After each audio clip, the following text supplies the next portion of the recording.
Welcome to Fiction Audiobooks. If you enjoy the content, like and subscribing would be greatly appreciated. If you have any recommendations for novels, comment below. Chapter 1, Letter. Inside a manor, a young and handsome man was reading a book while sitting on a chair next to a fireplace. This young man looked to be in his 20s and had a very handsome face. He was tall, about 180 cm, with black hair and blue eyes. He had an angular face. To be precise, he had a face that solicited trust in others. However, this young man's eyes betrayed the kindness that his face displayed.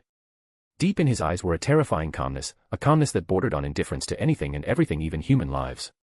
While the young man was reading, he suddenly raised his head and looked through the window. There, he saw an owl a few meters away rushing in his direction. He waved his hand, then the window opened. A few seconds later, the owl entered the cozy room with a letter in his mouth. The young man snapped his finger, then a few pieces of bread appeared on a table at arm reach from him. While the owl gorged itself, the young man opened the letter. Dear Mr. Edward Bones, we are pleased to inform you that you have passed the first review to become a professor at Hogwarts School of Witchcraft and Wizardry. However, a final interview with the headmaster is required before a final decision can be made. This interview will take place 3 days later on July 7, 1991. Please send a reply indicating your attendance on said date. Yours sincerely, Professor Minerva McGonagall, Deputy Headmistress. Edward sighed after seeing this letter. It has been more than 17 years since he transmigrated into this world. At that time he was only 6 years old. After going through the shock and grieving process of his death and reincarnation, he was quick to discover that he was in the Harry Potter's world. Luckily for him, the moment he transmigrated was also the moment his magical power rioted. However, he soon learned that he was born more than 17 years before the start of the story. Edward was very happy with this fact, as this meant that he had plenty of time to grow stronger. Of course, that was if he could survive the first Wizarding War while being a 6-year-old toddler. After taking a brief stride towards memory lane, Edward took out a quill to reply back. Once the owl was finished eating, Edward placed the letter in his mouth and watched him fly away. 3 days later, Edward put on a muggle suit that he had personally tailored for him with a cloak on. Then, he instantly operated from his home and appeared at Diagon Alley. While walking in the crowded alley, Edward watched many crowds going in and out of many stores. His eyes stood for a brief moment of two particular children. They each had a strange object attached to their wrists. Then, these two children would place a card on the object in their hand, following which, different kinds of monsters would appear after they each took their turns playing the cards. What these children were playing was actually Yu-Gi-Oh! Dueling cards invented by Edward himself. The game has become widely popular in the wizard world among both children and adults. Official competitions have already been conducted, and even an international one was held 2 years ago. After only taking a brief look at these children, Edward headed to one of his stores. However, before he could enter, he encountered a woman that was exiting the store. The woman looked at him briefly before screaming out loud, "You're Edward Bones." The scream was so loud that all the people around stopped walking to look over. Then, they all became excited after seeing him. The woman started to talk rapidly. "It's really you. I can't believe I met Edward Bones, the receiver of the Medal for Magical Merit for being one of the most outstanding graduate of Hogwarts, the receiver of the Barnabas Finkley Prize for exceptional spellcasting at the age of 14, the Gold Medal for groundbreaking contribution to the International Alchemical Conference in Cairo. You have also the youngest receiver of the Order of Merlin, first class, the youngest person to receive the title of Grand Alchemist. Many people said that you will be the next Dumbledore, if not more powerful than him. Oh Merlin Beard, not to mention your accomplishment as a Podiwunner. On behalf of women all over the world, I would like to thank you for the ageless potion. If only the effect lasted more than 6 hours. Madam, you need to calm down, replied Edward while secretly sighing. If he knew that this would happen, he would have used the flu powder instead. Oh, I'm sorry. My children often say that I talk too much. Speaking of my children, they all have collected your chocolate frog card, even my husband does the same thing. Wait, my husband is here and would love to meet you. Furthermore, he has a camera with him. Do you mind if we take a picture together? The woman did not wait for Edward to answer as she ran as swiftly as possible inside the store and returned with her husband. Then, in front of countless people watching, Edward has to take pictures with the woman and sign a few of his books. Using the excuse that he had an important meeting, he left the crowds that was rapidly increasing and met with the clerk. Chapter 2, The Interview, 1. After Edward entered the store, he had a brief meeting with the store clerk to review the sales in the past few months. Well, the result was as good as before, if not better. The ageless potion that he created is actually a money-printing machine. The purpose of this potion is to actually revert a woman's face or visage back to a younger age of their choosing. This potion allows older women to return to their youth, while younger ones can remain at a certain age for a longer period of time. Adding to that, this potion has some beautification effect. Using it is like having a permanent social media filter from his past life. Of course, this potion has restrictions. It cannot increase the lifespan of anyone that drinks. It only lasts 6 hours before someone has to drink another dose. Overuse of the potion can build resistance. However, Edward invented another potion that clears out the build-up resistance. With a monopoly in these two potions, plus the Yu-Gi-Oh! Duel cards and discs, Edward is a rich man in the magical world. Of course, he did not do all of this because of his family circumstances, but because he needed a lot of money for his research and experiments. After checking that everything was alright with the store, Edward used the flu powder to teleport himself to Professor McGonagall's office. Then, he saw the green-robed waiting for him. "Professor McGonagall, it's been a while since we met," said Edward with a smile on his face. However, the professor did not respond with a smile of her own. 5 years to be exact, Mr. Bones. No one has seen you for more than 5 years. If it was not for the few scattered letters that you send, many people including me would have thought that you were dead in a dark corner of the world. Professor, you should have more faith in me. I think few things in this world can actually send me off this mortal coil. That is not the point, Edward. You suddenly vanished after graduation. Many people were worried about you. Edward, still with a calm smile on his face, responded in an apologetic tone, "Well, there is a reason for my absence. First, I got lost in my research. Then I got myself into a little trouble. I am well aware of how engrossed you can be when doing magic research. However, that is still not reason enough to behave in such a manner. As for your so-called little trouble, I do not believe that anything that can cause you trouble to be of such insignificance," replied McGonagall as she directed him towards the headmaster office. After spending the entire journey apologizing to her, they finally arrived in front of the headmaster office. After the vice-headmistress used the password, Edward saluted her before entering in. The first thing that he noticed inside the room was the Phoenix Fox. He approached it to play with it. "So, Fox, have you thought about my proposal to abandon the professor and become my companion? I promised you that your life will be much better in the future." "Not interested," replied the Phoenix with a nonchalant look. An answer which was nor surprising to Edward. "It truly is a fascinating spell, isn't it?" suddenly rang a voice in the room. Nature's voice, allowing the user the ability to communicate with animals. "Honestly speaking, I believe that this is one of the best spells you have created." "Professor Dumbledore," replied Edward as he turned around to face the headmaster. "You looked as healthy as ever." "Thank you. Do you want the usual?" "If you do not mind." Then, with a wave of the professor's hand, a cup of tea appeared on the seat opposite him. After sitting down and enjoying their tea for a few seconds, Dumbledore looked up and down at Edward with his deep eyes under the small glasses. Has he already reached that hurdle? He thought secretly to himself.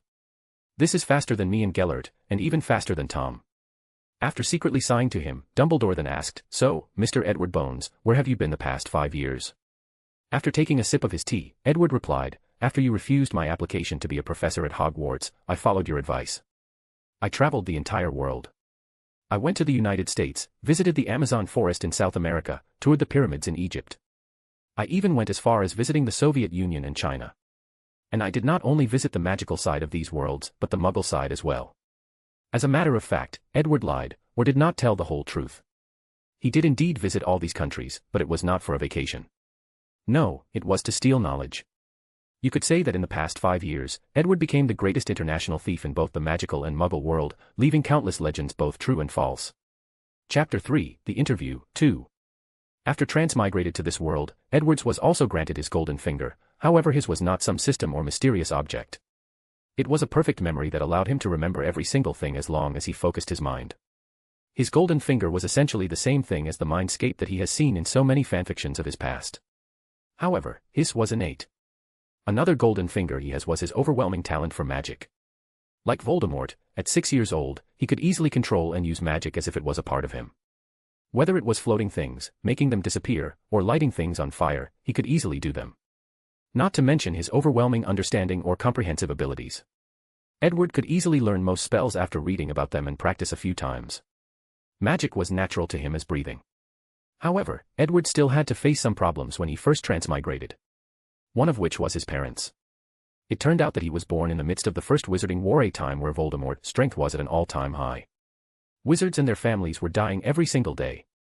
Things turned worse for Edward when he realized that his father was Edgar Bones, the brother of Amelia Bones from the original story and a close member of the Order of Phoenix. Edward knew that his father, mother, and him were fated to die in the war. So, he urged them to stop fighting and run away together. But his Hufflepuff father did not listen to him in the slightest as he continued to fight against Voldemort and his Death Eaters. Knowing that his life was at stake, Edward managed to convince his parents to take certain measures. For example, the Fidley used charm on their house. As for the secret keeper, Edwards chose the house elf, Momo. The reason for that was due to the fact house elves were extremely loyal to their masters and would rather die than reveal the secret.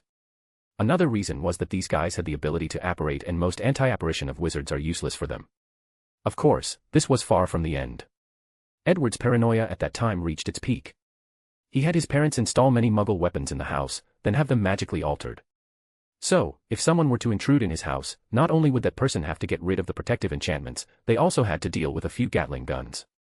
And just like that, Edward lived safely until it was time to attend Hogwarts. In the 5 years in between, he mastered all 7 years of knowledge before even entering school. In order to protect himself and his family, Edward was real quiet during his first few years of school. He did not want his genius to attract the attention of Voldemort. In order to be safe, he almost never went out. Even when attending school, he did not go through the train, but had Momo directly teleport him there. Unfortunately for Edward, at the end of his 2nd grade, he still received the news that his parents were killed during a confrontation with Voldemort. The irony of this was the fact that his parents died the same year that the Dark Lord died. After grieving for his parents, he went to live with his Aunt Amelia. Then, Edward no longer hid his talent. During his time at Hogwarts, he asked all the professors their understanding of magic and spells. After absorbing their knowledge and experiences, he started to make waves in the magic world. He invented countless spells, won countless awards. The Ministry of Magic then used his genius halo as a form of propaganda to distract wizards from the horror of the war they had just experienced. They packaged him as the next Dumbledore, and Edward lived up to the expectations. He won all the awards the headmaster won when he was young, and even some he did not have the chance to. As for Edward, he used his newfound fame to get in contact with some of the most knowledgeable wizards still alive. He communicated and exchanged ideas with them on a constant basis. After graduation, he wanted to come teach at Hogwarts, but Dumbledore refused him on the grounds that he was too young. After that, Edward started to travel the world. And his travel was not for sightseeing, but stealing. Using methods like Imperious Curse, Polyjuice Potion, and Human Transfiguration, he infiltrated all the magical schools in the world by impersonating some teachers. Then, he copied all the books in their library. And this method was not only used for those 11 schools. No, he did the same with all the wizard families that have a long heritage. And his grasp did not only reach England, but the whole entire world. Even the Muggles were not spared.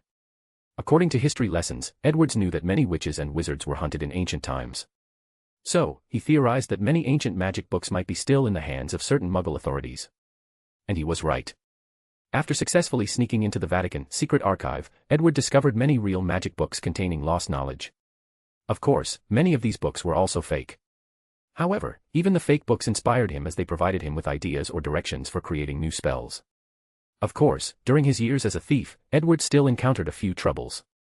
Certain people could not be controlled by the Imperious Curse and certain vaults needed specific bloodlines to open. However, this problem was solved by a Muggle flower called Devil's Breath. It allowed Edward to eliminate a person's free will and control them to do his bidding. After magically processing this flower, the ability intensified and Edward got away with it. As a result, in the past 5 years, Edward's knowledge has reached an unimaginable. He could even argue that his knowledge is on par with Dumbledore if not stronger. Only 2 things that he could think that he is worse than the headmaster, his experience in battle, and the amount of magical powers inside of him. Chapter 4, The Interview, 3. Headmaster Dumbledore nodded quietly after hearing this, then chewed on a piece of candy.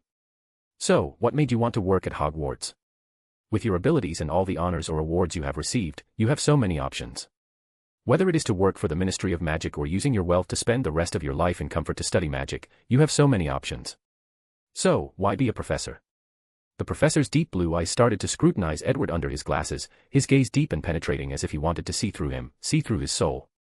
As for Edgard, he was very calm the entire process. He took a sip of his tea, looked at the professor in the eyes, and replied. You know, I have always felt it very demeaning the way you always suspect or compare me to him. Always watching over me in case I became the next Tom Riddle. No, I should call him Lord Voldemort now. The room instantly became quiet, and the paintings of the former headmasters in the wall gasped while looking at Edward. Some of them, like Phineas, had gleeful smiles on their faces. As for Dumbledore, he was calmed as he chewed on a piece of acid pops without any expression on his face. Well, Edward, you cannot blame me for this. After all, you started rising right after Tom fell, and the similarities between the two of you were too much to ignore. You had the same unparalleled talent. In your case, your magical abilities even surpassed his at the same age. You had the same desire for power. Desire for knowledge, Professor, suddenly said Edward. I pursue knowledge, not power. Power is nothing but the consequence for my search for the truth. That may be true, but that did not change the fact that by the 4th grade, you were already considered a master of the dark arts, replied the professor with a deep and powerful gaze. As for Edward, he was calmed as he shook his head. My views on the subject of the dark arts is not to shun or fear it, but to understand its origins and essence. Dark magic is as much part of wizards as white magic. Although I understand that dark arts can influence the user's mind, precautions can be used to manage such side effects. Edward, it is a great form of arrogance to believe that a person can control such terrible and terrifying power without being lost by it, replied the professor with a little sadness in his voice. And it is a great ignorance to simply ignore a power that we know exists in this world, a power that will not go away and always remain a part of every wizarding society. Not to mention the impact and significance it can have on the world, both positive and negative. A perfect example of this can be found during the Wizarding War. The Death Eaters used dark magic to terrorize the world by brutally killing many people.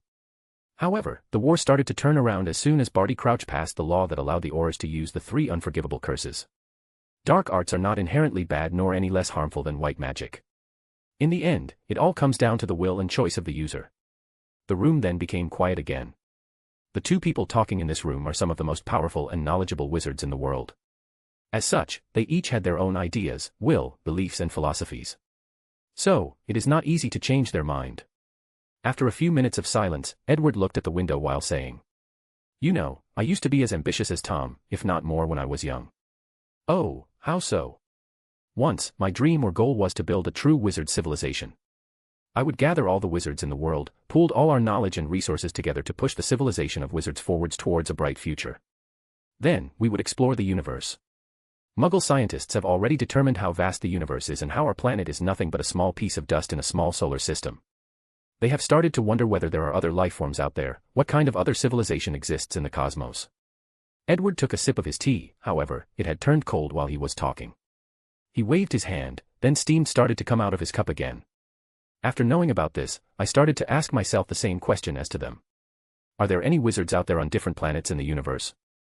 And if so, how powerful are they? What kind of knowledge do they have? Is their magic different from ours? Then, my dream was to slowly guide the wizards on this planet to slowly explore the stars and come in contact with these other civilizations. Maybe we could exchange knowledge and resources with them. Can you imagine how prosperous the wizarding world would be after having access to other civilizations? The world would enter a blooming age of progress. Countless wizards from all over the world would come together to create new spells, potions, and alchemy products. We would discover countless unknown magical creatures and plants. We would study the mysteries of time, space, death, and love. We would unravel the potential of the human mind, find the secrets of the soul, control the different energy and forces of the world, and leave our trail in the cosmos. Wizards would no longer be just ordinary mortals that have some special abilities, but long-living beings that pursue the truth and laws of the world. And things did not stop there. According to Muggle scientists, there are countless dimensions and other universes that possibly exist out there. According to them, some of these dimensions are simply beyond human understanding or have laws that are completely different from our own. These Muggle scientists cannot truly prove the existence of these dimensions or universes, but magic can. After all, we wizards have found ways to travel through both space and time. As long as we study these spells and modify them, who can say we could not find the existence of these dimensions? Then, the footsteps of our civilization will not only spread through the stars but also across multiple dimensions. Chapter 5, The Interview, 4. The room became silent after Edward's grand speech. Whether it was Dumbledore or the painting of the headmaster, they all started to imagine how beautiful such a prosperous world would be. Wizards would truly become powerful beings that control the world, or multiple worlds. They would have long lives to pursue their dreams and goals, and they may even eventually conquer death. "Haha, Edward, only a noble pureblood like yourself could create such a beautiful world," suddenly said Headmaster Phineas Black. However, Headmistress Dilys Derwent gave him a cold look, but he ignored it. "Noble family, huh?" replied Edward. "In the world I envisioned, the concept of a noble family would have existed, but not because of bloodlines. No, it was simply based on abilities and achievement. If a wizard is powerful enough and contributed enough to the wizarding world, of course, he would be granted wealth and noble status. However, if his descendants are mediocre, then they would only be privy to the wealth and heritage of their families. No power or status would be granted after more than 3 generations if the descendants do not meet a certain requirement. Although Phineas was a little sad about this information, he could still accept the fact that noble families would still exist in this utopian world. As for the other portraits, they looked at him with gleeful smirks. As for Dumbledore, he had a slightly surprised look in his eyes after imagining the world that Edward envisioned, then he soon calmed himself down and looked at it from a critical point of view. The making of such a civilization will never be peaceful and would be followed by blood and war. Not to mention how easy it is for wizards to lose themselves with so much power. And in a more realistic tone, what about the Muggles? How do they fit in your grand plan? You are right, Professor. The wizard civilization would have to commit countless atrocities to reach the level I envisioned, but tell me, what great civilization has not done such a thing to achieve their grandeur and glory? This is just an inevitable thing, replied Edward with a calm look on his face. As for the Muggle, actually, they are one of the reasons that I gave up all my ambitions. What, you gave up? Asked Phineas. A few minutes ago, he was thinking maybe one of the future heirs of his black family might one day find a method to revive him from this painting. Although he would have to ask Edward to take care of his last bloodline and ensure that he has descendants. But he still had some hope. And it was not just Phineas that was surprised, many of the other portraits were too. However, Dumbledore was not. He took notice of the fact that Edward used the past tense when mentioning his ambitions, implying that there were no longer his goals. However, Edward just ignored the portraits as he continued to enjoy his tea. You know, I once started thinking about the future of wizards, do you mind hearing my opinion? If you do not mind, replied Dumbledore with an intrigued look on his face. I believe that a war with the Muggle is an inevitable thing, and it will not be started by wizards, not if things remain the way they are. As Muggles' science and technology continue to evolve, they will eventually discover wizards, then war will take place. Unfortunately, I do not believe for a second that wizards have a chance of winning such a war. Nonsense, roared Phineas Black, full of fury on his face. And it was not just him, many other portraits had similar thoughts as him. Edward looked at the painting with a calm look. Do you know that Muggles landed on the moon more than 20 years ago? What does that have to do with anything? Asked Phineas with a frown on his already serious face. I'm saying this to tell you how advanced Muggle science and technology and the rapid pace at which they are developing. Now, let's look at us wizards. What was our greatest achievement in the past few decades? What major achievements that can change the world in the past few years? The only thing that I can think of is the Philosopher's Stone, however, that was created more than 600 years ago. Not to mention that the stone did not contribute to the wizarding world in the slightest. Muggles have already begun to explore the stars, while we still have laws from the Middle Age. For Merlin's sake, we have space magic, but we have not even reached the moon yet. Even worse, no one even had the idea of actually exploring the moon. Well, I'm sure that some idiot wizard once had the idea of reaching the moon, then took his broom to try to reach there and die in the vacuum of space. However, that does not count. All a wizard needs to do to win a war against the Muggle is to use the Imperius Curse to control all the higher echelons of the Muggles and use their powerful weapons against them, argued Phineas. That's not going to work as much as you think. It is common knowledge that any person with strong will can wake up from the Imperius Curse. Do you think that with the more than 7 billion Muggles, there will not be people with will strong enough not to be affected by the Imperius Curse? So according to you, the wizard will come to an end after we lose the war to Muggles, suddenly asked one of the portraits. No, replied Edward while shaking his head. On the contrary, it's the opposite. After losing the war, wizards will start to flourish afterward. Chapter 6, The Interview, 5. How is that possible? If the Muggles won the war, they would kill all of us wizards, exclaimed one of the portraits. No, you are wrong. After winning the war, the Muggles will become curious about us, they would lust and envy our powers.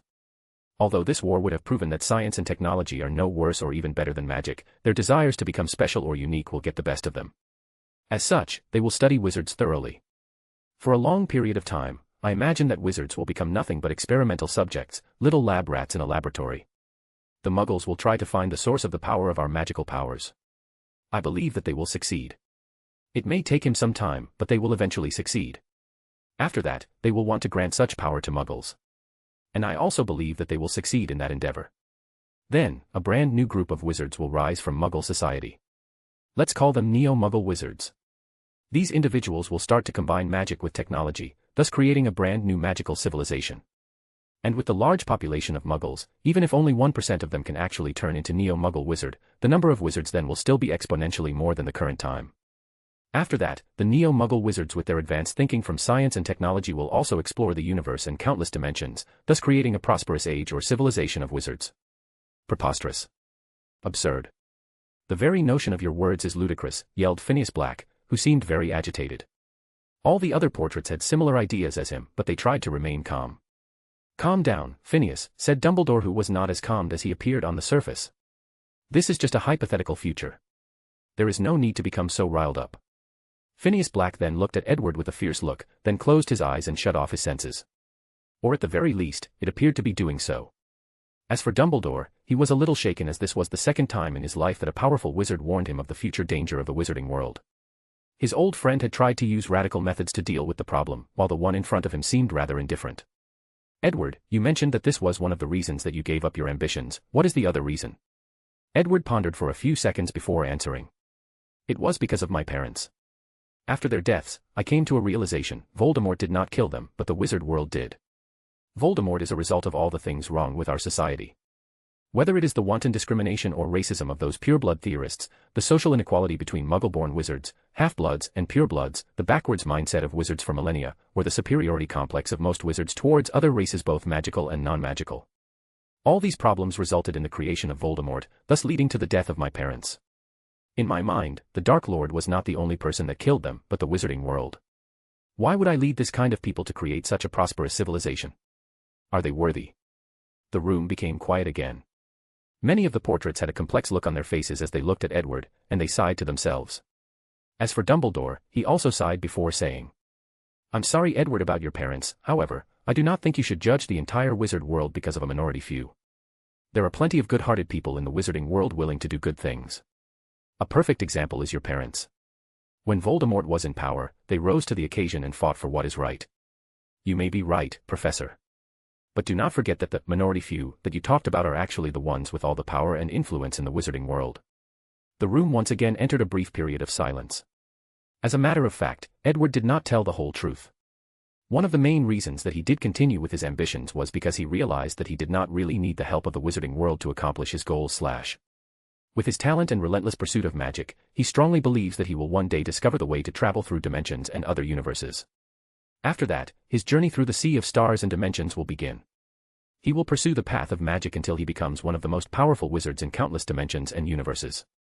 His legend will spread throughout many realities, and he will be able to control his own fate. And the first step of his grand plan will begin after he acquires the Philosopher's Stone. This is one of the reasons that he decided to come to teach at Hogwarts. Well, Mr. Bones, let's get back to the interview. So, for what reason you decided to come to teach here at Hogwarts? I have had many great memories in this castle. In many ways, it is a second home to me, so I thought of coming back. Furthermore, I have been lusting after the books in the restricted area. Unfortunately, you always prevented me from entering there. Dumbledore just smiled before asking a few other questions for the interview, then Edward left. Dumbledore was left alone in the room with his thoughts, then Phineas Black said, "What a scary guy." "What do you mean?" asked one of the portraits. "I do not believe for once that a person who can come up with such a goal and ideal to just give up like that. In most likelihood, he discovered a way to accomplish these things on his own," replied Phineas with a sneer on his face. Then, the portrait of Dilys Derwent asked, "So, what are you going to do, Dumbledore? Are you going to hire him?" Chapter 7, Material. After Edward left the headmaster's room, he used the Floo network to return to a house he has in Hogsmeade. He did not want to go home yet, as he knew that his aunt would reprimand him. However, he also knew that his arrival would be in the headline of the Daily Prophet tomorrow morning, telling all wizards of his return. In this world, Edward is almost as famous as Harry Potter himself. Later that night, Edward placed a hood himself, then apparat to a deserted mountain, waiting for someone. A few hours later, it was not one person that showed up, but 10 of them. All of them surrounded him. Edward calmly took out his wand. It was 14 inches long, made of oak wood with a sphinx core. With a wave of his wand, an invisible sword cut the closest person to him in half. This was Snape's Sectum Sempra spell. All the other people were shocked by the sudden death of their companion. Then, all of them chant different incarnations, throwing more than 9 spells towards Edward's. However, he just waved his hand, then a semi-transparent shield appeared in front of him, blocking all the spells. Some of them were bounced back to the group. However, the majority of them managed to use the Protego charm to protect themselves, while the others moved out the way to dodge. Unfortunately for those who dodged, they were separated from the group. Edward took advantage of this situation. He turned into a cloaking shadow and disappeared from the spot and reappeared behind one of the separated groups. A red light appeared from his white hand, making it look like a lightsaber. With a swing of his wand, he cut the 2 people in front of him into 2 sections, leaving burn marks on their torso. Edward looked satisfied at this spell that he created because he was a Star Wars fan in his past life. While Edward was a little distracted, someone used the Avada Kedavra curse on him, thus a green light rushed towards him. However, he moved his body aside and dodged the attack. Then, with a wave of his hand, the ground turned into metal spikes that turned the person that used the unforgivable curse into Swiss cheese. At this point, Edward had already killed 4 people, which made the remaining 6 very nervous. One person decided to use apparition to leave this place. However, with another wave of Edward's wand, a powerful pulling force appeared and intervened in this guy's apparition. As a result, his head was separated from his body. Then, Edward tapped his hand in the air, following which, a strange vibration was released from his wand and blended in the void. Then, the remaining 5 people discovered that it was impossible to apparate and leave here. This was another invented spell of Edward after studying the ant-apparition enchantment in Hogwarts Castle. The 5 people, knowing that they were not a match for this single hooded wizard, decided to band together. Then, they all said in unison, "Protego." A large shield appeared by combining the power of all 5 of them. Edward frowned for a little after seeing this, then he said, "Bombarda Maxima." Then, a powerful explosion was sent from his wand. The shield of these 5 wizards only lasted a few seconds, before it was blown to pieces along with them. Afterward, all that was left of these people were broken pieces of their bodies along with massive amounts of blood. "Roberti, I know you are here, so show yourself," suddenly said Edward while looking in a certain direction. Following this, another hooded wizard appeared in the direction he was looking for. "Edward Bones, my friend, it is nice to hear from you again. Roberti, if you do not give me an explanation, I can assure you that you will end up the same way as those wizards. My friend, you cannot blame me for being cautious. You have not contacted me for more than 2 years, then I suddenly received your letter." Edward sneered at these words. He knew how these dark wizards think and behave. If you show them any form of weakness, they will not hesitate to betray and devour you whole. You know that this is not enough to convince me. How about doubling the material? However, you do not need to pay extra. Consider it my way of apologizing, replied Roberti. Fine. Roberti then sighed in relief. Despite his calm facade, he was extremely terrified inside. He spent so many years and resources training these 10 wizards to the level of Aurors. Adding on top of their proficiency in dark magic, they were more than enough to take on more than 15 ordinary wizards. However, they were all annihilated in just a few minutes, and effortlessly at that. After making sure that Edward accepted his proposition, Roberti waved his hand and 10 people appeared on the ground. However, these people were chained and also incapacitated. Edward walked to one of these people and pointed his wand at his head, "Reveal yourself." Then the person's head started to turn into a wolf, but before he could fully transform, he stopped. Then, he checked the remaining 9. All of them are werewolves that have committed many crimes and atrocities. You should be satisfied, right? No problem, replied Edward calmly. Then, can you remove your anti-apparition spell? So, Edward waved his hand to do so. As he watched Roberti disappear in front of him, he thought to himself, it's time to get rid of Roberti. He is starting to become a liability. After thinking that, Edward took a bag from his cloak, and with a wave of his wand, all the werewolves were sent inside. This bag was enchanted with an extension charm. Then, he placed his wand inside the mouth of the bag, Accio Roberti's hair. Then, a black string of hair appeared in his hand. Following this, Edward started chanting in a weird language while doing a strange dance. Then, he took out a white powder and blew it on the string of hair. A black shadowy-like smoke appeared on the hair, then it disappeared. This was a powerful voodoo curse that Edward learned when he one day accidentally teleported to Haiti in one of his magical experiments. It required strict preparations beforehand and a ceremony to take effect. He had anticipated that Roberti might cause him trouble in the future, so be prepared for the worst. Tomorrow morning, Roberti will be found with a look of horror on his face with his heart missing from his body. After that, Edward used his wand again, then a powerful acid appeared, dissolving all the bodies and the blood clean, not leaving a single trace. Then with another wave of his wand, he used another spell to prevent anyone from recreating the scene that appeared here. After finishing all of this, he apparat home. Chapter 8, Discovery, 1. After arriving home, Edward entered one of the rooms. This room had only a briefcase lying in the center and there were many protection enchantments around it. Then, he entered inside the suitcase, which had a very powerful extension charm just like Newt Scamander's case. Inside this suitcase was actually very large, with countless rooms inside of it. To be precise, this was Edward's laboratory where he did his magical experiments. After entering one of the rooms, Edward saw the 10 werewolves lying on the ground unconscious. As a matter of fact, these people were not the strangest things in this room. All over the room, there were many gigantic tubes with many creatures lying in a greenish liquid. There were dragons, hippogriffs, house elves, vampires, mermaids, etc. And on the shelves, there were many organs of these animals lying on there. The reason for those things was because Edward was studying bloodline. So, he bought and captured all kinds of magical creatures both normal and dark and dissecting them. He basically treated them as biological experiments. Edward wanted to find what made these magical animals different from ordinary animals. He also wanted to find the origin of their bloodlines. At the age of 17, Edward reached a major bottleneck in his growth as a wizard. His magical powers stopped growing. A year before, he invented a potion that accelerated the growth of his magical powers. Then, in just a year, his magical powers reached the level of 25 times that of a normal adult wizard. Then it stopped growing. The potion did not actually increase his magical powers, but just accelerated the rate that it grows until it reaches its limits. After reaching this limit, Edward thought that this was the highest level it could reach until he realized that Dumbledore had a magical power 50 times that of a normal adult wizard. After discovering this, Edward did further research. Then he realized that 25 was actually a limit, and the most talented wizards can reach.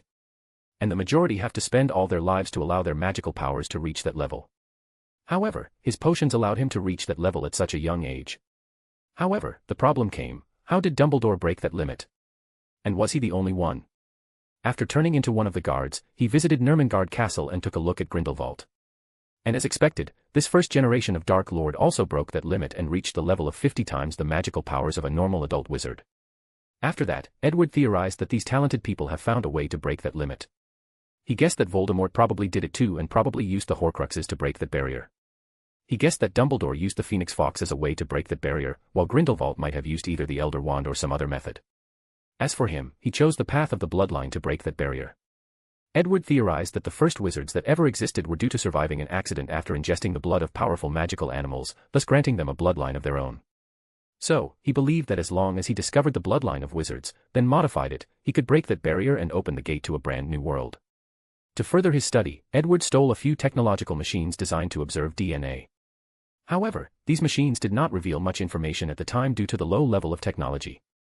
So, he took drastic measures. He traveled around the world and contacted some of the most intelligent scientists and engineers in the world. Using force, coercion, or even magic, he forced them to work together to invent the technology he needs for his research. He then secretly controlled some of the richest people in the world to fund this research. So with unlimited funds, access to all the rare resources in the world, the technology Edward needed was created in just 1 year. After entering his laboratory, Edward woke up one of the werewolves. The lad was confused about where he was. However, he was easily controlled through blood magic similar to blood bending of Avatar. Edward first took him into a white room separated by an observing glass, then with a wave of his hand, an alchemy product designed to give off moonlight shone on the werewolf. Then, Edward activated the machine that observed his DNA. Of course, this was not the original machine, but one that was further modified by Edward through magic. He observed all the changes that occurred in this man's DNA. However, he still did not find what he was looking for. With a wave of his wand, someone appeared in the same room as the werewolf. It was a muggle.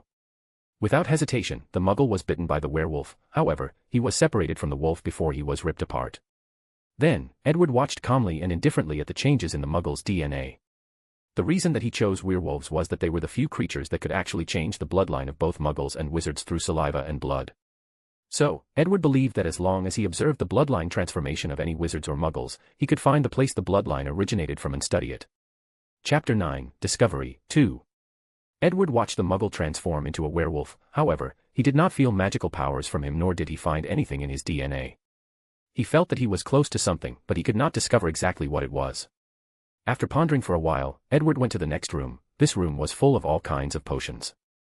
There were a few hundred vials, some were empty while the others had some sort of liquid on them, with the name of the potion written underneath them. After a few minutes of searching, he found a white vial with a molten golden color liquid and the tag, Felix Felicis, underneath. This potion was the liquid luck personally brewed by Edward himself. Without hesitation, Edward drank the potion. After feeling the unfounded confidence overcoming him, he smiled before returning to his research room. With a wave of his hand, another person appeared in the same room as the previous werewolf. However, this who appeared was in fact a captured dark wizard instead of a muggle. After allowing them to bite the wizard and separating the two of them, Edward started to observe the DNA structure of the dark wizard. This time, things went smoothly for Edward. Somewhere along the double helix, he discovered a very tiny magical energy, so he focused on that place to see what it was. However, the machine could not find anything. Edward's intuition told him that he found what he was looking for, but he could not see it.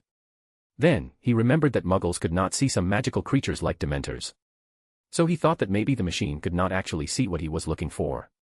Although these machines were magically modified, it did not change the fact that they were technological base. Maybe what he is looking for is more metaphysical or spiritual. After figuring this out, Edward tried another method. He used all kinds of spells that are related to vision. Whether it was the supersensory charm or other charms that he created after dissecting the eyeballs of countless magical creatures.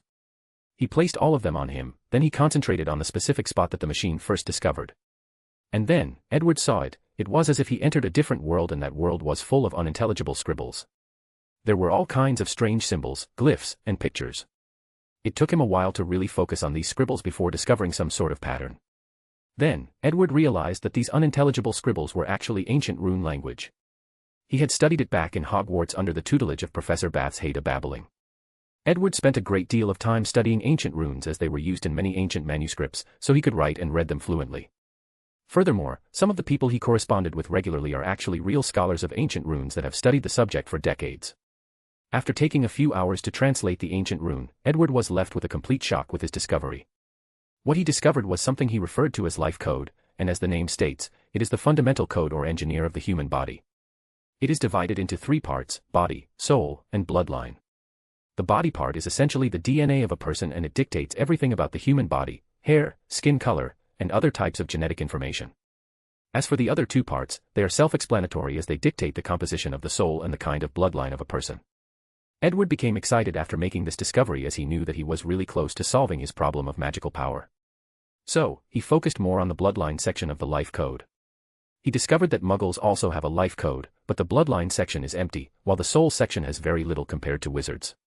Edward's mind started to revolve rapidly as he wondered how different the bloodline section of people like Voldemort or Nymphadora Tonks would be, as they are born with innate abilities.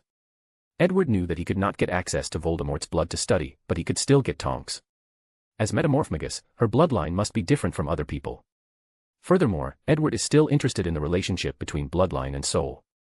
Voldemort's bloodline granted him the ability of Parseltongue, but Harry Potter acquired the same ability after a piece of the Dark Lord's soul entered his body. So, there must be a correlation. After reining in his thoughts, Edward then concentrated on the aspect of the bloodline that deals with magical powers. The next problem that he faced was how to actually modify this life code. Then, he suddenly thought of transfiguration, to be precise, human transfiguration. As this is magic that can transform the molecular structure of the human body from one thing to another, it should be able to affect this life code. With this newfound idea, Edward set out to test his theory. He first places the newly transformed wizard on a dissecting bench, strapped him off so he could not escape, then he begins his attempt. Things went much smoother than Edward anticipated. He instantly felt a connection directly to this wizard's life code, so he tried to modify one part in his bloodline. However, things went horribly wrong. The wizard started to scream, blood started to come out of his mouth, ears, and nose. After a few seconds of having a seizure, he died. After checking his conditions, it turned out that his DNA collapsed and his life code became a mess. Edward frowned as he realized that things were more complex than he originally thought. With a wave of his wand, this wizard was sent to the disposal area, then he placed one of the werewolves he just bought on the bench and repeated the experiment. No matter how many of these experimental materials die, he will uncover the mystery of bloodline, and even of the entire life code. Chapter 10, Mind Soothing. Soon, 7 days passed by. Edward looked at the dead wizards in front of him with a frown on his face. In the past week, he had killed all 10 werewolves he just bought, plus another 5 dark wizards he had in store. However, he made little progress. A thing like the life code is very complex, so modifying even a tiny part of it will lead to another chain of events that affects the other parts. As such, it is not an easy thing to modify at will. Nevertheless, Edward did learn a few new things, especially about magic cores.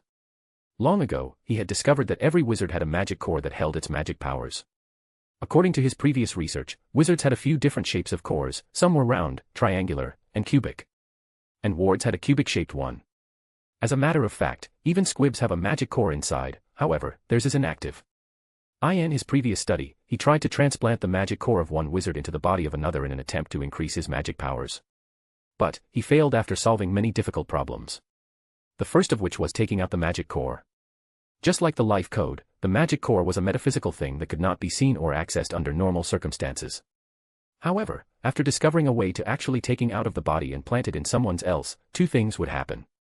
Either it was of no use and Northwest effect would take place, or a powerful rejection would occur, leading to the death of the person who received the transfer.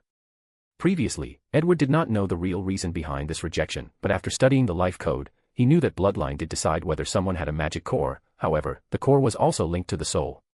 As such, each core had the imprint of its owner.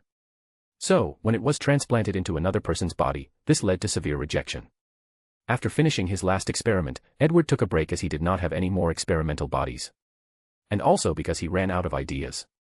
If he continued like this, a lot of people would have to die before he actually discovered the intricacies of the life code, so he needed a better and more efficient way to continue his research. Maybe I should observe a pregnant witch, that way I can slowly observe how the life code of a baby is developed from its inception all the way to its birth, thought Edward to himself. However, he soon stopped his thought with a serious look on his face. He realized a problem with his mind or thinking. Although he is a person who is willing to go to extreme lengths for his research, he did not reach the level of experimenting on children. He still had a bottom line. So, the only reason he thought like this was that something was wrong with his mindset. Knowing this, Edward left his laboratory. After exiting the suitcase, he left his manor at Hogsmeade and operated an alley in the Muggle world. After spending a few minutes searching for the information he needed, Edward then operated again. This time he arrived at a concert in London. Many Muggles were happily dancing and singing. Overall, they were happy while enjoying themselves. After moving to a corner, Edward took out his wand. Expecto Patronum, he said while waving his hand. A giant eagle burst out from his wand and flew into the sky. The wingspan of this eagle was actually a dozen feet long. However, the odd thing was this Patronus was in fact invisible to all the people dancing. After the Patronus appeared, it soared in the sky, opened its mouth, and did a swallowing motion. Then, countless silver lights flew from the Muggles and were swallowed by the Patronus. This was in fact a technique developed by Edward after studying Dementors. What the Patronus was swallowing was all the happy memories of these people. However, unlike the Dementors, it did not harm the Muggles. The Patronus just made sure that the happiest memories of these Muggles appear in their minds, then it absorbed the positive energy. After finishing the absorption process, the Patronus became a few times larger than its normal size. Then, it returned to Edward and plunged straight into his body. Following this, Edward felt a profound sense of euphoria, then all the negative thoughts in his mind seemed to wash away, his head became exceedingly clear. Edward knew that dark arts has the ability to negatively affect the mind of the user, especially for wizards like him that pursue very deep knowledge of it. To ensure his safety, he modified the Patronus charm, which is known as the guardian spirit, to protect him from the side effect of practicing dark magic. Although Edward can be cruel in his pursuit of magic, he was never a dark wizard, nor did he ever consider himself to be one. This was perfectly proven by the fact that he has the ability to perform the Patronus charm. To perform this spell, a wizard needs to remember happy memories in his mind, and Edward has plenty of these, especially with his parents. Back during the First Wizarding War, his parents always made sure that he had a happy childhood, even though they would leave every night to fight Voldemort and his Death Eaters. And after their deaths, his Aunt Amelia made sure that he had everything he needed. Although she might seem very strict, that was only when it came to strangers and also a necessity to do her job.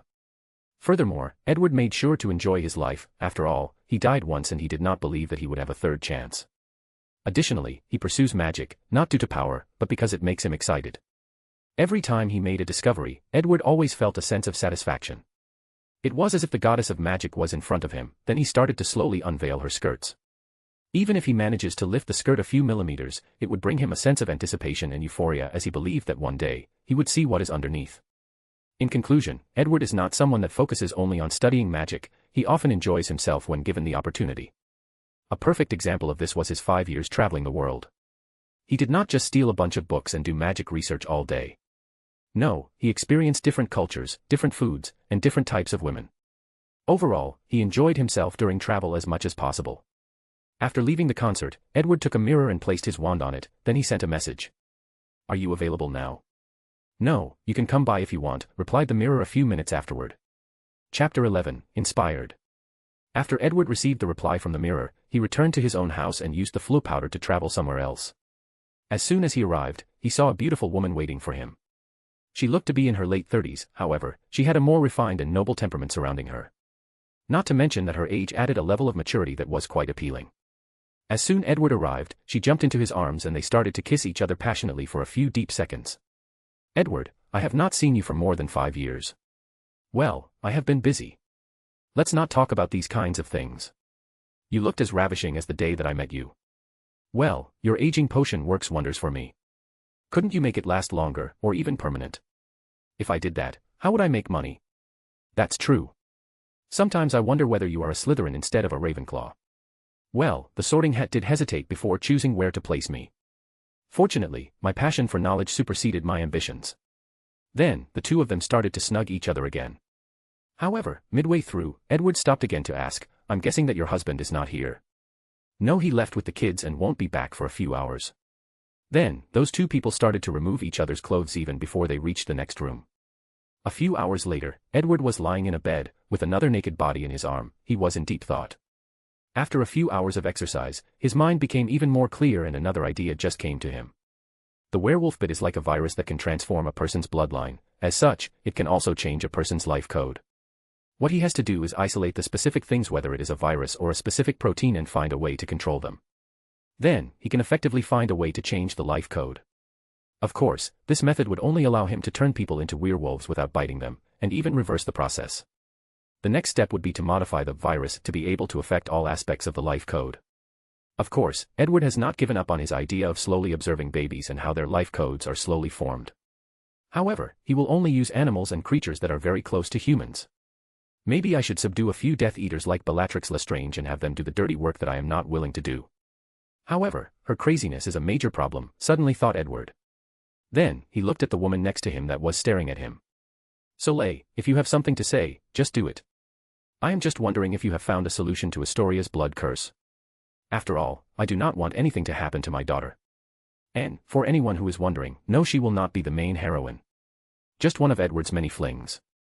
I did find a solution, however. According to my latest research, I can probably forever remove the curse from your Greengrass family lineage. Just give me some time and send me a few vials of her blood, then everything will be fine. Soleil nodded, then the two of them remained quiet while snuggling each other for half an hour. Then, Edward got out of bed. With a wave of his hand, all his clothes that were scattered throughout the room magically flew towards him and put themselves on him. Meanwhile, while Edward was dressing, Soleil suddenly said, "You know it's real for me." "What do you mean?" asked Edward without looking back. "At first, I was attracted by your talents and wanted to use you to help Astoria with her diseases. But, as time passes, what I feel for you becomes real. If one day you wanted me to leave my husband, I would do so without any hesitation." After finishing fixing his tie, Edward then replied, "I am aware of this, dear. However, there is no need to ruin something that is already perfect by adding complexity to it." After saying that, he walked to the fireplace and used floor powder to return to his manor. Although he enjoyed Soleil's beauty and companionship, it did not mean he wanted her as a companion, especially given her ideas of pure blood theory. Although due to his relationship she has toned it down a bit, she did not change her core values. If Edward himself was not considered a pure-blood wizard, he doubted whether she would go to the length of seducing him to cure her daughter's blood curse. After returning to his house, Edward sat in a chair while thinking about the design of his next experiment and his future. "Momo," he suddenly called. Then, a house elf dressed in a small suit appeared in front of him. This house elf was as ugly as the other ones, however, it was dressed properly and had learned proper manners. She has been accompanying Edward ever since he was 6 years old. Even when he traveled the world after his graduation, she would be with him. She is probably the only person who truly knows the shenanigans that Edward went through in the past 5 years of his absence. Any important letters in the past week? 2, sir. One from Hogwarts and the other from Madame Amelia Bones. Edward took the letter from Hogwarts and read it quietly. There wasn't much on the letter except the fact that he would be the new alchemy teacher at Hogwarts this coming September. What does my aunt's letter say? The house elf Momo opened the second letter before replying a few seconds later. The madam insisted that you come to see her for dinner tonight, otherwise she would send 1,000 roaring letters every day to you, master. Furthermore, she emphasizes that if that does not work, she will have Aurors come to arrest you on account of some bogus charge. Edward smiled as he knew that his aunt was capable of such a thing. Reply to her that I will be in time for dinner. Chapter 12, The Gate.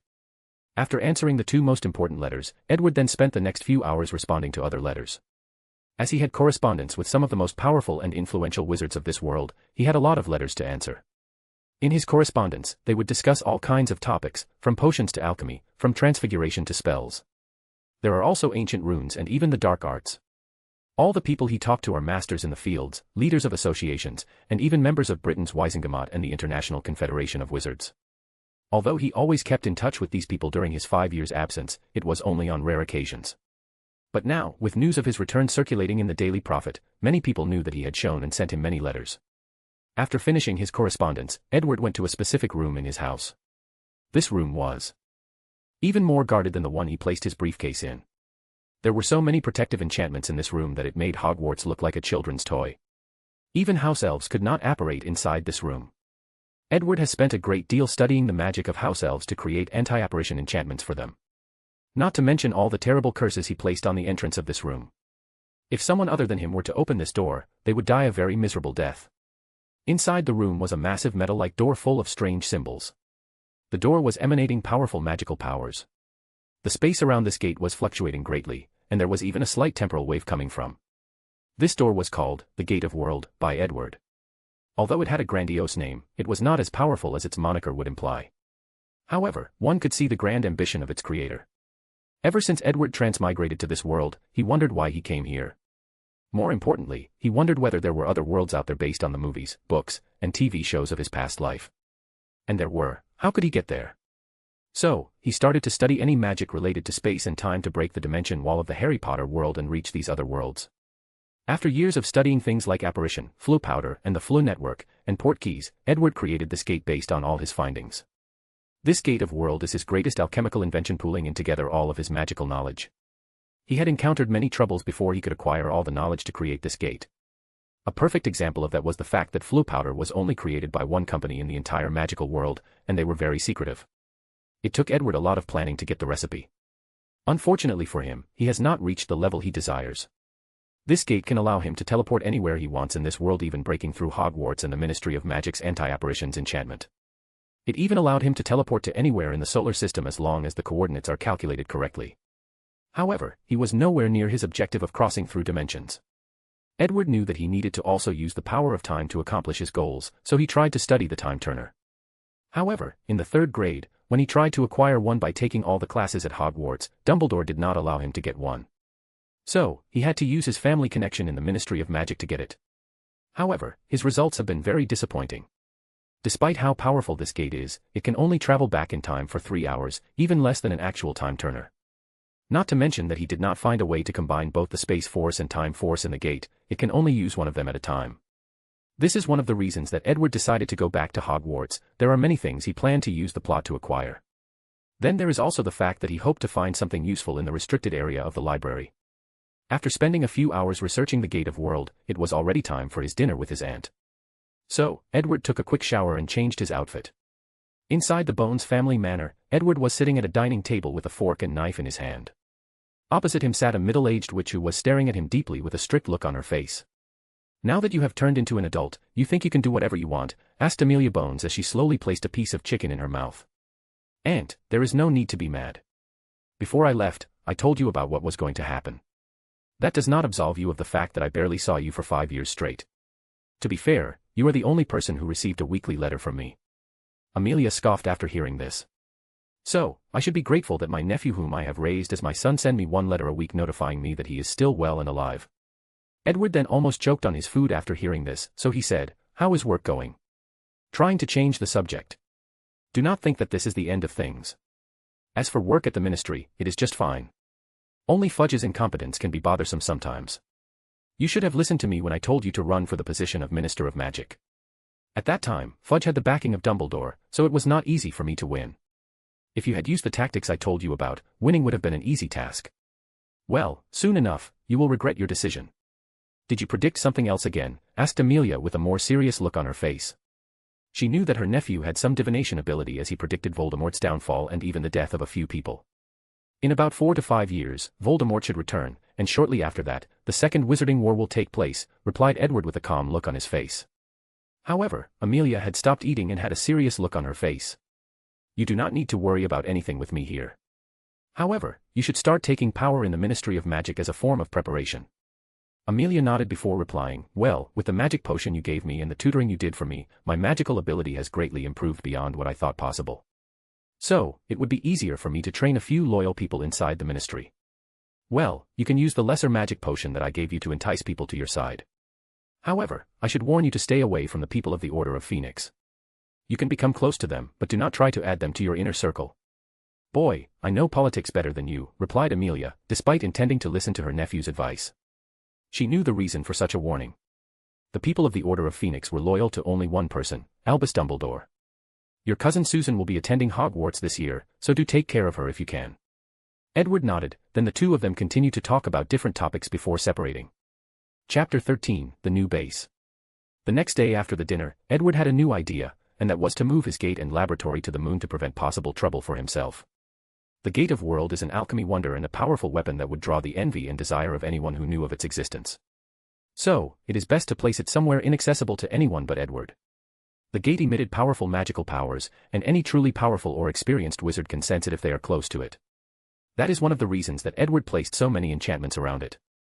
Not to mention the experiments that he conducts, the amount of Muggle prisoners and dark wizards that he used in his experiments is quite large, so Edward is worried that someone might track these disappearances to him. Edward was never an arrogant person, so he never believed that all his precautions were enough to prevent such a thing. Furthermore, he never underestimated other wizards, especially for Aurors like Mad-Eye Moody. Who knows when a talented and experienced Auror will trace all these missing people back to him. Or even worse, if the Ministry of Magic suddenly decided to raid his house just like they did with the Malfoys. So, after much deliberation, he decided to move his gate and his laboratory to a new base located on the moon. So, after taking his suitcase with the extension charm, he activated the Gate of World and disappeared from the room, along with the gate itself. If there was a telescope looking at the moon, then astrologists would discover a massive silver gate appearing, then a young man holding a suitcase appearing from the gate. The first thing Edward did before transporting to the moon was placing a bubblehead charm on his head, which provided him with oxygen to breathe. Then, he waved his hand to use a gravity charm personally created by Edward himself. He managed to do so after studying the gravity-resistant tree noted in the book, Goshawk's Guide to Herbology. A wizard in Nepal had an in-depth study of this plant and Edward made a personal visit to him to discuss this plant. Another thing that inspired this spell was the enchantments that the Weasley twins used to make the anti-gravity hats jokes items in the canon timeline.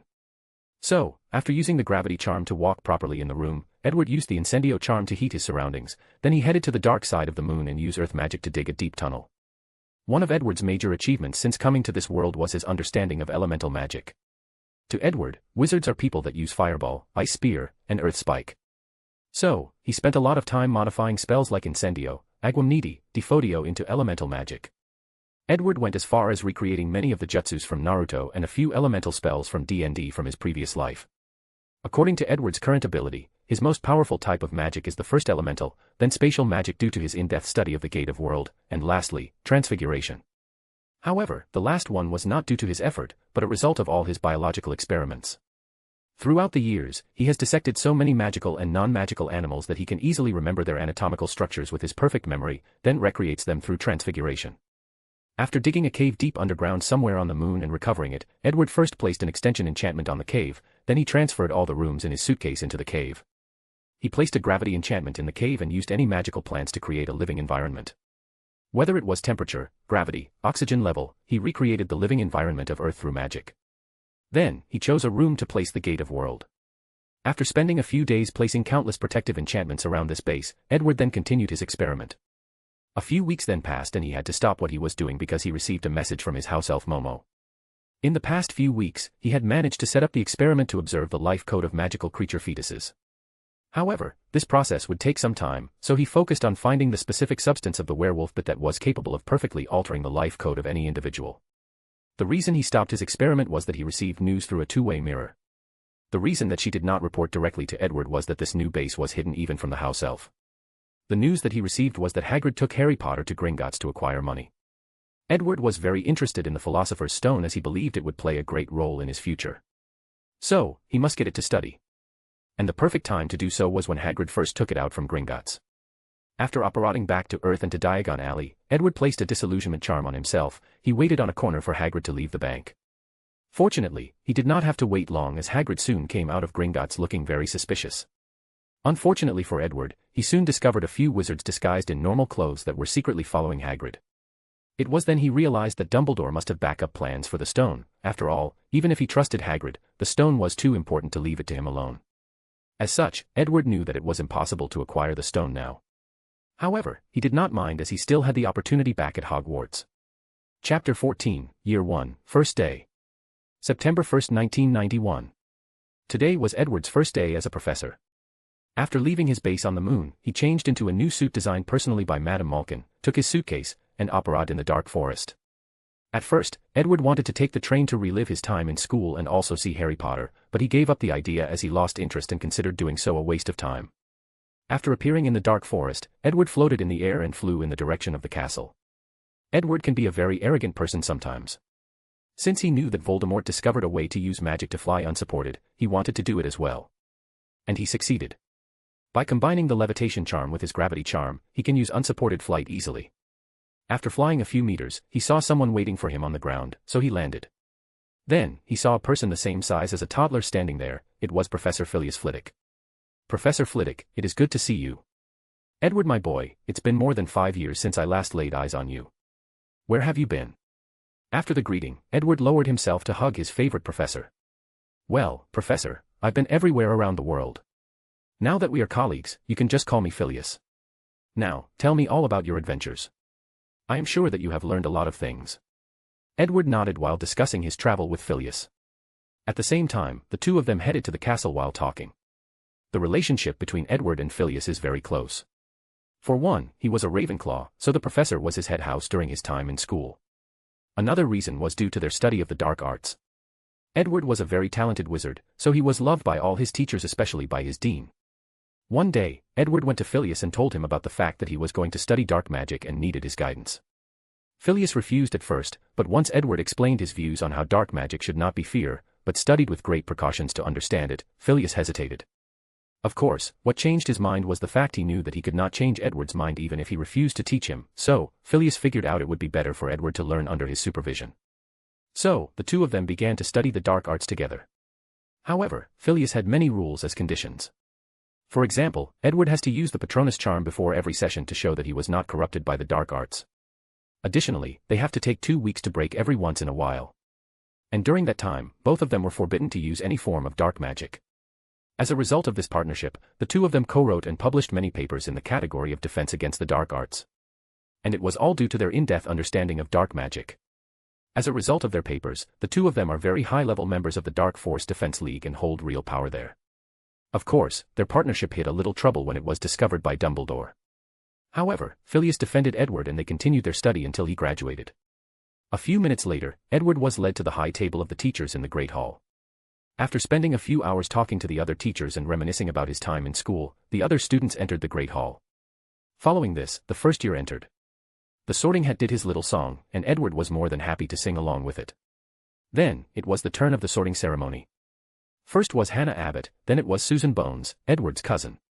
After the Sorting Hat was placed on top of Susan's head, it started talking to himself. Let me see. You are very magically talented, and it seemed that you were properly trained by a very powerful wizard. That person seemed to have instilled in you the love for knowledge and wisdom, so Ravenclaw is an option. Your desire to be acknowledged by that person as a great witch can also be considered a lofty ambition, so Slytherin is also possible. However, your magical abilities are acquired through hard work and dedication, so Hufflepuff. Meanwhile, at the high table, Edward waved to his cousin after she was assigned to her house. He secretly sighed as she seemed to follow the same path as the canon timeline. He thought with all the training he did for Susan when she was young that things might turn differently. Then, the sorting ceremony proceeded just like it did in the canon timeline. After Harry Potter was placed on Gryffindor, many people applauded out loud. Even Dumbledore, who only symbolically applauded, the other students started to applaud Potter out loud. Professor Babbling noticed that Edward was slowly clapping without a care, so she asked, Mr. Bones, you don't seem to be excited about Mr. Potter's arrival into the wizarding world. Are you perhaps worried that the Savior will take your place as the most famous person in the wizarding world? Chapter 15, Savior. Edward turned his head to see all the professors looking at him, then he gave Professor Babbling a speechless look. The two of them were very close, however, Professor Babbling is what some people in his past life referred to as a messy bitch. She just loves to create drama. However, Edward was used to this by now, so he just answered her. I have always found the idea that Harry Potter is the savior of the wizarding world very odd or off-putting. What is so odd about it? If it was not due to Mr. Potter, you know who would never be killed, thus ending the war, replied Professor Babbling with a frown on her face. Well, let me put it this way. When Potter supposedly killed Voldemort, he was nothing but a 1-year-old infant that probably had not even had his magic right yet. So, there is no way that he was powerful enough to accomplish such a thing. Everyone knows that it was his mother who sacrificed herself, thus casting a powerful magic protection spell that protected Harry. Then, when you know who cast the killing curse on him, it backfired, killing him in the process, replied Hagrid, who was sitting not too far. Yes, you are correct, nodded Edward. But here lies the problem, why is it that Lily Potter is not considered the savior of the wizarding world? But instead, it is her son who probably could not even use a proper levitation curse yet is considered the savior. The high table of all the professors instantly became quiet. However, Edward was not finished talking. I have always been curious about what happened that night and have investigated it quite clearly. The only reason that Mr. Potter survived that night was that his mother used very ancient magic to protect him, the magic of love. You know, ancient magic is a truly wonderful thing, it is an intrinsic form of magic that is part of the universe, a fundamental part of reality. A dragon or troll's magic-resistant skin or scale is considered ancient magic as they are innate, and love is also a form of ancient magic. According to my research, no wizard can actively control ancient magic. Only by doing an act of pure selflessness, a pure act of sacrifice, can some wizards use ancient magic. In the past few hundred years, only Lily Potter has managed to use this form of magic. Even the unspeakables in the Department of Mystery, who has been studying the magic of love even before the Ministry of Magic was created, could not use ancient magic. Yet, Lily Potter could. So, shouldn't such a witch be lauded and praised as the savior of the wizarding world? Shouldn't she be written in our history as her noble sacrifice was the true reason that peace was brought to the wizarding world? And, the thing about ancient magic is real, as I discovered it on a website called Harry Potter Lexicon. Google it if you want to learn more. After a brief moment of silence, Professor Flitwick then asked, "Then, why do you think that she was not chosen as the savior of the wizarding world?" Edward looked at him. "Isn't it obvious? No matter how amazing she was, it does not change the fact that she is Lily Evans, the Muggle-born witch." The table once again became quiet. Meanwhile, Snape, who was sitting at the end of the table, secretly clutched his hand under his black robe. "Nonsense, Professor Bones," suddenly said Professor McGonagall, who had just finished with the Sorting Hat ceremony and who was secretly listening. "The reason that Harry Potter became the savior was both because he is alive and because of the prophecy that foretold the downfall of he who must not be named by his hand," continued Professor McGonagall after taking her seat. "Professor, in my experience, it is often easier to make the dead into martyrs. After all, they could not ask anything of the living. As for your arguments of the prophecy, how many people were truly aware of such a prophecy? Let alone believe it? And even if what you say is correct, this should not stop Lily Evans from truly getting the recognition that she deserves. Frankly speaking, I do not think that one mere memorial statue of her in Godric's Hollow is enough to commemorate what she has done for the wizarding world." The table returned to a momentary silence once again. However, this time, Dumbledore finally said something. "Edward, I've always told you that the wizarding world is not as bad as you think. Lily was a very loved witch, and by many people too.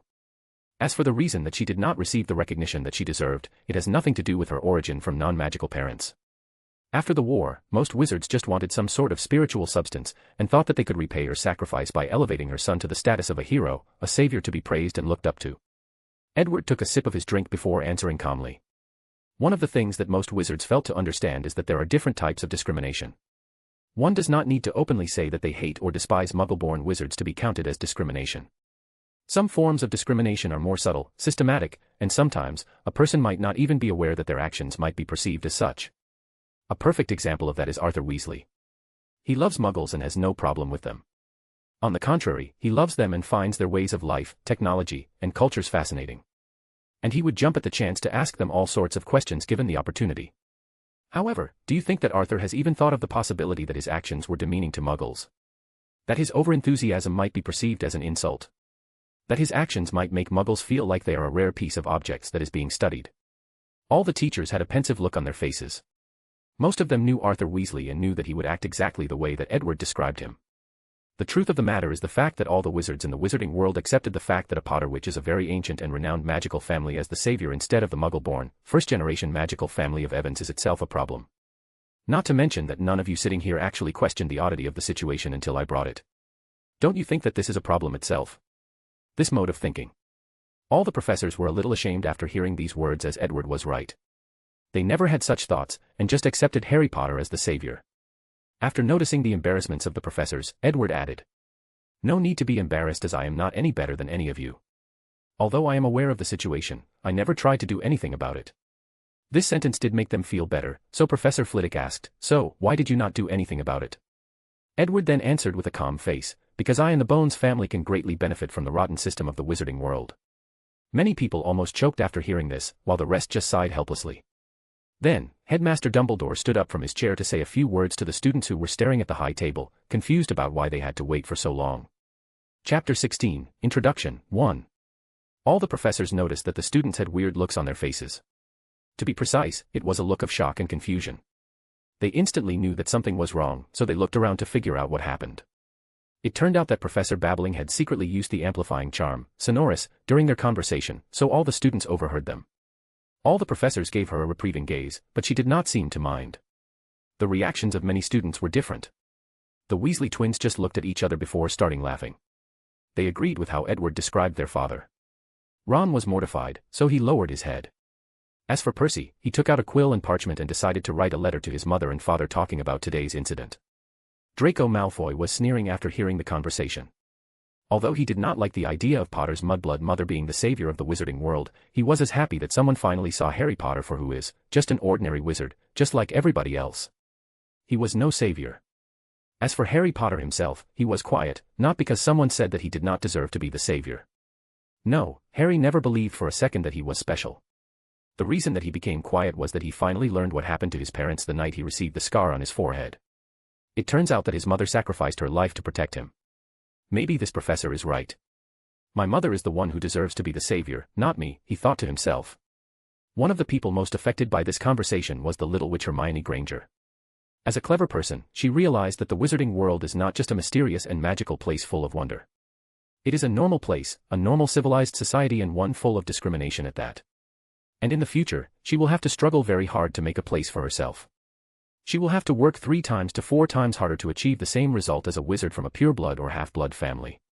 It was not just Hermione who came to this realization. Many of the Muggle-born wizards in the Great Hall came to this realization. Many of them have been in the wizarding world for quite some time now, and they have noticed some things. Before today, they convinced themselves that these things only happened at Hogwarts. And that, after graduation, when they go to the real world, things will be different, that their achievements will be based on their merits, not their background. However, after hearing the conversation between the professors, they realized that these problems are even more prominent in the wizarding world. After Dumbledore walked to the speaking podium in the shape of an owl, he started speaking to the students. Students, you do not need to worry about things that do not concern you. The world is not as negative as one would like to believe, as many great people in it work tirelessly every day to make it a better place. Furthermore, every one of you can also make the wizarding world a better place. It all depends on the choices you make in the future. Now, a few announcements before we can start eating. I'm sure that each one of you is starving. Then, he went on to warn them about the room on the 3rd floor, and that they were forbidden to use magic in the hallways or enter the dark forest. Then, he introduced Edward. Well, I would like to introduce your new alchemy teacher, Professor Edward Bones. Let him say a few words. Scene break. After Dumbledore introduced Edward, Hermione suddenly exclaimed, "That's Edward Bones." "You know him?" asked Harry. "Yes, he is a very famous wizard, maybe as famous as you.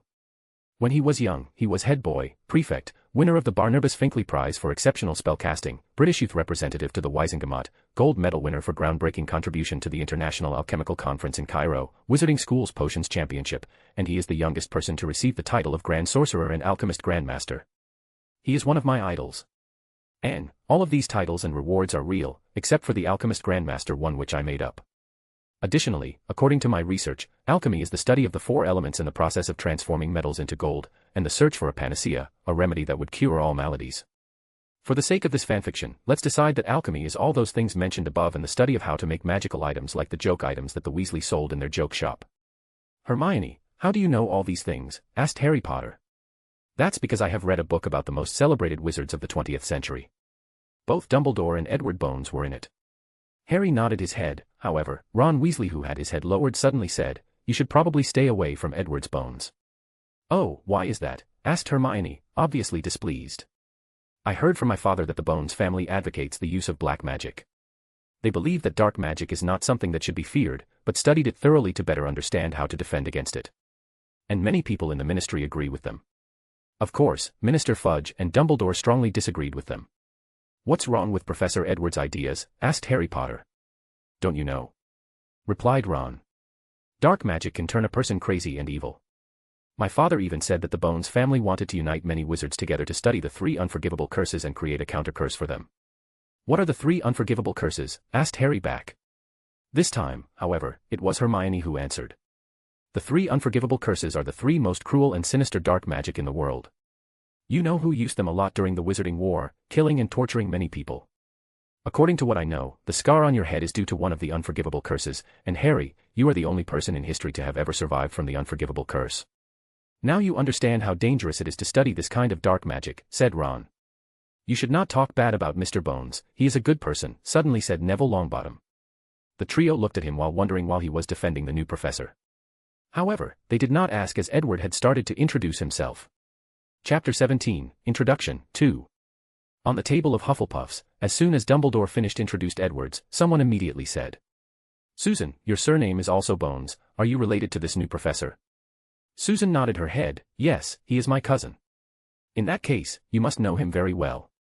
"So, what kind of person is he?" "Well, I only have a few memories of him. However, I remember that he was very nice with me, always buying me toys and candy. However, he can be very strict sometimes when it comes to magic. The person who asked the question nodded along with the other students of Hufflepuffs. Meanwhile, Susan also took a trip down memory lane. As a matter of fact, she remembers a great deal of things about Edwards. She remembered that when she was 4 years old, her cousin fed her some kind of weird potion, then she had her first magic riot. Then, from then on, before bed, she would be placed in a special room in the house. After entering the room, she would stimulate many accidental magic burst or magic power riots, as referred by her cousin, without her control, over and over again. At first she was confused why she had to do such a thing, however, later her aunt explained to her that this room was designed specifically for her by her cousin in order for her to create a magic power riot. According to her aunt, Amelia, all wizards have a magic core inside the body that holds their magic powers. By constantly depleting her magic power every day and allowing it to replenish itself at a young age, it will make it easier for her to control her magic later on. By that time, magic will be like another limb to her, easily controlled and wielded. When Susan was 6 years old, her cousin graduated from Hogwarts and left to travel the world, so she rarely saw him from then on. Of course, she would receive letters and a gift every Christmas and every birthday. On her 8th birthday, she received a wand and a magical book personally created by Edward. The book contained a lot of his understanding of magic. However, it was hard for Susan to understand some of the things inside. Fortunately, this book was not an ordinary one. The book was an alchemy product enchanted with a powerful memory charm. When learning a specific spell from the book, she would enter Edward's memory and relive all his understanding and experience of practicing said spells. Then, her aunt will supervise her to practice the spells for at least 2 hours a day, every day. And, similar to how Tom Riddle's diary could show his memory back at Hogwarts, but even more powerful. This lasted for 3 years until she reached the age to attend Hogwarts. As a result of such training, Susan has grown to love magic and practice hard every day even without her aunt's supervision. Susan did not know how special she was until she met a few people on the train. She learned from them that they did not know any magic, while she started to practice spells in the 3rd grade already. Scene break. After Dumbledore introduced Edward, he walked in front of the students to say a few words. Some of you may already know me, as for the ones who do not, hello, I am Edward Bones, your future professor of alchemy. First thing to know is the fact that since my class is an elective, only 3rd grades and above can take it. And, according to my research, Hogwarts does offer alchemy classes, however, it is only when enough students are interested in the class, and it is only available to 6th and 7th graders. My class does not require you to take either the OWLS exams or the NEWT. However, what I will teach you are real skills that can change your lives, or even the entire wizarding world. Well, let me give all of you a brief demonstration. You over there, the young lady with the Ravenclaw pin. Come to the front. Edward was pointing at a young woman at the Ravenclaw table. She was at first surprised by the fact that she was called, however, she still followed his instruction and came to the front. What is your name? Penelope Clearwater. A beautiful name. Can I borrow your pin badge for a few seconds? She nodded her head before handing him the blue pin badge with an eagle on it. Edwards took it and gave a brief examination. Then, he held it in both his hands and started muttering long and weird incantations from his mouth. His hand glowed light green. A few minutes later, he gave her back the pin badge. Try it. Penelope was at first confused, but she still placed the badge on her uniforms. Following which, she found herself floating in the air. At first, she was scared, then she soon got the hang of it. So, Penelope started to fly around the hallway like one of the ghosts. She flew over all the tables as she had a smile on her face, she would even yell out loud. Meanwhile, all the students and professors were looking at her with wonder. Many students wished that it was either them or their houses that was chosen. Of course the most surprised of these people was actually Dumbledore himself. As an alchemist, he knows what it takes to enchant a random object in a few minutes without a wand, and on the spot without any preparations, let alone enchanting them to be able to fly. He could not do such a thing. As a matter of fact, the only person he knows who can do such a thing is his old friend, Nicholas Flamel. After flying for 5 minutes, the enchantment on the badge seemed to have run out, so Edward waved his hand and Penelope landed on the ground without problem, then she returned to her seat. Despite having such an achievement in alchemy, Edward was not proud of his ability. He has seen the movie Thor in his past life. God King Odin was able to enchant a divine object like Mjolnir with a few words, and the enchantment was permanent. As for him, it took him a few minutes to enchant and it can only lasted 5 minutes. If his plans manage to work, he will eventually meet these legendary characters. So, Edward did not become too proud because of his little accomplishments. Chapter 18, Introduction, 3. All the students marveled at the scene that had just taken place. Then, they started clapping. It was a standing ovation. Meanwhile, there were different reactions about each grades. The first and second years became upset, while the other students were pondering whether to take Edward's class. The reason that some of them hesitate is because the alchemy class does not offer OWLs and NEWT exams. So, they feared that taking such an elective might make their grades suffer as they will have to spend a lot of time there. After the students calmed down, Edward said a few more words. Now, I have a few words for the Muggle-born students. I am sure that after spending a few years in the magical world, all of you should have noticed the lack of entertainment. After all, the three most current fun activities of wizards include Quidditch, wizard chess, and Yu-Gi-Oh! Dueling cards, which was invented by yours truly. However, what people do not know was that Yu-Gi-Oh! Was inspired by a Muggle comic I read once when I was a child. Many people were surprised by this revelation, so they paid more attention when they realized that Edward might say something important. Of course, Edward lied. He did not know whether there was a Yu-Gi-Oh! Manga in this world. And even if there was, it was probably not created yet when he invented it in the wizarding world. I am sure that all of you, at some time, wished that the magical world had things like television, movies, filming cameras, video games, Walkman, or CD players. All types of things that you get to enjoy when you return home. So, if any of you take my class, I will endow you with the necessary knowledge and skills to invent the magical versions of these items. And things do not have to stop there. Whether it is some random ideas you saw in a comic or fictional novel, you can try to invent them through alchemy. Who knows, maybe the next grand alchemist that revolutionized the wizarding world is one of you. After Edward finished his speech, people started to applaud again. This time, it was the Muggle-born students that first began the applause, then other people followed. However, the Slytherin table was not that enthusiastic about Edward's words. Nevertheless, they still showed some sign of respect. The reason? Because their parents warned them to try to get the favor of Edward Bones. Due to his talents, many pureblood families believe that Edward will be the next Dumbledore. Or better yet, the next Dark Lord. So, they planned to get on his good side as soon as possible. After Edward finished his introduction, he returned to his table. When he passed by Dumbledore, the latter whispered with the utmost gratitude, "Thank you, Edward." To which, the former just nodded. In fact, Edward knew the reason that the headmaster thanked him so sincerely. It was because of his speech directed towards the Muggle-born wizards. Professor Babbling Little Stunt have greatly damaged these Muggle-born students' courage and confidence towards the future. After all, they had just learned that their efforts might amount to nothing in the wizarding world due to bloodline discrimination. However, Edward's encouragement that they could be the next grand alchemist further motivated as he pointed out the advantages that they have over pure-blood or half-blood wizards. After Edward took his seat, he saw Professor Quirrell secretly looking at him. He could see that he was having trouble keeping the facade of a stuttering buffoon. And Edward guessed that it was probably Voldemort that was not happy with either his rant about Lily Evans, or his encouragement of the Muggle-born wizards. Or better yet, Voldy might be a little afraid of his talent, scared that he will reach a level of strength matching his. That would place a big hindrance in his plans after he managed to come back. However, Edward did not care about him. In his current state, Voldemort is not a match for him. And he is confident that by the time he is resurrected, he will be way more powerful than him. And that is only if he allows him to resurrect. Scene break. Hermione and Harry were excited after hearing Edward's speech as they were more than familiar with all the things he listed. However, it was the first time that they have heard that the magical world did not have all these things. Do you know any of these things that professors talked about? What exactly is a CD player? It is something to listen to music, replied Harry while shoving a piece of chicken in his mouth.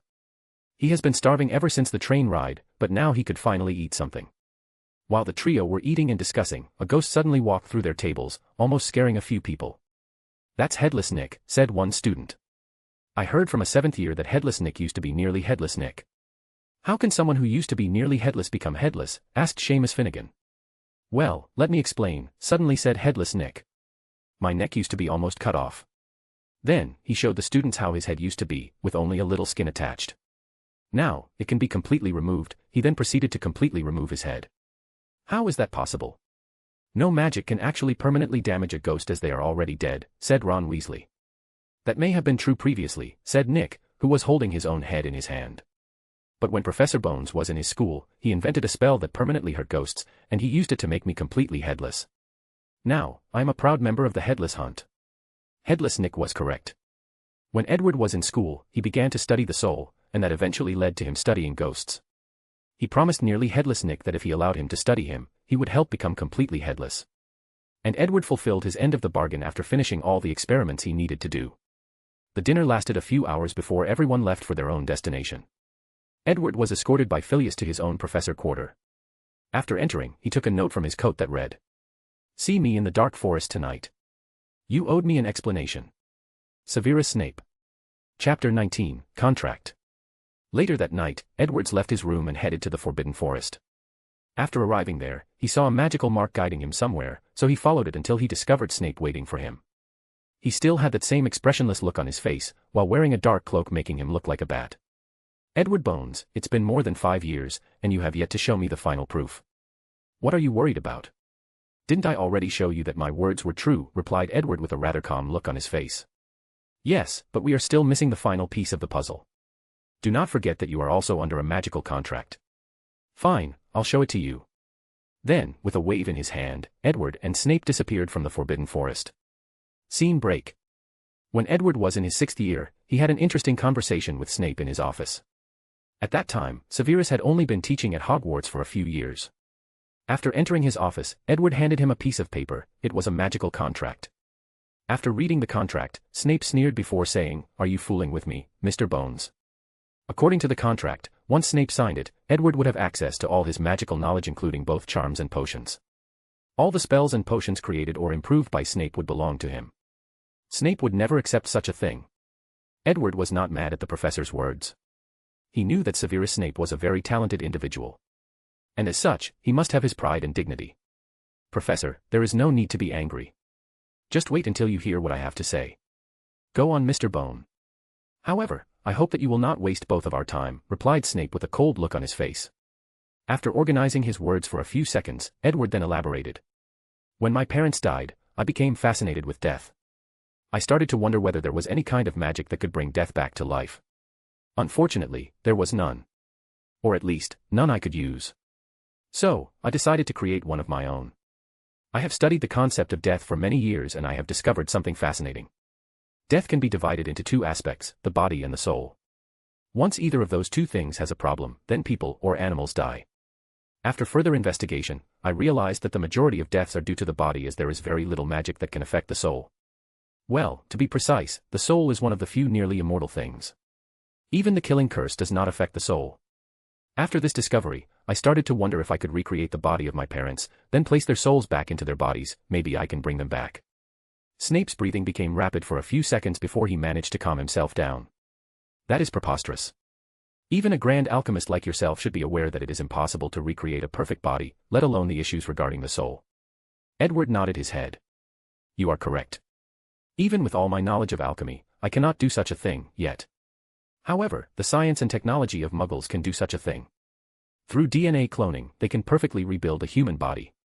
Of course, when I visited the Muggle world, this technology was years from being perfected. However, after I controlled some of the smartest of them and forced them to work together, the speed of the process has greatly reduced. And, the first cloned sheep was created in 1996, while the first human was in 2002.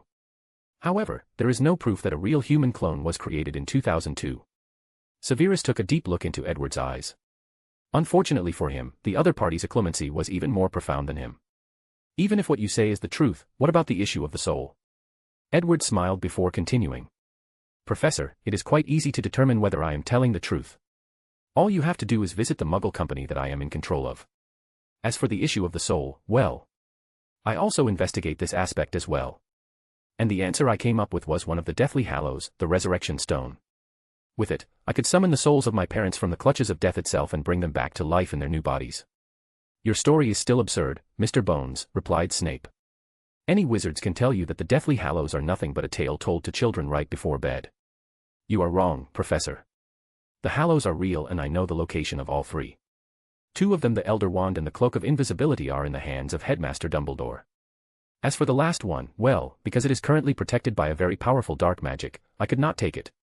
However, it is only a matter of time before it becomes mine. Snape took a deep breath before saying, Your story is interesting and all, Mr. Bones, but what does it have to do with me? Oh, Professor, there is no need to feign ignorance. I know a lot of things that I should not know. For example, your rivalry with James Potter and his group, the fact that the invisible cloak used to belong to James himself before he entrusted it for Dumbledore after his death. More importantly, I know of your love for a certain green-eyed little witch. So, I am confident that you are fully aware of what I am implying. Snape stares at Edward while secretly holding his wand, pondering whether to take drastic actions. However, he did not do so. That night, he apparat to a secret company in the Muggle world. After checking that Edward was telling the truth, he signed the contract the very next day. Scene break. Back to the present time, Edward followed him and Snape to the Gaunt's family shack, where the resurrection stone was located.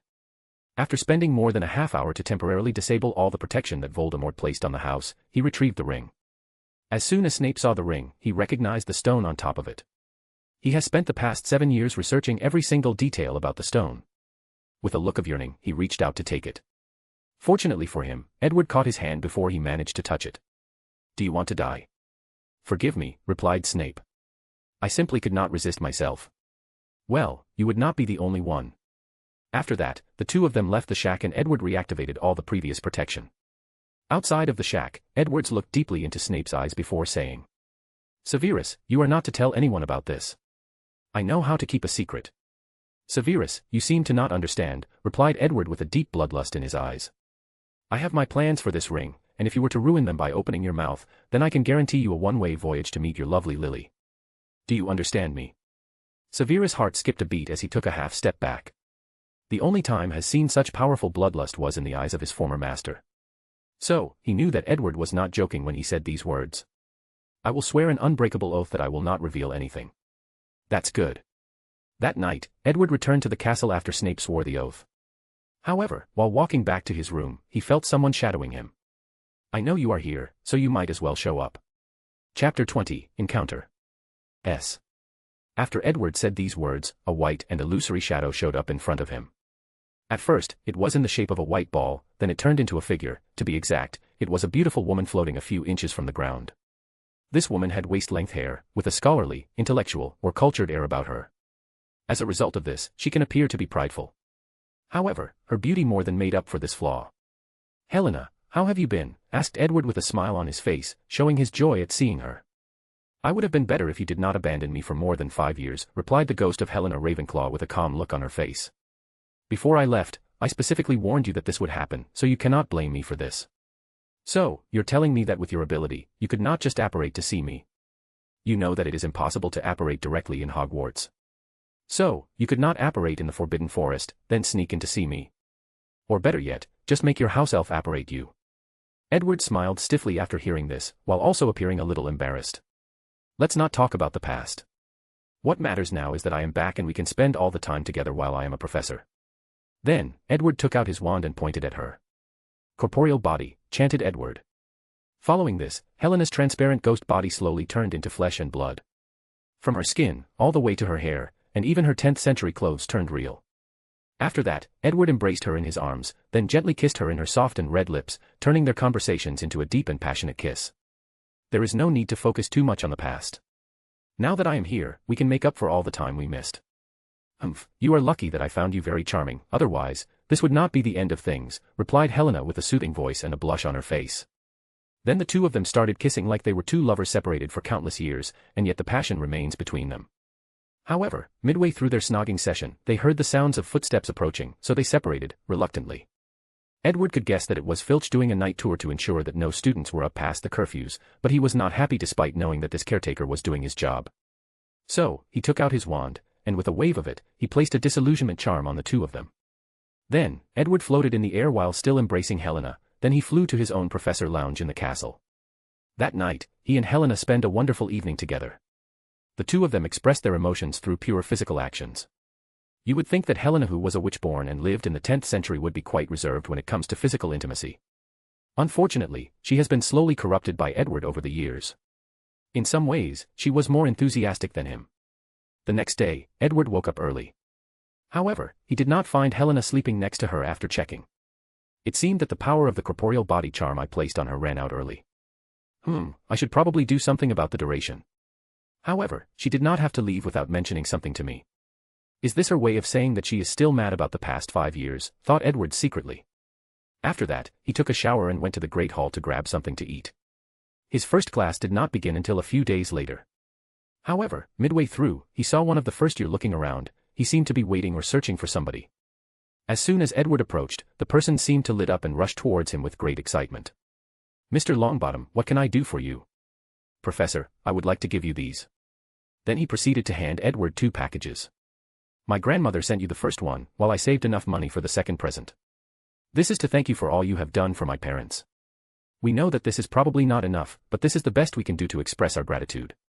Edward looked at the two gifts, one was a book, while the other was a bag of candy. Thank you, Mr. Longbottom. Furthermore, the price of a gift does not matter, only the intention behind it. After that, Neville thanked him again before leaving. However, midway through, he met with Harry, Ron, and Hermione, who overheard his conversation. So, they asked him about it, and Neville replied without hesitation. After the death of you-know-who, my parents were tortured through the Cruciatus curse by Bellatrix Lestrange, resulting in them losing their minds. At one point, they could not even recognize me. However, Professor Bones created healing magic that cured them. Although they have not completely recovered, now they can recognize me and my grandmother, and can even function normally. The only problem is that they could not use magic yet. However, according to Professor Bones' treatment, they should be fine in a few years. The trio was surprised, not just because of Edward's accomplishment, but the fact that Neville's parents were through so much suffering and pain. As for Edward, he went to eat his breakfast. However, during the whole process, he was thinking about Neville's parents. One time in school, he started a study on the relationship between the mind, body, memories, and soul. According to science, memory should be located in the brain. However, as a transmigrator, he retained all the memories from his past life. Meaning that memories are also related to the soul. Additionally, he also wondered about the correlation between the mind, soul, and memories. After months of research, he realized that the perfect subject for his experiments were the patients at the St. Mungo Hospital, especially the ones whose minds became damaged through magic. These patients often have trouble with both their minds or thinking and with their memories. So, Edward used his family connection to spend an internship at St. Mungo's Hospital to study these patients. He went as far as paying a visit to Gilderoy Lockhart and learned about memory charm, Obliviate, from him. And his research was a great success. He found the correlation between the mind, body, memories, and soul. To repay these people for being his experimental subject, even though it was not voluntary, he created much healing magic to help them and their families. While Edward was eating, he received a voice transmission from Severus Snape. This was one of the magic that he also created after modifying the sonorous charm. It was very useful for secret conversations. Last night, I forgot to tell you that there were some problems with the DNA clones that your Muggle company created. Is that so? Then, let's visit there later and I will check it out. As you wish. Chapter 21, Clone Problems. After having his breakfast, Edward went on to prepare for the first day of class. Since he was so engrossed with his research most of the summer, he was quite behind in his preparations. After making sure that all the materials needed for his alchemy class were prepared, he then focused on the books for the class. Lucky for him, he had already written the textbook, just needed to print the book itself. Afterward, Edward went to meet with Deputy Headmistress Minerva McGonagall. She handed him a list of all the students that have already signed up for his class. This list was quite extensive. Although Edward guessed that his class would be popular based on the stunt that he did yesterday, he did not think that it would be this popular. Moreover, a lot of the people who signed up are Muggle-born wizards. It seemed that yesterday's speech did have quite an impact on them. It seems that I have to print out more books and get more materials. Luckily, I am not the one paying for all the resources that will be wasted in all the trial and errors these students will go through, muttered Edward to himself after seeing the long list. Unfortunately for him, Professor McGonagall overheard him and gave him a strict stare. Edward was then a little embarrassed as Minerva, as the deputy headmistress, will be the one worrying about the finances of the school. As for Dumbledore himself, he seemed to leave everything in the control of McGonagall unless something happens that she judged she could not decide or take the responsibility for. Well, if it was up to Edward, she would be the headmistress of Hogwarts School of Witchcraft and Wizardry. And it is not just because she is already in charge of the entire school. After handling all the things required for his class, Edward went for a slight tour of the castle. After being gone for 5 years, he still missed many parts of it. Afterward, he went to visit Hagrid. Back in school, Edward and Hagrid have been very close friends. At first, he approached him to get access to all the resources of the Forbidden Forest. But soon enough, he became quite close with the half-giant due to his gentle and naive nature. Their friendship reached a peak after he taught Hagrid his invented spell, Nature Voice, which allowed him to communicate with magical animals. For Hagrid, who loves magical animals more than anything else, this spell was more precious than any amount of galleons. By the time Edward finished talking with Hagrid, it was already nighttime. So, he went to the Forbidden Forest at the same spot that he met Snape last night. Then, the two of them operated to a very secret building in the Muggle world. The room was full of scientists of different ages, gender, and ethnicity. At first, these people were surprised by Edward and Snape's sudden appearance, then they soon calmed down as they are used to these people's mode of suddenly appearing. Then, many of them saluted Edward. This was both because he was the boss behind this operation, and also because of his vast knowledge. The majority of these scientists are some of the smartest people in the world, so they have their pride. Even if Edward forced them to work together, it did not mean that they would respect him. However, all of this changed when they realized that Edward was as if not more knowledgeable than them, especially in the field of anatomy and biology. As a person who aspires to travel across countless universes and dimensions, Edward knew the importance of science. So, with his perfect memory and high IQ, he studied many fields. Not to mention that sometimes, looking at things from a scientific point of view can help his magic research. Adding to that, many of the spells he created are either based on scientific principles or inspired by scientific ideas. After arriving in this secret research lab, Edward was escorted to a specific room. There were 3 people naked and floating in a very large glass tube with green liquids in it.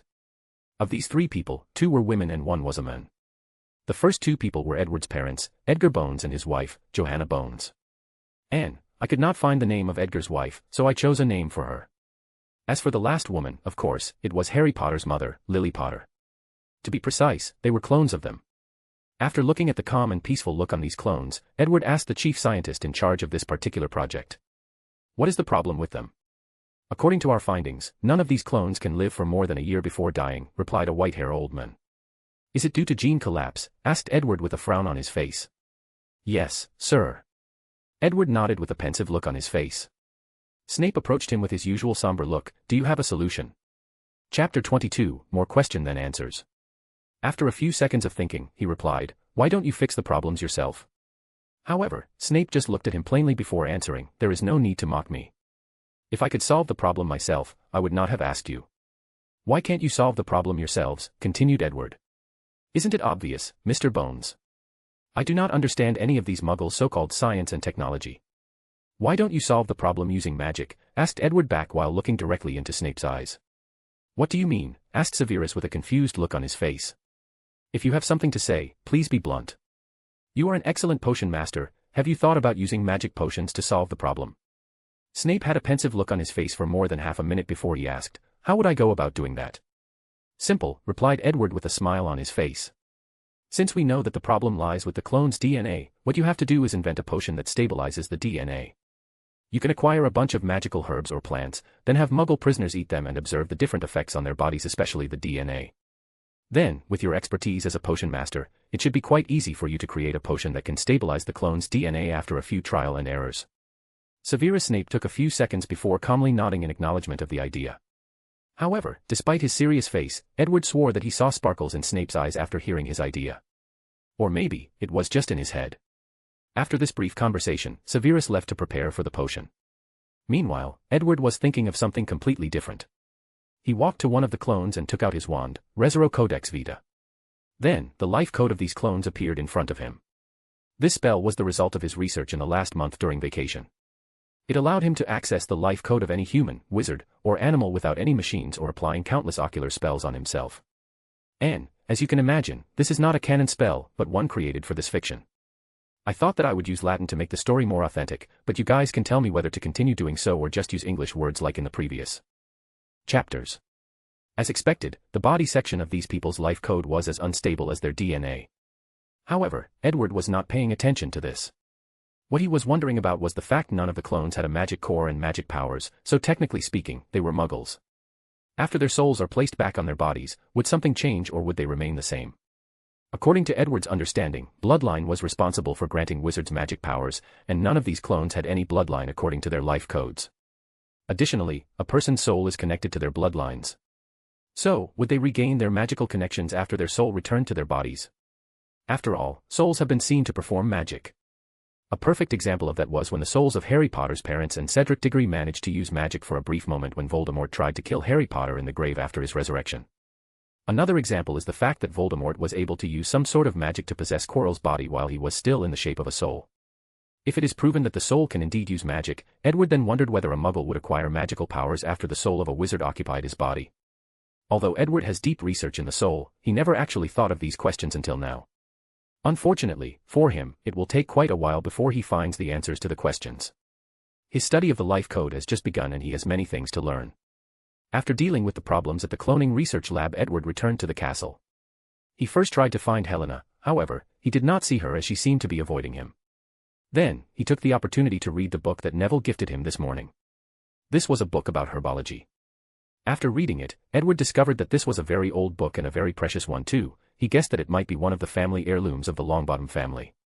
This book includes the names of some very old and extinct magical herbs and plants, and their functions. It even describes other herbs that can be used as replacements for the extinct one, and more importantly, possible theories on how to recultivate these lost herbs. In general, this book was quite informative to Edward. However, he was quite surprised that he did not have this book in his collection. During his days as a thief, he also visited the Longbottom family. Of course, due to their relationship, he did not steal anything and chose to copy all their books. Surprisingly though, he did not have this book. It was then that Edward realized that maybe these families may have kept their most precious things somewhere else, possibly in Gringotts. Maybe I should pay a visit to Gringotts one of these days, secretly thought Edward to himself.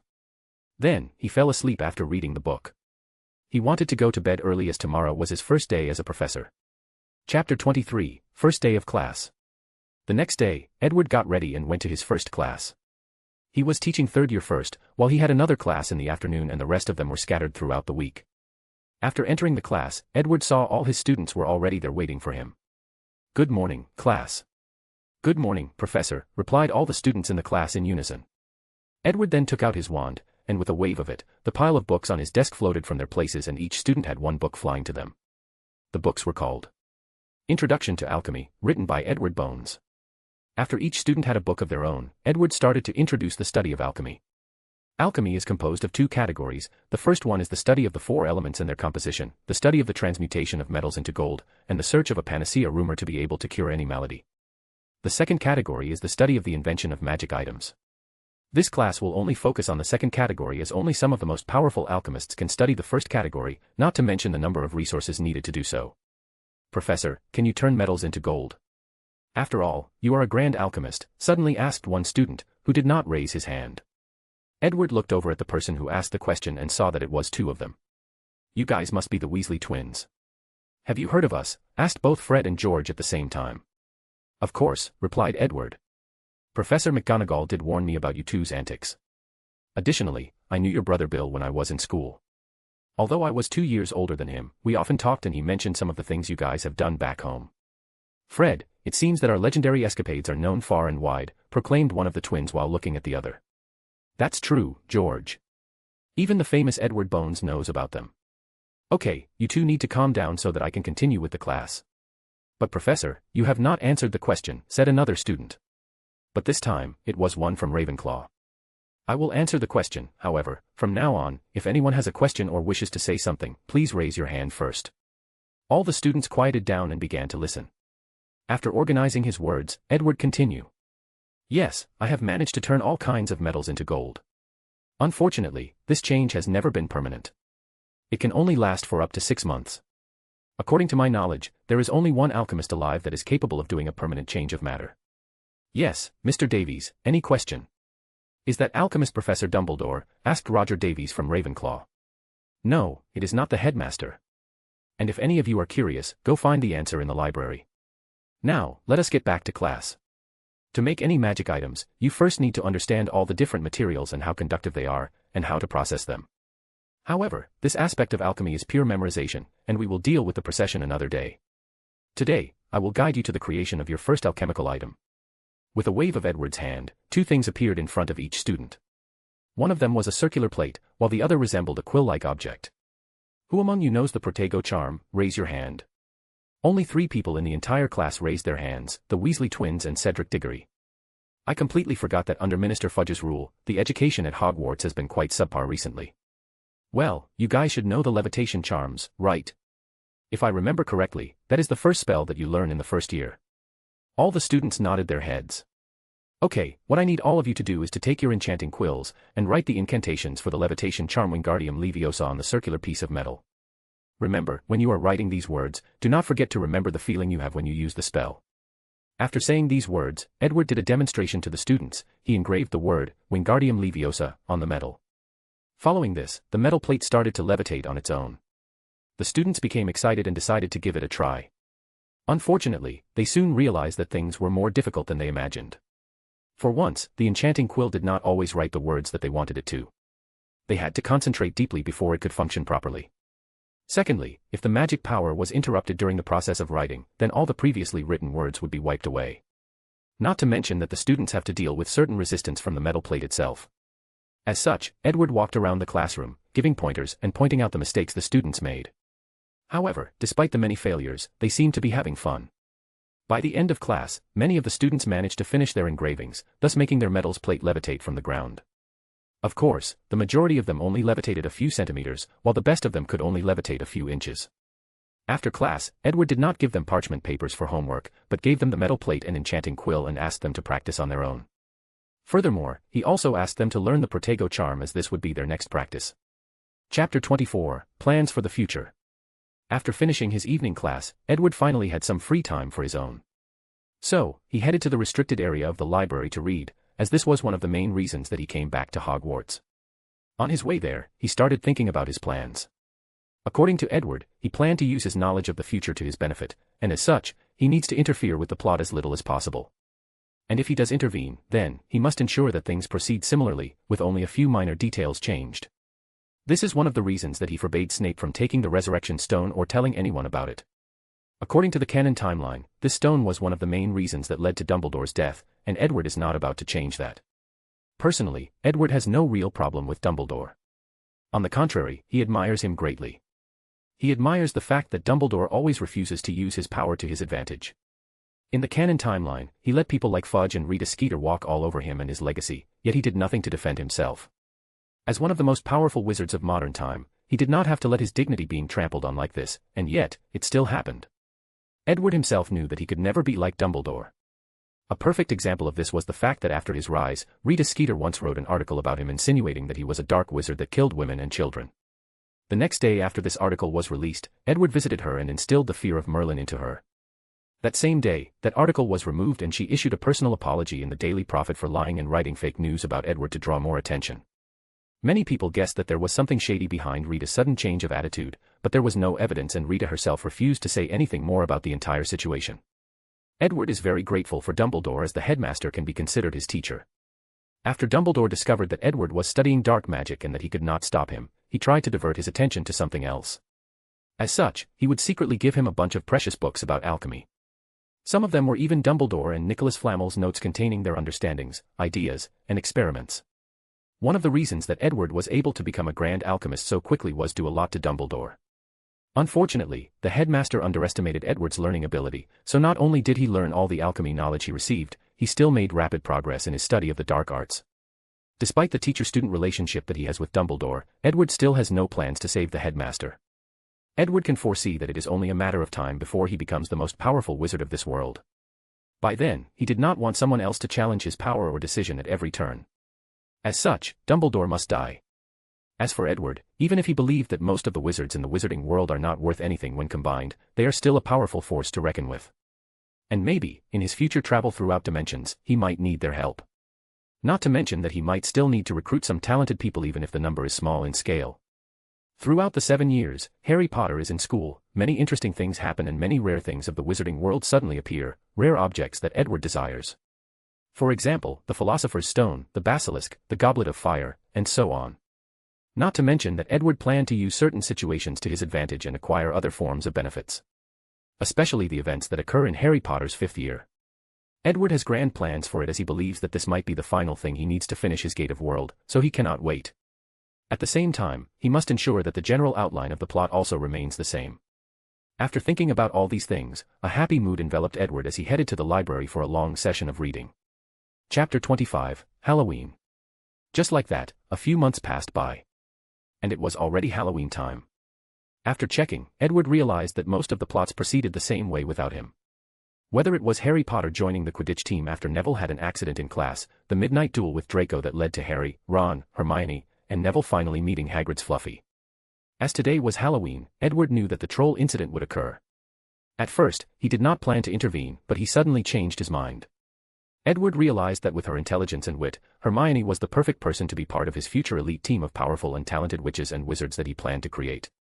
So, he decided to make a great first impression on her. So, during the Great Hall dinner, Edward took out his version of the Marauders map and tracked all the people in the castle. He saw Hermione in the girls' bathroom, and he also saw when Quirrell released the troll. Using the excuses that he had to go to the restroom, Edward left the Great Hall and headed for the girls' bathroom. And he only showed up when the troll finally discovered Hermione.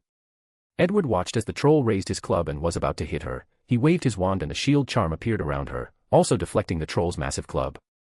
"Professor Bones," said Hermione with a look of relief on her face as she watched Edward slowly approach her while simultaneously ignoring the troll. "It is very dangerous to be out there alone, Miss Granger," replied Edward calmly. "I'm sorry," she replied while lowering her head. "It's fine as long as you are okay." Then, Edward looked at the troll that was trying to destroy his shield, with no success whatsoever. "Interesting magical creatures," suddenly said Edward. "Who?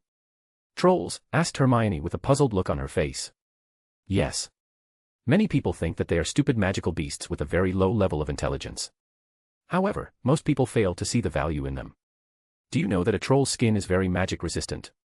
Also, this part of its body is part of ancient magic." "Ancient magic? Is that the same one you mentioned that Harry's mother used to save his life from you-know-who?" "Yes," nodded Edward.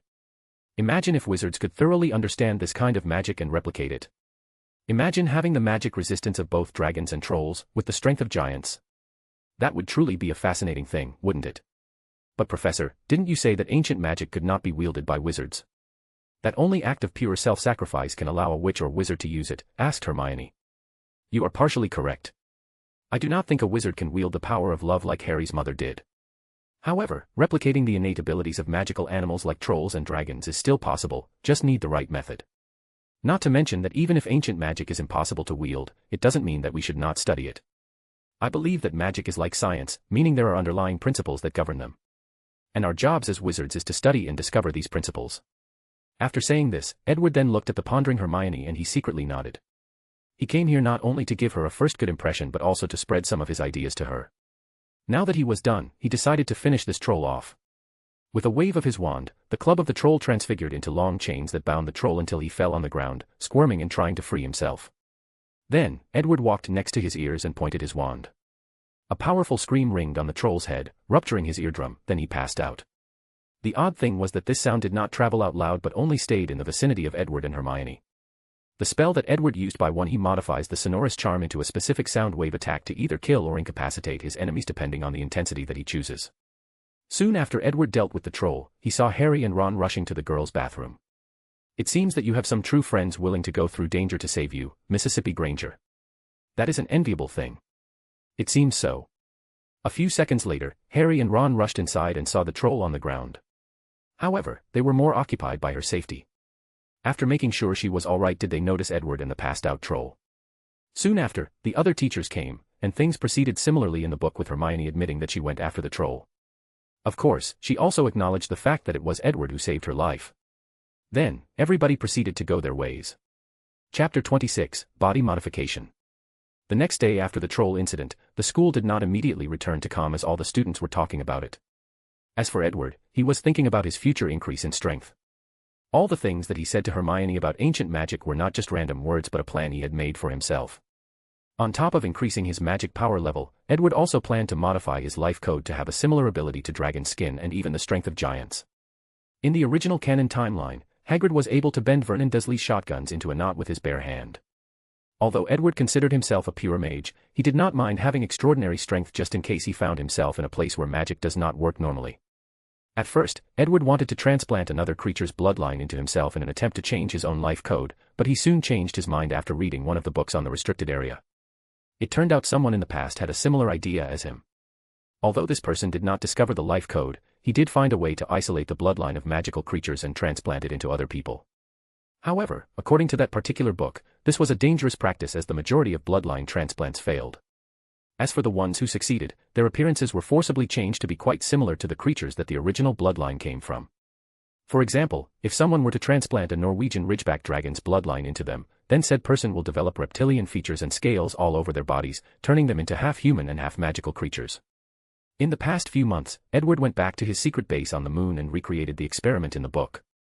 And he discovered that the reason for the failure of the bloodline transplant was because each creature's bloodline has its own will embedded into it. And this will fight back when it is transplanted into a foreign body. And even if it fails in the fight, it can slowly transform a person to be more like the form of the animal that the bloodline came from. After making this discovery, Edward then decided to improve his own already existing bloodline, instead of adding foreign ones to his body. To Edward, since wizards have their bloodlines, then they can be also considered magical animals. Now, all he has to do is find a way to copy some of the magical abilities or characteristics of other animals like dragon skin, giant strength, and the phoenix's immortal-like ability and recreate them into his human bloodline. And if he cannot do that, then he has to create spells that copy these bloodline abilities. Edward is very close to achieving his goal. In the past months, he has discovered the magic virus that werewolves contain in their bodies that allow them to transform bloodline. He has even managed to isolate and remove this magical virus from any werewolf. Now, what he is studying is how to program this magic virus so that it does not transform him into a werewolf, but modify his life code according to his instruction. Many books in the restricted area of the library have inspired Edward, and he believes that by the end of the first year, he should be successful in his endeavor. Of course, Edward also knows that this process will not be as simple as he made it to be. To properly modify the life code, a vast amount of knowledge regarding its complexity is required. However, that problem will be solved by his experiment of observing how the embryo of all kinds of magical creatures develops. To conduct this experiment, Edward got hold of a lot of magical creatures, a pair to be exact. He then forced them to mate, then placed them in an alchemy room that observed and recorded the development of the embryo's life code from its moment of inception, i.e. just a sperm, to their slow development in the womb, and finally, to the moment they are born. To conduct this experiment, Edward spent a lot of money as he had to buy countless different kinds of animals. At some point, he felt like he was Noah from the Bible. However, Edward felt like it was worth it with all the data he has received. His understanding of the life code has exponentially increased, and he believed that by next year, he should be ready to modify his own body. By then, he will reach the level of strength of Dumbledore, Grindelwald, and Voldemort. By then, no one could truly restrict him in the world. Well, maybe except for death itself. Chapter 27, Christmas. After the troll incident, everything went back to normal. Edward focused on teaching his class, while at the same time further his research. And just like that, a few months passed by and Christmas was only a few days away. During the past few months, Edward had made sure that everything that happened in the canon timeline still happened. For example, Harry's first Quidditch match and Quirrell's intervention, or Snape's rescue. Now that Snape has the hope to one day see Lily alive again, he will do everything possible to keep Harry safe. However, he seemed incapable of being nice to him during class. However, Edward was not worried about these things currently. He was worried about the long list of Christmas presents that he has to give to other people. All the people that he often corresponds with, he has to send them a gift. Of course, Edward decided to send these people a book from his library about their field of research. However, he still has many other presents to give, and those had to be personal, especially when it comes to his family and co-workers. After weeks of preparation, Edward finally finished his preparation right before all students left the castle. On Christmas Day, he sent Dumbledore a pack of homemade candy. This particular one was made by himself and the taste was immaculate. Edward first thought of giving wool stocks but went with the candy instead. For his favorite professor, Flitwick, he sent an alchemy item made through goblin techniques. This kind of technique has long been lost to the goblins themselves, but Edward knew how to use it. For Professor McGonagall, Edward sent a broom made personally by himself. This flying broom was even better than anything currently in the market. However, Edward warned her not to give this broom to the Gryffindor's Quidditch team, otherwise, he would make one even more powerful for the Ravenclaw's team. Of course, many other professors also receive a gift from Edward. It is just that their presents were not as thoughtful as the others. As for his family, Edward continued to send little Susan the alchemy book that contained his memories and understanding of magic. And he added a batch of the candy that he made for Dumbledore. As for his aunt, Amelia, he made a special necklace for her, which served two purposes. One was to make her magic power in a constant state of activity. As a result of this, it allows her to easily use any spells, and make them more powerful. The second purpose is that Edward placed a house elf apparate ability inside the necklace. So that, if one day she was ever in trouble, she can apparate anywhere. On top of that, the necklace is designed that if Amelia found her life in danger, the necklace also contains magic that would not only automatically apparate her out of the trouble, but also keep her alive for as long as possible. Even Helena received a very precious alchemy gift from Edward. This gift was also a necklace. However, the function was completely different from Amelia's. For one thing, the design was in the shape of the late 10th century and early 11th century. This was the time that Helena was alive, so Edward thought that she would appreciate it.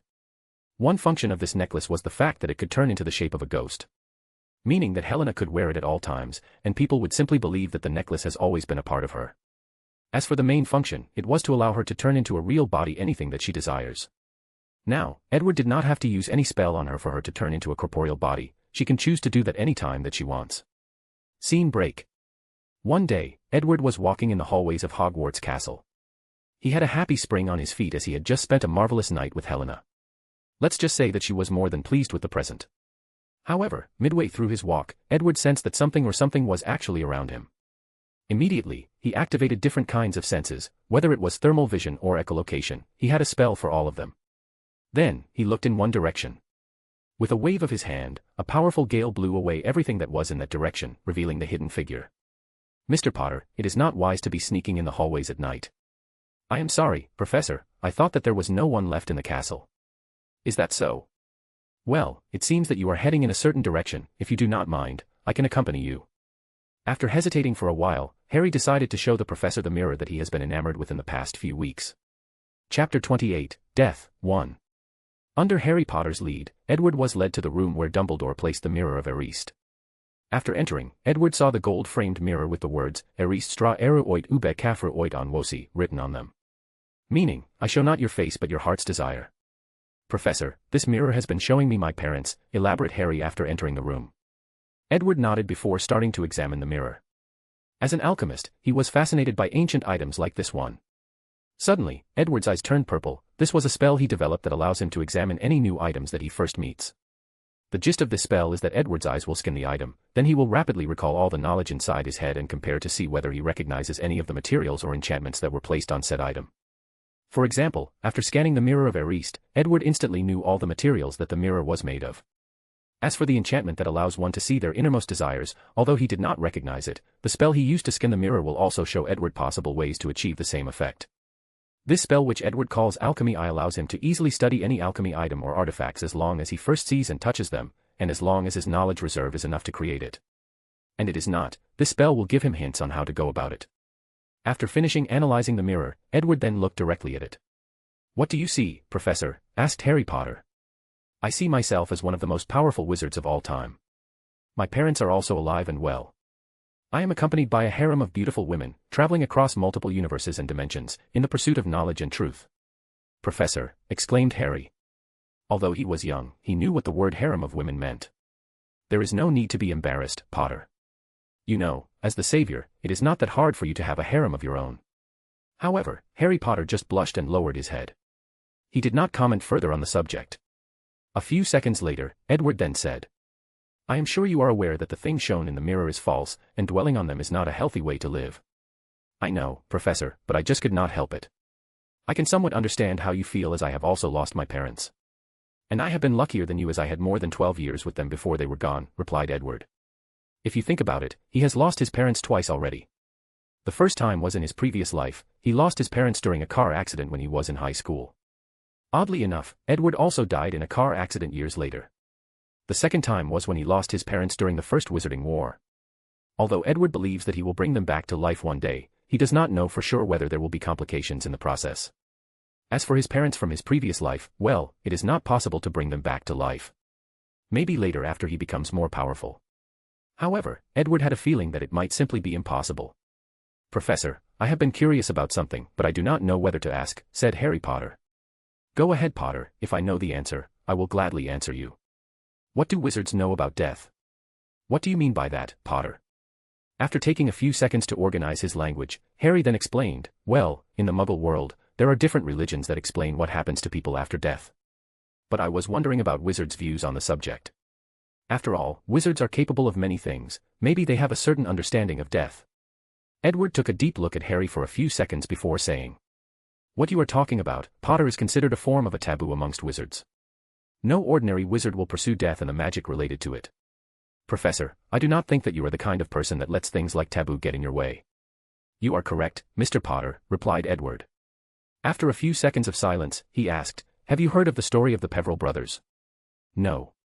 Then Edward proceeded to tell him about the story, about how the three brothers evaded death while crossing a bridge, then death itself showed up and gave each of them a prize that led to their eventual death. However, he did not mention the Deathly Hallows. What does that have to do with anything, Professor? Asked Harry, very confused. The reason I am telling you this story is because death in the story is not just a legend, but a real entity. And I've met him personally. Chapter 29, Death, 2. 3 years ago, Edward had graduated from Hogwarts for about 2 years. He had just stolen a bunch of books from wizard families from Egypt. And much of the knowledge he acquired was about death and the afterlife. After studying and understanding this knowledge, Edward was curious about the afterlife.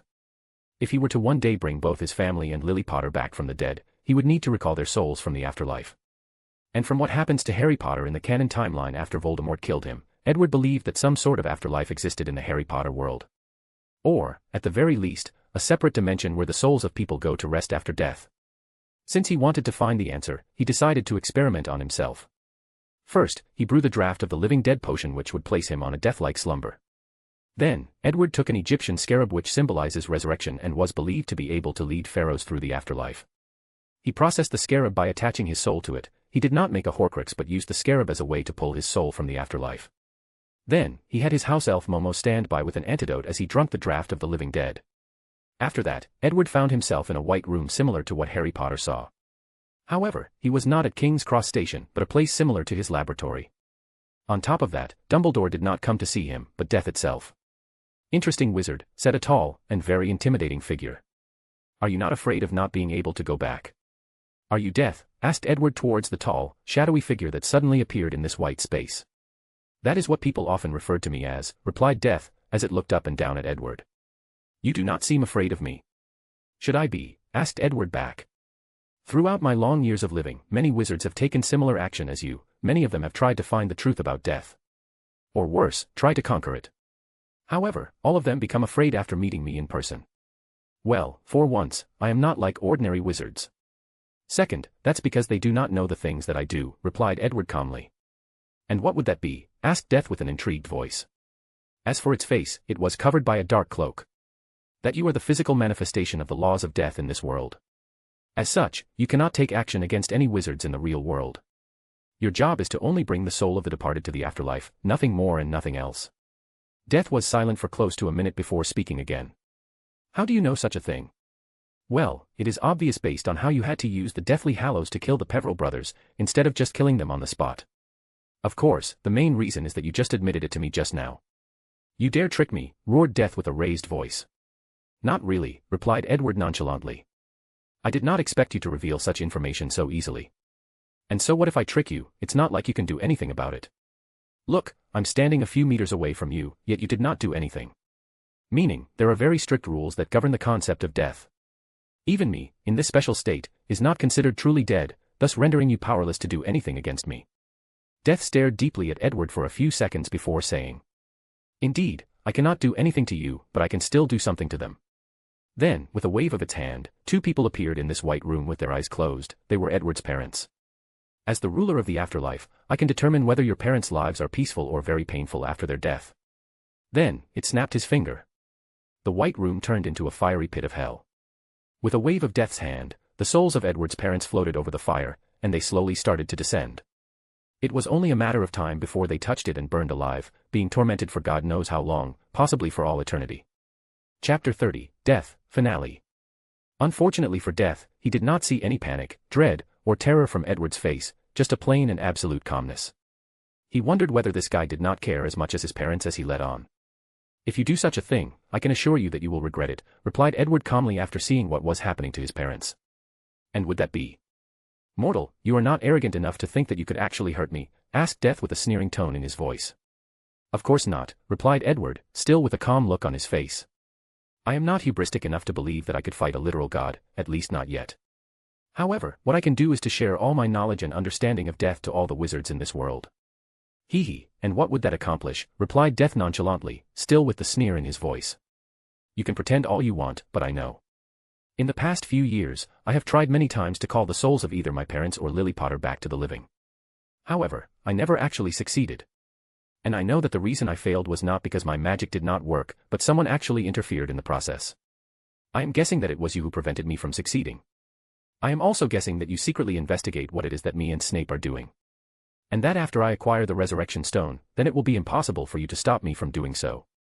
Now, imagine if all this taboo knowledge were to spread out among all the wizards in the world.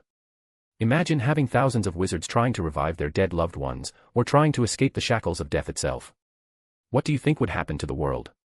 Death looked deeply at Edward, but it did not say anything. However, Edward did not stop talking. "I'll tell you what will happen. The cycle of life and death would become chaotic. The fundamental laws of death that govern this world would be affected. And you, the physical manifestation of death itself, will spend the rest of your lives trying to clean up after these wizards. And if something were to go completely wrong, you might even cease to exist. Damn wizards, curse death." Then with a wave of his hand, Edward was sent out of this white room. The arrogance and audacity of this wizard reminded me of that damn old man Merlin. He always thought that he could do whatever he wanted, without paying for the consequences.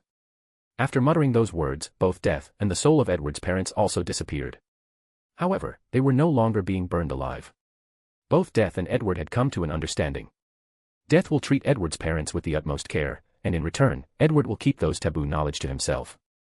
Scene break. Back to the present, in front of the mirror of Ariste. Professor, you are saying that the god of death is real? And he is in charge of the afterlife? Asked Harry with a look of shock on his face.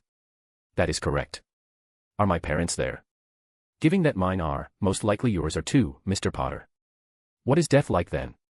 Well, physically, he looked like a very tall Dementor. As for the experience, Professor Dumbledore once said to me that death was just another adventure.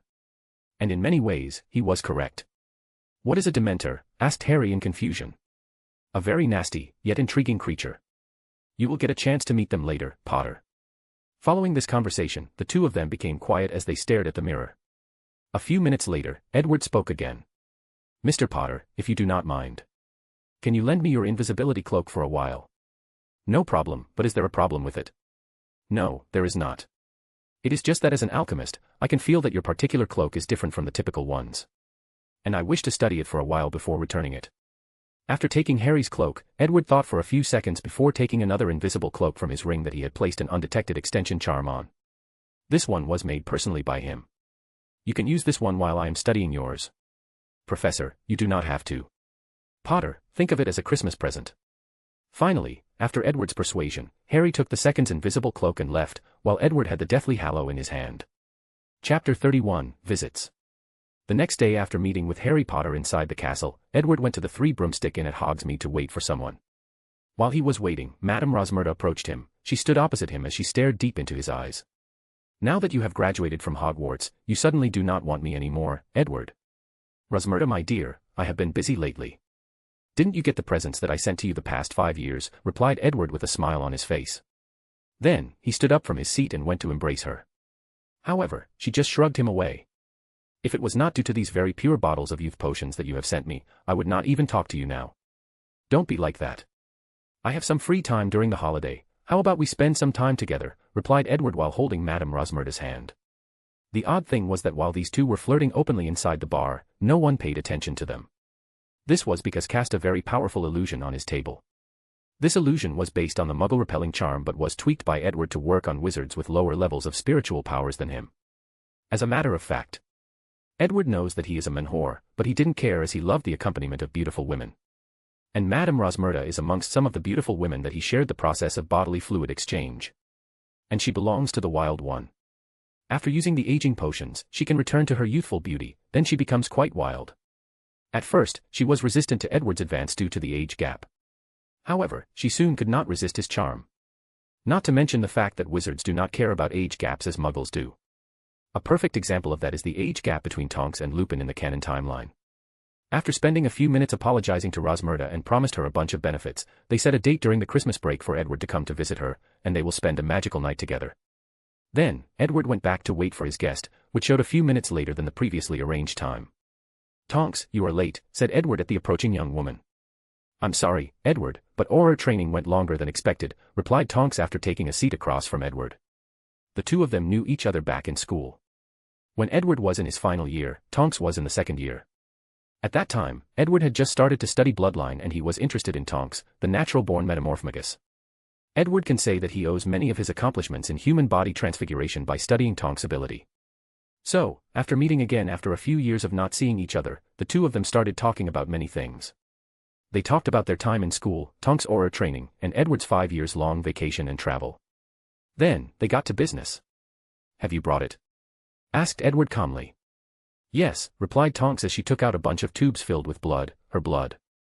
Are you sure that you are not using my blood to do some kind of dark magic ritual? Do I need to go through such lengths to harm you? Replied Edward calmly as he placed the blood away. As I said before, I'm just studying your blood to see if I can discover where your metamorphmagus ability comes from.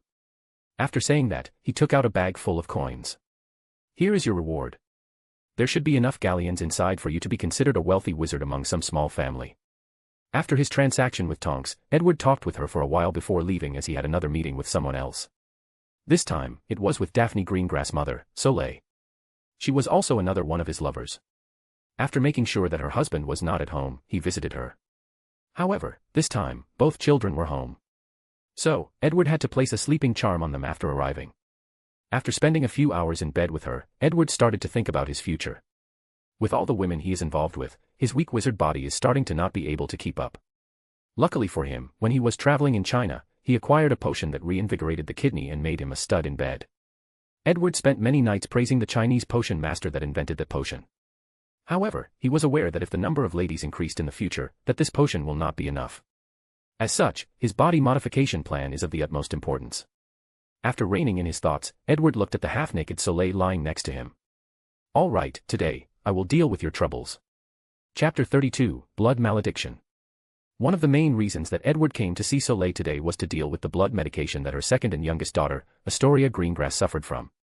In the past few months, with his new understanding of life code and after studying the disease through samples of her blood, he not only found the cause, but also a cure. According to Edward's research, blood malediction is nothing but a very powerful curse that is latched in the bloodline section of the life code. This curse will be passed on from one generation to another. Despite how powerful this curse sounds or looks, it is not. Well, at the very least, the one in the Greengrass family is not. This curse has remained inactive for countless years before reappearing in Astoria's generation. According to Edward's research, this curse has to use the long passage of time to slowly absorb magical powers from different members of the Greengrass family before it can manifest itself. However, this feature is what made Edward interested in this curse. To be able to use someone's bloodline as a medium for a curse is something that interests him, not to mention the fact that this curse can survive for so long. Scene break. Edward was standing in Astoria's room with Soleil by his side. He first fed her a potion that he made personally for her. This potion was designed to isolate the curse from her life code. Then, he pointed his wand at her and said, Resero Codex Vita, then her life code was shown to him. Then, he slowly observed. He watched how the potion slowly started to fight the curse inside her bloodline. However, the curse was losing. Edward had engineered this potion based on unicorn, extremely pure creatures that dislike things like dark arts and curses. So, after a brief resistance, the potion did its job and isolated the curse from Astoria's body. Then, with a wave of Edward's wand, the curse started to be removed from her body. However, the process was not smooth. Astoria's little body started shaking in the bed, and a painful look appeared on her face. A black shadow in the form of a goat head appeared from her body. It seemed to be coming from inside her. The goat head greatly resisted coming out of her body, but Edward insisted on doing so. He knew that this shadow was the physical manifestation of the bloodline curse of the Greengrass family. The interesting thing about this curse was the fact that it was somewhat sentient. It knew what to do to survive. Whether this was instinct or some form of will, Edward did not know. But, he was prepared to find out. While Edward was fighting with the curse, Soleil had a worried look on her face, but she did not say anything. Before they began, Edward had already warned her of what to expect, and that she should not distract him under any circumstances. After entangling with the curse for a few minutes, Edward managed to remove it from Astoria's body and placed it on an alchemy item that he specifically prepared for it. He was quite interested in studying this curse, especially since it involves knowledge regarding bloodline. Is she going to be fine? Asked Soleil with a worried look on her face. She will be weak for a few days, otherwise, everything should be fine. However, closely monitor her and report to me in case you find something wrong. Soleil then nodded as she sat next to her daughter and caressed her head. What are you going to tell your husband? About what? About the curse being gone. He probably won't even notice, replied Soleil with a little melancholy in her voice. Unfortunately for her, she was wrong. As soon as Edward removed the curse from Astoria, her father, Jameson Greengrass, felt it. After all, this was a bloodline curse. As the direct bloodline of the Greengrass family, the curse was once passed on to him. It's just that he was lucky and it never activated during his generation, but activated itself in his daughter. So, these two married pureblood couples will have a very harsh and real conversation tonight. However, this will have nothing to do with Edward, as he did not care about such a thing. Even if Jameson found out about him, he would not dare to come to confront him. Not only because of his strength as a wizard, but also because of both the political and economical power of the Bones family all over Europe. After operating home, Edward went to a specific room with a large map of the entire world on it. He pointed his wand at the humongous map and said, Quirinus Quarrel. Chapter 33, First Meeting. The map that Edward was looking at was one specially created by him after studying Marauder's map. His purpose was to keep track of all the important people of the wizarding world. Unlike the Marauder's map, Edward's was completely different in certain aspects. For once, his map could track anyone anywhere in the world. In other words, this map was not restricted to just Hogwarts Castle. Of course, such a powerful map also has its restrictions. For starters, if you want a person to appear on the map, you first have to get hold of something of them. It can be their hair, nails, saliva, blood, or a magical item that is very personal to them. Then, through these items, a powerful tracking hex will be used and the name of the person will be shown on the map. Furthermore, Edward has another copy of the map that he brings with him that is linked to this one in the room. After checking the whereabouts of Quirrell, Edward discovered that he had just teleported to the forest in Albania from Hogwarts Castle. After seeing this, Edward smiled and also teleported there. Scene break. Quirrell was standing in a forest with a hood on his face, hiding all of his features. After arriving, he kept looking left and right, as if waiting for something. "Oh, Quirrell, what have you fallen into?" suddenly said a voice. After turning around, Quirrell discovered that the person who came turned out to be Edward Bones. Although surprised at first, he remains calm on the surface. After all, his face was completely covered. "I do not know who this Quirrell you are talking to is," he responded in a deep and gravy voice. "You do not need to hide it, as I am the one who sent you the secret notes that lured you here. And I am not here to talk to you, but your master hiding behind your turbans." As soon as Edward said these words, Quirrell began to attack him. However, Edward just waved his wand, then the spell was blocked. Then, with a rising motion of his wand, the ground underneath Quirrell's feet started to shake, following which, a bunch of earth spikes rushed straight to him. Quirrell used a powerful spell to break all the spikes. However, by the time he was finished, Edwards had already used another spell. With a jabbing movement of his wand, a powerful wind blast came from the tip of his wand and rushed straight towards Quirrell, who was forced to use the Protego charm. Although he managed to somehow block the attack, all the trees around him did not have the same luck. In a radius of a few meters of Quirrell, all the trees were forcibly uplifted by the powerful winds from Edward's attack. As for Quirrell, after barely stopping Edward's spell, one of the pebbles next to him suddenly turned into a giant tail and hit him straight into his abdomen. An act that sent the defense against the dark arts professor flying a few dozens of meters before hitting a tree, and vomited some blood. "Let me take over," suddenly whispered a voice from Quirrell's back. "But master, you are still too weak. If I do not do something, you will either be revealed or killed, thus ruining all my plans. Do you want to be responsible for ruining my plans?" "I would never, my lord." After that, Voldemort's soul took control over Quirrell's body, and Edward noticed the change. In his vision, Quirrell's magic suddenly turned different. It turned more cold and ruthless. "So, Tom, are you ready to talk to me now?" However, the response that Edward received was an Avada Kedavra. A powerful green light rushed straight towards him from Quirrell's wand. With a whoosh sound, Edward disappeared and appeared behind Quirrell's back. With a wave of his wand, a bright red fireball rushed straight towards his opponent. However, Voldemort also disapparated from his position and apparat next to his opponent, then he opened his mouth and spewed out a snake-shaped fire. This was fiend fire. Edward's fireball changed direction. Unfortunately, it was swallowed by the snake. Knowing that he could not be as casual when fighting Quirrell, and having no desire to continue this charade of a battle, Edward decided to get serious. The first thing he did was to place an anti-apparition charm around the surrounding. Then, he looked at the gigantic snake fiend fire and waved his wand again. A very terrifying cold suddenly appeared from him at the epicenter and traveled in all directions. Then, everything in Edward's way was frozen: the trees, the animals, the insects, and more importantly, the fiend fire. The spell he used was dark magic that he created after observing and studying Dementors. This cold was not just based on temperature, but based on the fact that all the joy and happiness in the world were removed. This cold could not only affect fiend fire but even a person's soul could be frozen. Edward has tested that this spell is useful to even ghosts. After the fiend fire was frozen, Edward waved his wand again, then a terrible scream came from it. Following this, Voldemort suddenly felt a terrible headache that assaulted him, making him incapable of thinking, moving, or casting spells. He opened his mouth and spewed out a black mist that wanted to corrode Edward. However, the effect of the Dementor's cold was not finished and the black mist was also frozen. Voldemort did not take long to realize what this kind of pain was, as it was too familiar of a feeling. It was the same pain he suffered every time he created a Horcrux and split his soul. This meant that Edward's spell was dark magic that directly affected the soul. For a person like Voldemort who has split his soul into countless parts, this kind of spell was quite deadly to him even in his peak form. With a little helplessness, Voldemort dropped his wand on the ground as he knelt on the ground and held his head in agony. The scream lasted for a good minute before subsiding. With great difficulty, he asked, "What do you want, Edward Bones?" Chapter 34, Deal 1. After getting up from the ground, Quirrell under Voldemort's control removed the turban from his head. Then, the face of Voldemort on the back exchanges with Quirrell's face on the front. "Since you have brought us here, then there must be a reason. So, what is it?" "Tom, I am here to make a deal with you," replied Edward with a calm look on his face. "Do not call me by that disgusting name," hissed Voldemort. "Oh, do you think that I am not worthy to address as such, Tom?" asked Edward nonchalantly. "Forget the fact that you are far from my equal in your current state, even in your peak state, I can still confront you." Voldemort then became quiet for a few seconds before saying, "State your intentions. I am here to make a deal with you." After saying that, Edward did not wait for Voldemort to say anything more. He took out a parchment from his suit and threw it at him. Voldemort did not catch the parchment with his bare hands, but waved his hand first, attracting Quirrell's wand that he previously dropped. Then, he caught the parchment with his wand. After checking that there were no curses on it, he started to inspect the content. The parchment had many beautiful designs all over its corner, and words were written on it. To be precise, it was a magical contract. According to the agreement inscribed in it, Edward will tell Voldemort the obstacle that Dumbledore set to guard the Philosopher's Stone back at Hogwarts.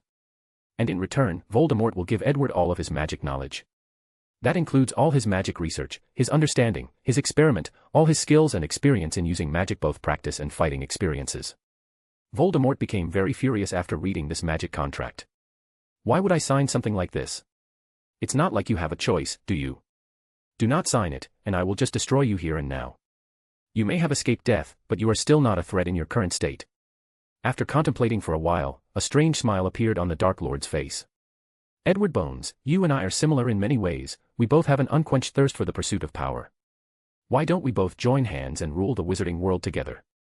I can share my method of immortality with you, and together, we can rule the entire world for eternity." Edward listened to Voldemort's speech with a calm look on his face. He was not surprised that the Dark Lord tried to recruit him.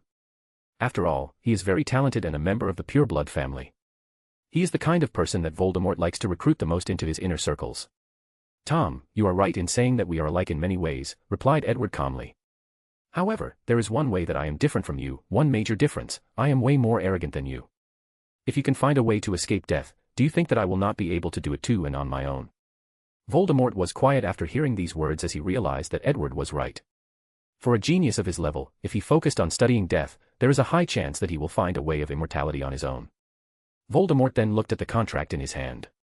If it was up to him, he would not want to sign this contract, because doing so would result in him giving away all his magical knowledge and accomplishments, including the method of making Horcrux. This is the biggest secret that he has never told any of his servants, even the most loyal of them like Bellatrix Lestrange. As he can only truly trust himself, he never told a second person about it. Nevertheless, Voldemort started to ponder the alternative of not signing this contract. He knows that he will not be able to escape from here, and his chance of acquiring the Philosopher's Stone will be forever gone. Not to mention the consequences that will follow if all the wizards in the world knew that he was alive and in such a pitiful state. He could foresee that many people who had grudges against him would go to extreme lengths to hunt him down. As for his followers, he would not rely too much on them. Without his powerful strength to keep them in check, they would never continue to follow him. Although Voldemort was not afraid of death, he did not want to continue to live in such a disgusting form of non-living and living. After pondering for a while, an idea suddenly came to Voldemort's mind and he decided to execute it. If he succeeds, he can get all he wants without paying much. Chapter 35, Deal 2. Voldemort used his wand to place some more clauses in the contract. The general idea is that Edward is not to reveal his whereabouts and the fact that he is still alive to anyone, especially Dumbledore. This has to last until Voldemort himself announces his return to the wizarding world. And if Edward were to break this contract, he would lose all his magical abilities. All the additional clauses that Voldemort added were nothing but a smokescreen for his real purpose. His purpose was to create a loophole in the contract. The loophole was that given the fact that he is technically not a living person or thing, this contract is of no use to him. Instead, the body he is occupying will be responsible for paying the cost for him. So, if Voldemort signed the contract, Edward would receive all the knowledge and experience of Quirrell, not of Tom Riddle. After modifying the contract to his liking, Voldemort did not immediately sign it as he did not want to alert Edward. Instead, he sent it back for him to check it. After Edward received the modified contract, he took his time to check it, and he instantly saw the loophole in the contract. However, he did not say anything except secretly sneering. This contract is one of the greatest accomplishments of Edward in both magic and alchemy. It contains so much knowledge. First, it contains the unbreakable vow and blood pact, making it impossible to break. It contains soul magic that Edward researched by himself, memory magic that he studied from Obliviate, occlumency and legilimency, and his research of the pensieve. And during his 5 years' voyage, Edward acquired new knowledge that allowed him to further increase the power of this contract.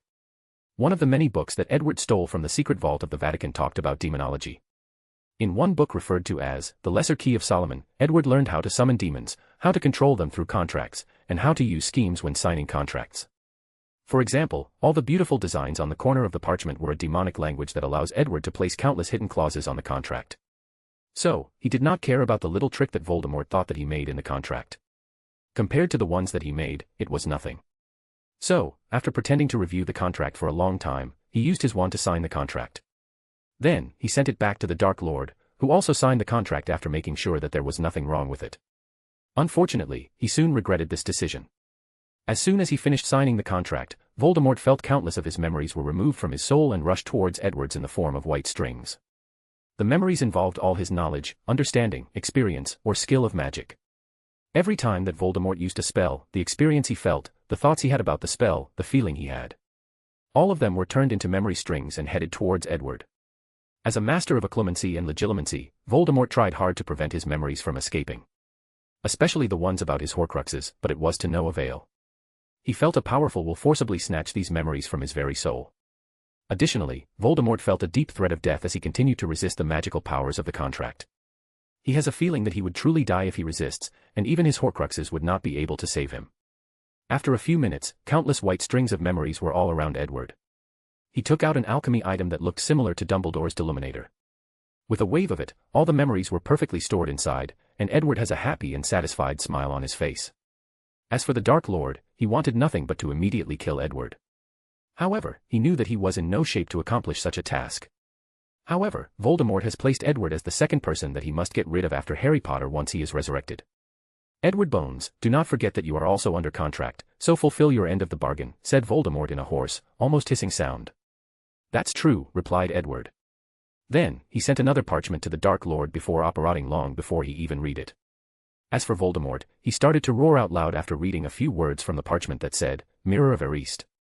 Chapter 36, Increase in Strength.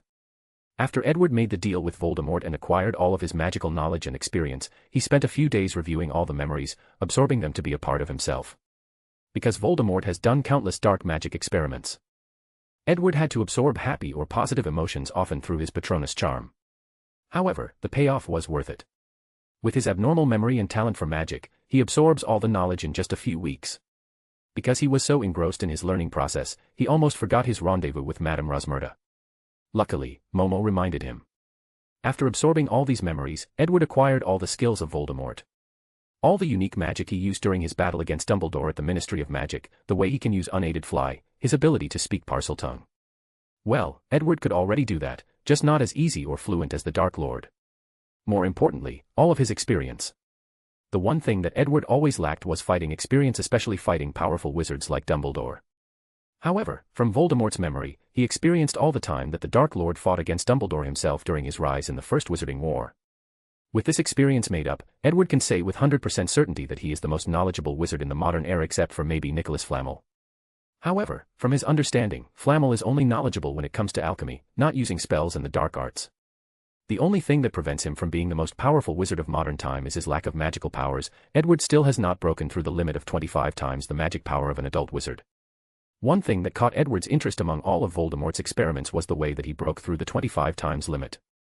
As Edward previously guessed, it had something to do with the Horcruxes.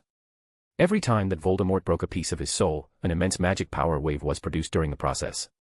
What the Dark Lord did was to use his magic core to absorb this excess magic power, then forcibly expand his magic core. The process is quite excruciating but very effective. Tom discovered this method after he made his second Horcrux after graduating from Hogwarts. According to Edward's discovery, Voldemort at his peak had a magic power 60 times the average wizard. This fact first greatly shocked Edward, but he soon realized that it made sense. After all, Dumbledore was barely equal to Voldemort with a powerful wand like the Elder Wand. So, it made sense that he was weaker than Voldemort when it comes to magic powers. Well, none of that truly mattered to Edward. After knowing how Voldemort broke 2 shackles of the magic core, he had a plan for his future. Of course, he would not make a Horcrux unless he discovered a way to make up for the soul after being split. Although Edward has a tremendous amount of knowledge and understanding of the soul, especially after getting access to Voldemort's research on the matter, he still did not find a way to make up for a split soul. Even modifying the soul section of the life code cannot make up for a split soul. After dealing with all the knowledge of Voldemort, Edward started to ponder for the future. Although he had all the knowledge of the Dark Lord, he was not satisfied, he wanted more. He wanted all the knowledge of both Dumbledore and Grindelwald. If he manages to accomplish such a thing, then he could not fathom how powerful he would be. At that time, his understanding of magic would reach a realm that even he could not fathom. Of course, Edward knew that compared to all the truly powerful mages, wizards, and sorcerers throughout countless dimensions, this level cannot be considered anything. However, by doing so, he will set a very steady foundation for himself when he meets these beings in the future. Now, all he has to do is to find a way to have both these powerful beings sign the contract. However, this is not an easy task to do, like both of these people are wizards of extreme will, and will not bend to coercion.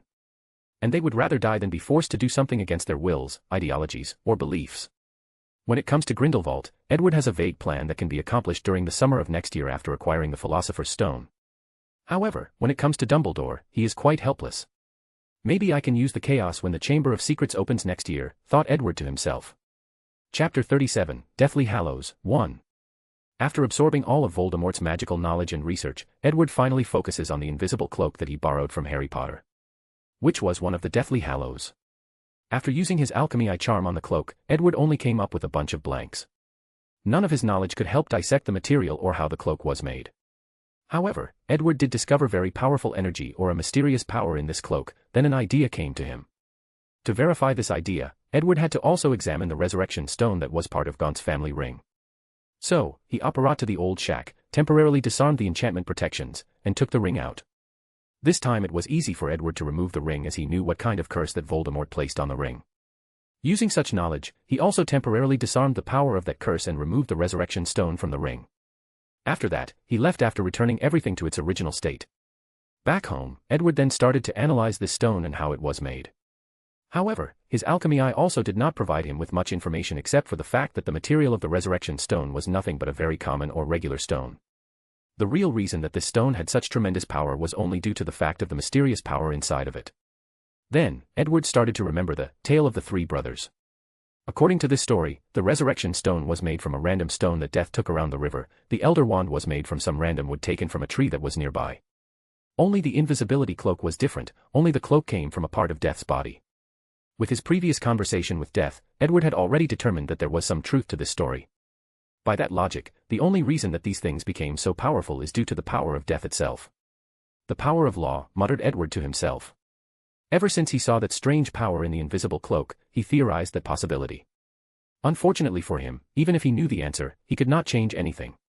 Edward has not even come close to the level of controlling the law, so he is somewhat helpless when it comes to either studying or recreating an alchemy item on the level of the Deathly Hallows. However, Edward was not that bothered as he still had plenty of room to grow. Plus, he still had some use for these Deathly Hallows. He first took out his wand and pointed at these two hallows. Using his magical powers, he started to activate the power of law inside of them. It took a lot of his magic powers before succeeding. A dark light suddenly came from the hallows, then Edward found himself inside a white room with a tall hooded figure in front of him. It was Death, and Edward knew that his plan had succeeded after seeing the menacing figure once again. "Wizards, why are you summoning me again? Didn't we already reach an agreement?" "You are correct," responded Edward as he looked at this god up and down. "This time, I came to make another deal with you." "What deal?" asked Death a little intrigued. "An exchange for knowledge about the soul, death, time, and space." "Interesting," replied Death, who suddenly approached Edward, standing only less than a meter away from.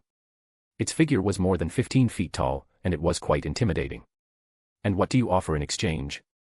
"The soul of Voldemort." "Laughable. Why would I want the soul of a person that is destined to die?" Edward frowned after hearing this, then he continued, "It's true that he is destined to die, but his soul will never belong to you due to what he did with the Horcruxes. Once he dies, he is destined to be forever eliminated, not able to enter the afterlife or forever staying in limbo. However, what I propose is to gather his split soul, piece them back together and hand them over to you." Death became silent for a brief moment after hearing this proposition. It was truly interesting in the soul of such a powerful wizard. However, Edward was right as he was destined not to receive it since Voldemort had doomed himself when he split his soul into so many pieces. "I can agree to your proposal, but I have certain conditions," replied Death after contemplating. "Please, elaborate." "For one, I cannot give you all my knowledge about souls and death." "Why not?" asked Edward with a deep frown on his face.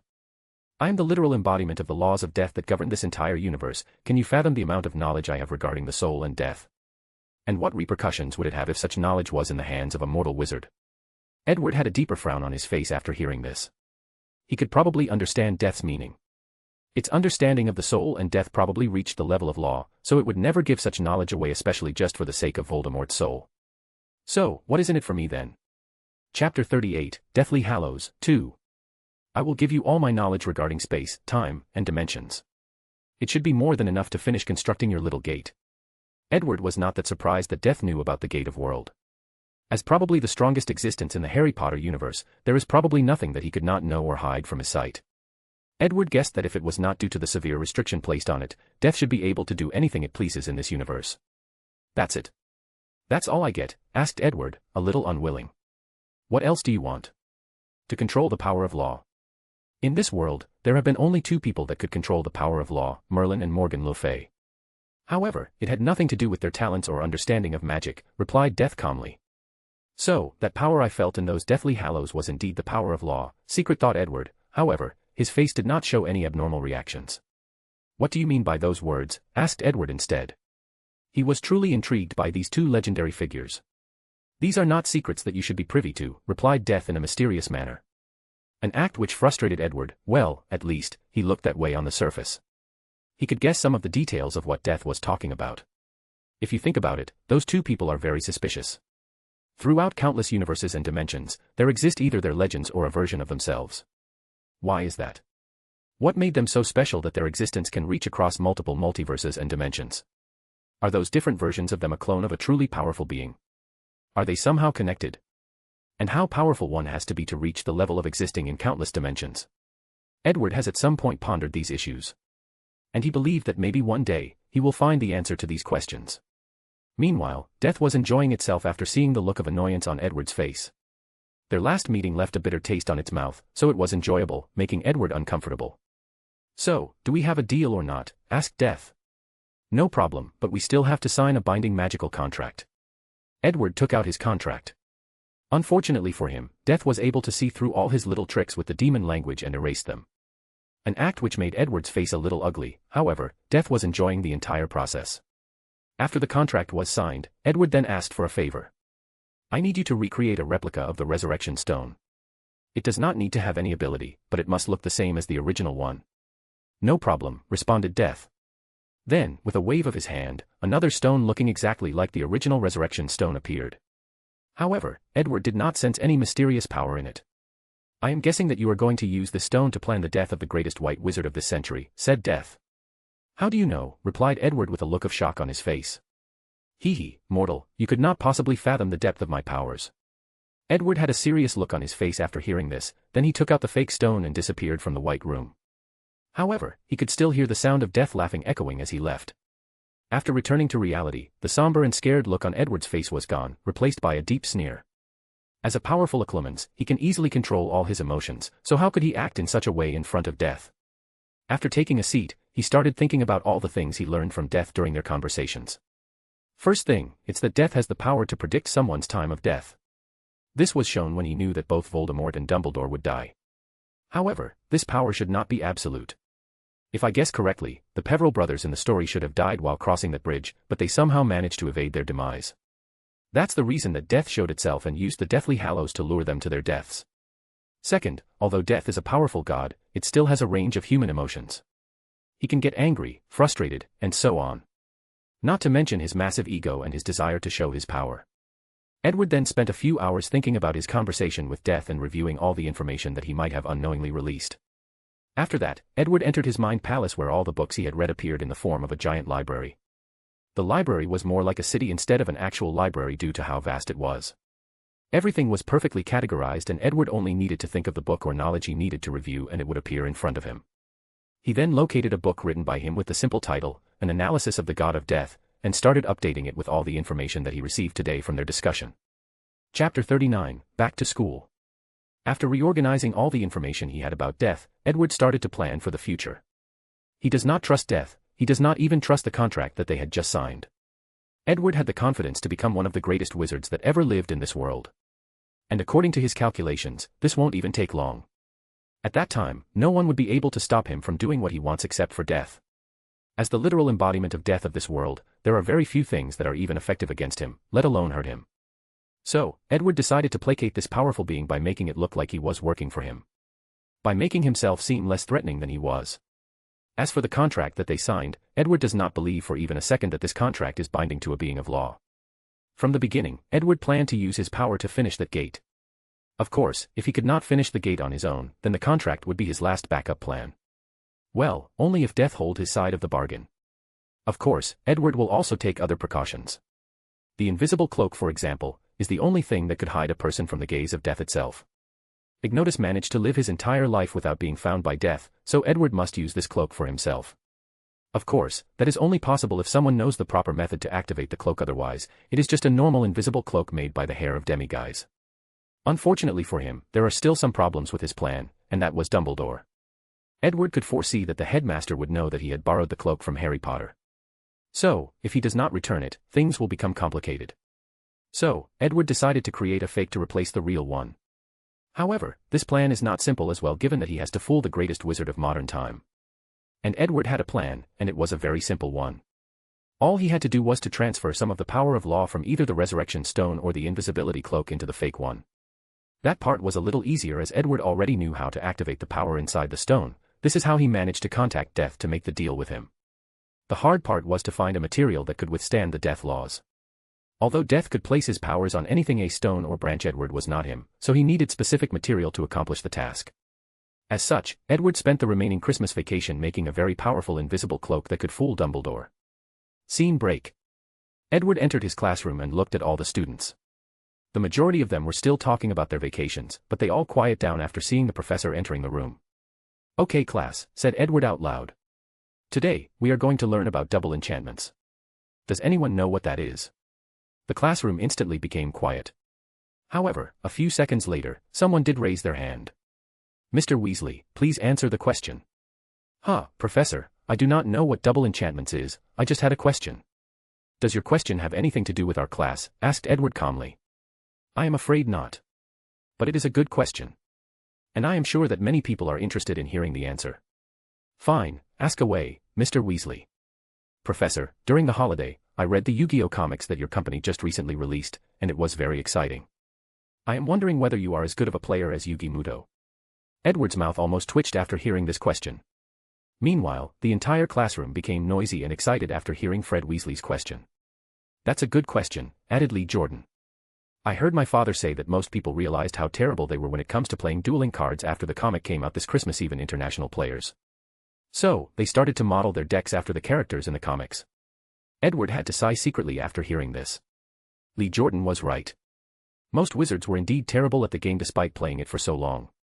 This was the main reason that Edward created a comic based on the original series to publish this past vacation. Of course, some things were changed in the process. For example, Yugi Muto and his friend were in fact wizards. Card dueling was written as something only wizards could do. Edward did this to prevent these pureblood families from finding excuses to fight with the Bones family. Of course, no one was aware of the fact that Muggles could play dueling cards in the first place. To play the real-life version, Edward designed the dueling discs to use magic power as an energy source. "Class, quiet down," said Edward after reining in his mind. "To answer your question, yes, I am indeed as good as him, if not better. After all, I created the game." Edward had no shame for taking credit for such a thing and taking the position of both Maximilian Pegasus and Sito Kaiba. "Professor, can you show us? Can you show us how good you are?" asked another Weasley. This time, however, it was George. "If you guys want to see a powerful player, go play against my cousin, Susan. If any of you can manage to beat her, then I'll even let you choose any cards from my collection. As you can imagine, as the creator of dueling monsters, my deck has the rarest and most precious of cards. Now, let us get back to class." Chapter 40, Teaching New Techniques in Class. During the first semester, I have taught all of you how to do basic enchantments on different items. By now, the majority of you should be able to do the levitation enchantments, the shield enchantment, the Lumos enchantments, and a variety of other ones. Edward pauses for a brief moment after saying that. Then, he looked at the entire class. Although the majority still had the excitement from his last declarations, they still paid attention to his class. These students knew that although Professor Edward is usually easy to talk to when it comes to magic, he does not play around. So, they are usually in their best behaviors when he is teaching in class. Now, I am going to teach you guys double enchantments. As the name implied, it is to place two enchantments on the same item.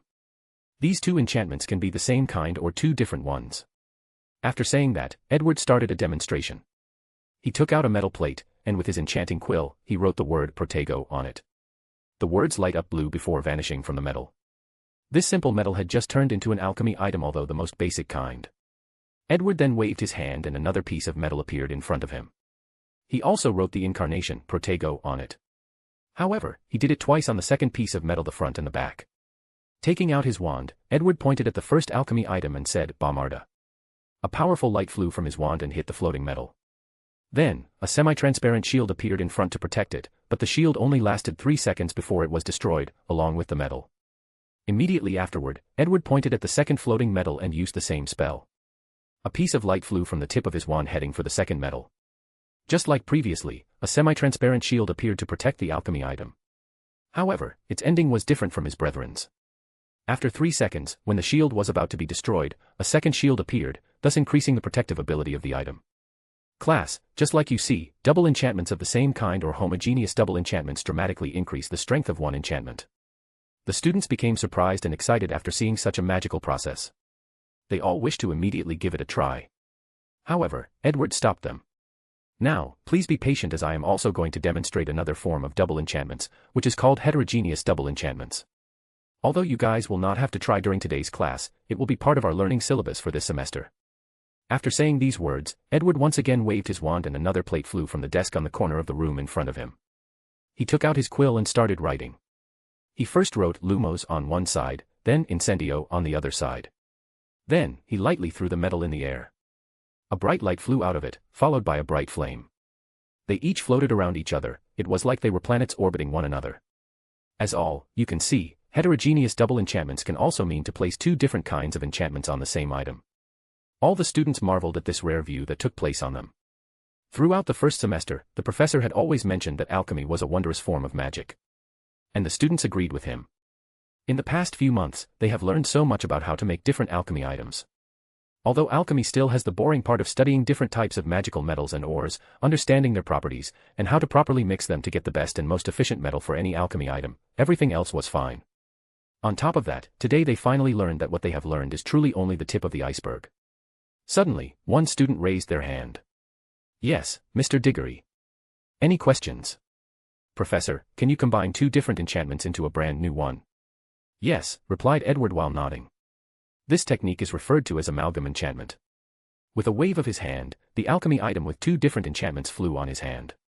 Then, with his enchanting quill, Edward drew a strange symbol on the metal. The few students that are also taking the study of ancient rune class of Professor Babbling instantly knew this was the rune word Iwaz, meaning partnership. After Edward finished writing the rune, a brilliant light came from the metal. After that, something amazing appeared in front of the students' eyes. The fire and light floating from the metal combined. The first thing that students noticed was the fact that the heat or temperature emanating from the fire was gone. Then, the red fire turned white, and it was not a cotton white, but more of a transparent white. The light that the new fire emanated was a few times brighter than before, it was bright to the point that most students in the class had to raise their hands in front of their eyes. In general, the white fire created by the amalgam of these two enchantments was truly beautiful, it seemed to bring a sense of joy and positivity to all the people in the classroom. Professor, would we be able to do that? Asked one excited student. As a matter of fact, yes, responded Edward with a smile on his face. However, the amalgam enchantment will not be taught until your 4th year. Although the students were not happy that they could not learn such amazing knowledge now, they were just as satisfied to be able to learn it next year. Professor, do we have to take the study of ancient rune class to become an alchemist? Suddenly asked one student with a worried look on her face. No, as long as you know the right rune to use, it will be fine. However, if any of you truly wish to study alchemy and become accomplished in this field, then you must study and understand ancient runes. Are there any more questions? No one raised their hands this time, so Edward gave the signal for all of them to start their practice of homogeneous double enchantment. Chapter 41, Politics. After finishing his demonstration, Edward let all the students begin to practice homogeneous double enchantments. Since they had already learned how to do only one enchantment, the first step was quite straightforward. However, once they tried to write the second one, a conflict erupted that destroyed the first one, rendering their previous efforts. What's worse is the fact that after a few failures, the piece of metal that they used to place enchantments on was destroyed, and they had to get another one. It was then some students realized how much money and material is needed for one person to become a qualified alchemist.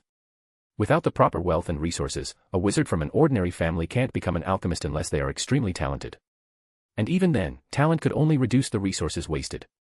After a few students had failed many times, Edward started to walk around the classroom to give pointers. He pointed out that both enchantments need to be precise, the amount of magic power used must be the same and the written incantations must have as few mistakes as possible. The closer both of them are, the better the enchantments would be. As such, to become a qualified alchemist, not only do you need to have great control of magic powers, but also have steady hands like surgeons. There was a reason that Edward let the class try many times by themselves before giving them pointers. He wanted to see whether there were any genius alchemists among the students, and there were, the Weasley twins. Of all the students in the class, their performances were the best. They had the best performance of all the years that he taught. Since there has been no alchemy class for countless years, Edward had to teach all the years, 3rd to 7th, the same thing. However, because the higher years have more knowledge and practice of magic, the pace of the class was faster. An example of that is the fact that 7th-year students already have the current content of this class. Edward was not that surprised by the twins' talents, as he knew from the canon timeline that they indeed had a rare talent for alchemy as they built their joke item shop. Edward always admired the twins' wild and crazy imagination, so he decided to give them extra guidance during class to further nurture their talents. Who knows, maybe they might help him in the future, or one of their crazy ideas might inspire him one day. After a few hours, class time soon came to an end and the students wondered how time passed so quickly. When they are in Professor Snape's class, they feel like they spent eons there. However, when they are enjoying themselves in Professor Bones' class, every time seems to end too quickly. Scene break. All the students had just walked out of Edward's class and were talking with one another with happy smiles on their faces. The class today was quite fun. I felt like Elle learned a lot. Me too, who knew that alchemy would be such an interesting and useful class. After making my first protection badge, I won a duel with a friend of mine who did not want to take Professor Bones' class because of what he said at the beginning of the year. Me too, I won a few duels with my badge. Forget about the duels, did anyone take notice of how much galleons was wasted on all the materials we used today in class? You are right. If we add on all the ones wasted on all the other classes, how much is galleons? Humph, this is what I hate about you all muggle-born wizards, all of you have low visions, suddenly said a Slytherin student. Adrian Pusey, what do you mean by that? Adrian Pusey gave these students that were talking about the cost of the materials of the alchemy class a disdainful look. All you people care about is the cost of the class material, but failed to realize the truly valuable thing of that class, knowledge. According to my mother, the alchemy book that we are using for class contains some of the most secret and valuable knowledge about alchemy that even some of the most ancient pureblood families envy and drooled after. However, Professor Bones is willing to give them for free. Adrian is right, added another Slytherin student. I heard that many of the pureblood family from Sacred 28 have written to Dumbledore and the Board of Governors and complained that such knowledge should not be taught at school. Luckily, the Bones family as one of the members, have many allies on the board, and with the support of the headmaster, the complaints of these families were ignored. The Muggle-born students were shocked after hearing this, as they did not know that so many political dramas occurred over one class. It was not just them who did not know about this, many other pureblood or magical families did not know any of this. Of course, now, the entire school will soon hear about such juicy gossip. Scene break. Back in the classroom, after class was over, Edward was resting at his desk reading a book when he noticed something approaching him.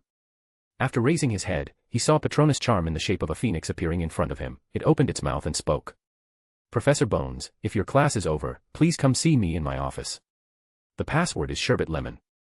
Chapter 42, Discussion in the Headmaster's Office. Edward went into the headmaster tower and used the password to enter the office. Upon his entrance, he did not see the professor but heard him rummaging through something on the back. Instead of sitting and waiting for him, Edward approached Fawkes and used the charm Nature's voice to talk to the phoenix. We had a deal, now it's time for you to hold your end of the bargain. Fine, since you fulfilled your end through my Christmas present, you can have as many bottles of blood you want, replied Fawkes. As he was a phoenix with a sense of honor, he would not go back on his words. Edward nodded, then proceeded to take a large syringe and a few crystal bottles. He then drew a lot of blood from the phoenix. Unfortunately for him, by the time he finished, he realized that he may have gone overboard. Fawkes had turned pale, his red and gold feathers had lost most of their lusters. He became thin, and by the looks of it, he seemed to be about to be reborn again. Knowing that he was a little too zealous, Edward hurried to take out a few bottles of potion from the little sack he had hanging on his waist. After making sure that Fawkes was all right, Edward sighed in relief, then he looked at the headmaster that was sitting on his chair and said, "Sorry about that. It's fine since Fawkes said that you could get his blood, then he has to deal with the repercussions of his words." Fawkes then looked at Dumbledore for a brief moment, then ignored him as he went back to rest and recuperated. "Professor, so how was your holiday?" asked Edward, trying to make small talk. "Enjoyable. I quite like the candy you gifted me. Each one of them had a different flavor based on emotions. I did not like the one that tasted like grief." "Well, you're not the only one. My cousin Susan sent me a letter complaining that she did not like both the grief and fear one." "Well, it is understandable given her age. So, Edward, how was your holiday?" Did you spend time with any special someone? A lady perhaps? Well, a few. That made sense. You were quite promiscuous when you were in school. I prefer the term romantic, Professor. While the two were having their little chat, Dumbledore had already used his wand to order tea and sweets for the two of them. After finishing his food, Dumbledore took a deep look at Edward. Are you going to use bloodline modification to break the limiter? Limiter? Asked Edward after taking a sip of his tea. Although he had an inkling of what the professor was talking about, he was not sure. Knowledge about the limiter is very ancient, and almost lost in modern times. I have only learned about it from Nico. You should be aware of the magic core theory. Edward nodded as he knew that his discovery of the magic core was not a unique development. Many of the ancient books that he has read have mentioned it, however, most wizards in modern times do not believe it is real. As a wizard continues to age, his magic power will continue to grow until his magic core reaches a limit, the limiter. Most wizards will spend most of their time not being able to reach the limit of their magic cores, while a few talented ones will do so in their later years. Only a rare few of them will reach this limit in their youth, like me, Tom, you, and an old friend of mine. He must mean Grindelwald. And this so-called limiter was probably the shackle I felt after my magic power reached 25 times that of an adult wizard, secretly thought Edward, while still calmly drinking his tea. Professor, could you elaborate on this limiter? Well, from what I understand, there should be 3 limiters. Currently, you are facing the first limiter. Once you succeed, your magic power will reach the same level as mine. According to Nico, he believed that some of the founders of Hogwarts like Rowena Ravenclaw and Salazar Slytherin have broken the second limiter. As for the third one, we believe that probably only Merlin and Morgan Le Fay had breached it, however, the proof we have is very scarce. Edward started thinking to himself. If what the professor said is true, then the first limiter provides magic power between 25 to 50 times that of an adult wizard. The second limiter is between 50 to 75, while the third is 75 to 100. However, Voldemort had a magic power of 60 times that of an adult wizard. Could he have broken the second limiter? However, after a quick review of the Dark Lord's memories, he realized that this was not the case. Voldemort only broke the first limiter, but forcibly expanded his magic core through the energy created by splitting his soul. This is the reason that his magic power could not reach the full 75 times. Professor, something does not add up. Godric Gryffindor was known as a very powerful duelist that has never lost a match. How come he is not on the list of people who broke the second limiter? Edward, you have to understand that breaking a limiter merely increases a wizard's magical powers.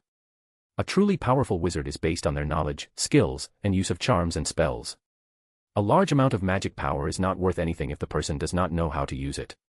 Edward nodded as he agreed with the professor's words. As a person with a vast amount of knowledge about magic, Edward truly understood the meaning of these words. For example, just his versatility in a battle is enough to make any wizard have a headache. In a duel, he could use ordinary charms, he could use elemental magic, spatial magic, or even necromancy. Most ordinary wizards can only use a few charms proficiently. Professor, if you do not mind me asking, how did you break your limiter? According to his speculation, Grindelwald most likely used the Elder Wand to break his, and he already knew how Voldemort broke his. Since Nicholas Flamel knew about the limiters and told Dumbledore, he must have broken through it as well. So, Edward speculated that he must have either used the Philosopher's Stone, or his long life resulted in him breaking it naturally. As for Dumbledore, Edward speculated that he might have used Fawkes as a way to do it. However, he was not entirely sure. Chapter 43, Ravenclaw's Greed for Knowledge. How I did it, said Dumbledore slowly. Simple, with practice. Practice. Yes, practice. The magic core is similar to a muscle of the body. With repeated practice and training, it will eventually get stronger even to the point of breaking the first limiter. Wouldn't that take a lot of time? Asked Edward. Not really, replied the professor who placed a piece of cake in his mouth. With the right method, the time can be greatly reduced. Edward nodded, but he did not say anything further. He could guess that the professor wanted him to ask so that he could use his method instead of the bloodline modification one. However, he would not ask. Edward, as a transmigrator who has read all the Harry Potter books and movies, knew that it was not a simple thing to be in favor of Dumbledore. Whether it was Newt Scamander or Harry Potter, both of them went into a lot of trouble just because of being Dumbledore's protégé or something similar. No one that is truly close to Dumbledore has ever had a good fate. Let's look at Snape. The poor guy spent more than 6 years looking over and protecting the son of the person he loves most in the world, and the person he hates most in the world. All under Dumbledore's order. Of course, this could be argued that it was Snape's decision after all. However, the man has done so many things against his will while working as a double agent for Dumbledore. Edward will never forget the scene in the movie when Dumbledore told Snape that Harry Potter had to die, and Voldemort had to be the one to kill him. He was both angry and devastated. No matter how eloquently people argued for Dumbledore, it does not change the fact he used Snape's love for Lily to force him to protect Harry Potter. Then there is the Flammel couple. Although according to the canon timeline, they decided to give up the Philosopher's Stone, Edward did not believe for a second that Dumbledore did not take any part in convincing them to do so and doing it so easily. So, it does not matter whether the professor was hinting at him to ask him about the way to break the limiter. He did not want to owe him any more debt after all the alchemy knowledge that he thought, even though he was just trying to prevent him from studying the dark arts.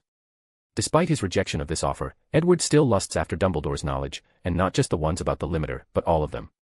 He wanted to sign the same contract he did with Voldemort and acquire all the knowledge of the greatest white wizard of modern time. And not just him, but Grindelwald's too. However, he knew that this was not an easy task. Dumbledore was a man of great will and would never sign such a contract, especially when he was wary of Edward being the third-generation Dark Lord after Grindelwald and Voldemort. Even if Edward were to try to threaten him, he could see that the headmaster would not budge an inch. As a person who is willing to sacrifice anyone and even his own life for the greater good of the wizarding world, Edward did not believe that such a person would be willing to bend their ideologies and beliefs. This is one reason that he did not try to make a deal with the professor with the bargain of bringing his sister back to life. Of course, Edward has not given up trying yet. He just has to find the right way. And he also will try to get Grindelwald to sign the contract first before trying with Dumbledore. However, he will only do so after he finishes his body modification. Without being on the same level as these powerful wizards, he will not easily try to make deals with them. So, Professor, why did you call me to your office? Asked Edward to change the subject. Although Dumbledore was a little disappointed that Edward did not ask for his help, he did not show it on his face. Well, Harry told me that he lent you an invisible cloak during Christmas break, and he asked me to get it back for him if you are finished with it, replied Dumbledore with a calm look on his face. Oh, thank you for the reminder, Professor, otherwise, I would have forgotten, replied Edward calmly. Then, he took out the fake cloak that he made from his bag and gave it to the professor. After taking the invisibility cloak, he gave it a quick check. He could tell that some of the mysterious power inside of it had greatly diminished, but he guessed that it must have been due to Edward's research. So, did you figure out what it was? Asked the professor. Of course. As a grand alchemist, I can easily notice the difference between a regular invisible cloak and a deathly hallow. So, what do you think? About death. After pondering for a brief moment, Edward responded. A truly powerful being and unimaginable being. If one day he decided to do something to the wizarding world, I doubt that even if Merlin were to be alive, he could do something to stop him. We would be like helpless children. There is no need to worry about such a thing. Death is nothing but a natural part of this world, just like ancient magic. Edward nodded, but he did not agree with Dumbledore's words. According to his last discussion, he could tell that death has human emotions. As long as someone has emotions, then they will have desires. If one day Death decided that he had enough of following the rules that restricted him, if he decided to find a way to either break those rules or find a loophole on them, what is to stop him from doing so? No one. So, Edward will not let his guards down when it comes to Death and continue to study him until he can create a contingency plan for him in case he decides to go rogue. If all his plans go right, Edward can foresee that he and his family will live a long life. So, he might live to the day that Death decided to go rogue. After handing the cloak to Dumbledore, they chatted for a while before Edward left. As for Dumbledore, he continued to study the cloak and make sure that there was nothing wrong with it. After all, he had it for many years before he gave it back to Harry. Chapter 44, Room of Requirement. After leaving the headmaster's office, Edward realized that he did not have classes for the rest of the day. So, he went to the Room of Requirement. Midway through his journey, he met Helena and he invited her to accompany him. Helena, do you remember your mother mentioning something about a magic referred to as limiter? Limiter. Yes, I remember that she did mention it briefly. From what I remember, my mother and Uncle Salazar were the best at this kind of magic. However, she only briefly mentioned and told me she would explain everything in detail when the time was right. Unfortunately, the time was never right. It's all right now, said Edward after seeing the sadness in her face. Then, the two of them entered the Room of Requirement. After choosing the research room that he designed personally, he entered. After Edward entered the room, Edward started to reminisce. He remembered all the amazing time he had in this room during his time in school, he remembered all the knowledge that he learned, and he also remembered all the time he spent studying the enchantments of this room. When he started to study dark magic, he tried to sneak into the restricted area. However, Dumbledore always stopped him. The headmaster even placed powerful enchantments on the library that specifically detected his presence. And all the teachers were not allowed to give him a pass. Edward spent a lot of time studying that enchantment. Unfortunately for him, every time he came close to crack it, Dumbledore would either improve it or change it to a different one. Angered, he tried to use the Room of Requirement to give a room full of all the books of the restricted area. However, this plan failed too. It was then that he discovered that as the headmaster, Dumbledore had some level of control over the room of requirement. So, Edward could not get access to the books in the restricted area. Of course, he did not give up trying. Although he knew that he could not bypass the enchantment, he used the opportunity to challenge himself and learn from the experience. By the time he graduated, he still did not reach the level of passing Dumbledore's enchantment. This was one of the main reasons that Edward decided to become an international thief and steal all those knowledge after graduation. He realized that no matter how talented he was, no matter how much revolutionary research that he had succeeded in, it did not change the fact that Dumbledore had more than 100 years of knowledge and skill ahead of him. And if he wants to catch up and surpass him, he will either need a lot of time or vast quantities of knowledge. So, he chose the latter without hesitation. Edward at the beginning of the year was more knowledgeable than Dumbledore, not to mention him now who also has all the knowledge of Voldemort. The only thing holding him back is his lack of magic power in his magic core. After entering the room of requirement, Edward had two goals or purposes. One was to use all his current understanding of alchemy to finally understand how the room was made. The second and main objective was to study Rowena Ravenclaw's diadem. As a matter of fact, according to Helena, both of these things were created by the same person, her mother. From what Edward learned from her, Rowena was truly an unimaginably powerful witch both according to ancient and modern times. Like Edward, she believed in pursuing the essence of magic and had little to no taboo when it comes to doing research. Helena often mentioned how similar the two of them were, and Edward wished that he had met her.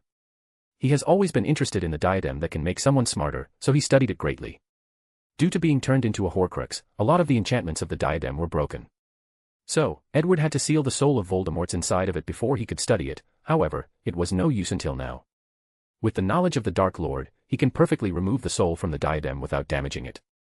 Then, he can study this magnificent piece of alchemy artifact to the fullest. Scene break. Inside the Hufflepuff common room. All the Hufflepuff students were surrounding two people while cheering. One person was a young man, while the other was a little girl. The young man had a blue-eyed white dragon next to him, and two cards that were facing down. As for the girl, she had three monsters standing next to her. Despite being mere holograms made through magic, all these monsters looked so real that it was almost impossible to tell apart. As for these two people, they were Cedric Diggory and Susan Bones, and they both were playing dual monster cards. As soon as he left class, he rushed to challenge Susan to acquire the reward that Professor Bones offered. Susan looked at Cedric with a smile before saying, "I have to say, Cedric, you are probably one of the very few good duelists in the wizarding world. Unfortunately for you, besides my cousin, no one can beat me at this game." "Susan, there is no need to brag, I have not lost the game yet." "Not even close," replied Cedric with a somber look on his face. He had spent the whole vacation going over countless combinations of the cards in his deck. He read the Yu-Gi-Oh comics over and over to learn different strategies. So, he did not believe that he would lose. "By now, you should know the meaning of the heart of the cards," suddenly asked Susan. "Yes, so what?" asked Cedric with a frown. "Do you know that this is an actual thing in dueling?" "What?" "That's impossible," replied Cedric, and he was not the only one who reacted that way. All the other Hufflepuff students did too. Although they were all fans of Duel Monster and Yugi Muto, they knew that the concept of the hearts of the cards was nothing more than something from a comic. "That's where you are wrong," answered little Susan with a smile. "When my cousin developed the latest generation of dueling disc, he used a particular magic enchantment that allowed a duelist to draw the cards that they wanted as long as their will and beliefs were enough. I remember he was very proud about it and bragged to me in a 10-page letter about his accomplishment. After learning about this, I spent many months training under his consultation to achieve that level." After saying that, Susan smiled and drew a card. After seeing it, her smile increased even more. "I sacrificed the three monsters in the field to summon my Egyptian god card, Obelisk the Tormentor." The three monsters that were around her dispersed into specks of light, then a giant blue monster with wings appeared in the common room. All the students were first shocked that she drew the card she wanted. According to dueling rules, all decks have to be shuffled properly before any game. More importantly, all the students suddenly felt a spiritual pressure that enveloped them after Obelisk showed up. It was like a mighty god that was watching them. They all felt fear and reverence at the same time. They wanted to bow down and worship this mighty being. Edward used some kind of spiritual magic to emulate the presence of a god, hence the reason that all the students felt the way they did. He wanted to use his understanding of the Sorting Hat to make all three Egyptian cards have some sort of sentience, but he gave up that idea after a prototype he made attacked him to determine if he was worthy to have it.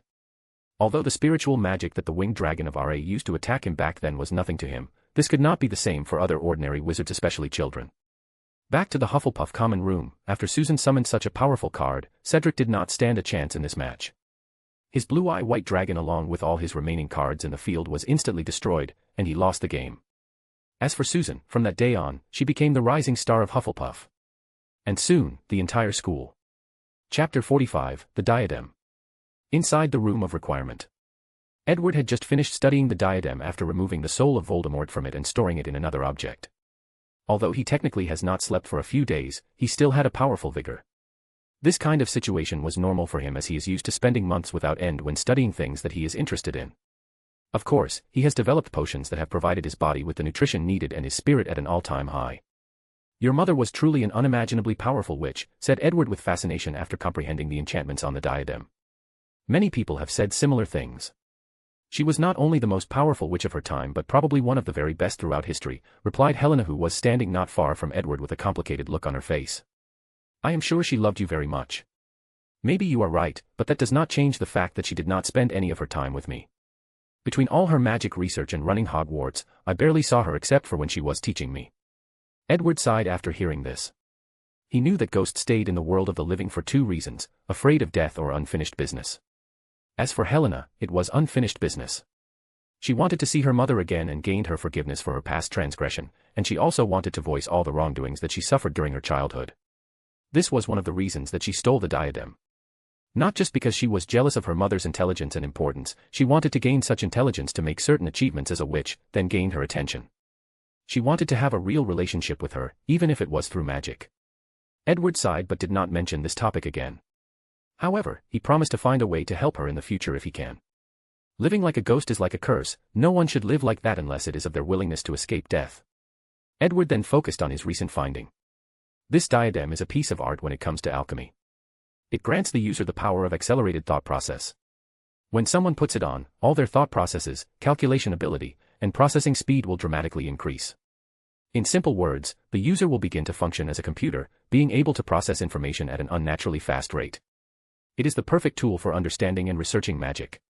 Edward's mind started to race and thinking about how much of great help this diadem will be to his research after he recreated his own. And he has many ideas on how to improve it. For once, he can enchant his version to allow himself to enter an emotionless state of mind, a state of mind where all distracting thoughts and emotions are removed. That way, it can further increase his processing ability by removing so many variables. It was like turning himself into an AI machine. He called this spell Mechanized Mind. Another advantage of this spell is the fact that it can remove or negate the power of dark arts in a wizard's mind. It is common knowledge that when a wizard constantly studies the dark arts, it can slowly start to influence their minds, making them more moody, dark, and cruel. Even Edward is not immune to such a thing. This is one of the reasons that he has to constantly use his Patronus charm to absorb positive emotions after doing dark arts research, otherwise, his personality will slowly change. With this new spell, everything will change. The dark arts cannot change or influence an emotionless robot, so it will also prove ineffective against the mechanized mind. Time passed, and Edward started making his diadem. However, he still changed the design to be more suited for a man. Of course, all his other research continued as well. Although he was a little stretched thin with all the different research he had to do, he still focused on the life code. By the end of the year, he should be prepared to modify his own body after a few experiments on other test subjects. Scene break. Inside Hagrid hut, Hermione, Harry, Ron, and Hagrid were watching the process of an egg cracking. Soon, a small winged creature appeared from the bronze egg. It looked around with its small eyes, surveying the surroundings. "Is that a dragon?" asked Ron. "Yes," replied Hagrid with a smile on his face. "My brother Charlie raises dragons in Romania." "Is that so?" replied Hagrid while admiring the creature. "I've always wanted to raise a dragon ever since I saw Edward's dragon." "Professor Bones has a dragon?" asked Harry with a little intrigued look on his face. "Oh yes, and not just dragons. He has a Thunderbird, Swooping Evil, Niffler, Fwooper, Giants, and Zowu. He has a suitcase that has most of the magical animals in the wizarding world. He and Newt Scamander always used to compete on who has the most animals and who raises them the best. The only two animals that he does not have are a phoenix and a basilisk. However, this year, he told me that he was tracking a phoenix and is on the verge of catching one." "What is a basilisk?" asked Hermione. She has read the book, Fantastic Beast and Where to Find Them, and remembers most of the animals that Hagrid mentioned, but she has never heard of a basilisk. "I do not know much about it except that it is a very powerful snake and was created by a powerful dark wizard. However, basilisks have been extinct for countless years. According to Edward and the wizarding world's knowledge, the way to create a basilisk is to hatch a chicken egg under a toad. However, after trying this method, Edward realized that things were not so simple as he failed to create a basilisk. So, he thought of catching the one inside the Chamber of Secrets and studying it next year." Hermione nodded before saying, "Unfortunately, you cannot keep it. Why? According to wizarding law, it is illegal for a wizard to keep and raise dragons without the proper permit. Do you have a permit for it? No, replied Hagrid with his head lowered. So, you cannot keep it, s. But it is so small. It needs my protection before it can survive on its own. Plus no one has to know. If you do not want to get both you and Professor Dumbledore in trouble, then you cannot keep the dragon, insisted Hermione. Hagrid sighed but did not say anything more on the matter. But Ron suddenly asked, how do you know about wizarding law? After what Professor Bones said during the first-year entrance ceremony about inequality and discrimination, I went to read about the law to see whether he was right. So, what was the result? Asked Harry. He was right, replied Hermione, rendering the room quiet for a while. So, what am I supposed to do now? Asked Hagrid. Didn't you say that Professor Edward had many dragons? Replied Hermione. Ask him if he could help. Chapter 46, Higher Magical Universe. One day while Edward was inside his classroom reviewing the students' work, an owl came through the window and handed him a letter. After feeding the bird, he opened the letter. The letter came from Hagrid asking to come to meet him in his hut as he had something important to ask. The letter also mentioned that it was urgent. After reading the letter, Edward could more or less guess the reason for Hagrid asking to see him. According to the canon timeline, this should be around the time that he received his dragon. After packing his belongings, he headed there to meet the half-giant who had a deep love for magical animals. On the way there, Edward first encountered Quirrell, who was still acting like a stuttering buffoon. The two of them pretended like they did not know each other and passed by one another like they were strangers. The second person that Edward encountered was the ghost of the Slytherin house, the Bloody Baron. Edward Bones, said the Baron. What you are doing is wrong and you should stop. And what am I doing wrong, Mr. Baron? Your relationship with Helena is wrong. The living and the dead should not be together, this is taboo and wrong. I am warning you to leave her alone. Otherwise, suffer the consequences. Edward gave him a deep look before saying, and I am guessing that this warning of yours has nothing to do with your affection, nay, your obsession with her, right? I do not know what you are talking about.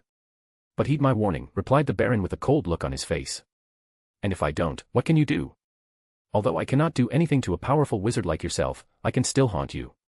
Everywhere you go, I will be there. When you try to sleep, I will wake you to continue to haunt you. Anyway, our ghosts do not have the need or desire to rest. The Bloody Baron had spent quite some time coming with this threat. He knew that few charms or spells could work on ghosts. Although there was some dark magic that still worked on them, those were very rare and were also temporary. So, he did not have much to fear. Edward looked at the Baron with a smirk on his face, then he snapped his finger. A dark and creepy flame appeared on his hand. The Baron immediately backed away after seeing it.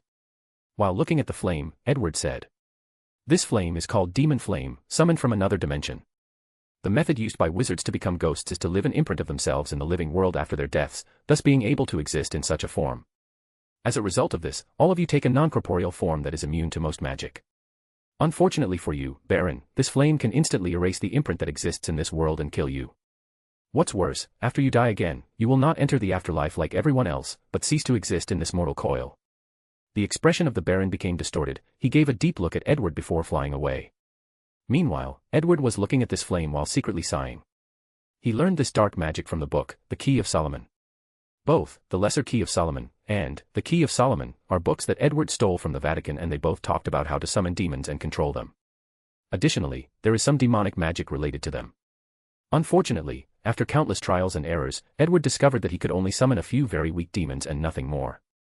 At first, he thought that it was either a problem with him or the magic itself, but after investigation, he realized that he was wrong.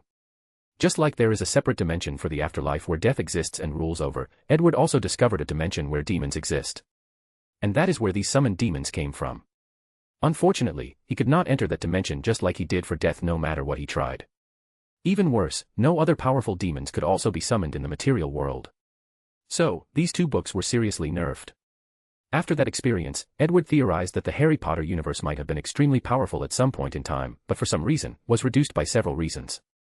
Of course, Edward does not have much evidence besides the existence of death to support his theory, but he still thinks that there might be some truth to his theory. After all, when you compare the capability of ordinary wizards to the existence of things like the Philosopher's Stone, Ravenclaw's diadem, the Horcrux magic, and even the resurrection magic that Voldemort used in the cemetery, these discrepancies are too large to ignore. While thinking about these things, Edward soon arrived at Hagrid's hut. Scene break. Edward was sitting inside the hut, accompanied by Hagrid and the Gryffindors trio. He looked at the little dragon while playing with it. Unlike when it was with Hagrid, the little dragon was as docile as a cat in front of Edward. How did you do that? Asked Hagrid with a look of excitement and envy on his face. And he was not the only one impressed. I will teach about this some other time. So, what do you call it? Asked Edward, fully knowing the answer. Norbert. His name is Norbert. Well, it should be Norberta as it is female, replied Edward. And the reason he knew this was not just because he previously read the Harry Potter book, but because he had extensive knowledge about magical beasts. It's a she? Asked Ron in surprise. Even Hagrid was a little surprised. After everyone calmed down, Hermione then said, Professor, Hagrid cannot keep the dragon, so we were wondering if there was anything that you could do to help. Like maybe find a place for him or get him a permit to raise legally. However, Edward did not answer her. Instead, he was staring deeply at Norberta. This lasted for a few minutes before Hagrid woke him up from his deep thinking. What did you guys say? Asked Edward. However, no one responded to him immediately. Instead, Hermione asked, Professor, what were you thinking about so deeply? Oh, I was thinking about creating a real dragon. A real dragon? What do you mean by that? Asked Ron. His brother raised dragons for a living, so he was quite familiar with different types of dragons, but he had never heard of real dragons. According to Muggle stories, the dragons we have in the wizarding world are wyvern, which are inferior species of dragons. Real dragons are majestic creatures that are a few hundred meters tall and have a wingspan of 1,000 feet. They do not just breathe fire, but have their system of magic, usually based on a special language called dragon chant, explained Edward. That sounds so terrifying, said Ron. That would be such a cute creature, said Hagrid at the same time. Both Hermione and Harry were from the Muggle world, so they have heard of similar stories. So, Hermione asked, you said it yourself, Professor, these were stories. So, how could you possibly create such a creature? Chapter 47, After Class Lesson. Simple, replied Edward calmly.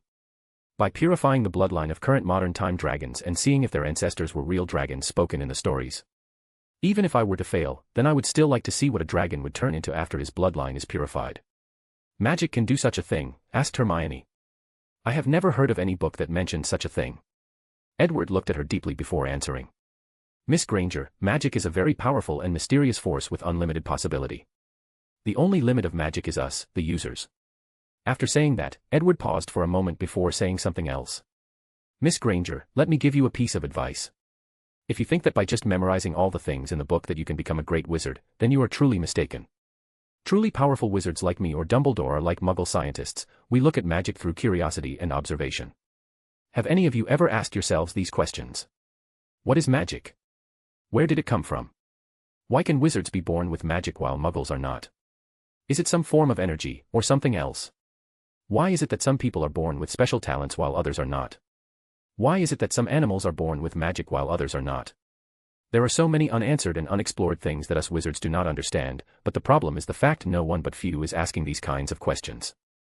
Now, I know that all of you are a bunch of first years and the number of charms that most of you can use can be counted on one hand, but it is never too late to start asking these questions, then try to find the answer later on. Although the majority of these people in the shack were young, all of them were extraordinary in some way, and each had somewhat of a different response besides the shared shock or surprise. Both Harry and Hermione were raised with Muggle ideology, so they can understand the concept of scientists exploring the unknown by asking questions.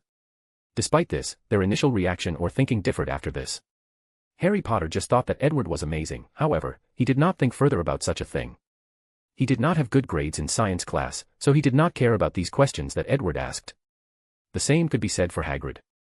The only thing still in his mind after the initial shock was whether Edward could create a real dragon with the same physical features that he previously mentioned.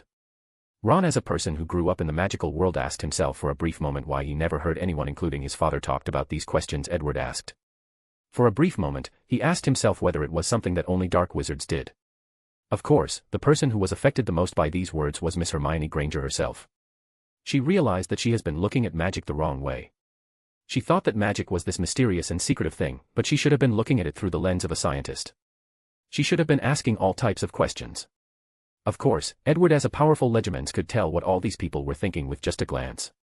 Although he usually does not have the habit of spying on people's thoughts, he occasionally does so. Professor, how would we go about answering those questions? Asked Hermione with a newfound vigor in her voice. Well, let me show you, he replied. First, I'd like you to use a spell, any of them can do. After hesitating for a while, Hermione took out her wand and said, Lumos. Then the tip of her wand lit up. Edward nodded before asking, now, let me ask, why do you need to use an incantation when using a charm? It is widespread knowledge that some wizards can use nonverbal spells. Hermione raised her eyebrow as she began to think about all the knowledge she had read before. I remember that in a book, it said that wizards have something called magic power inside of them and that it grows as a wizard gets older. This is the reason that older wizards are usually more powerful than younger ones. So, the incantation is used to mobilize the magic power inside a wizard to properly cast spells. Correct, Miss Granger. Now, the second step is to find the magic power inside the body. I need you to close your eyes and cast a spell. However, do not just randomly do, but try to feel any changes that are happening inside of you. Hermione closed her eyes, then waved her wand, Lumos. However, she did not feel anything. I did not feel anything, Professor. It's all right, just repeat the process until you succeed. Hermione nodded and followed the guidance. Lumos, she chanted again. She tried a few times before finally feeling a mysterious power inside her. She was in awe of it. Only 7 tries, she is 3 tries better than little Susan, thought Edward to himself. As for him, he did not have to try. The moment that his magic rioted at the age of 6, he could feel his magic power. And soon after that, he discovered his magic core. For Edward, magic has always been like an extra limb that he can use or wield in any ways that he sees fit. Miss Granger, now that you have found your magic power, it's time to follow the origin or where it came from. This time, I will give you a little help. Edward then took out his wand and pointed to the place between her eyebrows. A white light flew out his wand and entered Hermione's head, then she found that all her senses were extremely sharp. Following the professor's advice, she cast the Lumos charm again, then sensed how the magic power operated inside her body. Professor, I saw a cube inside of my heart. There seemed to be something inside of it. It seemed to be the so-called magic power. That is the magic core, replied Edward. And the place that holds all wizards' magic powers. Hermione was fascinated by this discovery as she started to play with her magic power. She effortlessly controlled it and cast different spells. Some spells that she found difficult to cast came so easily to her now.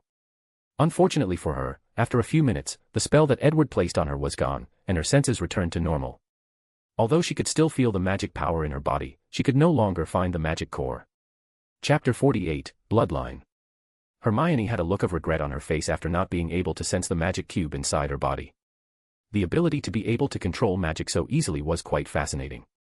However, she soon calmed down after seeing the strange and confused look that both Ron and Harry were given her.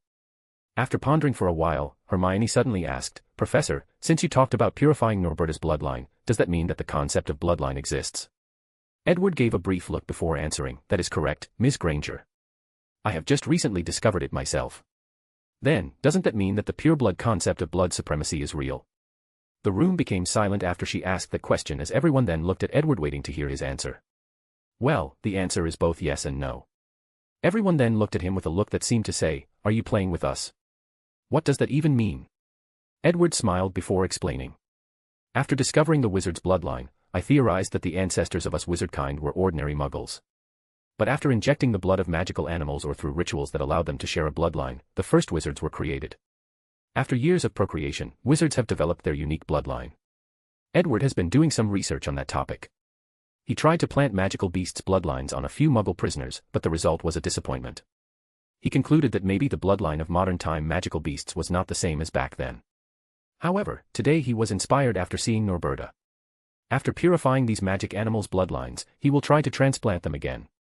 In one of his experiments, he even tried to remove a wizard's bloodline and planted it in a muggle, but even that also failed. Back to the topic, Edward continued to explain. As for the idea of bloodline purity, the truth of the matter is that ancient wizards probably knew that by marrying with other wizards with powerful bloodline or talent, their descendants have a higher chance of becoming talented. So they proceeded with that idea. And at a certain point, the idea of intermarrying to create a powerful bloodline probably became a very normal thing among wizards. However, although this process can also create powerful bloodlines, it was fatal for many wizard families as after a few generations, their descendants would become infertile, thus ending their family's blood inheritance. As for the current pure-blood family supremacists, they are nothing but a bunch of idiots that twisted the ideologies of their ancestors. None of them know anything about bloodlines, but use the concept to oppress the rising power of both half-blood and muggle-born wizards. Hermione nodded as she was probably the only one who truly understood Edward's meaning. After pondering for a while, she then asked, Professor, what you said still proves that magical families like the Weasleys or even Harry's family will have a great advantage over my family, who only awakened their bloodline in this generation. Harry quickly raised his hand before saying, I didn't even know that my family was a magical one until I came to Hogwarts, so there's probably nothing special about my bloodline. As for Ron, he raised his shoulder before also saying, there is nothing special about my family as well.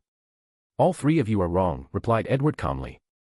All of your bloodlines are special in different ways. All of them looked at him with surprise on their faces, and Edward did not let them wait for too long before explaining. From my research, I know that the Potter family is somewhat related to the Peveril brothers. Are you talking about the ones from the Tale of the Three Brothers? Asked Ron with a surprised look on his face. His mother used to read this story to him and Ginny. Harry was also surprised as the professor once told him about the three brothers and their encounter with death. That is correct, replied Edward. To be precise, the Potter family is related to Ignotus Peveril. Your ancestor was someone who was able to hide from death. No matter how he did it, his wisdom and cautious nature make him a very powerful wizard, not to mention his talent. As for the Weasley family, said Edward as he looked at Ron. It is a very particular bloodline. Forget the fact that all of you inherited some form of talent for Quidditch, whether it was Charlie, the twins, Ginny, or even you Ron, all of you inherited some form of it. Then there is George and Fred's talent for alchemy. Although I do not know whether it comes from their bloodline, it is worth mentioning. However, this is not the most particular part of your family bloodline. According to my research, the birth rate of most family wizards is very low. Most families only have one magically gifted child. If they have more, there is a high chance that some of them will be born as squibs. The highest number of magically gifted children in a wizard family is usually 3, with a few outliers. However, your Weasley family has 7 children and not a single squib among them. That itself makes your bloodline very remarkable. While the other people were pondering about Edward's words, Ron had a genuinely surprised look on his face. He never expected that it was a good thing for their family to have many children, as it was seen as a burden by him most of the time. Edward did not lie to Ron. He was also curious about this phenomenon, so he secretly took some of his blood and studied it. He discovered that the Weasley family bloodline was very active and was easily passed on. This is the reason that they all have the magic ability and red hair. Of course, he also guessed that there was something special about Molly, however, he did not research it. According to Edward's estimate, if the Weasley were financially capable, they could create a very powerful family by birthing many children. After everybody calmed themselves down with this news, Hermione asked, Professor, what is so special about my bloodline? As for you, Miss Granger, your talent in magic is very high. Not only do you have almost perfect memory, but you should also notice that compared to most Muggle-born wizards and even pureblood wizards, your talent is way superior to them. In your entire year, I imagine that only my cousin Susan can probably compete with you in terms of capability. And that is because she has received intense magical training from me at a young age. After hearing this, Hermione was not happy. Instead, she had a frown on her face as the name Susan brought a lot of frustration to her. Chapter 49, The Power of Fate. Throughout this entire year, Hermione has gotten perfect grades in all her classes, making her loved by all her teachers except for probably Snape. However, there has been one person that was always better than her, and it was Susan Bones. In the few classes that they take together, they always compete for who could answer any question raised by the professor. The thing was that Susan always had better answers than her, even if she answered the question. Hermione had noticed something different about Susan. Every time she answered a question, she would just paraphrase or repeat verbatim the things that she had read in the books. As for Susan, she can analyze any question the professors asked, and provide her understanding. So, although the professors always liked her answer, they preferred Susan more due to her insight.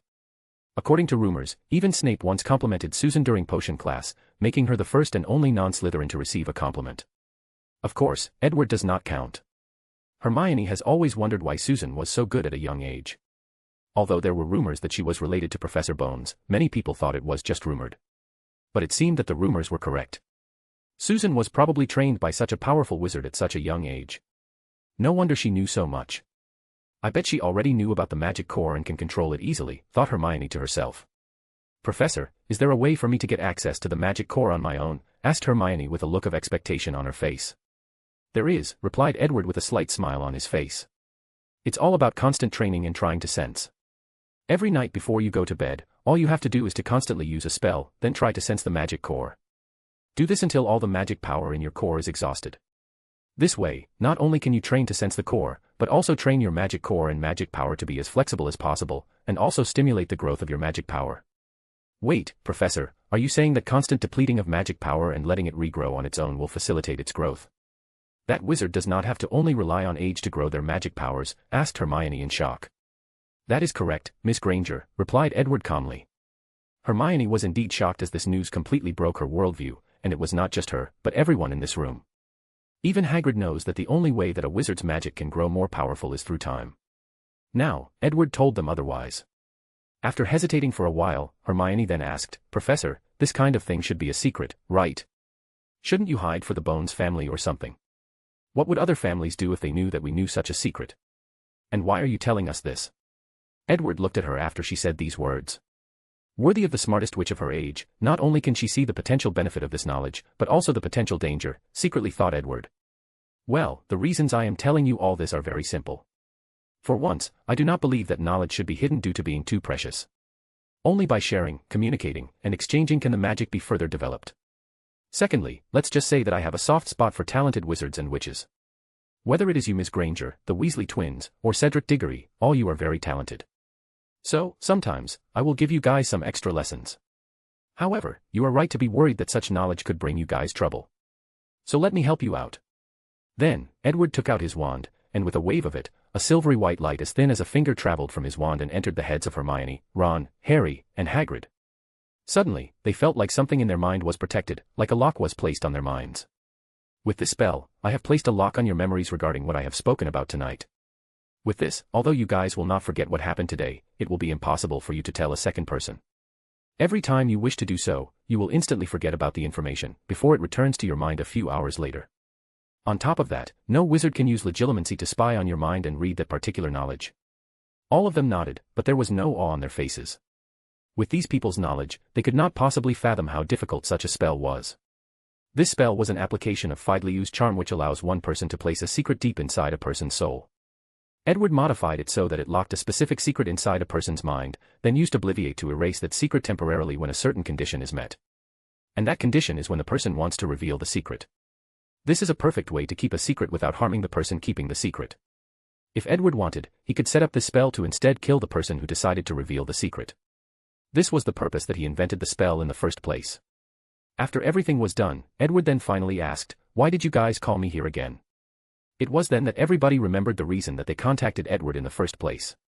So, they explained to him the situation and even mentioned how Malfoy learned about this incident a few days ago. After hearing this, Edward's first reaction was to just give him the same plans as in the original canon timeline. After all, he had decided not to mess with the original plot as much as possible. However, a sudden thought came to Edward's mind. He asked himself why he was so fixed upon preserving the original plot so much. At first, he thought it was because he wanted to use it to his advantage, but after thinking deeper, Edward realized that this was more of a psychological issue. Knowing what is going to happen gave him a sense of security, it made all the future danger meaningless as he could already predict it. And on a deeper level, this sense of security is also the result of his parents' death when he was young. Despite knowing their fate, despite warning constantly of the danger, they still died. On some level, Edward blamed himself for not being able to save them. He made himself believe that trying to change the plot is futile as the power of fate is inevitable. However, Edward realized that his thinking was based on his weak ability. He is currently one of the most powerful wizards alive in modern times. And by the time he finishes his body modification, the #1 title would become his without a doubt. So, why would he care about changing the future? Why would he need to slowly plot for the things he wants when there are more direct ways to acquire them? After coming to this realization, Edward suddenly felt relieved, like a heavy burden was lifted from his mind. He took a deep breath and decided to stop acting so cautiously from now on. He then looked at Hagrid before saying, "I will create a briefcase for you just like mine and Newt for you to raise Norberta properly. As for the license to raise her, I will get one for you from the ministry." Hagrid became excited after hearing this and he wanted to hug Edward to thank him, but he remembered when Edward taught him a lesson back in school and warned him about using his brute force to hug ordinary people. So he stopped and smiled awkwardly. After a brief chat, all the people left the shack and went to do their own thing. Chapter 50, Philosopher's Stone. Time soon passed and it was already the end of the year. Edward made sure that every student in his class could pass at least the written part of his alchemy exam. And how did he do such a thing? By using magic to force the knowledge in the students that were failing his class. Although these students spent an entire week with a terrible headache, they still learned something. As for the practical aspect of the class, he could not help them. He has provided these people with plenty of practice opportunities, and even offered them tutoring classes during the weekend. So, it's not his problem if they could not pass the class after doing so much. One odd thing that happened during that time was the fact that despite his intervention, Harry Potter still got detention and was sent to the Forbidden Forest. After that event, Edward theorized that maybe the power of fate exists in this world, and has a correctional force that pushes events to the original timeline after being meddled with. So, he decided to test out this theory at a later date. At the end of the year, Edward used his own Marauder's map to track the Gryffindor trio, Quirrell, and Dumbledore. So, when the final event of the year occurred. So when Hermione, Harry, and Ron ran into the room in the third flood after Dumbledore left. Edward placed an invisibility spell on him instead of a disillusionment charm and followed them. This spell was inspired by the Weasley twins' headless hats. He watched how the trio went through all the obstacles placed by different teachers. Whether it was Hagrid's Fluffy, Professor Sprout's Devil Snare, Professor Flitwick's Flying Keys, Professor Minerva's Chess Game, Professor Quirrell's Troll, and Snape's Potions Riddle. Edward followed them without notifying them, alerting them, or intervening with their actions. Throughout the entire process, he was just thinking about why he was not invited to design an obstacle of his own. In some way, he was a little bitter even though many other professors were also like him and did not design an obstacle of their own. After everything went according to the original timeline, Edward took the Philosopher's Stone from the ground after Harry dropped it. His eyes turned purple as he used his alchemy eye spell to examine it. After a few minutes of examination, he said out loud, "I was right. The Philosopher's Stone is a highly condensed form of magic power bound by countless souls. Magic is almost omnipotent energy. As long as you have enough of it, you can do almost anything with the proper knowledge. And this stone has an almost limitless amount of magical energy or magic power. It is the reason that it can use permanent transfiguration and turn metals into pure gold, and even break Gamp's law of elemental transfiguration. As for the elixir of immortality, it should be a combination of liquefied magical power combined with the power of the soul. Most wizards have a very long lifespan compared to muggles due to the magic power inside their cores. The elixir of the stone can indefinitely prolong life by nourishing the body with magic power and further strengthen the soul. However, it cannot prevent aging. In my opinion, using the Philosopher's Stone only in this way is quite wasteful of such a magical wonder, wouldn't you agree, Professor?" As soon as Edward said these last words, Dumbledore appeared inside the room while secretly holding his wand. "And how should the stone be used properly?" asked Dumbledore while his calm eyes looked at Edward. However, despite his calmness, he still moved closer to Harry on the ground. However, Edward ignored his action as he continued to analyze the stone. But he still answered the question. "As I said, this stone is an almost unlimited form of clean energy. Wizards can do anything with it, build an entire civilization based on its energy. Whether it is the advancement of magical technology, curing diseases, exploring space, solving world hunger, the stone can be the blueprint to accomplish all these tasks. Muggle scientists would do anything to have access to such an energy source well if each country did not kill each other for it." "You may be correct, Edward," replied Dumbledore calmly. "It does not change the fact that countless lives or souls were used to make such a small stone. How many people do you think would be killed when creating so many stones to power your so-called magical civilization?" Edward shook his head, always the pedantic, "Professor. Wizards do not need to kill so many people to create a stone, just use the same method that Mr. Flammel probably used, take the souls of muggles that have died. It is better to recycle them and place them to better use than to let death have them anyway. And if that is still morally unacceptable to many wizards, they can still try to find a different solution. Souls are only used to bind the magic power in the stone, they can try to find a different binding agent. For example, emotions. Many young wizards have their first magic riot after an intense burst of emotions, so it is proven that emotions can easily bind or guide magic power. So, it is the perfect thing to use as a catalyst to create Philosopher's Stones." Dumbledore sighed after hearing Edward's explanation as he had to acknowledge that this young wizard in front was not only a powerful one but also a forward-thinking one. However, he could not agree with his sometimes utilitarian mentality. After Edward finished analyzing the stone, he calmly threw it back to Dumbledore before saying, "Since I know how to make my own, you do not need to worry about me taking it. However, I would appreciate it if you could tell Mr. Flammel my address, as I would greatly appreciate the communication between the two of us. After all, as the most knowledgeable grand alchemist still existing, it would be a shame for him to die without passing on his knowledge or legacy." After saying that, Edward walked away calmly. Meanwhile, Dumbledore had a frown on his face as he held the stone in his hand. He looked at the departing back of Edward, sighed before going to check on Harry. As for Edward, he also sighed in relief after exiting the chamber where everything took place. He was ready at any time to either fight or run away. In the past month, he had discovered that the reason that house elves can teleport anywhere was that their magic powers had a different frequency than humans, thus making them operating under different rules. After a little training, he could also apparate in some places with anti-apparition enchantments just like house elves. On top of that, the alchemy item that can allow him to use his gate was ready to be used at any given moment. The truth of the matter is Edward was not ready to become enemies with Dumbledore, even though he would probably be the final winner if he decided to use all the dark magic that he knows. And it seemed that Dumbledore had a similar thought as him. Chapter 51, End of the Year. During the end of the year dinner, all the students and teachers were in the Great Hall waiting to have dinner. They were all talking with one another. As the hall, it was not decorated with Slytherin's banner, but with Hufflepuff's. The reason for that was mainly because of Susan. Like Hermione, she always answers questions in class to give points to her house. Even Snape had to give her points when she answered a question correctly. After all, his future happiness depended on her cousin. To win this year's House Cup, she even asked Edward Ways for their Quidditch team to win the championship this year. So, he organized a training regiment based on each player's physique and talent and gifted the captain a book on tactics. He even secretly enchanted the brooms of the Hufflepuff players to give them an advantage. Edward supported her little cousin in her endeavor, even going so far as ignoring his own house, Ravenclaw. So, at the end of the year, Hufflepuff was in the lead when it came to house points. It's unfortunate for them to meet the savior, Harry Potter, and the shameless Dumbledore. So, the little Badgers were shocked when many points were suddenly added to Gryffindor due to the heroic deed of the Harry Potter trio. And the person most upset was probably Professor Sprout. Their house finally had a chance at winning the House Cup after so many years, and yet it was ruined. After briefly using legilimency to read her mind, Edward found out that she was thinking of ways to poison Dumbledore to calm herself down. Scene break. Right before Dumbledore announced the changes in this year's House Cup winner, little Susan was sitting with her friends with a little excitement on her face, followed by a little worry. After Dumbledore announced the increase in Gryffindor's house point, she sighed melancholy without saying anything. She just stared at the food. Then, she suddenly felt like something was entering her mind. As she was familiar with this sensation, she allowed it to enter, then she heard a voice inside her mind. "Little Susan, why are you so unhappy? Didn't I already warn you about this outcome?" "I know, cousin, but I just cannot accept this. I thought that maybe the headmaster would be fair, or at the very least, not so blatantly biased. I have told you many times that there is no such thing as true fairness in this world. Everyone has their own biased or personal preferences.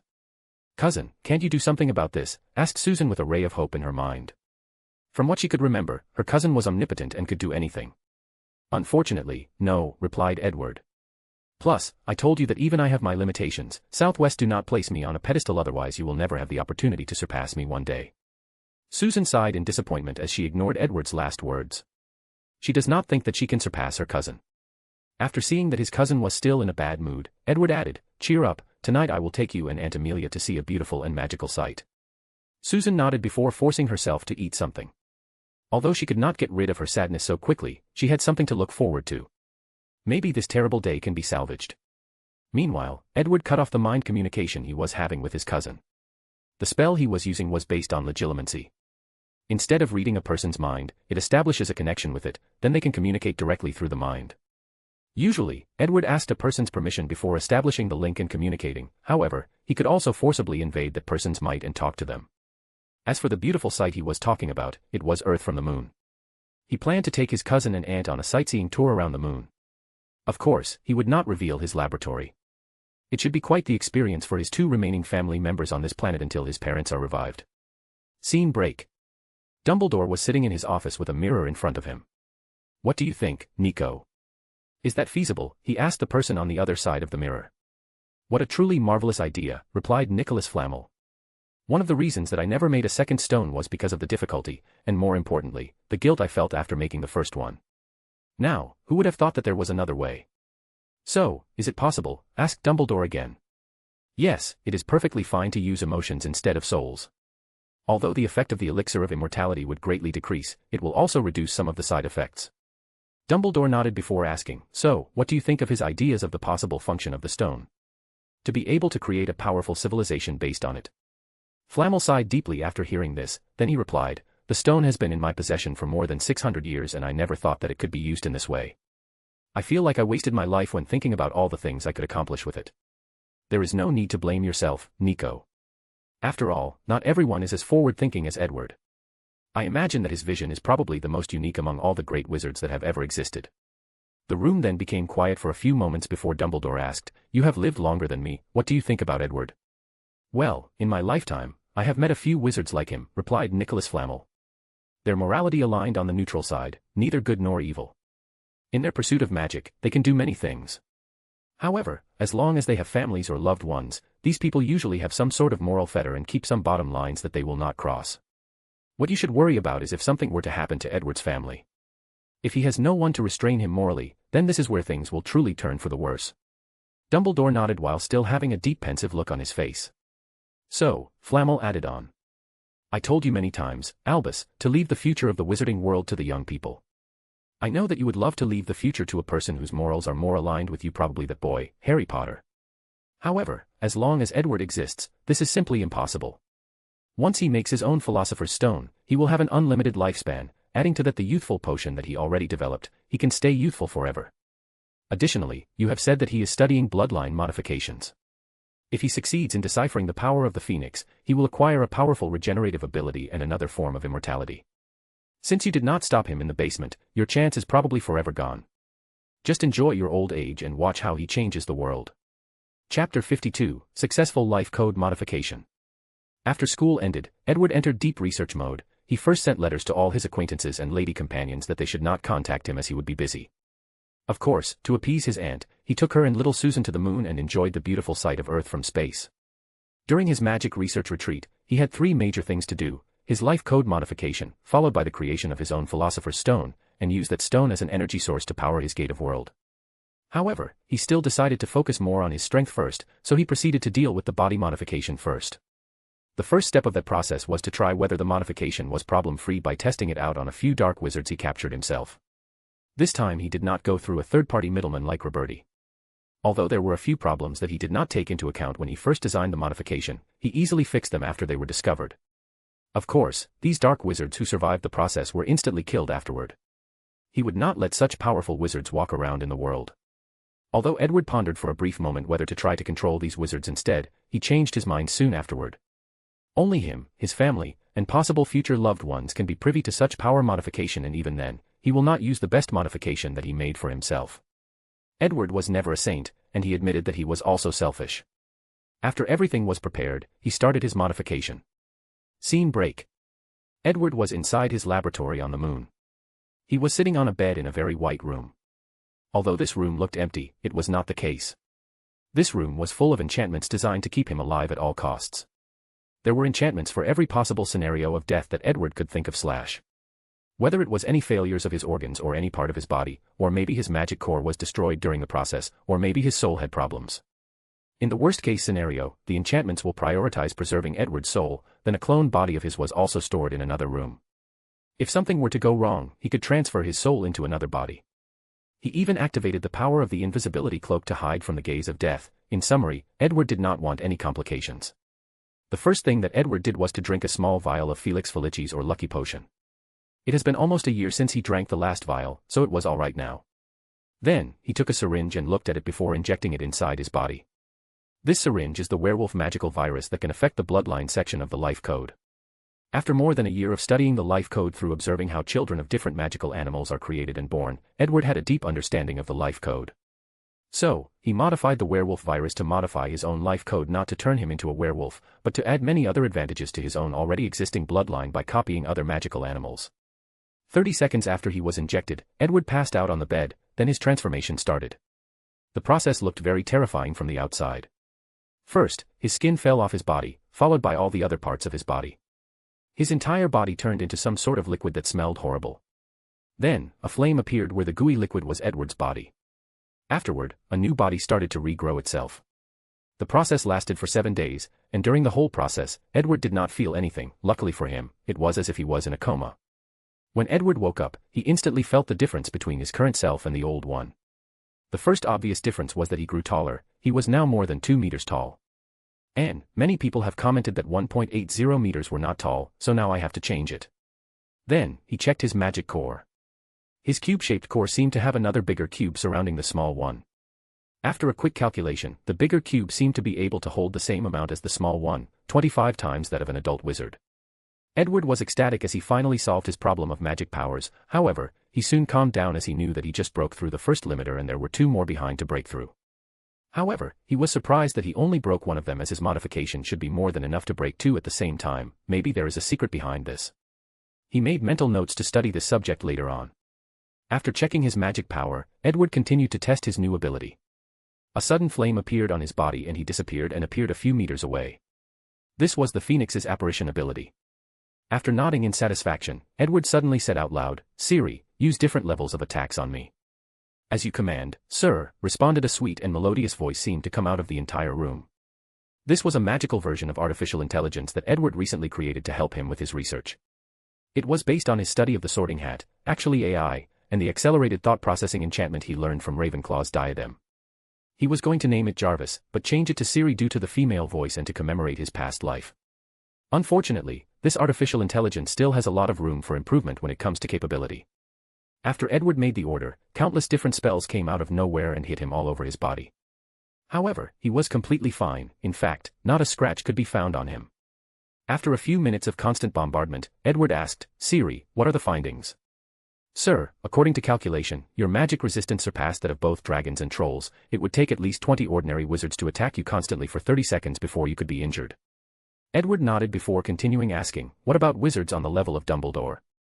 "Calculating, wizards of that level can hurt you, sir, but their attacks will decrease between 20 to 25% depending on the spell used." Adding parameters, wizards that have broken the second limiter and have a magic power between 51 to 75 times of an adult wizard, added Edward. "Calculating, unable to process," replied Siri. Edward sighed despite not being so surprised as he knew that his AI still had a lot of room for improvement. However, he placed that in the back of his mind as he continued the test of his new body. Chapter 53, Testing. After a brief moment of lamenting about the underperformance of Siri, Edward continued his testing. He took out his wand and directed it at his left hand. "Sectum Sempra," he said calmly, then a powerful cutting force came out of his wand and severed his left limb. Blood started to pulsate out of it, but Edward remained calm throughout the entire process. A few seconds later, a powerful flame appeared in his severed hand, then a few minutes later, a brand new one was regrown back. Meanwhile, Edward had a calm look on his face while analyzing what just happened to him. He realized that many of the Phoenix's abilities came from a separate fire dimension that they have sole access to. By traveling through that dimension, they can then teleport to anywhere in the world from there. That fire dimension is also full of life force, hence the reason that they can heal almost every injury. As for their ability to rebirth after death, it is very simple. They leave a copy of themselves in that dimension. That copy contains all their information. From their knowledge, souls, ability, etc. Once they die or are about to die, they can just transfer their consciousness back to that copy and bring it to the material world. They can repeat that process as many times as they want as that dimension is full of endless vitality. The only way that a phoenix can die is if they decide that they no longer want to live. Of course, that only applied in the Harry Potter world. And Edward has now access to that fire dimension. Another advantage that his bloodline modification gave him was a very terrifying talent for the manipulation of flame. After testing these abilities, Edward moved on to the others. "Siri, let's initiate the strength and agility test." Following this order, a long black cube appeared in the room. Edward walked over and picked it up over his head. Then, after activating the enchantments, the weight of the cube started to increase without changing its volume. Edward held the cube over his head for more than 15 minutes. By the end of that time, he was sweating profusely to the point of drenching his clothes. After the 15 minutes mark, he threw the cube on the ground. Boom.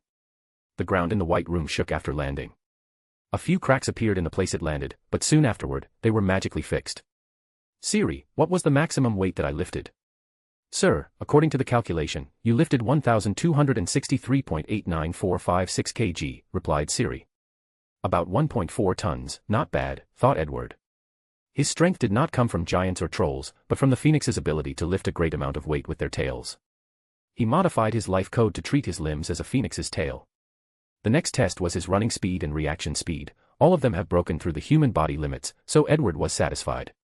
After finishing with this test, Edward then said, "Siri, the next test is the Muggle firearm test."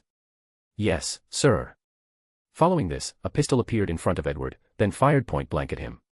After more than 10 shots, the pistol stopped and Edward looked at his skin. There was not even a trace of being injured, and he did not even use magic. Just his ordinary skin had such a defensive ability. "Next step," he ordered. Following his order, a machine gun appeared this time and fired point blank at him without hesitation. After the gun emptied its clip, Edward checked his body. He was bleeding as his skin was broken, however, the bullets did not travel deep inside his body. Soon, they were removed and he healed himself. Edward was satisfied for now with his defensive ability without any magic. "Next," he ordered. This time, no guns showed up, but Edward knew that something was coming. He closed his eyes for a few seconds, then suddenly he apparat a few meters away ahead. As for the place he was in, a bullet from a sniper rifle passed by the position of his head. This time Edward was testing the Thunderbird's ability to predict danger, and he was successful. Not only did he acquire this ability, but their ability to create thunderstorms as well. However, he decided to test that ability later when he returns to Earth. Edward then closed his eyes as he waited for the next step. Following this, another rapidly traveling bullet from a sniper rifle headed straight for his head. This time he did not dodge. When the bullet reached a few centimeters from his head, a powerful shield suddenly appeared and blocked it without Edward doing any gestures or spells. The shield was instantaneous and activated on its own. This shield was the only modification that he made on his soul. enchanted a very powerful spell on his soul that would activate on its own when he is in danger. This way, Edward can prevent being assassinated by powerful ordinary weapons or even sneak attack by other wizards. Although he could predict danger, this was not guaranteed, demonstrated by the fact that Thunderbirds are captured all the time. Additionally, this spell can even block the Avada Kedavra curse. After many years of researching that curse, he realized that this was dark magic that instantly destroyed a specific vitality or life force inside a person's body, a life force that anchors the soul to the body, thus killing them without even leaving a single mark. So, he designed a countercharm that protects that special vitality in the body and prevents the Avada Kedavra curse from destroying it. Of course, he tried to bring a person back to life that was killed by the unforgivable curse, but he has not succeeded yet, as he could not recreate or mend that special anchor of the soul and body. Even after adding vitality to a person that was hit, it still failed, as this vitality was very special. So, his research on the curse has not stopped. Unfortunately for him that he has so many research subjects at once, that this one was not his main priority. The last test that Edward made was actually on his soul. After his modification, his already powerful soul became even more extraordinary. As a result of this, spiritual magic like legilimency, occlumency, memory charm, imperious curse, and other magic related to the soul became even more powerful. After repeating all the other tests many times again to gain a better understanding and control over his newfound magical abilities, he began his next important project, creating a Philosopher's Stone. Chapter 54, Exchange. Before Edward began his creation of the Philosopher's Stone, he went back to Earth to check on things. It turned out that more than a month had passed during all his experiments and body modification. So, he spent some time sending letters to his family, friends, and acquaintances to tell them that he was all right. However, one letter, in particular, surprised him after reading it. Then, with a smile, he accepted the invitation. The next day, Edward dressed appropriately in his charming black suit. Then, using the flu powder, he teleported to a certain location. Scene break. Edward appeared in front of a fireplace. He looked around to notice that this house's architecture was French. There were very old paintings hanging around. Seeing that they were not moving, they were Muggle paintings. At a glance, Edward identified these paintings from the 14th century. Considering the owner of this house, he was not surprised. Soon afterward, he saw an old man walking from one of the rooms. The man walked very slowly. However, Edward did not care about this. What he cared about was the appearance of the old man. He appeared decrepit. This person was so old that he looked like even breathing could kill him. He was very skinny, so skinny that even the blowing wind could destroy his body. Edward looked at the old man while thinking to himself, I guess even my youth potion could not help him. Then, Edward shook the old man's hand very gently before saying, Mr. Flamel, it is an honor to meet you. I have to say, I was quite surprised to receive your invitation. Oh, replied Nicholas Flamel. Didn't you ask Dumbledore to give me your address? To be honest, I did not expect him to do it, replied Edward calmly. Then, you do not understand him as much as you think. Dumbledore's feelings towards you are very complicated. On one hand, he looks forward to your accomplishment and the great changes that you can bring to the wizarding world, while at the same time fears that you will travel the same path as him, Grindelwald and even Voldemort. You know, on both occasions, he blamed himself for not stopping these two in time. So, he fears making the same mistake a third time. Edward frowned for a moment after hearing this, then he replied, well, maybe I have been looking at the professor through biased eyes. Let's not talk about this, Mr. Flamel. Nicola Flamel nodded and invited Edward to sit down. Then his wife, Perenelle, who was also a very old lady, came in and served tea. While doing so, she kindly smiled at Edward before saying, your youthful potion makes me feel at least 100 years younger. Edward smiled back before saying, I am glad that it is of use to you, madam. Then, the two grand alchemists have a little chat before getting into the real reason that they decided to meet, exchange ideas and knowledge.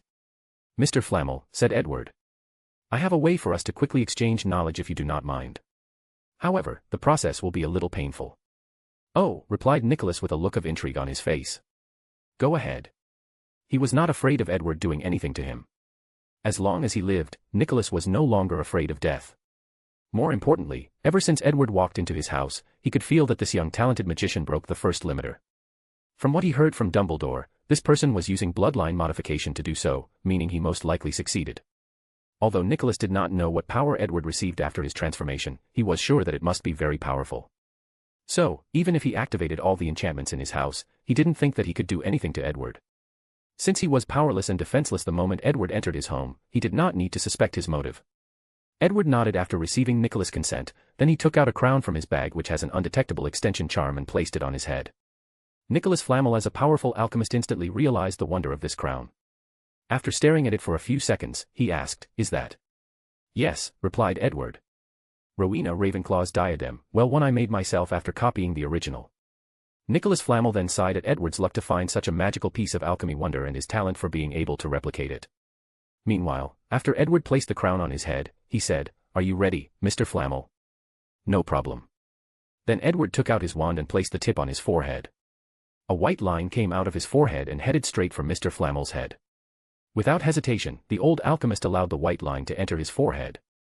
Soon, he found himself inside a room that was separated into two. On each side of the room were countless bookcases filled with books. However, one side of the room was extremely large compared to the other. Then, knowledge of what is going on entered his mind. According to the information, he was in a place referred to as the Mind Palace. The smaller side of the room represented all his knowledge over the past 600 years, while the large one was all of Edward's knowledge. For a brief moment, Nicholas Flamel was flabbergasted.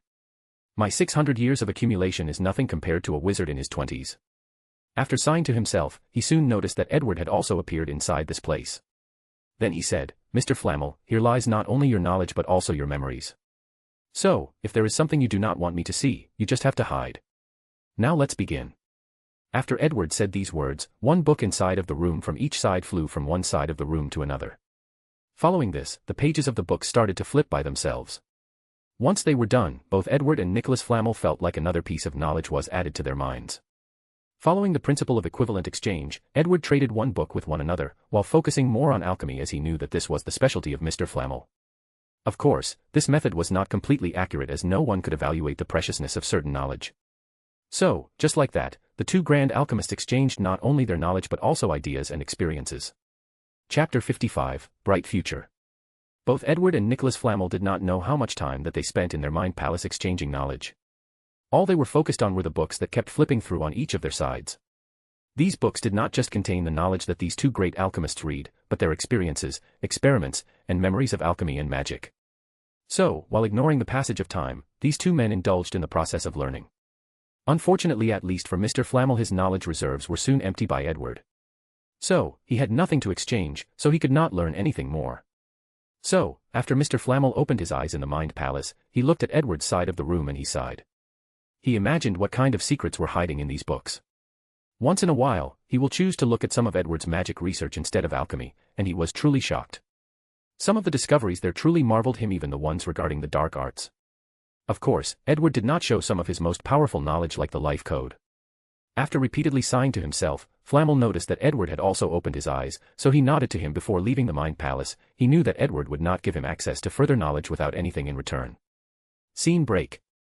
Nicholas Flamel opened his eyes in the real world. He wanted to check how much time had passed, but a terrible headache suddenly assaulted him.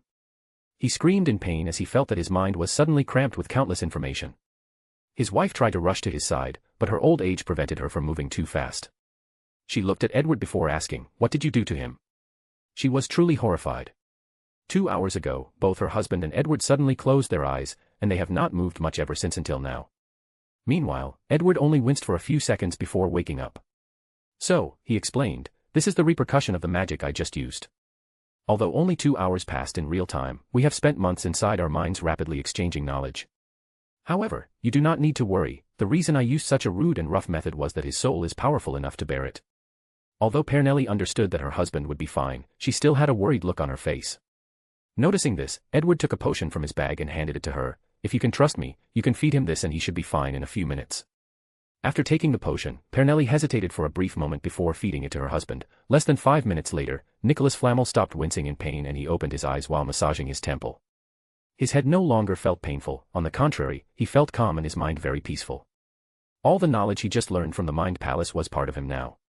After a few minutes of silence, Nicholas sighed again before saying, "I guess the title of the greatest alchemist belongs to you now." Edward just smiled calmly but did not say anything, including rebuking him. Then, the two chatted briefly before Edward left with a smile on his face. Scene break. Nicholas Flamel sat in front of a mirror while talking to someone else on the other side. It was his old friend, Dumbledore. He explained to him his recent experience or encounter with Edward. After a brief silence, Dumbledore asked, "So, what exactly did you see inside this so-called Mind Palace?" "I saw knowledge beyond both of our imaginations. I finally understood why this Edward is such a talented wizard. It is not because of his innate talent, or because of his willingness to study the essence of magic, it is because of his strange ideas. Many times we think that our ideas are stupid or have no basis. But he is different. Not only does he have many strange ideas that I have never heard before, but he always has some kind of feasible plan that allows him to turn these crazy ideas into reality. Dumbledore frowned after hearing this. Nico, what exactly did you see to make you act in such a strange way? His old friend was always composed, so he had never seen him like this. It was a blueprint, replied Nicholas Flamel. A blueprint of the greatest alchemy wonder that I have ever seen in my life. No, I have never imagined it was ever possible. Can you be more specific? Asked Dumbledore. It was a floating city. A floating city. That's correct, replied Nicholas Flamel with a newfound vigor on his face. Using a giant philosopher's stone as an energy supply, Edward designed a city that could float in the air. No, it was more than that. The floating city had a state-of-the-art laboratory for magical research. It was filled with so many enchantments, anti-gravity, shield, atmospheric control, and many more. The floating city also had a very terrifying weapon system that included things like magic cannons and even alchemy golem. According to the blueprints, this city was also designed as a spaceship that can travel throughout the cosmos. According to the blueprint, if such philosopher's stone could provide a vast amount of magic power, the entire city should be able to operate anywhere in the galaxy, and even beyond it. Nicholas Flamel stopped talking for a moment, sighed before continuing, although this was only a blueprint and Edward's note indicated that his current abilities were from enough to create such a magical wonder, I truly believe that he will succeed one day. And I would like to see that day arrive. Both Nicholas Flamel and Dumbledore became quiet for quite some time after this conversation.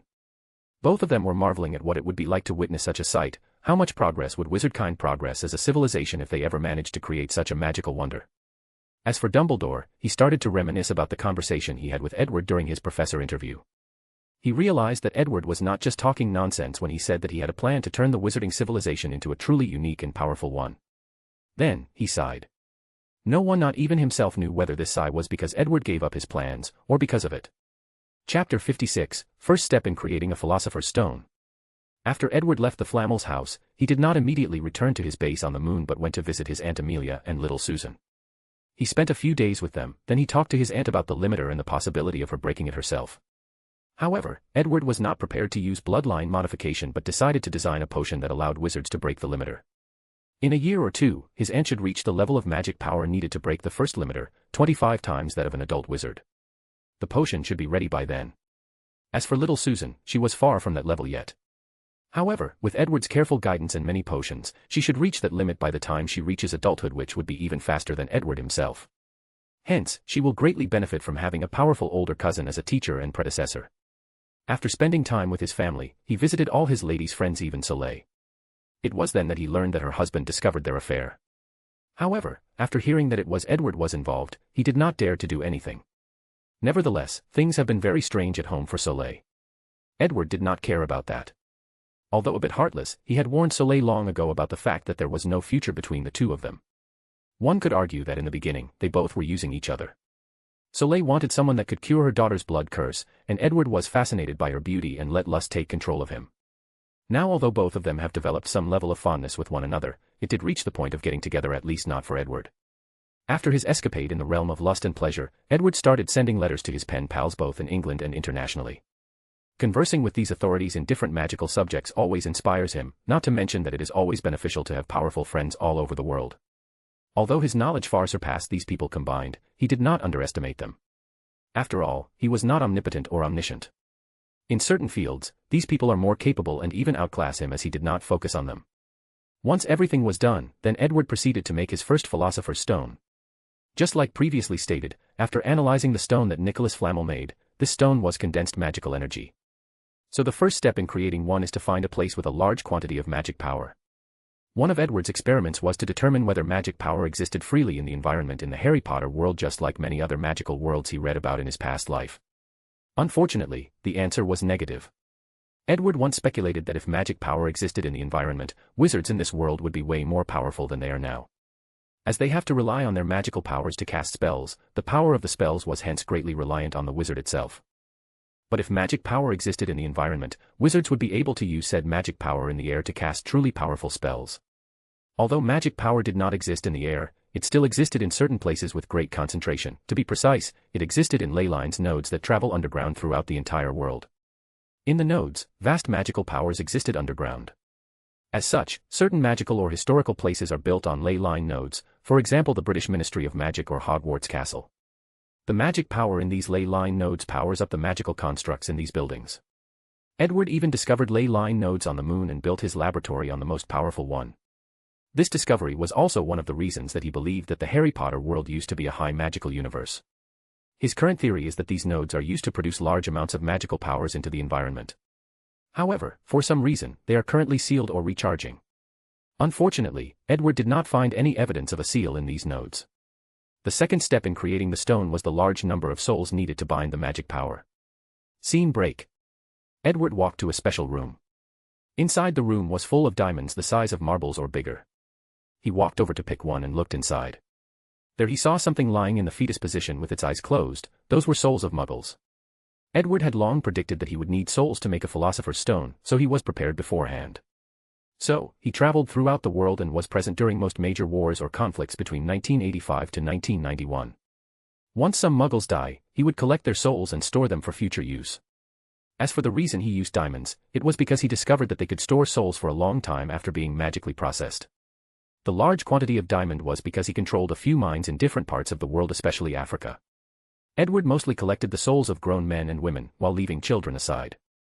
He even buried a few of them that did not have the capability. Edward knew that his act was hypocritical, however, he still did it like this relieved his guilt. With a wave of his wand, a 100,000 diamond flew around and followed him to another room. According to his original estimate, the number of souls needed should have been half or less of that.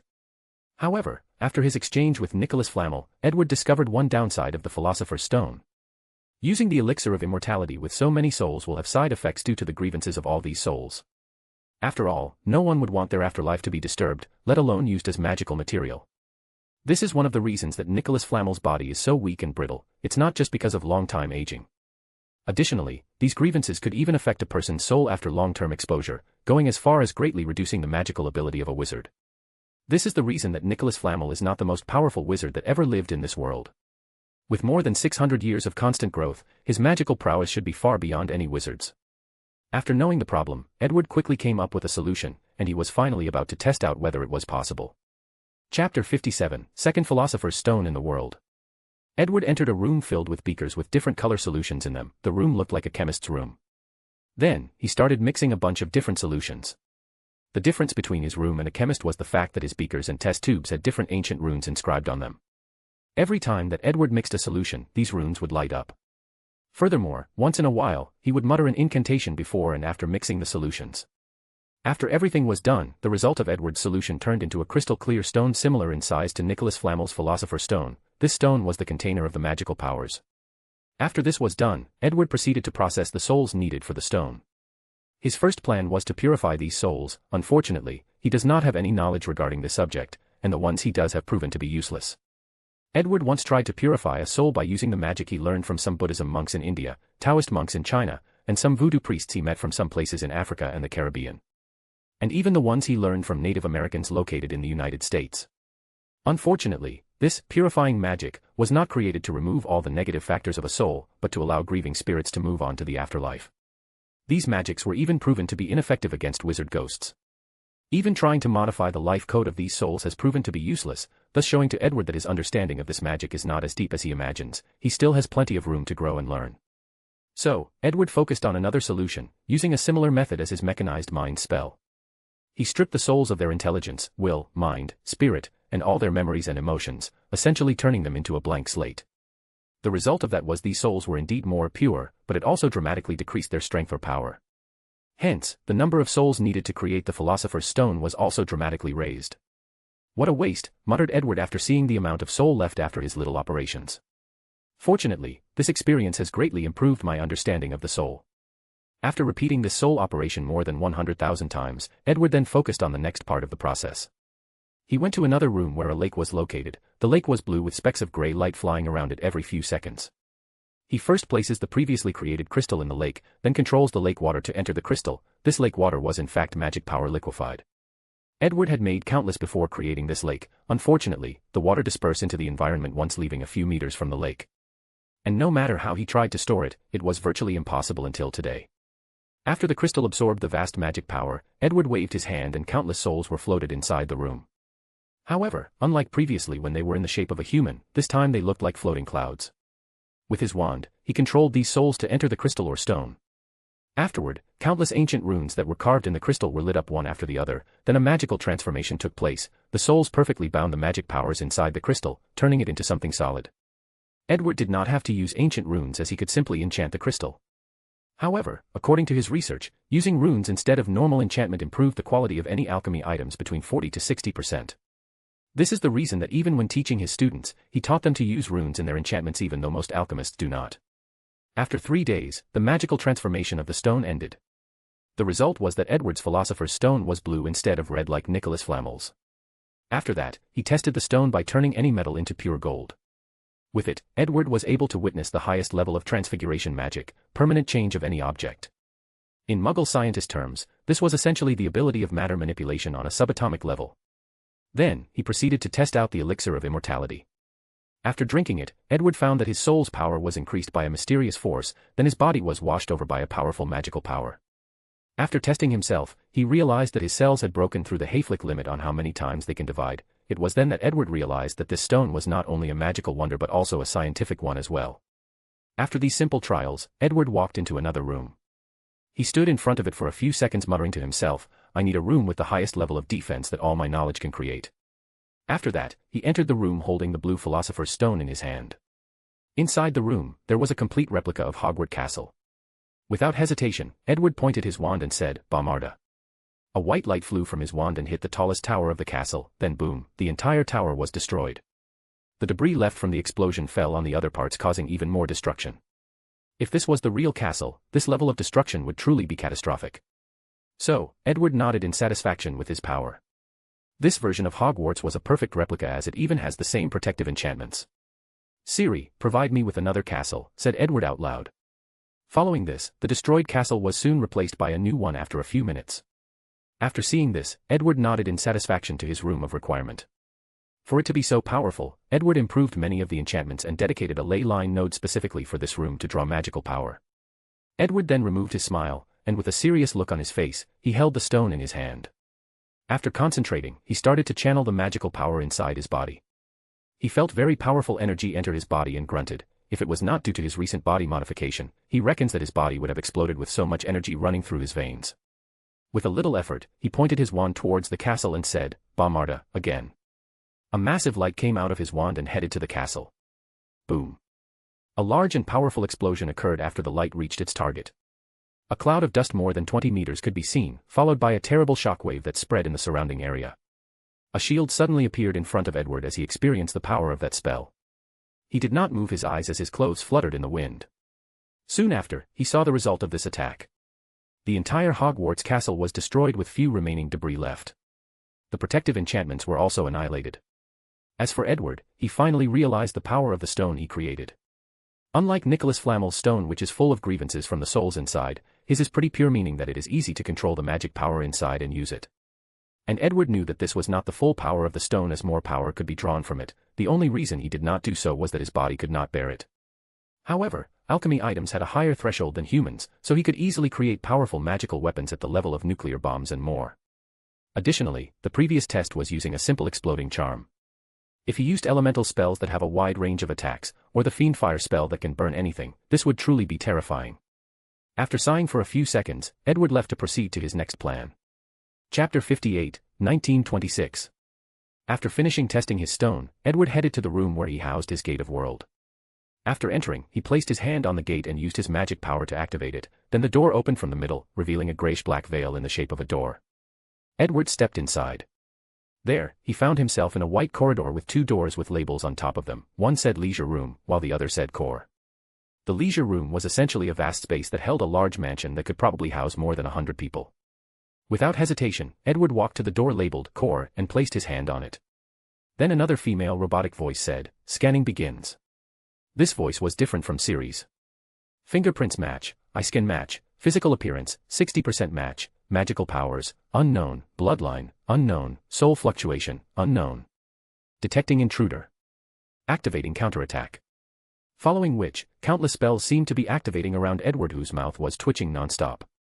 He forgot that his paranoid side took over him when designing the security measures for the gate and made so many precautions. Now, due to the fact that he had just gone through a bloodline modification, his body had changed tremendously, hence the reason that the AI of the gate did not recognize him. So, he hurriedly said, "Activate code, GFU 2949 IFRG NUR 374880T3 FI73 Y493 B7 Y537 Y359 8753 Y834 U8459635 Y7 Hoover. Processing. Code identified. Granting the highest level of authority, the creator/owner.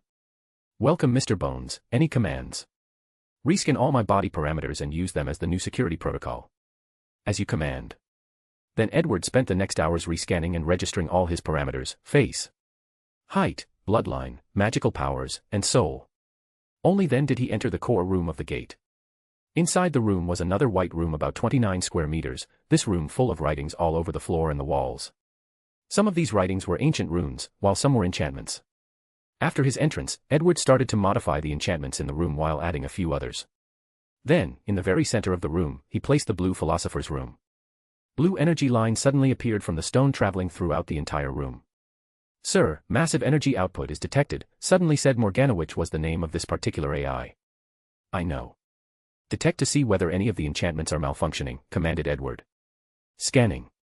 Problem detected with enchantments number 6, 67, 167, 534. Edward proceeded to fix the problematic enchantments so they can use the magical power of the stone to function. The next step in his action was to test the entire gate, but there was still something else he needed to do. After spending a few days making a special ring, Edward then activated the gate. Scene break.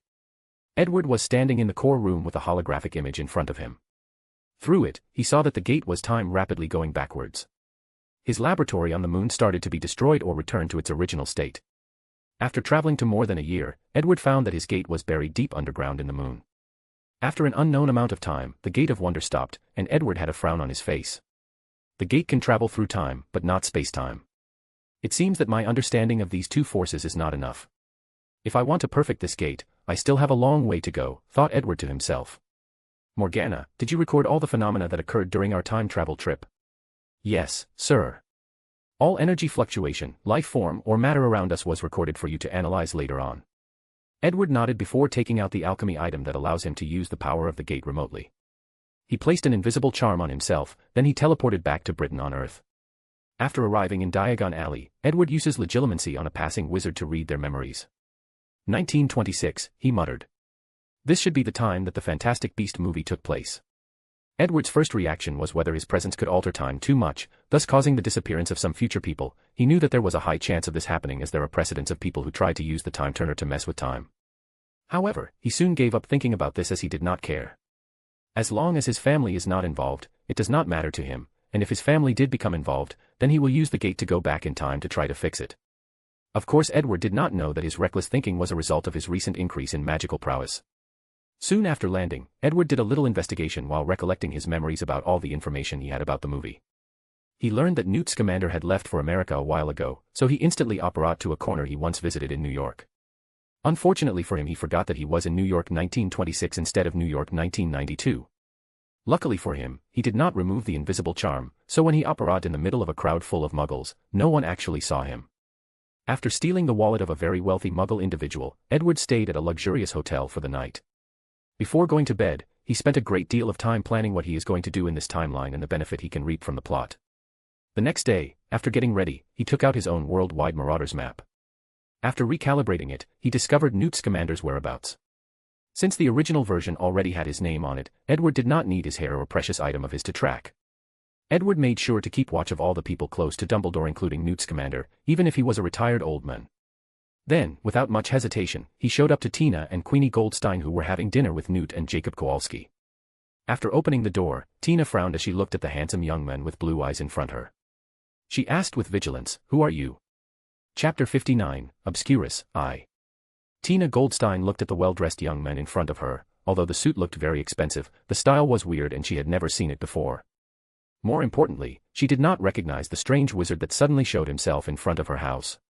Meanwhile, Edward smiled, then snapped his finger. His clothes then turned into a style more appropriate for the 1920s. "Sorry about that, I just came from a faraway place. My name is Edward Bones, and I am here to see Mr. Newt Scamander." After frowning for a while, she let Edward inside the house. Normally, as a former Auror, she would never allow a suspicious wizard like Edward inside her house. However, for some reason, she trusted the young wizard that showed up unannounced in front of her house. Of course, this was a charming charm that Edward used to solicit trust in people he first met. Adding on to his handsome face, it was twice the result. After entering the house, he saw Newt Scamander, Queenie Goldstein, Jacob Kowalski, and Newt sitting and preparing to eat dinner. He looked at Jacob before nodding his head, looked at Queenie who had a frown on her face after seeing Edward. A very talented legilimens, however, Mississippi Queenie, it is very rude to peep into others' minds, said Edward calmly. Since your occlumency is so powerful, does it matter if I try to take a peek, replied Queenie with a smile on her beautiful face. Since you are a very beautiful woman, I will let this go, said Edward with the same smile as her. Then, he looked at Newt Scamander. Mr. Scamander, my name is Edward Bones, it is a pleasure to meet you, said Edward with great enthusiasm as he shook hands with him. Meanwhile, Newt had a puzzled look on his face. Do we know each other? Wait, Bones, are you from the Bones family back in the UK? I am a very distant relative, replied Edward calmly. Is that so? So what can I do for you? I heard rumors that you were writing a book about magical animals, so I came to talk to you personally. Are you interested in magical animals as well? Asked Newt excitedly. Then, the two of them spent the next half hour discussing the issue of magical animals. At first, the conversation was quite cordial, but soon the two of them started arguing. The reason behind that these knowledgeable magi-zoologists have different philosophies when it comes to certain issues. Edward believed that some magical animals were too dangerous and needed to use forceful means to tame them, while Newt believed that all animals no matter their nature can be taken care of using the proper method. However, force is never the answer. It's nice to see that after so many years, Newt is still the same Newt, thought Edward to himself. He and Newt had the same argument countless times when he was at Hogwarts. Edward paused for a moment, turned his head to the other people who were looking at them in shock, smiled before saying, I am sorry about our behaviors. Sometimes, we just get lost in things that interest us.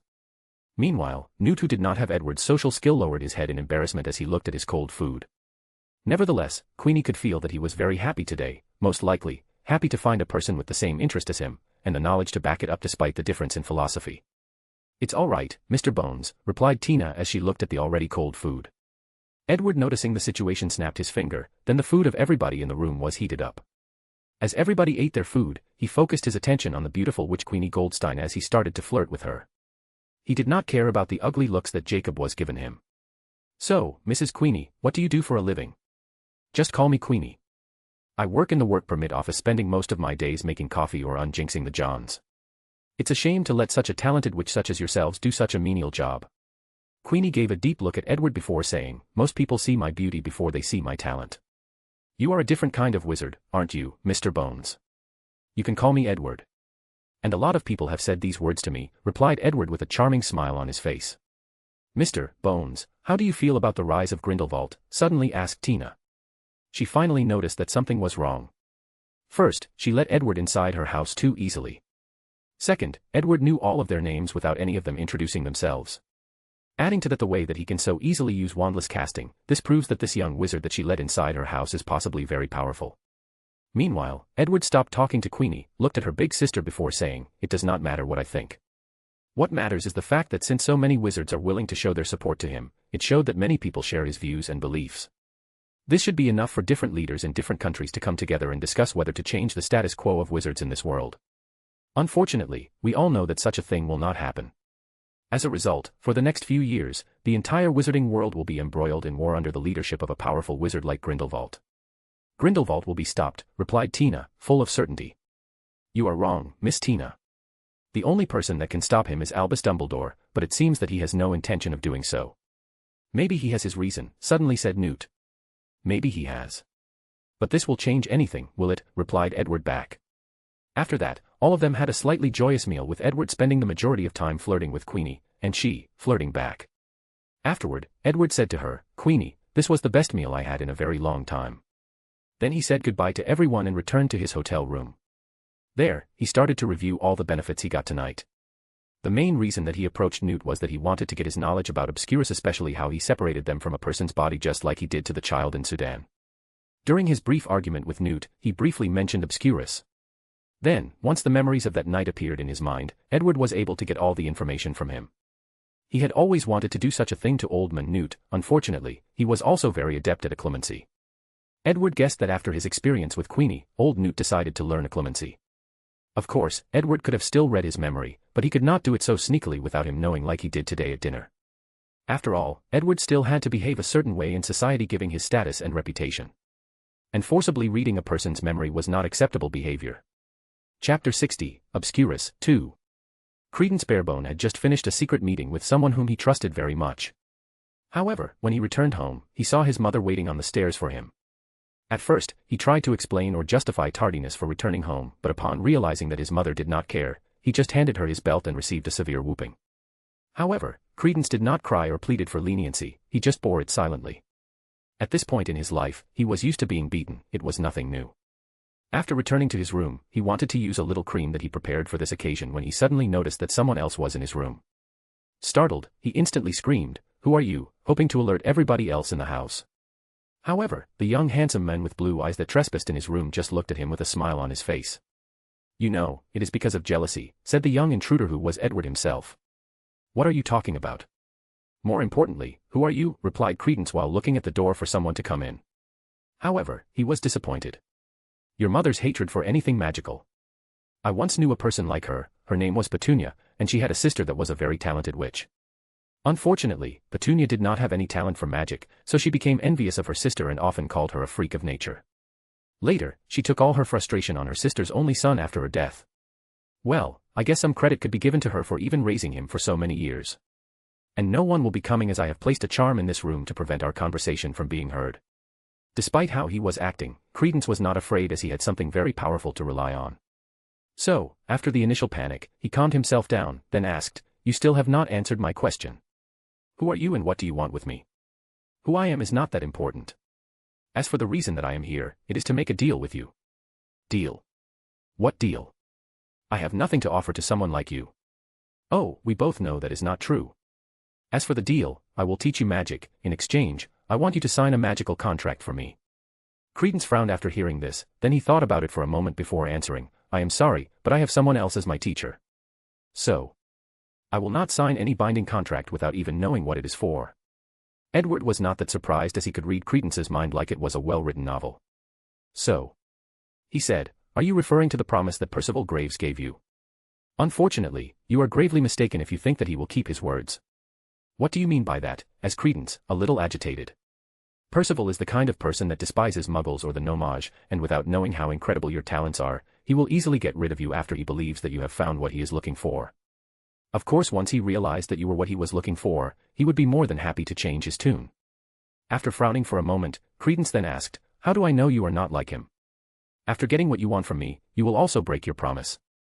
"Well, I can say that I am the kind of man that always keeps his words, but that would not be nearly enough. However, the magical contract that we will sign will have a clause that states that I have to teach you a certain amount of magic for a certain period of time." Credence frowned as he pondered whether to accept this deal. Upon noticing his struggle, Edward smiled before saying, "You do not need to answer me right away. I can give you some time before making a decision. However, I still need to make some preparation so that you do not reveal our discussion tonight." After that, he took out his wand, and Credence took a step back. "You do not need to be alert. I just want to prevent you from accidentally or intentionally revealing my information to Percival Graves. Additionally, I can honestly tell you that even if you use your powers, you are still not a threat to me." Edward was not lying. Although the power of an Obscurus is tremendous, he still has many ways to deal with it. A lot of dark magic like fiend fire and elemental spells are more than enough to deal with him. Not to mention that he can still run away with apparition if needed. With a wave of his wand, he placed a lock in Credence's memory just like he did to the Gryffindor trio and Hagrid when they were talking in the shack a few months ago. So, if he tries to reveal any information about him, he will instantly forget Edward. Edward placed a similar lock in his memory regarding the code he used to gain control of his Gate of World in case something goes wrong. Only when certain conditions are met that he will remember this code. The reason he did that was in case he ever encountered a person strong enough to be able to read his memory. In that way, his gate will be protected, and almost impossible to fall in the wrong hand. Even if a person used polyjuice potions or a similar disguise to try to gain control of his gate, all the security measures will prevent that from happening. So, unless the person has the code, it is impossible to control the gate.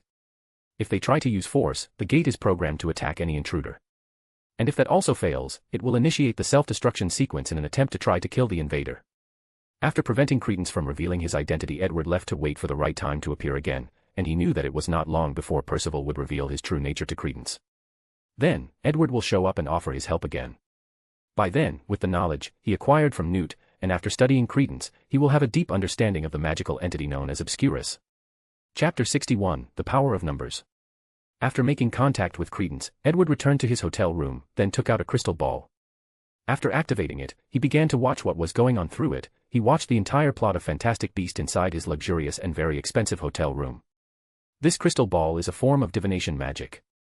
One of Edward's greatest failures ever since coming to the wizarding world is divination. When he was young, he tried using divination, but it was to no avail. So, he spent a lot of time researching this type of magic, but he seemed to be incapable of using it. So, Edward thought that he did not have a talent for this kind of magic. However, things seemed more complex than he imagined. During his first year at Hogwarts, he studied Professor Trelawney's bloodline and found the source of her ability despite how diluted her bloodline power was. Then, he tried to add that power to his life code modification, but even then, he could not use divination magic. As a last attempt, Edward tried bloodline magic. Bloodline magic is a new form of magic that he created while studying the life code. It is a very simple form of magic. It allows Edward the ability to use the magic of magical creatures without modifying his life code. There are many magical creatures with amazing bloodlines, but Edward cannot just use all of them. He knew that his bloodline modification had limits, not to mention the many other powerful bloodlines that exist in the multiverse or omniverse. So, he just used the best of the Harry Potter world, while leaving enough room for himself for future modifications. Nevertheless, he still wanted a way to use the ability of some of these magical animals. So, he invented a way for him to use their ability, bloodline magic. Unfortunately, the downside of this form of magic is that it requires material to cast. To be precise, Edward needs to use specially made gems that contain the bloodline of the animals he wants to use. Back to the problem of divination, even after using bloodline magic, he still could not use divination.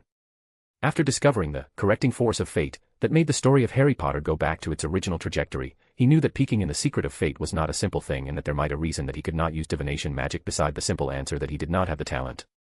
The only reason that he could use any divination spell at all was because of his exchange with Nicholas Flamel. And that was only the most basic of spells, like peeping at people from a distance. So, Edward spent the past few days spying on the main characters of this story. First, he watched how Newt was arrested by Makusa, how he and his group escape, and how the groups managed to track down and capture Newt's alchemy in a Macy's. While looking at the entire situation, Edward sighed as he watched the interactions between Queenie and Jacob. So, everything went back to the original track after I left, he muttered to himself. He was briefly interested in Queenie after seeing her, but he did not pursue it any further as his fear of attachment got the best of him. He realized that Queenie was probably the kind of girl that he liked the most, free-spirited and kind-hearted. Unlike most other women that he has relationships with, he could foresee himself truly falling in love with her. However, given his grand aspirations to travel across multiple dimensions and the universe, love is not part of his plan. Of course, for a brief moment, he pondered whether to take her with him on his journey, but he decided against the idea. Forget the fact that he is from the year 1992, meaning that she would have to abandon everything, including her sister, to leave with him. On top of that, Edward does not believe that he has the capacity of having only one woman his entire life. He is essentially immortal and has a long life ahead of him, so he will meet and experience all kinds of beautiful women and wonder. So, he can't settle on only one woman. And to Edward, Queenie deserved a person that can heartily devote themselves to her. And Jacob is that person. So, after their little flirting banter during dinner in their first meeting, he never approached her and her sister again. Edward only left his hotel when Credence realized that he was right and that Percival Graves was using him all along. Then, he turned into his obscurus form and started wreaking havoc in New York. Scene break. Edward was floating in the sky of New York, invisible to both muggles and wizards alike. With a calm look on his face, he watched how terrifying Credence's power as an obscurial was. His first thought is how would he deal with such power if he was ever forced to fight with it. Then, he started to create many countermeasures on how to either contain, escape and kill Credence if they ever were enemies. Then, he started to think whether he could create a spell that allows him to instantly create an obscurus, then control it to do his bidding. If he succeeded, then his spell would be even more powerful than Grindelwald's Protego Diabolica. So, with a calm mind, he watched until the moment that the American wizards thought that they had killed Credence. After that, he watched how all the wizards banded together to fix the entire city of New York that was previously destroyed. It was an amazing sight to see. It looked like time was going backward. After seeing this, Edward was moved as he muttered to himself, maybe I underestimate the power of wizards of this world. With the proper guidance, they can do many wonderful things. Not to mention that they are a large group of supernatural people that can do a lot of destruction even without any proper training. So, if they were properly trained as an army, then they can achieve many things. After thinking about this, many of Edward's preconceived notions about wizards were changed, and an idea was slowly brewing inside his mind, an idea that could forever change the wizarding world. Afterward, he apparat somewhere, to be precise, he apparat to Credence's location. "I warned you, didn't I?" said Edward after appearing in a desolate and abandoned factory. "Who?" screamed Credence, then he saw Edward's handsome face slowly approaching him. He frowned as he did not like this strange wizard that seemed to appear everywhere around him. His demeanor reminded him of Percival Graves, a person Credence once thought to be his friend. "There is no need to be so hostile. I am probably the only person in your life that has ever told you the truth so directly. Ever since our first meeting, I have made my intentions very clear without any deception," replied Edward calmly. Credence frowned as he realized that Edward was right. So, after a few seconds of silence, he asked, "What exactly is that contract of yours?" Chapter 62, Contract. "The contract consists of 2 parts, the first of which is to allow me to study you as an obscurus," replied Edward calmly. "Study? Obscurus? What is that?" asked Credence with obvious displeasure in his face. After all, no one would like to be treated as a guinea pig or lab rat. "I forgot that you do not even know what you are and what your powers are," replied Edward. Then, he suddenly entered his professor mode and started to explain. When a young wizard or witch repressed his magical capability or is forced to do so through physical or emotional trauma, an uncontrollable dark force that is parasitic will be formed inside of them known as an obscurus, and said child will be known as an obscurial. As you can see from your power, obscurus is a very destructive dark force. In the past, when wizards were haunted by muggles, obscurials were a more common thing, but when wizards separated from muggle society, they became a rare thing. Most obscurial does not live past the age of 10, but you are different. I am guessing that because of your lineage, you are way more powerful than most of them, thus finding a way to not only survive but freely control such power. I am very interested in how you did such a thing." "Lineage? Do you mean my family?" "Do you know who my real family is?" asked Credence with an agitated voice. "I do know, but I will not tell you," replied Edward calmly. "Why?" screamed Credence. Then, a powerful force came from his body and rushed towards Edward. However, the latter did not even move as a power shield cham appeared around him, then bounced the powerful force back, sending Credence flying away a few meters until he hit a wall. Edward then walked to him who was lying on the floor before saying, "Are you calm now?" With a pleading look on his face, Credence asked, "Why don't you tell me if you know?" "As long as you tell me, I will sign your contract." Edward had a pensive look on his face. The reason he rejected Credence was because of his usual instinct to keep the canon timeline change as little as possible. So, for a moment, he forgot that he did not need to care about keeping the original story as much as possible. After figuring this out, Edward started to think about the benefit that he could get from this situation. One of his plans was to study the power of fate and discover the reason that divination magic seemed to elude him so much. He also wanted to study the correcting force of fate that ensures that the plots of the original canon storyline always get back on track. Since there is a physical manifestation of death in this world, could the same be for fate, thought Edward to himself. Then, he looked at Credence before saying, "Fine, I can agree to your terms, but you have to sign the contract first, and you have to cooperate with my research. Before you agree so easily, be warned that you might be forced to live many unhappy memories of your childhood." Despite this warning, Credence did not hesitate to sign the contract that Edward handed to him. He did not even ask the second part of the contract that this stranger he met only twice mentioned before. He longed to know his origin, his family, so he did not care what he did to find them, to know them. After seeing him sign the magical contract, Edward nodded in satisfaction. "We can start in 7 days as I have some things to deal with first." "Can you tell me who my parents are now?" asked Credence as he held Edward's arm with a very firm grip. Edward then looked at this lost child in his eyes, and after seeing the longing mixed with despair in his face, he secretly sighed before answering. "Your real name is Aurelius Dumbledore, the younger brother of Albus Dumbledore, who is currently one of the greatest wizards alive, and soon will be known as the greatest white wizard of the century. I will tell you the details later. And, I know that it has not been proven with certainty whether Credence is Dumbledore's brother, but for the sake of this fiction, he is. So, if you are particular about continuity, then consider this an alternate universe where he is his real blood brother." After that, Edward operated away, heading to a few other locations in the next few days. In his last stop, he appeared in a rundown inn. Scene break. After entering the inn, the smell of goat assaulted his nose, making him quite uncomfortable. Nevertheless, he ignored the dirt and smell of the inn and headed straight for the owner in the upstairs sitting, who was admiring a painting of a young child hanging to a place where anyone could see it. Although this person was in his 40s or 50s, he looked much older due to his unkempt hair and clothes. "Do you want to see her?" asked Edward out loud, an act which startled the distracted Aberforth. After hearing someone speaking next to him, he instantly stood up, took out his wand, and pointed it at the stranger that had his face covered. "Who are you?" he asked as he felt a great deal of threat from this strange wizard. His instinct was warning that this person was very dangerous, and the only time he felt such tremendous power was from his brother in that damn Grindelwald. Me. It doesn't matter who I am, but you have not answered my question, replied Edward calmly. Why would I talk about my affairs to a stranger that broke through my inn?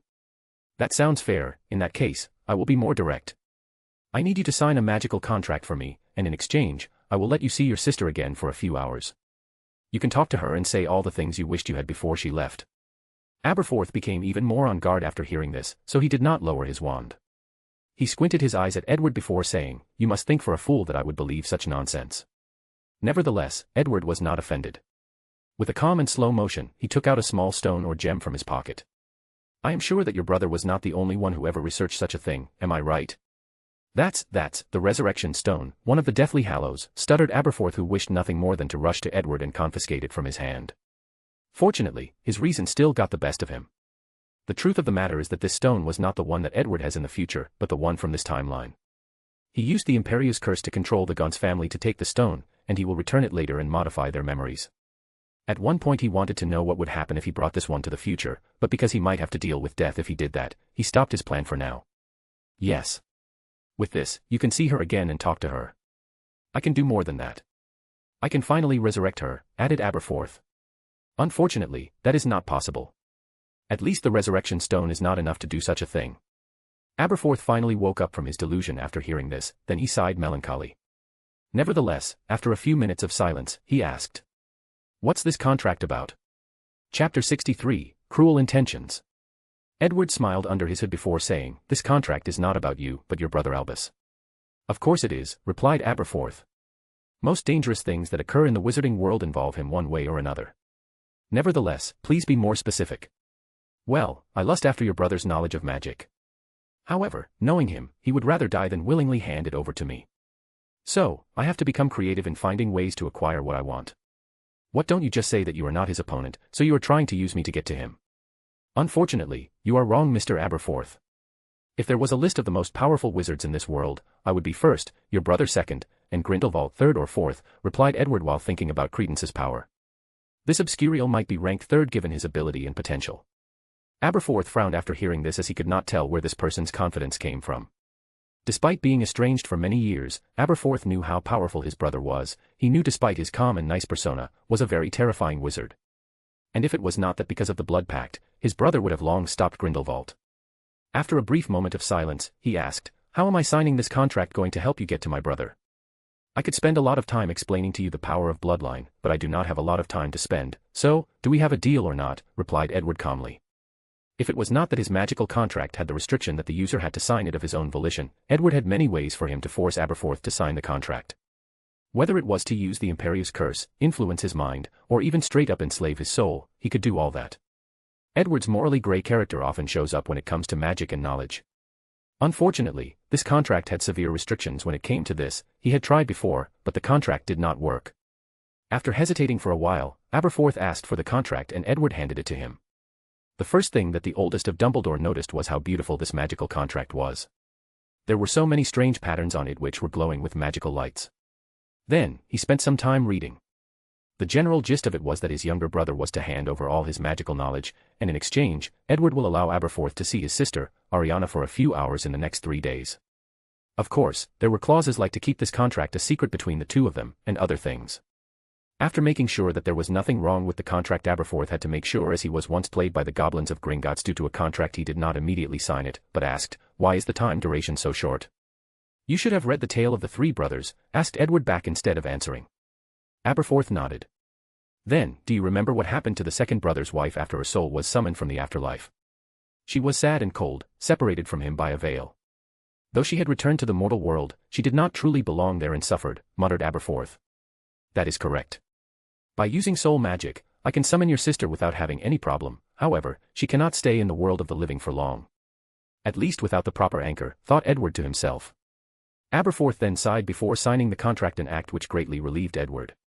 Little did Aberforth know that this contract was also signed by another person, his unknown little brother Credence Barebone, or Aurelius Dumbledore. The purpose of Edward doing all of this was truly to get Dumbledore's magical knowledge. However, this plan was not that simple. Edward knew that the headmaster would never willingly sign this contract. Edward's first plan was to go back in time when Dumbledore was young and easily influenced, then use the temptation of the Deathly Hallows to have him sign the contract. However, even with the Philosopher's Stone powering his gate, he could not go back so far in time.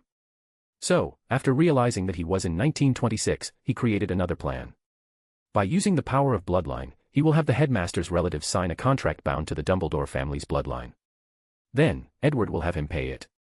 And if the headmaster refused, although Edward could not force him to hand in his knowledge since it was not him personally that signed the contract, there are still major consequences. For one, his brother Aberforth will be a backlash by the contract and die. As for Credence, given that Edward had never heard anything about him in his time, he imagined that he was either dead or hiding somewhere very hidden in the world. Of course, Edward knows that Dumbledore is the kind of person that watched his brother die. To prevent Edward from becoming too powerful by gaining his knowledge, the headmaster might sacrifice not only his life but his remaining family. However, Edward was prepared for such an occasion. According to the hidden clauses of the contract, if such an occasion was to occur, Edward has the legal right to all the souls of the Dumbledore family including their dead parents, sister, and even Dumbledore's soul. Of course, Edward knows that a powerful wizard-like headmaster has control of his soul after death. This was the reason that he could show up to greet Harry Potter after Voldemort killed him in the Forbidden Forest. So, Edward's plan for this situation is to summon the headmaster's little sister, Ariana, and torture her soul right in front of him. If the headmaster can harden himself to watch his family killed by not fulfilling the contract, Edward will not hesitate to become cruel and despicable. His plan was not just to call the headmaster's sister, but his mother and father too. He will torture them until he gets what he wants. Back to the current moment. After Aberforth signed the contract, Edward fulfilled his end of the bargain and called Ariana Dumbledore's soul from the afterlife, and let her reunite with her brother. Meanwhile, Edward was pulled into a dreamscape despite appearing to be just standing not far from these two. The person who called was of course Death. "You know, wizard, you should not mess with time," said Death in a plain voice. "Many people have done it before, I doubt that you gave them a visit, so why are you targeting me?" asked Edward calmly. "None of these people had the wit or strength to be able to cause as much damage as you can. Messing with time can do irreparable damage to this frail universe." Edward frowned after hearing this, then he said, "I can agree not to cause trouble, or at the very least, just be an observer, but you have to answer my question." After a brief silence, Death said, "What is it?" "Since you are the manifestation of the laws of death, are there any other gods like you?" "Like the physical manifestation of life and fate," responded Edward. Death became silent for a few minutes after hearing this question, then he answered, "There used to be. However, after the cataclysm, all the others were forced to revert to the laws of nature to keep the balance and function of this universe, and I am the only one left." "What is this cataclysm you mention?" asked Edward, who felt that he had come very close to the deepest secrets of this world. "I have answered your question, wizard," replied Death. "Now, keep your word or suffer the consequences." After that, Edward was kicked out of the dreamscape and woke up to find himself still in the Hog's Head Inn, and only a few seconds had passed. Chapter 64, Blackmail. After his little chat with Death, Edward spent the next hours waiting until Aberforth finished talking to his sister, then he sent her soul back to the afterlife. Edward did not stop despite the pitiful look Aberforth was given him. The next day, Edward directly teleported to some place using the house elf magic spell. The reason being that this place was one of the most secure places in this country, the Makusa jail. The highly guarded prisoner Grindelwald was shocked to see someone operated inside his jail cell, knowing how many anti-apparition enchantments were there. He knew that only the Phoenix and house elf might have this ability, but not a wizard. So, immediately, Grindelwald was on guard. Soon, he noticed that he was the only one who could see this unannounced visitor. With a calm face, he said, "So, who might I owe this visit to, gentlemen?" Edward did not immediately answer. Instead, he activated his magic core, demonstrating his massive magic power. Grindelwald felt the vast magic power from Edward's heart, then he muttered in shock, "You broke the first limiter." Edward smiled and finally spoke for the first time, "It's a pleasure to make your acquaintance, Mr. Gellert Grindelwald. My name is Edward Bones." Grindelwald frowned as he remembered that there was a pure-blood family named Bones back in Britain. "I have never seen such a talented wizard like you, Mr. Bones. So, what brings you to see me here?" "I am here because I require something of you." After saying that, Edward did not waste time and handed a magic contract to Grindelwald, who took his time to read it. The contract granted Edward access to all his magical knowledge and experiences. "So, Mr. Bones, what makes you think that I would sign something like this?" asked one of the greatest dark wizards that have ever lived, with a dangerous look on his face. With the same calm look on his face, Edward said, "I could threaten you with your death, but I am an advocate against capital punishment. So, let me show you the reason." After saying that, Edward took out his wand and started to enchant Grindelwald's prison. In half an hour, he placed so many enchantments in this room that would make anyone dizzy just by looking at them. More importantly, were the effects of these enchantments. They prevented Grindelwald from using wandless magic by locking his magic power, then they prevented his voice from reaching outside to prevent him from charming the people outside. The enchantments prevented anyone from using Polyjuice Potion to impersonate him. The enchantments will prevent anyone from entering this room except for sending Grindelwald's food. And if the leader of the Alliance tries to escape, these enchantments will lock his soul inside this room, meaning only his body could leave this room. In essence, these enchantments prevent Grindelwald from escaping using any means imaginable. Just by the enchantments, he could recognize, Grindelwald knew the meaning of Edward's. After a brief pause, he said, "I do not understand how a talented and powerful wizard as you has never been heard before. Before I sign this contract, I would like to invite you to my cause. With our powers combined, we could finally lead wizardkind to be free from oppression, free to be what we truly are instead of hiding like rats in a sewer. What do you say?" "You know, Mr. Grindelwald, I agree with many of your ideas. Unfortunately, I do not agree with your approach to accomplishing them. Even though you said that you do not hate muggles, your actions are still rooted in the supremacy of wizards. You failed to see the true value of muggles and what they can bring to society and wizard civilization as a whole. Not to mention that I can see that you have already started to let powers get to your head, and have started in a path astray from the ideologies that you preach." "What do you mean by the true value of muggles?" asked Grindelwald. If it was any other person who said these words to him, he would have ignored them and tried to convince them that muggles will only bring destruction to the world just like his vision showed him. However, coming from a wizard as powerful as Edward, he is willing to listen. As for being convinced, that was something entirely different. Meanwhile, Edward wanted to tell Grindelwald about the wonders of technology and how if it was mixed with magic, how wonderful civilization would advance, but he did not do so as he gave Death his words that he would not interfere too much. So, he just shook his head before saying, "There is no need to say anything more. You can either sign this contract or spend the rest of your life in this life while your revolution crumbles without your leadership. I am sure that Dumbledore will not have any reservation placing these people into their places without your presence." Grindelwald frowned after hearing this. Could he know the relationship between me and Albus? He then looked down at the contract in his hand, then signed it. Unlike the headmaster, he did not have the will to sacrifice his own life for the greater good. Maybe in his later years, after spending years in prison, he might have changed. For now, however, he was not that kind of person. After receiving the signed contract, Edward smiled gleefully, then he uprod away after removing the enchantments in the cell room. He then spent the next 3 days fulfilling his end of the bargain with Aberforth, then he met with Credence to fulfill his other agreement by teaching him basic magic. Although Edward gave Death his word not to interfere, he had already signed a contract before that, so he was also bound by his contract. Of course, he could still find ways to break it, but he did not want to. Based on Death's words, there are a few things that he still wanted to observe. Meanwhile, while teaching Credence, he started to review all of Grindelwald's magic knowledge. Just like him and Voldemort, Grindelwald was a master of the dark arts and started experimenting with dark magic ever since he was in school. So, there were plenty of things to learn. For once, he learned that Grindelwald used the Elder Wand to break his first limiter. Through the power of law imbued in the wand, he was able to break his limit. Through this knowledge, he learned a little bit of the capabilities of laws. Of course, Edward was most happy to finally learn the dark magic, Protego Diabolica. He previously theorized that this spell was related to the Fiendfire curse, and he was correct. Grindelwald took that curse and modified it to a greater height. Not only did he increase its destructive power, but also granted it the ability to determine whether a person was loyal to them.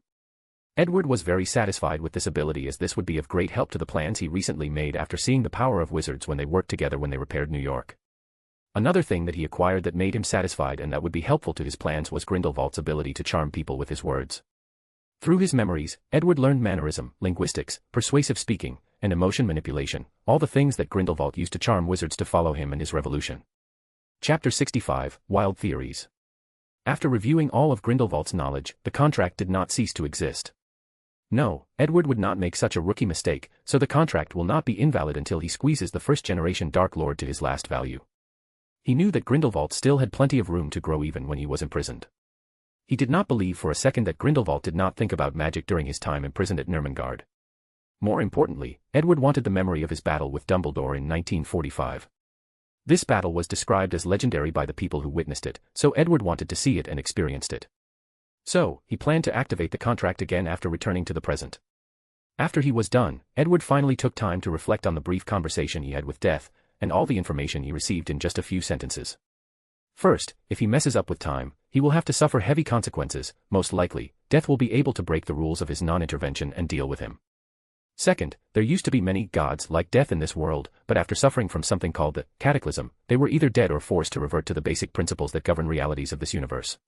According to Edward's current theory, he believes that this cataclysmic event occurred about 12,000 years ago. The reason for that was that Edward had long noticed that this Harry Potter universe is very similar to his previous universe before he transmigrated. The only difference was magic, but the culture, history, and advances in technology were the same with different people. However, key figures like Einstein, Isaac Newton, Nicholas Tesla, Hitler, and Stalin still exist, people that have impacted the world greatly. This fact has Edward theorized that the Harry Potter world was possibly just an alternate universe of Earth, but he does not have any proof to back that up. Back to the point. One of the theories he once read in his past life was the idea that 12,000 years ago, a highly advanced civilization existed on Earth, but was destroyed due to a cataclysmic event. However, remains of this civilization were discovered by the Mesopotamians, Babylonians, and Egyptians. Then, they built a powerful civilization and wonders that some scientists in modern times still could not completely understand or explain. Edward's theory was that similar events might have occurred in this Harry Potter world, that a powerful wizarding civilization existed 12,000 years ago and the gods like death even walked the earth among them. After going through the cataclysm, this civilization was destroyed and the gods were killed, remains of it were discovered by later wizards, hence the wizards in the past were most likely way more powerful than currently. Edward believes that magic power used to exist in the environment in the past.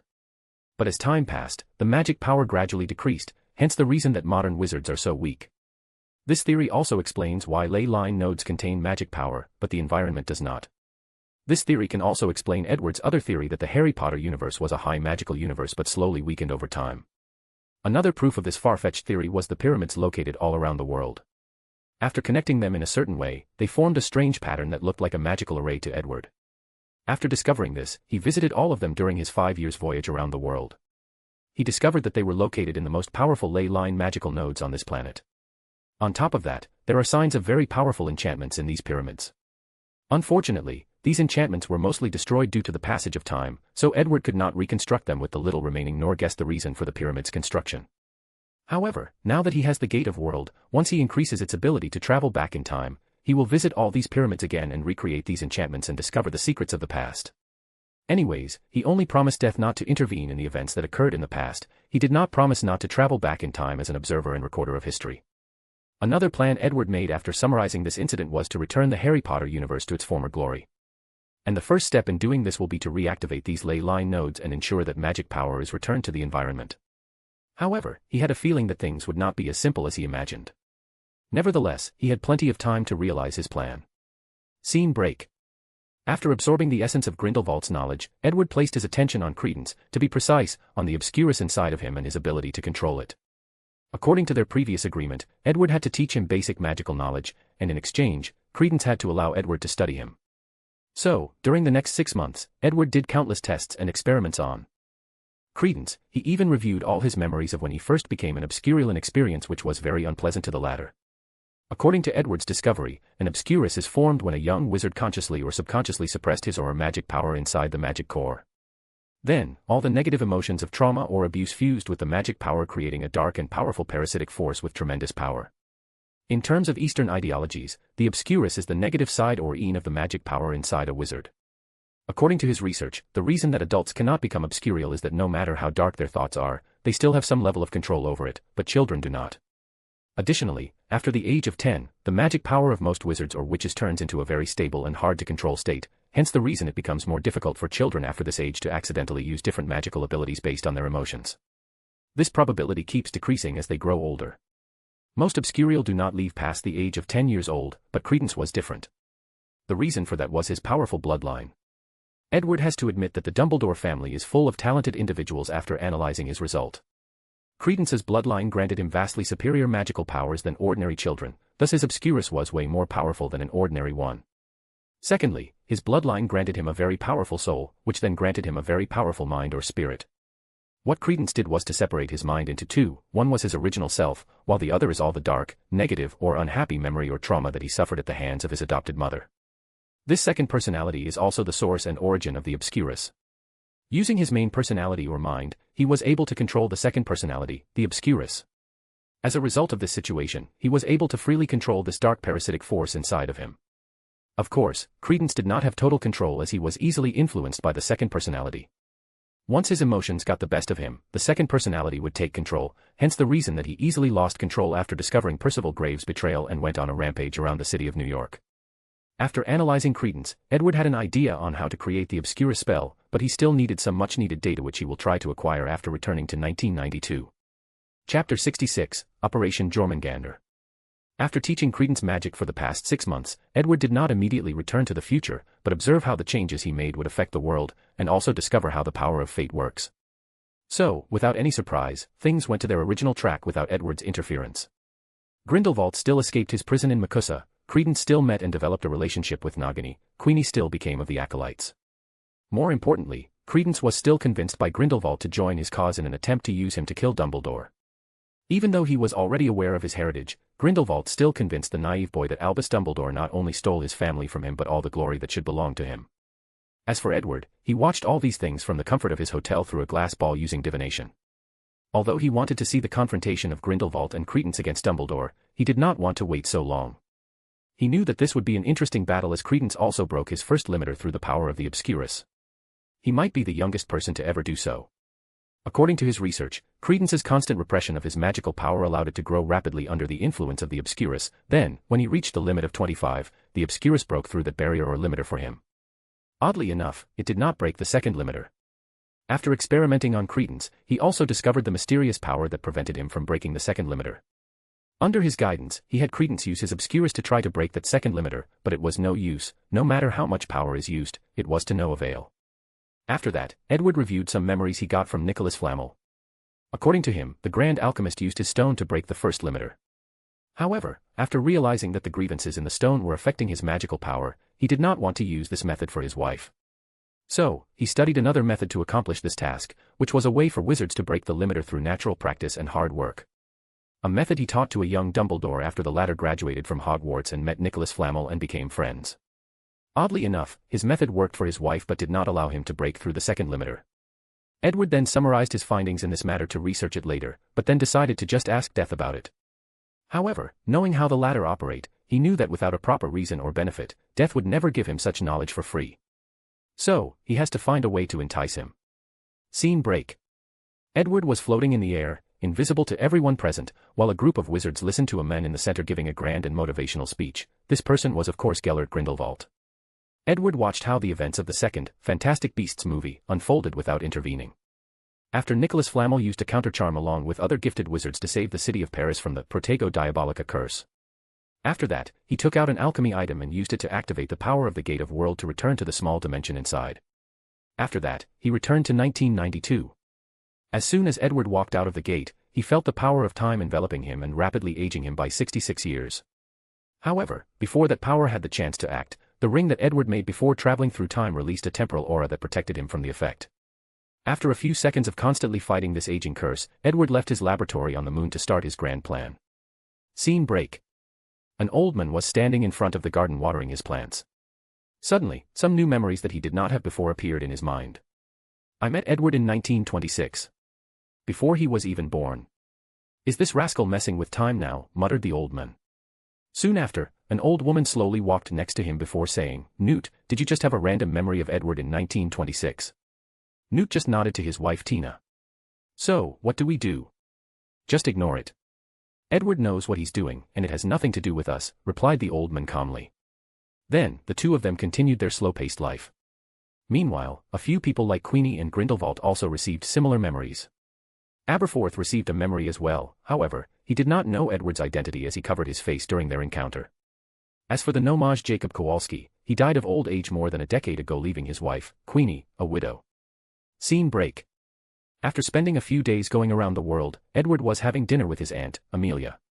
You rarely take the initiative to have dinner with me, so what's going on? Asked Amelia calmly with a stern look on her face. Why do I appear so terrible in your mind? Replied Edward. However, all he received was a glaring stare. So, he went straight to the point of this meeting. I've had a recent change in perspective recently, thus changing many of my plans. I have decided to conquer the entire world and take control of the advancement of civilization on this planet. Amelia frowned after hearing this, not because Edward's words sounded ridiculous, but because she was surprised by the sudden change. The truth of the matter, Amelia is one of the closest people to Edward, even surpassing his parents at this point. When he was young, because his parents were morally righteous people, she used to be one of the few people that he would talk about his dream of making the wizarding world into a very advanced civilization. And Amelia never treated her nephew as a kid talking nonsense, as she knew how talented and forward-thinking he was. Unfortunately, after his parents' death, Edward stopped talking about his plans and developed some sort of deeply hidden disgust at the wizarding world. He entered a deep state of depression after that, and it was Amelia who got him through it. It was even her who gave him the idea of using magic to find a way to revive them. Thus, when Edward told her that he was moving forward with his plans again, she was indeed quite surprised. After taking a moment to ponder about his words, she asked, "What do you need me to do?" Chapter 67, Laying the Foundation. "Before I elaborate on my plans," said Edward, "I would like to warn you that you will probably be the ruler of this planet, as I do not wish to deal with these political nonsenses. As long as my goals and requirements are met, I will not interfere unless necessary." Amelia gave him another deep stare before saying, "So, you want me to do all the work while you enjoy all the benefits? Don't make it sound so bad. I will be more focused on advancing magic and technology, so my role is way more important in this situation, as I will be the guiding light for the development of Earth's civilization." "Why do I feel like your level of narcissism has dramatically increased in the past few weeks I have not seen you?" asked Amelia. "Now that I look closely at you, you appear to be more handsome than I remember, and taller." If Edward was not sitting down, she would have already noticed the more than 10 centimeters increase in height. "One of my magical experiments was successful, hence the slight change in appearance, but this is not the time to talk about this. If you want, I will tell you all about it later. Back to the topic, if you are going to be the true ruler of this planet, there is certain knowledge, especially from the Muggle side, that you need to know." After saying that, Edward waved his hand and a small mountain of books appeared somewhere in the room. After looking at these books, Amelia said with a slight irritation in her voice, "I should remind you that most of our Bones family besides you were Hufflepuffs. So, what makes you think I will take my time to read all these books? Even if I did, how long would that take? Although these books are the most basics that you need to learn, do not be discouraged, as I will give you plenty of help." He then took out a beautiful crown or diadem. "Is that?" asked Amelia in wonder. "Yes, Ravenclaw's diadem, said to have the ability to increase the wearer's intelligence. I made this one for you to increase your study ability and management ability. Nevertheless, you will not be alone. I have created a think tank with some of the most intelligent Muggles from different fields on this planet. Their sole purpose is to plan out the fastest way to conquer this planet and the best way to govern it. They will be both your teacher and advisors." Amelia nodded as she could imagine the shady things his nephew did to get all these people in one place. "What about your parents? What are you going to do with them?" After a brief silence, Edward responded, "You know better than I do. With the way their values are, they would never accept some of the things that I am going to do. Although they would still support me, they would not like it. So, I am going to revive them only after everything is done. By then, it would be too late for them to try to convince me otherwise. And if they want any form of status or power in this new world that I am going to create, I will be more than happy to give it to them. However, based on their personality, I imagine that they will just enjoy a relaxing life after being revived." Amelia nodded her head in agreement with him. "So, what is the first step of your plan?" "I am guessing it is to take control of the Ministry of Magic." "You are correct," replied Edward. Then he took out a glowing tube, a green stone, and a contract. "This is the Philosopher's Stone, and this is a potion that can increase a person's lifespan made from the stone. I will supply enough of it for you to draw in people, and further strengthen the loyalty of the ones that already follow the Bones family." Amelia's eyes shined. "So, you finally succeeded. I thought you said that the stone was red. This one is very special, as I added the youth potion to it. Thus, not only can it grant immortality, but also eternal youth." Amelia nodded calmly despite the excitement in her eyes, then she continued asking, "Did you dilute it?" "Of course. This one can only increase 5 years of lifespan, and appear 1 year younger. Enough for people to feel the effect and want more." "That's fine. I'm guessing this paper is a contract that forces people to be loyal to us. However, you should be aware that using force is not always the wisest method." "I know that," replied Edward. "Human beings are inherently rebellious. Force them to do something, they will fight back. However, convince them to do something willingly, then they will not hesitate to sacrifice their lives. This contract only allows you to discern who is truly loyal to you and who is just pretending. That way, you can easily determine who to trust after the people sign it."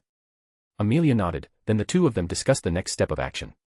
"In that case, we will begin a week later," said Edward, before leaving the mansion and operating somewhere else. Scene break. A burst of flame appeared in a dark and creepy fortress, and from the flame, Edward walked out leisurely without being harmed in any shape or form. Then, he slowly walked in a certain direction.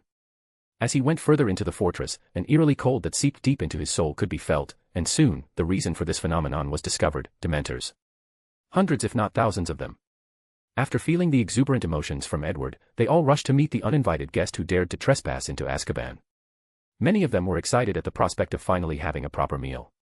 After sucking most of these prisoners dry, these dementors were not happy with their daily meal, so they were very excited at the prospect of sucking the soul of this new prey.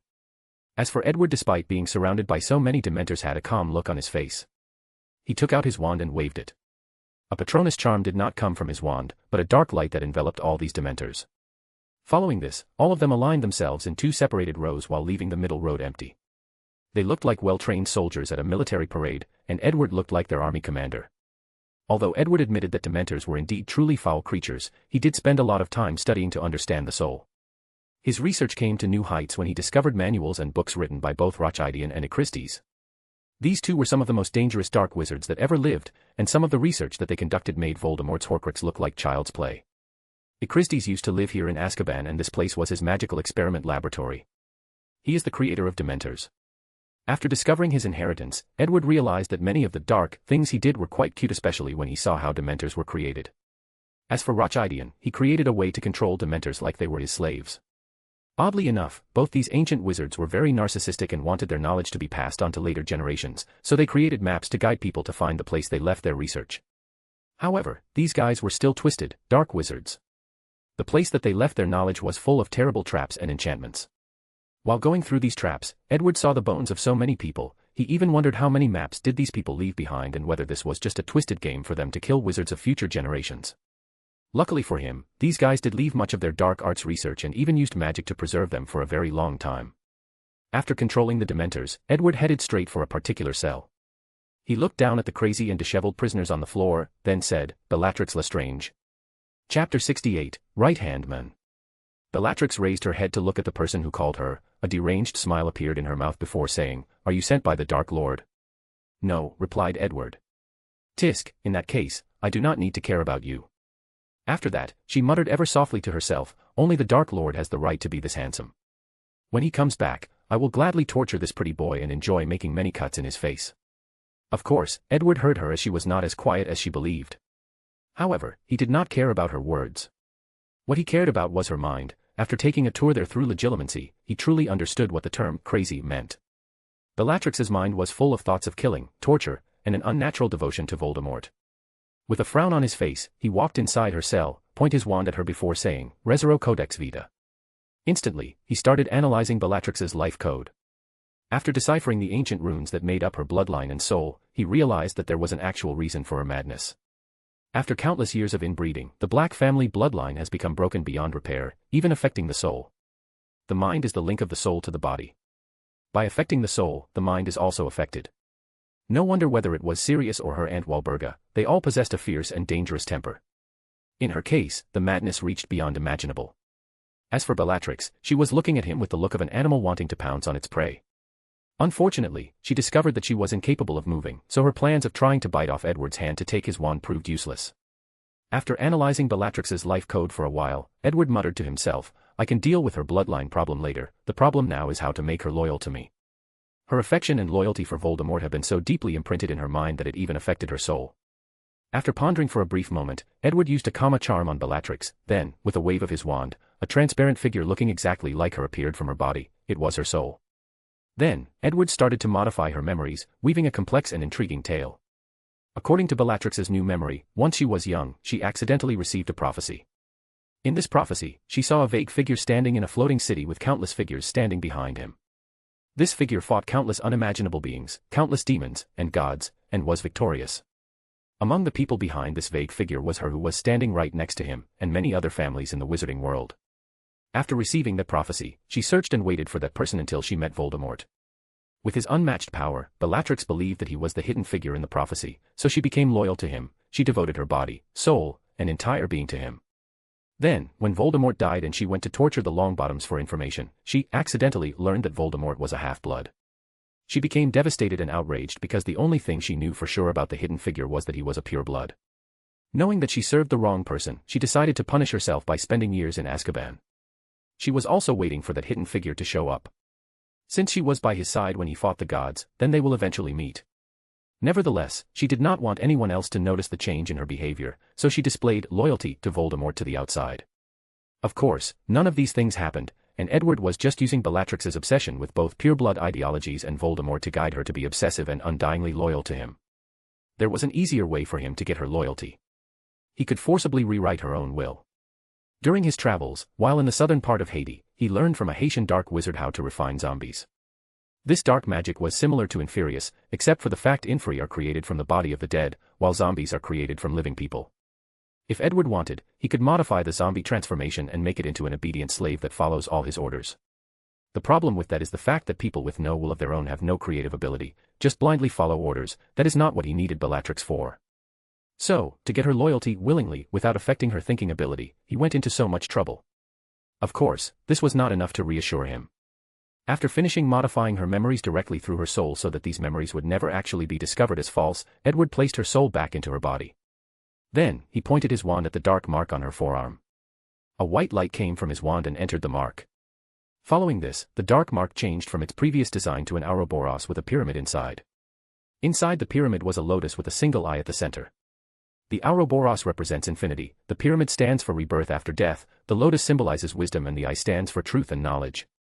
The whole design is a representation of Edward's limitless pursuit of knowledge through intelligence and wisdom after he was granted a second chance at life.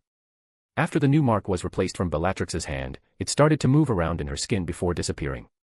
Afterward, it appeared deep in her soul. This is the backhand that Edward left on her in case someone powerful enough to remedy her soul again and erase the memories he so cautiously planted. Edward was never arrogant, believing that his plans were infallible. As a person who will one day travel across countless universes and dimensions, he can imagine the kind of powerful being he will encounter. There is no doubt in his mind that many of these people have that ability. So, he placed a backhand on Bellatrix in case such a day arrived. Then, he can still forcefully control her through that method, or instantly kill her in case she betrays him or someone tries to get information about him from her soul. A few minutes later, Bellatrix opened her eyes with a look of confusion on her face. However, after seeing Edward's face, the hidden figure that she could never see suddenly became very vivid to her. She instantly got up from the floor, before saying, "Lord, I finally found you, after so many years, you finally came to see me." After that, she looked at her ragged appearance with a frown, then she knelt on the ground. "I'm sorry that I am not presentable in front of you, my lord." Edward looked at her actions, then nodded in satisfaction after reading her mind. "Get up." Bellatrix followed the instruction. "Open your mouth," said Edward, and she did not hesitate. With a wave of his wand, her teeth turned white and clean. With another wave, she was cleaned up and wearing proper clothes. Bellatrix could even smell a lavender scent coming from her body. "You are now more presentable," said Edward. He placed his wand inside a small pouch that was hanging inside his coat. Accio Daniela. And, the Accio charm cannot summon people, but this one was modified by Edward to be able to do so. A woman that looked exactly like Bellatrix was taken out from the pouch. However, she had a dull look in her eyes as if unresponsive to any external stimuli. Edward had used the Philosopher's Stone to permanently change her appearance for her to take Bellatrix's place in Azkaban. After placing Daniela in the cell, Edward handed his arm to Bellatrix, then with a burning flame, he disappeared from Azkaban. In this short visit, he acquired an army of Dementors that only followed his orders and right-hand women that can do all the dirty things or experiment that his fleeting morality will not allow him to do. Chapter 69, Devilish Side, Re-edit. After leaving Azkaban, Edward teleported himself and Bellatrix to his laboratory on the moon using the World Gate's power. Of course, she did not know the exact location but just found herself inside a very large space with many differently labeled rooms. Edward had her waiting for him in the lounge for a few hours before meeting her again. Then, he handed a necklace to her. Immediately after wearing it, Bellatrix found her mind completely calm and indifferent, extremely logical. The majority of her aggression and sadistic nature turned into an extremely logical one. This necklace was enchanted with a version of the mechanized mind spell specifically designed to rein in her madness. "I need you to learn the mechanized mind spell as the necklace is only temporary," said Edward. "My lord, no problem. I will learn this charm as soon as possible so that I can help you lead the pureblood family to glory and greatness." However, Edward shook his head. "I need you to get these nonsense pureblood theories out of your head as soon as possible. In the new world order that I am about to create, there will be only two types of people, useful and useless. Muggles are classified as a useful one. In some cases, they might be even more important than wizards. As for you, do you know why I chose you?" Bellatrix frowned as she realized that the new lord that she was serving was different from the damn Voldemort who tricked her. He seemed to be more ambitious and did not care about people's origin. Although these ideas contradict what she believed all her entire life, Bellatrix was willing to try to change to better serve her new master. "I do not know, my lord," she replied. The reason is that I need someone to do the dirty work that my already gray morality will not allow me to do. So, I do not need your pureblood nonsense to get in the way of plans. As for your madness and craziness, it is one of the reasons that I chose you, but you have to keep a certain level of control of it. What I need is a mad dog that bites at my command, not one that bites everything and everyone without any sense of control. Bellatrix took a moment to process the information she received, then with a twinkle in her eyes. No worry, my lord, I will be your most loyal and ferocious dog. Good, replied Edward. Now, here is your first task after learning the mechanized mind charm. I need you to create artificial obscurials for me. Obscurial? Asked Bellatrix as she tried to remember the meaning of this term. After trying to remember for a while without any success, she said with a trembling voice, My lord, I do not know what obscurials are, please punish me for my incompetence. Edward frowned before answering, I am not Voldemort, and I will not punish you for your ignorance. After that, Edward took a few minutes to explain what an obscurus was. My lord, how would we create such a thing artificially? Simple, responded Edward. I need you to capture a bunch of orphan children with magical abilities between the ages 6 to 8 years old, then divide them into 2 groups. For the first group, you will adopt the persona of a mother figure to them. However, you will punish them every time that they use their magical powers, creating both physical and emotional trauma to them. By doing this, you will force them to start repressing their magical abilities, leading to obscurus forming from these children. Of course, to make sure that these children are often reprimanded for using their magic, you have to secretly create opportunities for them where they are forced to use their magic abilities. Then, you will accidentally catch them and punish them for their actions. As for the second group, you will modify their memories and instill years of abuse into their mind due to their magical abilities. I want to see if an obscurial will be born that way and which process is quicker. My lord, can I torture the children in the first group? Asked Bellatrix with a strange excitement in her voice. After frowning, Edward answered, There is no need for that. All I need you to do is to be strict and reprimanded them for using their magical ability. Just like this. Then Edward placed all of Credence's memories of his mother in Bellatrix's head. You just have to act like her. As you wish, replied Bellatrix. Remember what I said. I need your madness, but you have to be able to control, otherwise, you are useless to me. Bellatrix nodded her head. Edward then suddenly thought of something and added, there should be a third controlling group. By gathering the negative emotions of people and mixing them with magical power, let's see if an obscurus can be born in that way. You can further divide this group into 2, the negative emotions of adults and children, and see the result. Although he was a little guilty about these children, only a little. Since they will be fine after the experiment and he will erase their memories of the experience, they can still live normal lives. And he can get them adopted and provide them with a lavish lifestyle for the rest of their lives. Compared to their previous life as orphans, they would be much better. If there were any other options, he would not do so. But according to his theory, the obscurus might be the only power that can affect the power of law, thus the only power capable of hurting death in case something goes wrong. Edward was not the kind of person that liked to place his safety and that his family on the mood or decisions of others. Furthermore, the obscurus is not only for death. When he begins his travel across dimensions, he might encounter some very powerful beings that are hostile to him. With the power of the obscurus, hopefully, he can compete with them. If not, at least give him enough time to run away. After all these thoughts flashed across his mind, Edward then asked, Do you have any questions? Asked Edward. After hesitating for a moment, Bellatrix replied, My lord, I cannot use a complex charm like weaving false memories into someone else's mind, or absorb negative emotions. You do not need to worry about that as I have many alchemy products to help you in your research. Additionally, you can learn, replied Edward. Then, he said out loud, Siri, grant her temporary level 3 access to the library. Additionally, on my authority, grant her a diadem for the duration of her study. After Edward said these words, Bellatrix suddenly heard a voice speaking around her. She looked around, but could not find the origin of the voice. Granting Bellatrix Lestrange temporary level 3 authority. Processing. Access granted. Immediately after that, Bellatrix found a map inside her mind, and the map indicated what room she could enter with her permission and what resources were available to her based on her authority level. Although she did not understand many of these things, she marveled at all the rooms she had access to and was flabbergasted by the amount of room she was forbidden to enter due to her low-level access. Then, a look of yearning appeared on her face. As for Edward, he looked at Bellatrix, who was acting like a country bump who had seen a modern city for the first time, then he frowned.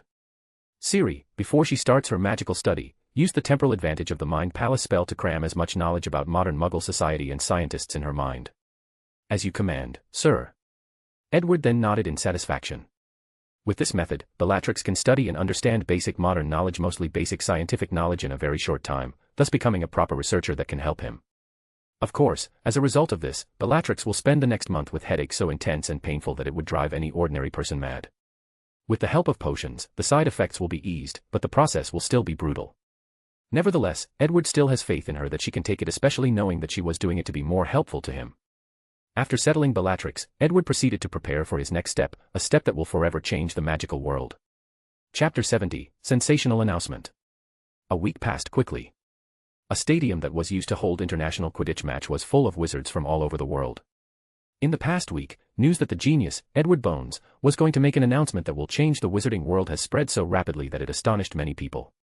However, the majority of people inside the stadium were not here because of the announcement, but because they received news that a very rare monster duel card will be given to one lucky participant. The rumors even said that it was one of the Egyptian god cards. Although many people knew that this was a ploy to get them to attend the event on such short notice, no one could resist the temptation. Of course, not everyone was here for the same reason. The stadium was divided into two, the ordinary people that sat in the seats that surrounded the field, and the people that had seats in the middle of the field. These people were the really important members of the wizarding world. They were members of the Wisengamot, Sacred 28 and other pure-blood families, a few Minister of Magic from countries like France, Germany, United States, Brazil, etc. Basically, important members of the International Conference of Wizards. Some important scholars have made contributions to the wizarding world in different fields. The majority of these people were Edward's pen pals that he often exchanged letters with. All of them showed up after Edward personally invited them. As for the others, they only came due to the reputation of this very gifted wizard that is said to have the potential to one day surpass Dumbledore. The entire stadium was quite noisy with so many people talking to one another. However, everyone soon quieted down once Edward slowly walked to the podium in the middle of the field. Despite so many eyes looking at him, he was quite calm as he smiled. He looked in the first row of his stadium where the teachers of Hogwarts were seated, along with his Aunt Amelia. He looked at the very excited Professor Flitwick and slightly nodded to him. I know that many of you are here because of the promised Egyptian god cards. So, you do not need to worry. After this event is over, I guarantee that one of you will be the proud owner of Slifer the Sky Dragon. Edward's voice traveled throughout the entire stadium such that every single individual felt like they were having a one-to-one conversation with him.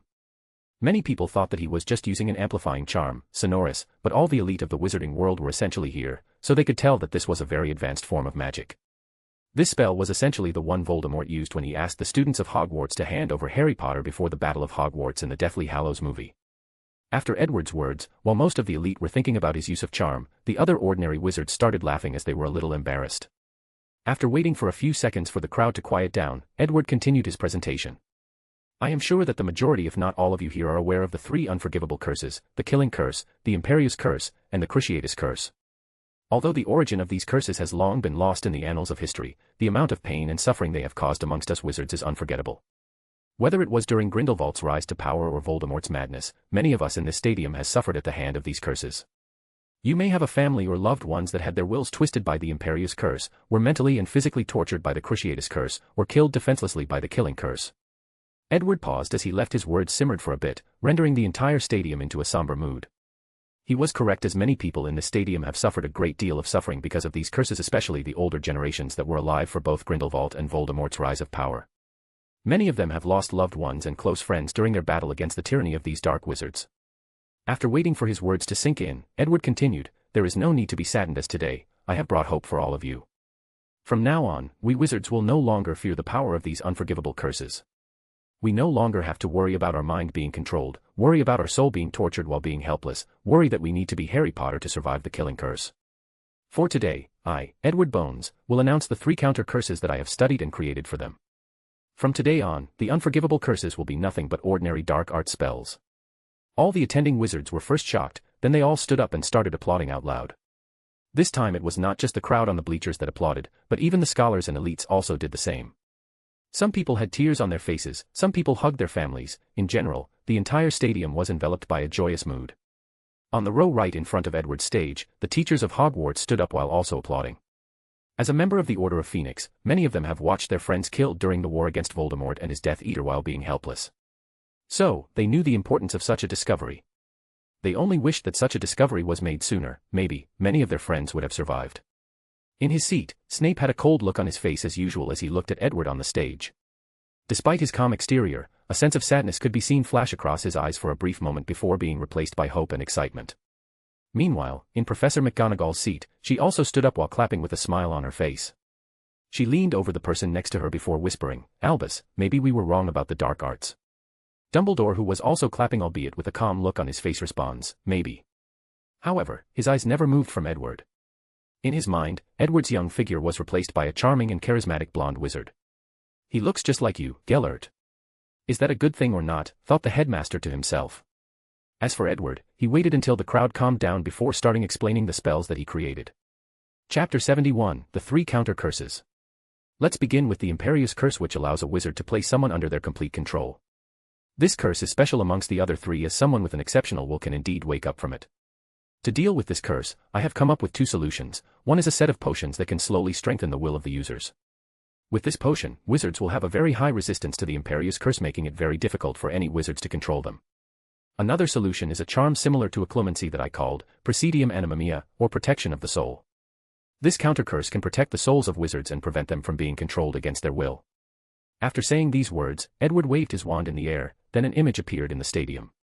The image was similar to how Grindelwald showed all the wizards his vision of the future during the rally in Paris. In this image, Edward showed a vivid demonstration of how to properly practice this spell, from the pronunciation to wand movement, to things that people need to pay attention to. Many wizards were surprised, as they did not expect that Edward would actually reveal this precious knowledge. Many people assumed that this was just a publicity stunt to show Edward's talents and accomplishments. They assumed that after the announcement, Edward would receive a bunch of rewards, but they never believed that he would just reveal the knowledge especially so easily, without asking for any remuneration. After the demonstration was over, Edward continued. For anyone who did not understand or remember this magic in such a short time, there is no need to worry. After this event, everyone present here will receive a book containing all three counter curses. Additionally, stores belonging to the Bones family will have free books regarding this topic for anyone who wishes for one. Now, let's continue. The second counter curse is called Excite Cruciatus. This charm allows wizards to temporarily cut off their pain receptors, as such, rendering the Cruciatus curse invalid. Following this, another demonstration appeared for the people in the crowd. Meanwhile, Edward was thinking about the Cruciatus curse. To him, this spell was the easiest to create a counter curse for. At first, he thought this was a dark art that tortured a person's soul, but he was not completely right. The Cruciatus curse just stimulates pain receptors. Only when a wizard is powerful enough or twisted enough that he could use this curse to inflict pain directly to the mind or spirit, just Bellatrix did to the Longbottoms. So, all Edward had to do was create a spell that actually shut off the human body's pain receptors. As for the possible damage to the mind, his first counter charm against the Imperious Curse and even a clemency can help with that. After the second demonstration was finished, Edward then talked about the Killing Curse. Many people were waiting for this moment. Unlike the other two unforgivable curses, the Killing Curse was truly deadly. Throughout the history of the wizarding world, only one person managed to survive from it: Harry Potter. Unfortunately, few people knew how he managed to do so. As for the people who were aware, they knew that his method was unreproducible or required too much to do so, especially on a large scale. I know that many of you are waiting in anticipation for the last counter curse, so I won't let you wait for long, said Edward with a calming smile. This counter curse is called Suffragam Anchorus. After many years of study, I have discovered that the Killing Curse targets a very specific life force in the human body.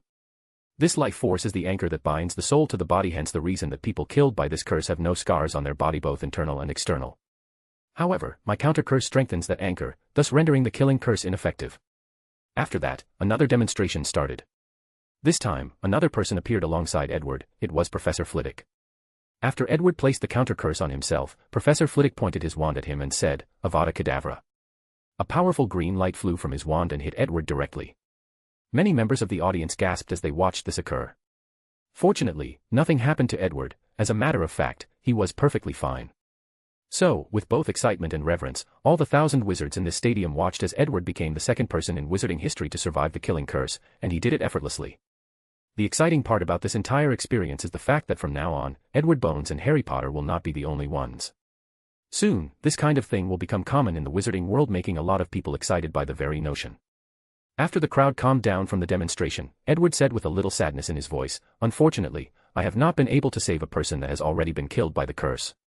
Nevertheless, I believe that one day, either me or any of you in the stadium will discover a way to accomplish such an extraordinary feat. Many wizards became excited after hearing this. Many of them imagined what it would be like to stand in the adoring eyes of thousands of people, announcing their discovery that can fundamentally change the wizarding world. They would receive praise and glory for their ability just like Edward was. This situation was especially prevalent for the young wizards that are easily influenced. Edward had just turned into their new idol. Now, before the event is finished, I would like to thank two people personally, one being my Aunt Amelia Bones. For many years, she has been my pillar, supporting me in all my endeavors, motivating and encouraging me no matter the odds. Following Edward's words, Amelia slowly walked to the stage next to him and waved to the crowd. All the wizards once again stood up to applaud this wonderful woman who raised such a talented wizard, a wizard who was considered a gift to the entire wizarding world. The second person that I would like to thank is my charm teacher at Hogwarts, Professor Flitwick. During my journey to create these counter curses, many people doubted my motives, they labeled me like a dark wizard. However, not Professor Flitwick. He believed in me no matter the odds, even willing to bet his career and reputation on the line. Not to mention all the help he gave during the research process. None of these counter curses would exist today without his help. So, with a deep sense of pride in his face, Flitwick walked to the stage next to Edward and Amelia, while receiving a standing ovation from thousands of wizards. Today was one of Flitwick's proudest moments as a teacher. His favorite student changed the wizarding world by himself. After praising the people he should, Edward made one final announcement. I understand that these magical spells may be very difficult for some people to master. So, to help with this situation, the Bones family store will be selling alchemy items that have the same effect as these counter curses, and items that will make it easier for anyone to learn them by themselves. Now, ladies and gentlemen, the winner of the Egyptian god cards will be announced in a few minutes. After that, Edward, Amelia, and Flitwick left the stage. Chapter 72, Gift. After leaving the stage, Edward separated with his aunt and Professor Flitwick to meet someone backstage. It was a middle-aged wizard dressed elegantly with a gentlemanlike atmosphere around him. Mr. Barnabas Cuff, said Edward as he stretched his hand for a handshake. Just call Barnabas, responded the editor-in-chief of the Daily Prophet while shaking Edward's hand, knowing that the person in front of him was actually the secret owner of the Daily Prophet, and could determine whether he held on to his job or not. In that case, Barnabas, have you brought the thing I asked for? Yes, sir, replied Barnabas, handing Edward a newspaper that was just printed a few minutes ago just for this occasion. Edward took it and first read the front page. Edward Bones changes the magical world. Then, there was a picture of him on the previous stage talking about the 3 counter curses. Taking a few minutes to read this paper that will be published throughout the British wizarding world tomorrow morning, Edward then said, change the picture to the one with my aunt and Professor Flitwick. Additionally, all the papers published from now will not focus on me, but on the Bones family.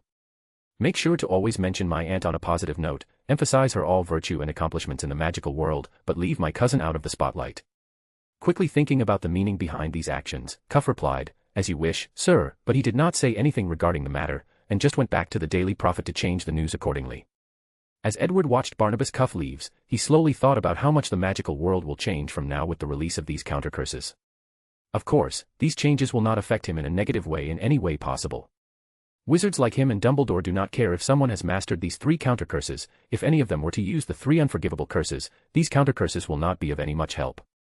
After pondering for a moment, Edward then brought someone else. He was finally going to do something that he has been putting off for some time now ever since his return due to how busy he was.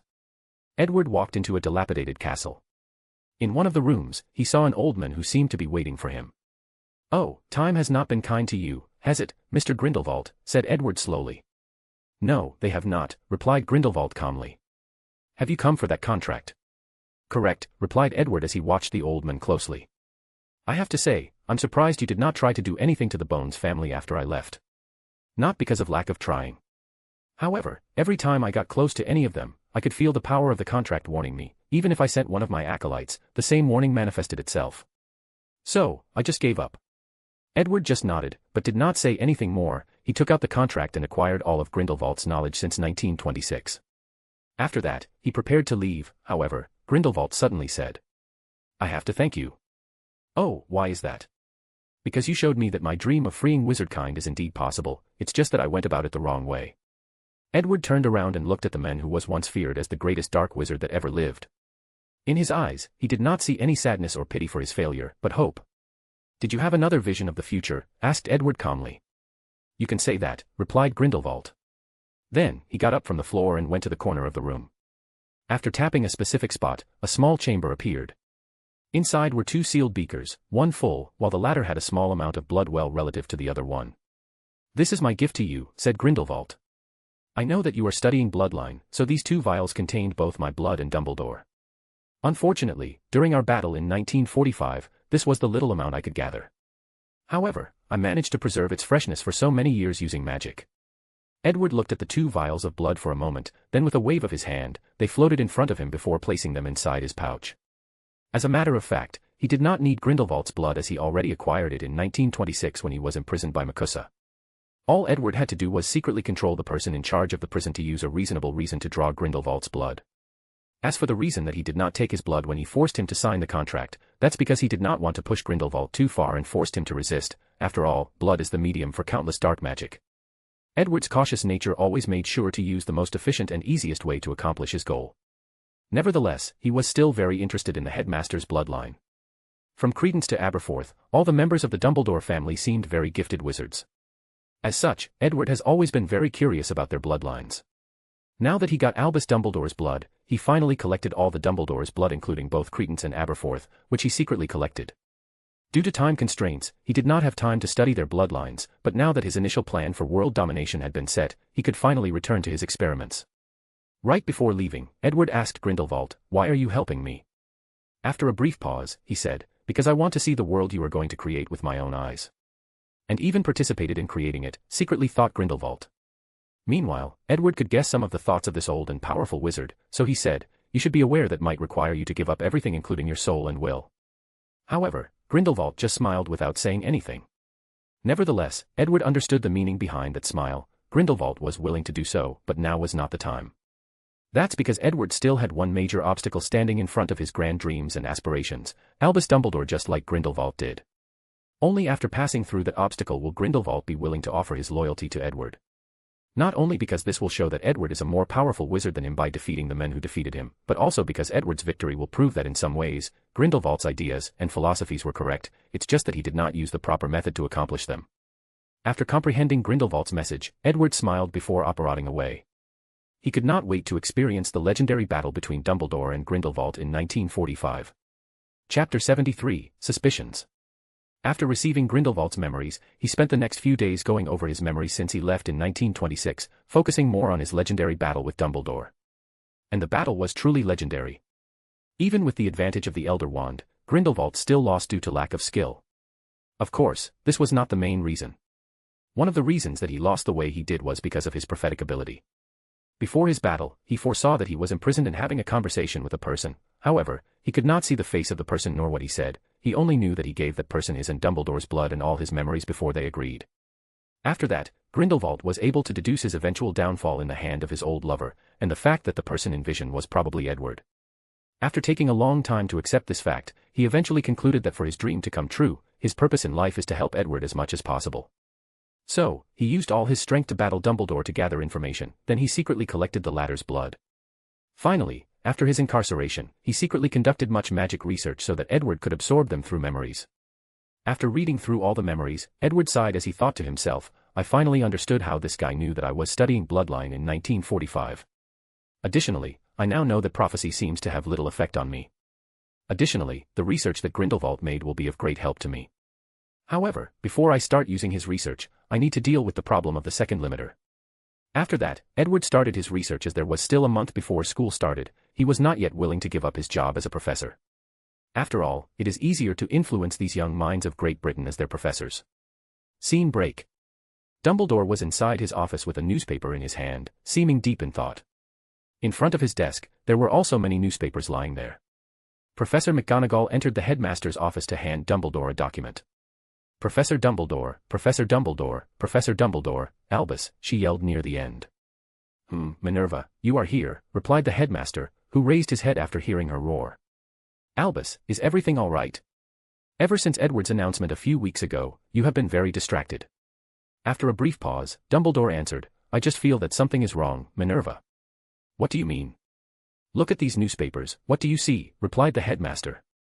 Professor McGonagall looked at all the newspapers and read some of the titles. Professor Flitwick became the third person to survive the killing curse. Potion Master became the fourth person to survive the killing curse. Bones family's new alchemy item are cheap and affordable to all wizard kind. Bones family, the new future of the magic world. Additionally, these newspapers were not just from Britain, but all over the world. She even saw one from the very reclusive or secluded magical country of China. All these articles talked about either Edward or Bones family in one way or another. "But is there something wrong with that?" asked Professor McGonagall. "They seem to want to promote their family name. If it was any person, I would think so. But Edward is different.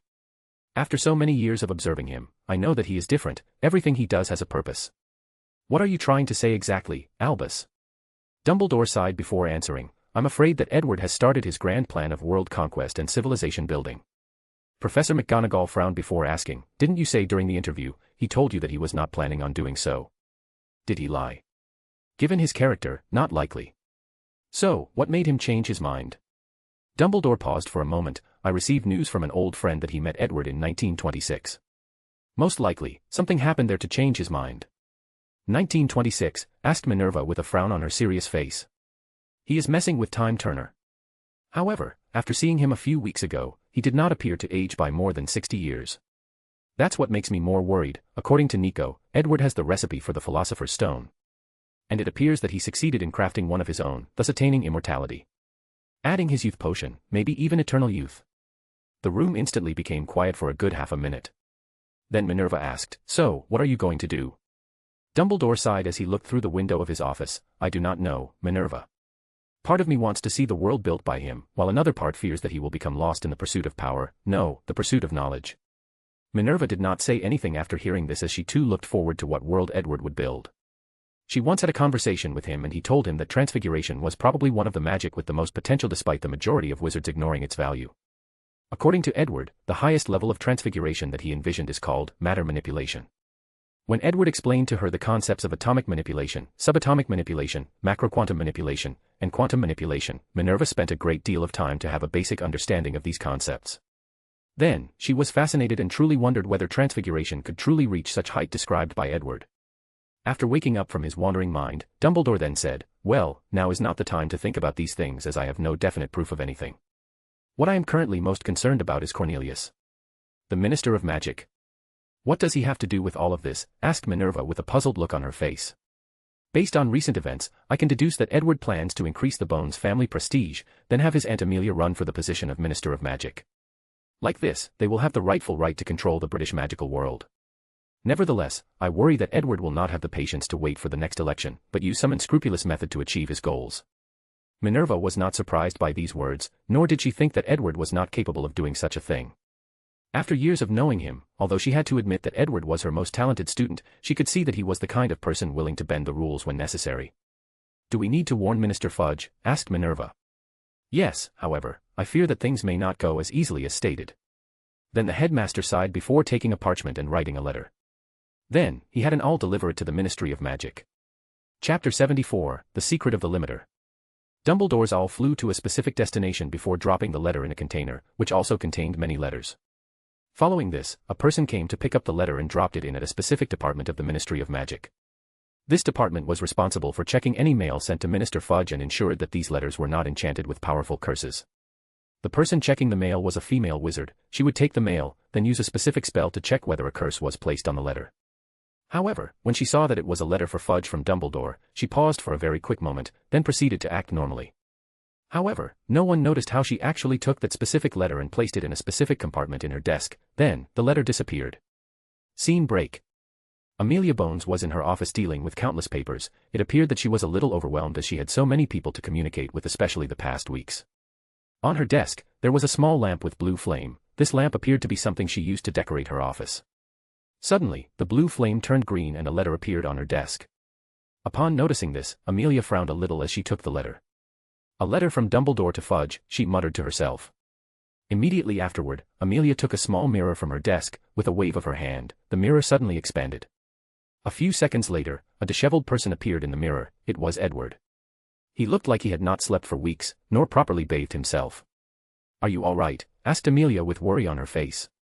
"I'm fine, just too engrossed in my recent research. I know how you are now immortal, but please be more mindful of your body."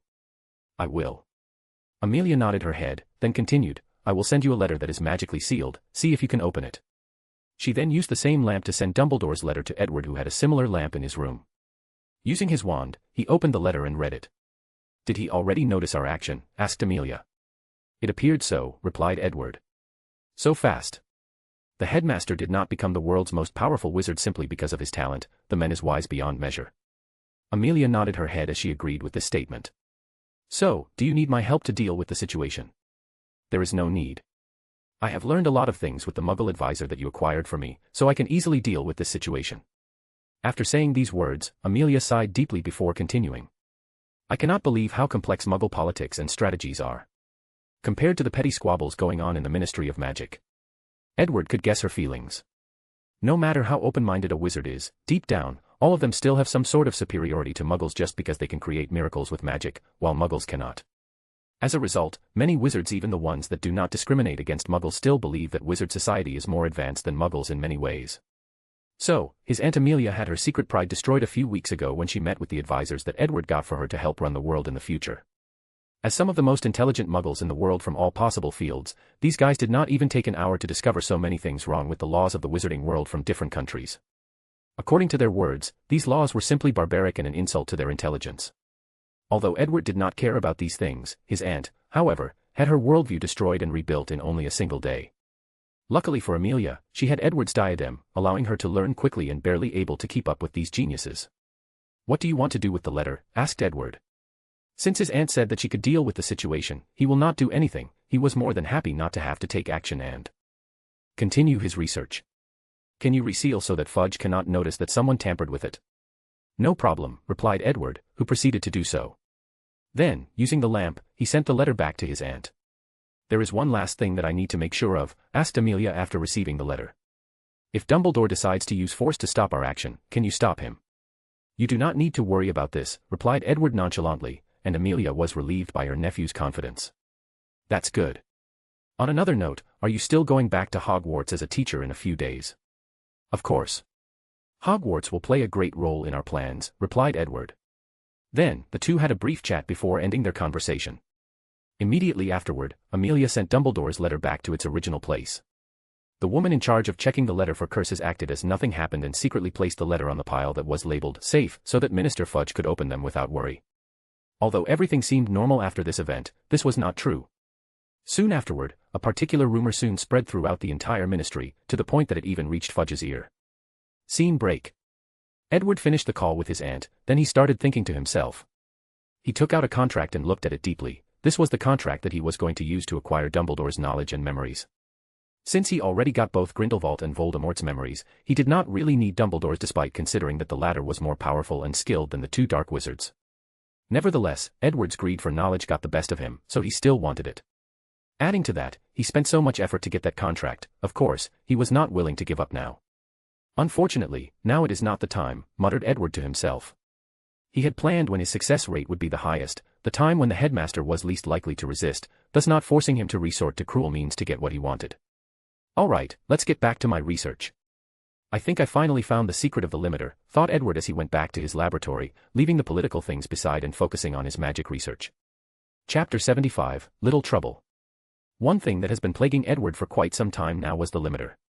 According to his calculation, his life code modification should have allowed him to break 2 limiters at once, but it did not. After realizing that something was wrong, he experimented and discovered a mysterious power similar to Death's Law power on the Deathly Hallows that prevented the modification from breaking 2 limiters at once. Then, something caught Edward's attention regarding this matter from Nicholas Flamel's memories. After the great alchemist used his Philosopher's Stone to break his first limiter, he could not break the second one despite having other methods, for example, the practice method that Dumbledore mentioned to Edward during their conversation in his office. According to the memories Edward acquired, Nicholas Flamel soon noticed the side effects on the stone, so he did not want his wife to break the limiter using the same method as him. So, he spent years developing a method of slowly practicing to break the first limiter. By treating the magic core as a muscle, through guided training of destruction and reconstruction, the limiter could be removed. Eventually, Pernelli Flamel used that method to break that limiter, and Nicholas even taught Dumbledore this method. Although Edward does not know whether the headmaster used this method to break the limiter or another one. Back to the topic, after inventing this method, Nicholas Flamel thought that he could use this method to break the second limiter, but he failed. The great alchemist spent many years trying to find the reason for this failure, but it was to no avail.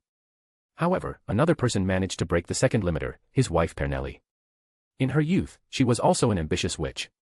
With the desire to stand on the same height as powerful wizards like Rowena Ravenclaw and Salazar Slytherin, she went against her husband's decision and warning and used the Philosopher's Stone to break the second limiter. As such, Pernelli Flamel became one of the few wizards throughout history that broke the second limiter. Unfortunately for her, she soon suffered the same fate as her husband. The resentments of the soul inside the Philosopher's Stone affected her magical powers. By the time she was 300 years old, she was reduced to being able to only use magic power 25 times the adult wizard, which is the standard before breaking the first limiter. In the current time, she was reduced to an above-average wizard. After summarizing this knowledge about limiter, Edward first spent some time creating a potion that can break the limiter with the help of Snape. After that, he experimented with a different combination of breaking the limiter on different dark wizards.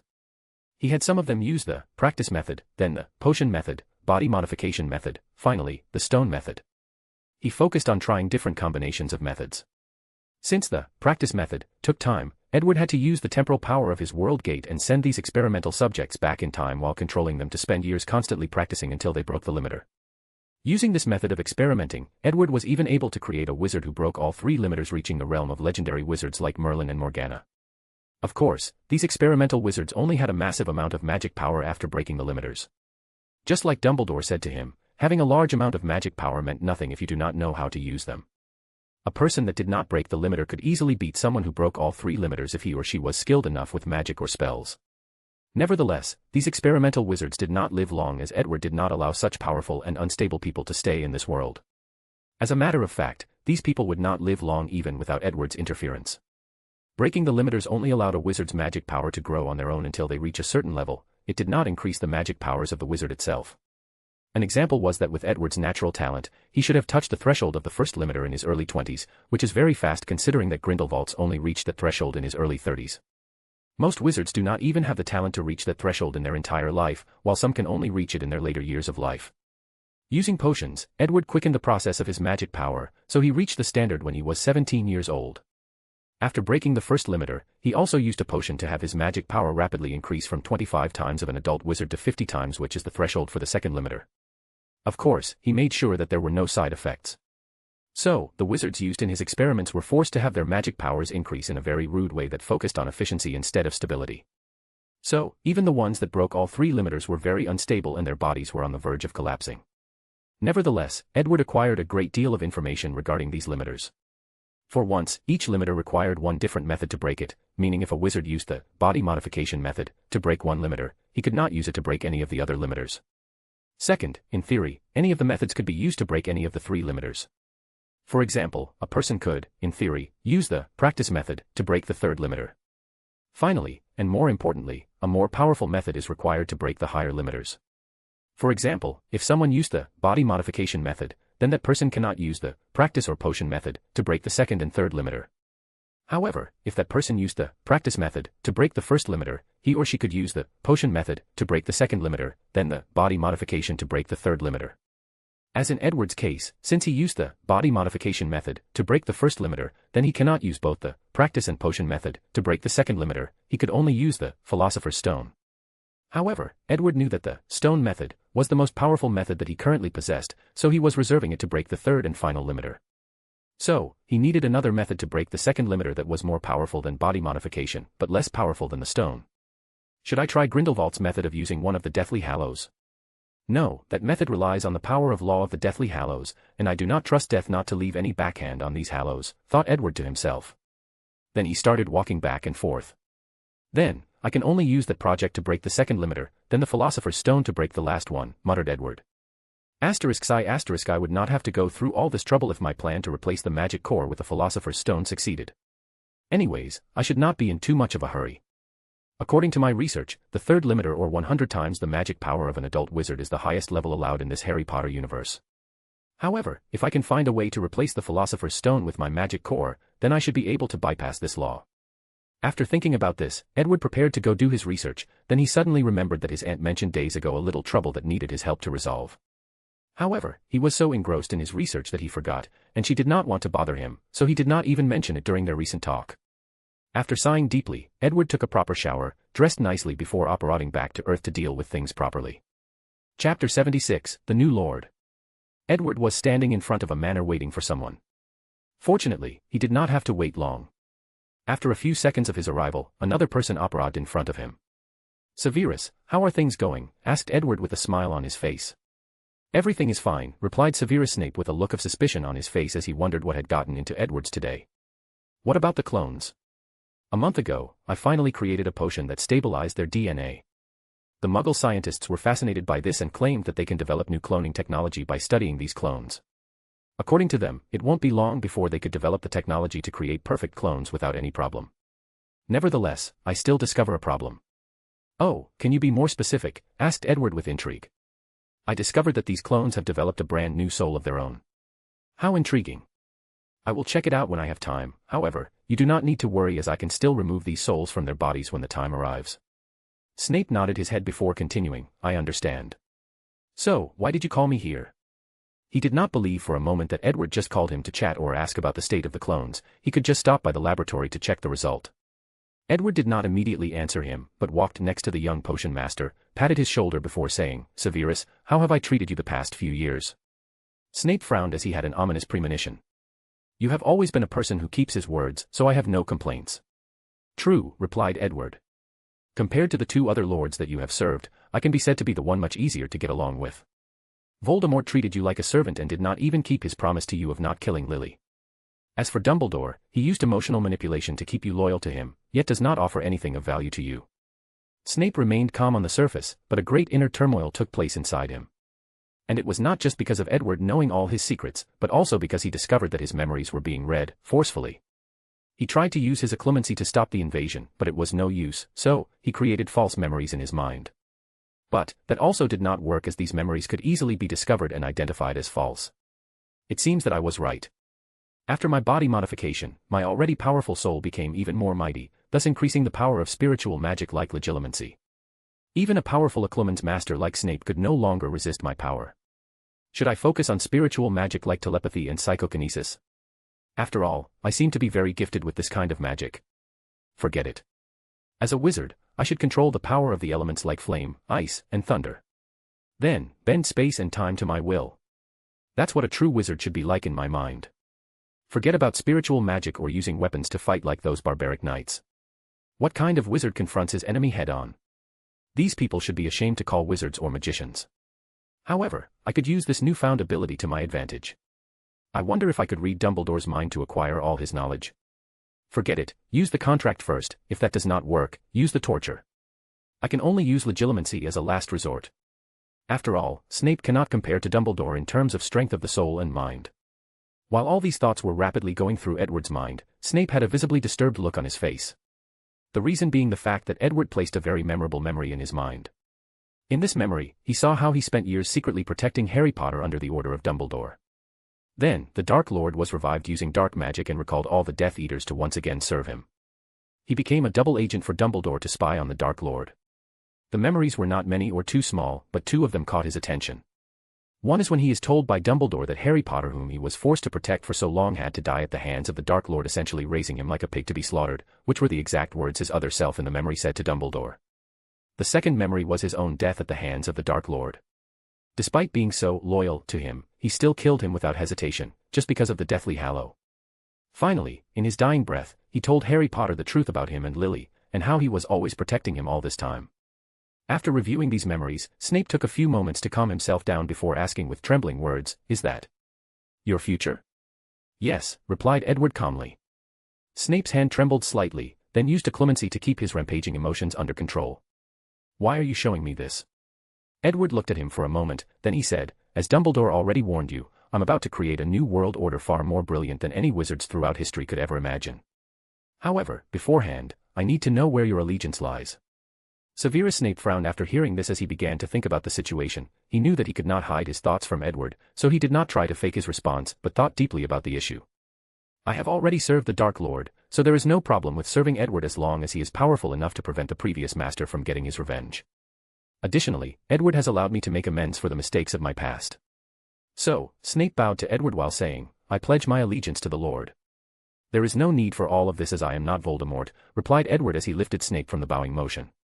"The reason that I need your allegiance is because, in the world that I am about to create, I will need talented wizards like you." After saying those words, Edward paused for a moment before sighing, "I have to say, I do not think people truly realize how talented of a wizard you are. Back in school, you could create spells of your own. I know many powerful and influential wizards, but the ones that can invent spells as powerful as yours can be counted on one hand, not to mention the fact you could do such a thing at such a young age. Then there is your potions talent. Being able to modify the potion book so easily is a level of talent that even I envy. If this was not the fact that you have suffered through so much psychological trauma throughout your youth, I could foresee that you could one day become a great wizard like Dumbledore and Voldemort." Snape was a little surprised that Edward had such a high evaluation of himself. As a person who dealt with Edward since he was in the 5th year, Snape knew how much of a talented wizard he actually was. He spent many nights awake thinking of the terrible consequences that the magical world would suffer from if one day Edward decided to become evil. At some point, he even wanted to warn Dumbledore to take action and prevent the rise of Edward. However, thinking about the possibility of one day seeing Lily again, he forced these thoughts deep in a corner of his mind. "Thank you for the compliment," said Snape. Edward smiled. "You do not need to worry about Voldemort. With me here, it is a question of whether I would allow him to resurrect. And even if he did, he would not pose much of a threat. Now, let's get back to business. Show me your dark mark." Without hesitation, Severus showed him his hand with the mark, and Edward used his wand to activate it, calling all the loyal Death Eaters of Voldemort for an assembly. Chapter 77, Loyalty. A few minutes later, many people operated in front of a large manor wearing strange and creepy masks. At first, they were surprised at not seeing their lords, then they were relieved when they saw Severus waiting for them. With a motion of Snape's hand, all the Death Eaters removed their masks before following inside. There, they did not see Voldemort as expected, but Edward sitting in the main seat with Bellatrix standing next to him. Then, to these people's more surprise, Severus walked over and stood to Edward's left side.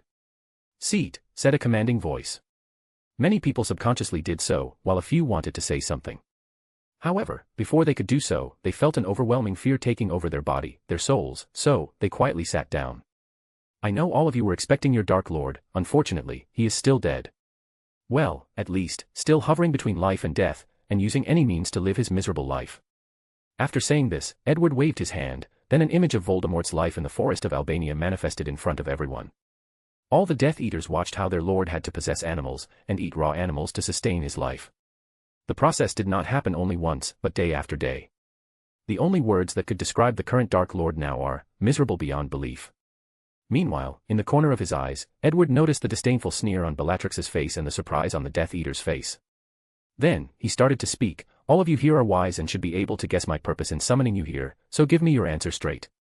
The whole room instantly became quiet as everyone was afraid to say anything. It was as if everyone was waiting for someone else to speak first. The silence lasted for a few minutes. As a matter of fact, Bellatrix wanted to say something, but Edward had already warned not to intervene during the meeting unless otherwise stated by him. When everything seemed to be about to last for a very long time, someone suddenly stood up and said, "My lord, I offer my allegiance." Edward nodded before saying, "Lucius, I always admire your Malfoy's family to know when the wind of changes approaches, and knowing which side to choose. You will not regret your decision." Lucius' face became happy and relieved at the same time. He sat down while giving his wife a thankful look. It was her who encouraged him to stand up and be the first to do so. As for the other Death Eaters, many of them had a look of regret on their faces for not being the first one. So, they quickly stood up and offered their undying loyalty. As a matter of fact, these people have long decided to follow Edward. After all, he is a very talented wizard and a member of a pure-blood family. With all his accomplishments, none of these people did believe that his accomplishment would be lower than the previous Dark Lord. The reason that they did not immediately swear their allegiance was that they wanted to see whether Edward would use threat or benefit to force them to follow him. That way, these Death Eaters would know what kind of lord he would be and how best to serve him. Unfortunately, they did not expect that the Malfoy family would betray this tacit understanding so quickly. Of course, not all the Death Eaters were willing to serve. Suddenly, more than 3 Death Eaters stood up and said at the same time, "Ava Kedavra." 3 green lights flashed from their wands and headed straight to Edward. Meanwhile, Bellatrix, who was on the side, wanted to act quickly and stand in front of her lord, but she discovered that she was incapable of moving. So, the 3 green lights hit Edward simultaneously, while all the Death Eaters gasped. However, nothing happened afterward. The killing curse hit Edward, but nothing happened. He was perfectly fine. The Death Eaters would be alright if he used the counter curses, but with just his magic resistance, he resisted 3 killing curses from 3 Death Eaters who survived the First Wizarding War. Meanwhile, Edward smiled after this attack, then looked at the 3 assailants. Suddenly, a blue flame started from the dark marks of these people, then burned their bodies into ash. "I wanted to give all of you the illusion of choice," said Edward calmly, but it seemed that it was unnecessary. After that, he took out his wand, waved it into the air, creating a strange ripple in the air. Following this, all the Death Eaters suddenly felt that the dark mark in their hand started moving, then it changed to the same design as the one in Bellatrix. Following this, all of them felt a terrifying pain in their souls. Soon, they discovered that the new mark was actually engraved in their souls. All of them could guess the meaning of this. After the experience was over, all of them had a look of fear on their faces. In this room, there were only 4 people who did not have the mark in their souls. Snape, Soleil, who was Edward's sweetheart, however, her husband was not spared. "Thank you, my lord, for your benevolence," suddenly said Lucius, as he and his wife only had their mark on their hands changed. "Since you were wise enough to be the first to follow me, this is the best I can do for you," replied Edward calmly. He then looked at all the other people. Now that your loyalty to me can no longer be questioned, let me make things clear on how things will be from now. Edward stood up, waved his hand, and a small metal plate appeared in front of everyone in the room. Then, he started walking around the room. First of all, I do not like any of this nonsense talk about pureblood supremacy. I'm about to conquer this entire planet, and Muggle will play a great role in my rule, maybe even more important than wizards. In this new world order, a wizard's worth will not be based on his family or bloodline but based on their contribution to civilization. All of you can activate the alchemy item in front of you by using your wand and saying the word, Conversus in. All the Death Eaters immediately followed the order. Then, a projection appeared, showing a number. Each person had a different number. Edward waved his wand, then a projection of a massive library. The number of books inside this library astonished all these Death Eaters, even Snape was not an exception. Nodding in satisfaction at their reaction, Edward continued, I'm not Voldemort who used fear and power to rule over you and never gave any benefit. This library contains all of my knowledge. In there, you will find the most powerful spells, the foulest of dark magic, the mystery of the soul, the way to improve bloodline, and even acquire immortality.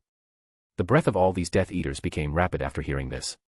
Knowing Edward's reputation, they did not doubt his words. All they could think about was how they could get their hands on this knowledge, and Edward answered their questions. With a wave of his wand, a list appeared in front of them with numbers behind them. The list included things like bloodline modification, elixir of life, Ravenclaw's diadem, revival of loved one. Just by looking at the things in the list, information about their meaning was instantly placed in the minds of these Death Eaters. They all secretly gasped, wondering if this was some very elaborate prank. This is not a dream or prank. I am a person who believes that knowledge should be shared for more to be produced, and civilization can advance. As a person who advocates the law of equivalent exchange, this knowledge is not for free. The number in front of you represents something called reward point. It determines the amount of time you can spend in my library, the level of clearance of knowledge that you can get access to. As for the list in front, not only do you need a certain amount of reward points to acquire any of these things, but also, a certain level of loyalty to me is also required. Chapter 78, Reward Points. Silence overcame the room. Rapid breathing could be heard echoing like dogs salivating at tasty treats. The emotion known as greed could be seen in the eyes of these Death Eaters, especially with the mention of bloodline and immortality. All of them strongly believed in the idea of bloodline superiority. Now they discovered the magic that could prove their theory. As for immortality, their previous lord always exclaimed how he has conquered death by attaining immortality. Now, the very same opportunity was offered to them. While most of these Death Eaters were overwhelmed by greed, some of them managed to calm themselves down. Narcissa Malfoy raised her hand. After seeing this, Edward smiled before saying, This is not Hogwarts, you do not need to raise your hand to ask a question. If you have something to say, do so. My lord. You can call me sir, said Edward. That goes for all of you. Sir, how is reward point determined? And can we acquire more points? Finally, all the Death Eaters woke up from their power lust and focused on things that matter to them, the reward points. After a glance, everyone noticed that each family had a different number of points. Some very astute people quickly realized that the older and more powerful families, especially the Sacred 28, had more points. Of course, this was not absolute. Some families who were ancient, but currently declining, did not have many points. Great question, said Edward with a satisfied smile. I'm a person who values knowledge very much, so a few years ago, I visited your family's secret vaults and helped myself to all the books located there. The reward points you have now are based on the value that I believe your family's books are worth. Edward paused for a moment. Meanwhile, all the Death Eaters were greatly surprised that their new lord just admitted to theft like it was nothing at all. As for how you can acquire more reward points, simply, by contributing more knowledge to me. The easiest and most efficient way is to design magic experiments of your own, then submit them to me for evaluation. Then, I will decide the number of points you deserve. If you do not know how to do a magic experiment, you can just submit an idea you have for the experiment, then I will guide you and fund your experiment. However, doing so will result in your points being reduced. Edward paused for a moment after saying, as he realized that these people might not know how to properly experiment. Forget about me guiding you on to properly set an experiment. All of you will have to go to training to learn how to do so. Edward decided to put all these Death Eaters through the same process as Bellatrix. That way, not only will they become proper experimenters, but also learn about Muggle technology and even reduce some of their misunderstandings about them. As for the pain these people will have to suffer by having a massive amount of knowledge cramped in their minds, he did not care. Since Bellatrix can survive, they should be able to do so as well. Besides, with him here, even if death wanted to take their souls, he can still prevent it. Another way to acquire point is to hand over to me lost knowledge, books, or magical artifacts that I do not have. Sir, suddenly said Lucius Malfoy. Can money be used to exchange points? Edward had a pensive look on his face after hearing the question, then he said, as an alchemist that can literally turn metal into gold, and as the future ruler of this planet, money will have little to no value to me. Nevertheless, I also understand that wealth can also be an advantage for many of you here, so I will allow it. Then, with a wave of his hand, the ratio of gallons to reward points was displayed in front of everyone. Many people secretly gasped at how high the ratio was. Not many people could afford to use their wealth to exchange for points. However, many people also figured out that the reason that Edward made the price so outrageous was to discourage people from using this method or abusing it. I am glad that your Malfoy family is so bold and not afraid to ask the right question, said Edward as he looked at both Lucius and Narcissa. Then, he waved his wand and added more points to them. An act that garnered the envy of many of the other families except for the Greengrass. Both Soleil and her husband Jameson could tell that their families had the second amount of points behind the Malfoy, and the reason for that is most likely due to Soleil's relationship with Edward. For the first time, Jameson was glad that his wife had a secret lover and he hoped that she could use this fact to further increase the advantage of their family. Sir, there is still something that I would like to hand over, but I require my house elf to fetch from home if you do not mind, said Lucius. Edward motioned for him to proceed, then Lucius yelled out loud, Dobby. A house elf suddenly appeared on the table in front of Lucius, an act which made him angry, but he did not say anything. Go fetch the black book in my study.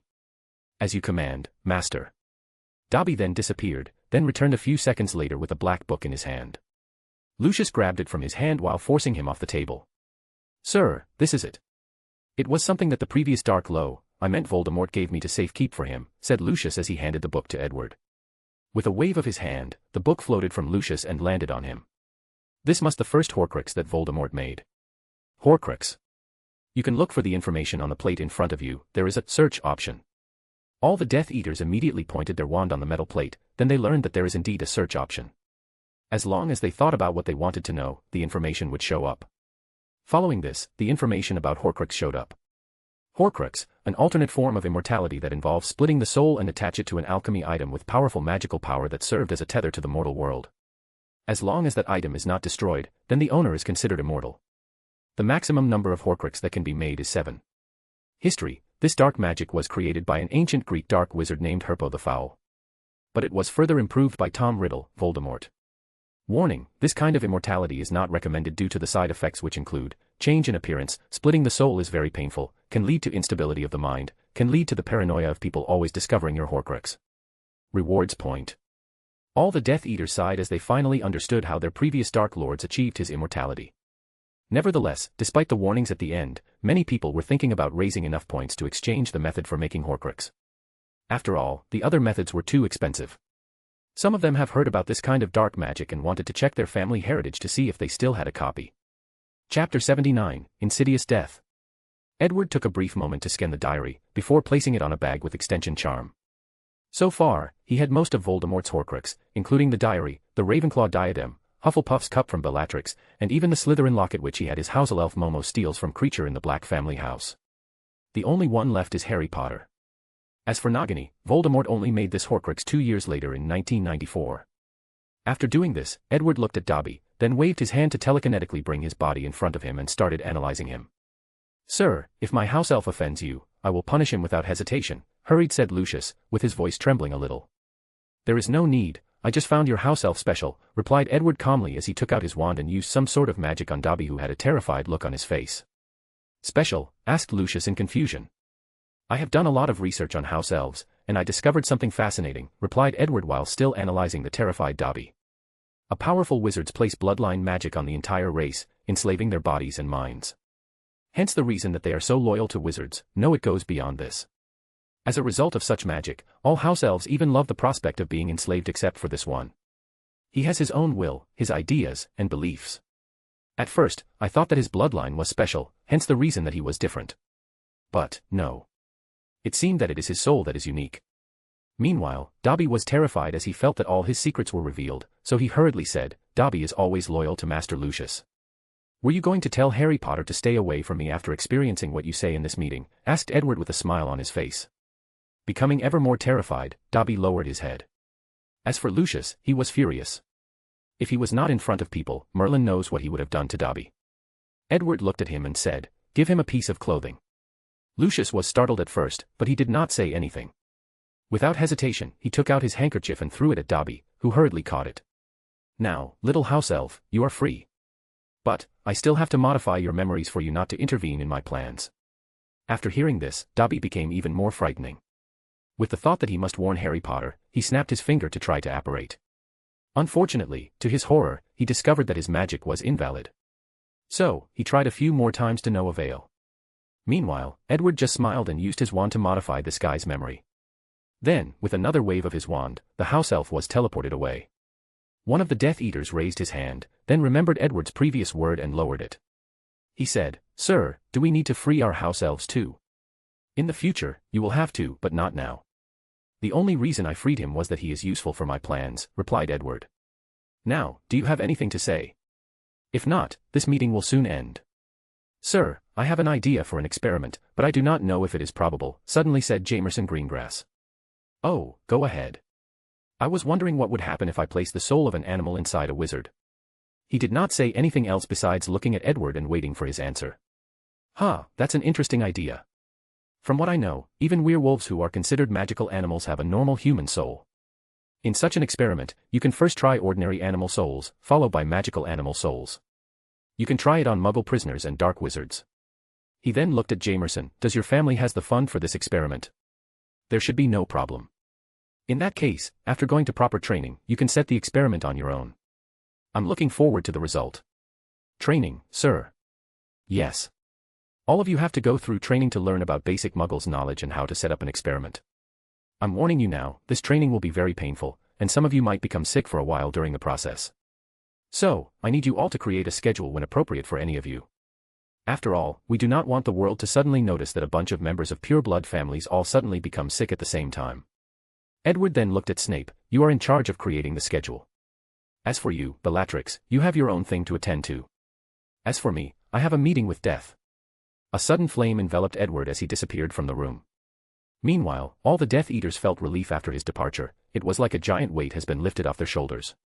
Then, they looked at the alchemy plate in front of them with delight. They could not wait to gain access to that vast library. Unfortunately for them, a loud cough from Snape woke them up from their thoughts. Although Severus was also excited as Edward granted him access to the library. And from what he observed, he had way more points than even the Malfoys, and he was even granted something called temporary level 3 access, while all the other Death Eaters only had level 1 access.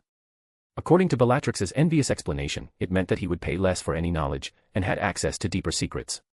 Still, since Edward placed him in charge of creating the schedule for this so-called training, he would do his best to accomplish the task. As for Edward, he teleported to his manor on Earth, took out the Deathly Hallows, and contacted Death. "What do you want, wizard? Do you think I have nothing better to do?" asked the tall and menacing god of death who looked exactly like a tall Dementor. "I have a question I need to ask you," replied Edward with his usual calm demeanor. "And why should I answer you? I do now owe you anything." Edward sighed. "Okay, how about we lay our cards on the table? Do you think that I am stupid?" "What do you mean? You have been acting suspicious for quite some time now. Do you think I would not discover your plan?" "Once again, wizard, I do not know what you are talking about." Ignoring him, Edward started talking. "I first started to suspect you after you agreed to make a deal with me regarding Voldemort's complete soul in exchange for knowledge regarding time, space, and dimensions. I mean, is Voldemort's soul so valuable?" Edward looked deeply at Death despite his face covered by a hood. "Then there is the information you gave me in 1926 about the Cataclysm, and the fate of the other gods of this universe. This kind of valuable information came too easily. With just my promise not to mess with time, you agreed so easily. There was nothing binding nor did you take any pre-inventive measures. You just believed me. I never once doubted your intelligence like you did mine. After all, you are a god. Even if you were truly stupid, after living for so long, there is no way that you would remain that way. So, what exactly do you think my plan is?" asked Death with a great deal of intrigue and irritation in his voice. Chapter 80, True Origin of the Deathly Hallows. "Isn't it obvious?" replied Edward. "You probably wanted to use my ability to travel to another universe. If I guess correctly, you probably wish for me to acquire the knowledge necessary to activate the ley line nodes on this planet, thus slowly reversing this universe back to a high magical one. That way, you can benefit from it, and all the other dead gods can also have a chance at resurrection." Of course, Edward was not telling the truth, or he was partially lying. He guessed that Death planned to find a way to escape after this universe returned to a higher magical one. "So what?" asked Death while releasing a powerful soul pressure that belongs to a true god. However, it only lasted for a brief moment. "What I'm saying is since I also want this universe to level up so to speak, we are on the same side. We should work together, replied Edward with his usual calm demeanor and smile. After a brief silence, Death asked, You said you came to ask me a question. What is it? I came to ask about the correcting force of fate. Is it going to affect my plans? You do not need to worry about that. What do you mean? Asked Edward. You are the kind of existence that is rejected by fate. Hence, the correcting force as you called it will stay away from you whenever you are involved in anything.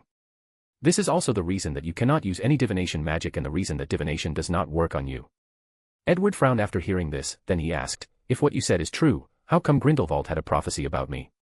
That's because you are too weak, so certain talented individuals can have a prophecy about you, but your face and identity would never be revealed in these prophecies. Additionally, if the prophecy is advantageous to you, then there is also a chance of it appearing, albeit very low possibility. Edward swore he heard a little annoyance from Death while stating the last part, but it could be just him hearing this. He nodded. Well, it was nice working together, and I look forward to our next meeting, said Edward with a smile, then he left. Meanwhile, Death watched his departure, then sneered after he was gone. He did not believe any of this wizard's nonsense. If he was truly willing to work together with him, why didn't he ask the knowledge about space and time to complete his gate? After Edward's departure, Death started to think about the exchange. Once Edward revealed his plan, he wanted to use force to control him. Unfortunately, he could not.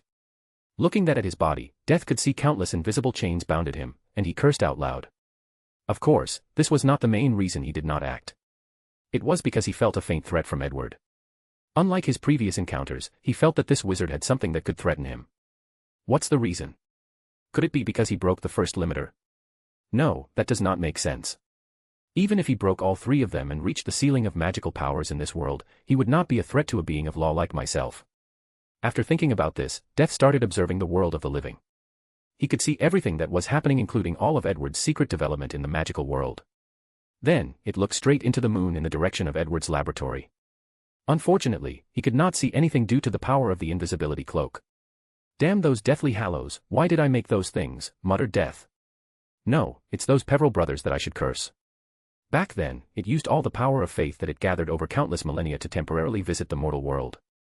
Then, it created the Hallows to lure the three most talented wizards at that time to use them to activate the power of law in those artifacts. It believed under the temptation of being the master of death, these three brothers would be lured to do his bidding. Unfortunately, the eldest brother died soon after that, the second brother was too enamored by the soul of his wife, and the third brother was very wary of death, so it used the cloak to hide all his life from him. On top of that, the powerful force of the universe that prevent death from escaping also acted. It placed a powerful curse on both the Elder Wand and the Resurrection Stone so that its members do not live long and are unable to help Death fulfill his plan. Of course, the curse on the Resurrection Stone was also to prevent wizards from messing with the cycle of life and death. After thinking about all of this, Death became angrier. Then, there is that Dumbledore. I slowly guided him to eventually come in contact with all three Hallows, but even he resisted the temptation. Even the death of his loved ones could not change his decision. Then, there is that Harry Potter. After getting all three, he even destroyed one, while making sure that no one found the other. And, I know that in the books, Harry never broke the Elder Wand, but in this universe, he did. On top of all of this, ever since that Edward started messing with time, I can no longer observe the future. Maybe I should use his family to force him to do my bidding. No, this wizard is the kind of person that will go crazy without any restraint on him. Furthermore, I need to find the source of that threat I discovered from him. I have been patient for so many years, I can still wait for a while. Meanwhile, after he met with Death, Edward teleported back to his laboratory. He walked to a room full of vials with memory. Then, with a wave of his wand, all these memories came to his mind. Every time he has a meeting with Death, he has always been very careful. So, to make sure that Death does not have the secret ability to read his mind without even him knowing, he would always place some sensitive memories away from his mind during their interaction. After that, Edward entered his mind palace and started updating the information he gathered about Death. Today's entry read.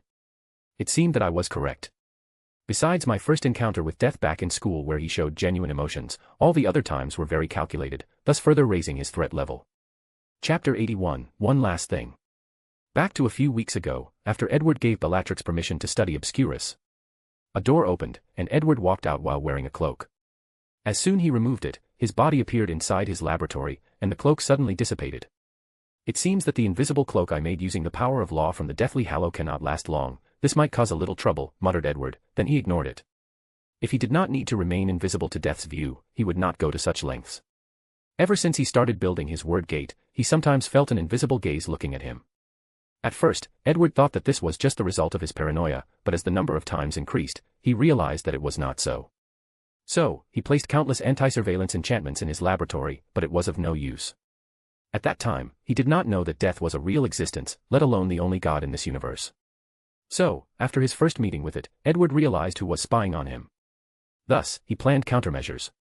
Since death is not able to visit the physical world, and the afterlife existed in a separate dimension, death has to go through countless spaces and time to spy on him from there.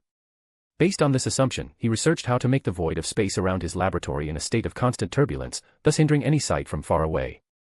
And when he managed to study the time turner, he also placed a temporal disturbance or turbulence. Of course, in order to accomplish these feats, he had to use a massive amount of magic power from the ley line nodes. This is one of the main reasons that he decided to move his laboratory and the gate on the moon. He did not want any powerful wizard to sense the massive amount of magical power he was using and became interested in his business. Then, after Edward met Harry Potter wandering in the hallways during Christmas break, he suddenly thought about using the invisible cloak to better hide himself and his experiments. However, he also feared that the cloak was useless to death after all, he made it himself. Luckily for him, after experimenting and testing, he realized that it was indeed effective. Of course, he did not stop using the previous method. Additionally, after breaking the first limiter, his soul became even more sensitive and it became much easier for him to sense death. Knowing this, the latter stopped so directly spying. As for Edward, he was not happy or suddenly become arrogant because of that fact. He knew perfectly well that the reason he could do so was more because death's power was very limited/restricted by something or someone. Back to the present. After Edward removed the invisible cloak, a temporal power appeared trying to age him by 67 years. Fortunately, his previous ring still worked and blocked the effect. After that, he went to an isolated room and removed something from his bag. It was a floating mass of blackness. This was the obscurus that Newt removed from the Sudanese girl back in 1926. Edward secretly went there to steal it. Let's see if my theory is correct and whether these experiments are worth it. He removed a piece of the law from the resurrection stone, controlled the obscurus based on his research on credence to try to destroy it. After very close observation, Edward muttered, "It does work, however, the process is slow that it is insignificant. In that case, what if I add this?" He took out a philosopher's stone and used the massive magic power within to fuel the obscurus. "It worked," said Edward with excitement. "Although it took more than 3 minutes to destroy such a small amount, it still works. As long as I have enough obscurus, and enough philosopher's stone or a large enough one, I can threaten death. I always thought that my path as a wizard would eventually lead me to control the laws of the world. But, this is not necessarily the only path. As long as the energy intensity is high enough, or as long as a force is powerful enough, they can destroy the power of law. It seems that I have been too heavily influenced by the cultivation novels of my past life." Scene break. After the meeting with Death, after updating the information about Death, he made sure that the only obscurus he had available was with him, along with the philosopher's stone. Then, he realized that there were only a few days before school started. With so much happening this summer, he lost track of time. However, he still had one last thing to do. He first went back to his manor on Earth, sent a letter to someone. After receiving a reply, he used the Flynn network to teleport somewhere. "Edward, my boy, what brings you to see me today?" "You know, now you are a world-renowned star in the magical world," asked Nicholas Flamel with a smile on his face. Nicholas and his wife attended Edward's announcement of the 3 counter curses after receiving an invitation. However, not wanting to be recognized or interacting with other people, they disguised themselves. "Haven't I always been famous?" replied Edward. "Not on this scale. Sit. I've made tea." After the two chatted for a while, Nicholas Flamel asked, "So, what brought you to see me today?" "I've come to ask for your help," replied Edward. "If there is something that even you cannot do, how can I help? Plus, I'm old and have no more energy for this kind of thing." Both Edward and Nicholas knew that they were not simply talking about an exchange of ideas. With Nicholas' wisdom, he could tell that Edward's invitation was to join his side and help him accompany his ambitions. Edward took a sip of his tea before saying, "Do not be so quick to reject me. I know that you and your wife have decided to move on to the afterlife, but have you truly lived long enough? You saw some of my memories, saw some of the things that I plan to achieve. As an alchemist, don't you want to take a part in this? Furthermore, as long as you decide to help me, I can easily solve the problem of you and your wife due to the philosopher's stone. Additionally, I can also promise long-lasting youth on top of immortality." Nicholas frowned after hearing this. He was not that tempted by lasting youth even if it would be nice. What made him hesitate was Edward's words regarding participating in creating some of the alchemy wonders that he saw in his memories. After seeing his hesitation, Edward did not further persuade him. He stood up, took out a document.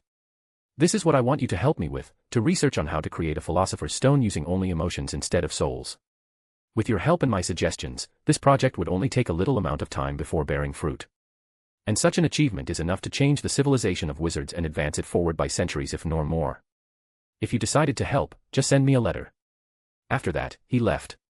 A few days passed, and the first day of Edward's second year at Hogwarts as a professor finally arrived. While dressing up, he received a letter from an owl. The sender was Nicholas Flamel. After opening it, there was only one word. Yes. So, Edward smiled after seeing it. Chapter 82, The Beginning of the Second Year. Edward sat on the high table of the teachers, talking with everyone present.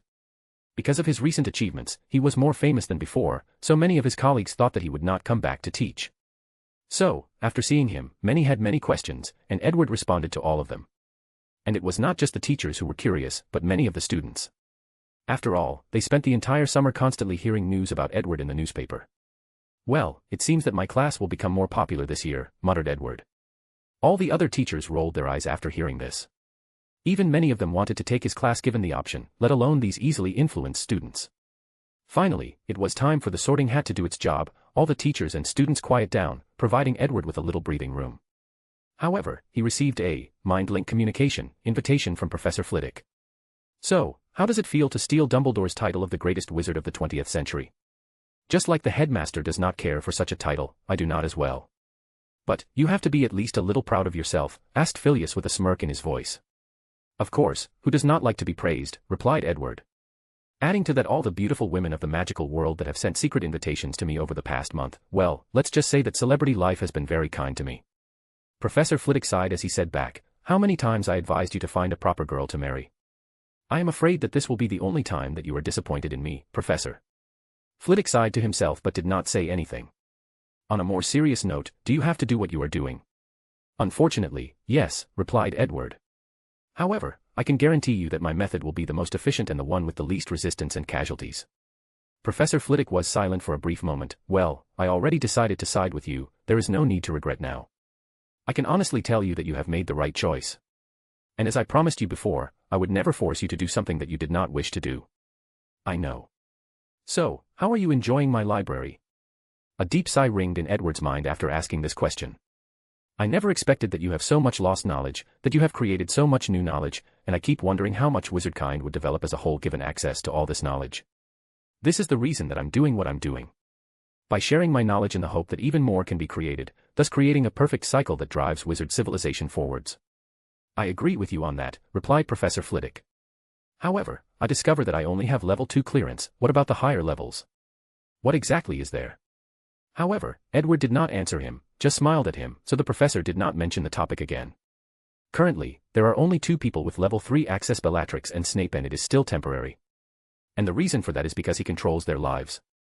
As for the Death Eaters, despite their loyalty, they only have level 1 clearance. The only person with level 4 clearance in his library is his aunt and little Susan. But even she did not know this as she was too young. And that level of clearance does not only grant them access to his library but also has a safety protocol. As long as any one of them is in any form of trouble, a special alchemy item he gave them will send a signal to the World Gate which will then activate all its powers to save their lives by teleporting them away. If that cannot be achieved, the gate is even designed to initiate a self-destruction sequence in an attempt to save their lives. After all, Edward only has one family, and the gate can still be rebuilt. In the future, Edward will grant people a higher level of clearances, but that is only when all his plans come to fruition and the entire planet is completely grasped in his hand. After finishing his talk with his favorite professor, Edward noticed that his cousin was not in a good mood, and she kept giving him angry glimpses. So, he initiated a mind-link communication with her. Little Susan, what's wrong? I have not seen you for most of the entire summer. And you did not even send me a few letters. Well, as you can see, me and Auntie Amelia have been very busy recently. That's not an excuse to not even write a letter explaining the situation. Well, you are right. How can I make it up to you? You cannot. How about I take you on a vacation during the Christmas break to any countries of your choosing, replied Edward. You mean that? Of course. I can accept your term if for the entire break. I can only do 3 days. I do not see any sincerity with your actions, complained Susan. All right, for the entire break, added Edward helplessly. That's more like it. Okay, I will tell you another good news, said Edward. This year, you can do your best to win the cup for the Hufflepuff's house, and I can guarantee that the headmaster will not intervene. Really? In that case, this year's house cup belongs to our house. I always warn you to not be too cocky, otherwise it is easier to make unintended mistakes, warned Edward. I know. Then, the two chatted for a while about a lot of miscellaneous things before disconnecting the connection. By then, the sorting hat ceremony was over and it was time for everybody to eat their food. After a quick check, Edward realized that all the people from the books were still sorted in the same place as the canon timeline. However, there was still a major difference. Harry Potter and Ron Weasley were at the Gryffindor's dinner table. With Edward taking Voldemort's diary and erasing Dobby's memory, the house elf had no reason to stop Harry from attending Hogwarts. So, he and Ron were not forced to use a flying car to arrive at school. It seems that death did not lie to me. The correcting force of fate did not manifest as usual to place everything back to the original timeline. Chapter 83, Plans in Motion. After the dinner was over, Edward planned to go back to his room but was stopped midway by a student, Hermione Granger. Professor Bones, congratulations on all your achievements. Who would have thought that studying the dark arts could have such benefit? Thank you, Miss Granger. So, how can I help you? Oh, first, I would like to thank you for the gift you gave me at the end of last year. Gift? Oh, you mean the alchemy item that allowed you to practice magic at home without the Ministry of Magic knowing? Yes. I spent the entire summer constantly practicing as you told me to. Now, I can find my magic core on my own, and easily control my magic power. Wonderful. Not every wizard your age can have the patience to do these boring practices every day, especially when the early advantages cannot be seen, said Edward approvingly. So, is that the only reason you came to see me? Hermione hesitated a bit before saying, Professor, I would like to take your alchemy class this year. Miss Granger, my class is only for the 3rd year and up. I know this, but I would like to know if I could take the class this year. Edward was a little surprised by this request and he looked at her up and down. He could see a patient for knowledge like him, but hers was tamer and had no direction. Meanwhile, Hermione, taking Edward's silence for refusal, hurriedly explained, During the summer, I've read all the books for the 2nd grade and 3rd grade. Although I could not understand some of the contents, I believe that my knowledge is enough to equal students in the 3rd year. Plus, Professor, didn't you say that you like to help talented students like me? With your help, I can quickly make up the knowledge that I need for your class. Edward was momentarily speechless. Since when were 12 years old so cunning? After pondering for a moment, he said, I have no problem with you joining my class or helping you with your study. But for this kind of decision, you should probably contact Professor McGonagall to get her approval and deal with the issue of schedule. No problem, Professor. Then she ran towards Professor McGonagall's office. Scene break. Late at night, Edward slowly walked towards the 2nd-floor girls' lavatory. As soon as he entered, the ghost named Myrtle was quite surprised. She opened her mouth to say something, but before she could say something, she saw Edward's eyes turn a weird gray color, then she fainted. When she wakes up in a few hours, she will not have any memories of the past hours, including seeing Edward. After dealing with her, he used Parseltongue to open the door to the Chamber of Secrets. With his flying ability, he easily reached the location where Salazar Slytherin's massive statue is located. He then used Parseltongue to control the basilisk. After seeing the large snake creature, Edward straight up looked at it in his eyes without being affected. He was testing the basilisk's magic on himself. He first used transfiguration to make a pair of glasses and test the effect. Soon, he concluded that this was able to dramatically reduce the effect of the spell. Then, he looked at it straight into the eyes while using his massive magic power to try to offset the effect of the spell on him. The result was quite effective. Following this, Edward took out an animal from his bag. It was a normal tiger. He then asked the basilisk to use his spell on it. Using his wand to check the petrified tiger, Edward used his wand to check the condition of the tiger. Interesting, the basilisk can absorb life energy from his victims. Could this be the reason it can live for so long? After that, he also checked the basilisk's body. It seems that it is true. By absorbing its victim's life energy to replenish his, it can increase his lifespan. However, this might not be the only reason for its long life. Anyway, after studying it, I should be able to not only discover its secret but create a basilisk of my own. The last time I tried to create one by hatching a chicken egg underneath a toad like Herpo the Fowl, it was a complete failure. After doing his initial examination of this powerful magical beast, Edward returned to his quarter. Scene break. Minister Fudge was walking back and forth in his office, worry oozing out of his pores. A while ago, Dumbledore sent him a letter warning him that the Bones family might be plotting to take his position of Minister of Magic from him. At first, he was deeply worried about the letter, but soon, a rumor rapidly spread throughout the entire Ministry of Magic, and that was the fact that Dumbledore was not happy about Fudge, and thus planning to run for office. After acquiring this news, he rushed to investigate it. Compared to Amelia Bones, who has never shown any desire for power, he was more worried about the possibility of Dumbledore running for his position. After all, the man's prestige in the magical world was overwhelming. So, Minister Fudge spent a great deal of time secretly investigating whether this news was correct or not. He secretly spied on all the people Dumbledore was close to him. However, recently, Fudge has discovered a disturbing fact. While he was guarding against Dumbledore, the prestige of the Bones family, Amelia to be precise, had reached an unimaginable level. Her level of support among both the ordinary wizard and the people of the Ministry of Magic. He knew that if she ran for the position, his chances of winning were close to nothing. And as shrewd as Fudge is, he guessed that the rumor about Dumbledore was nothing but a tactic to distract him. While Fudge was deep in thought, someone walked into his office. He reined in his thought to ask, "How is Dolores? Did you confirm anything?"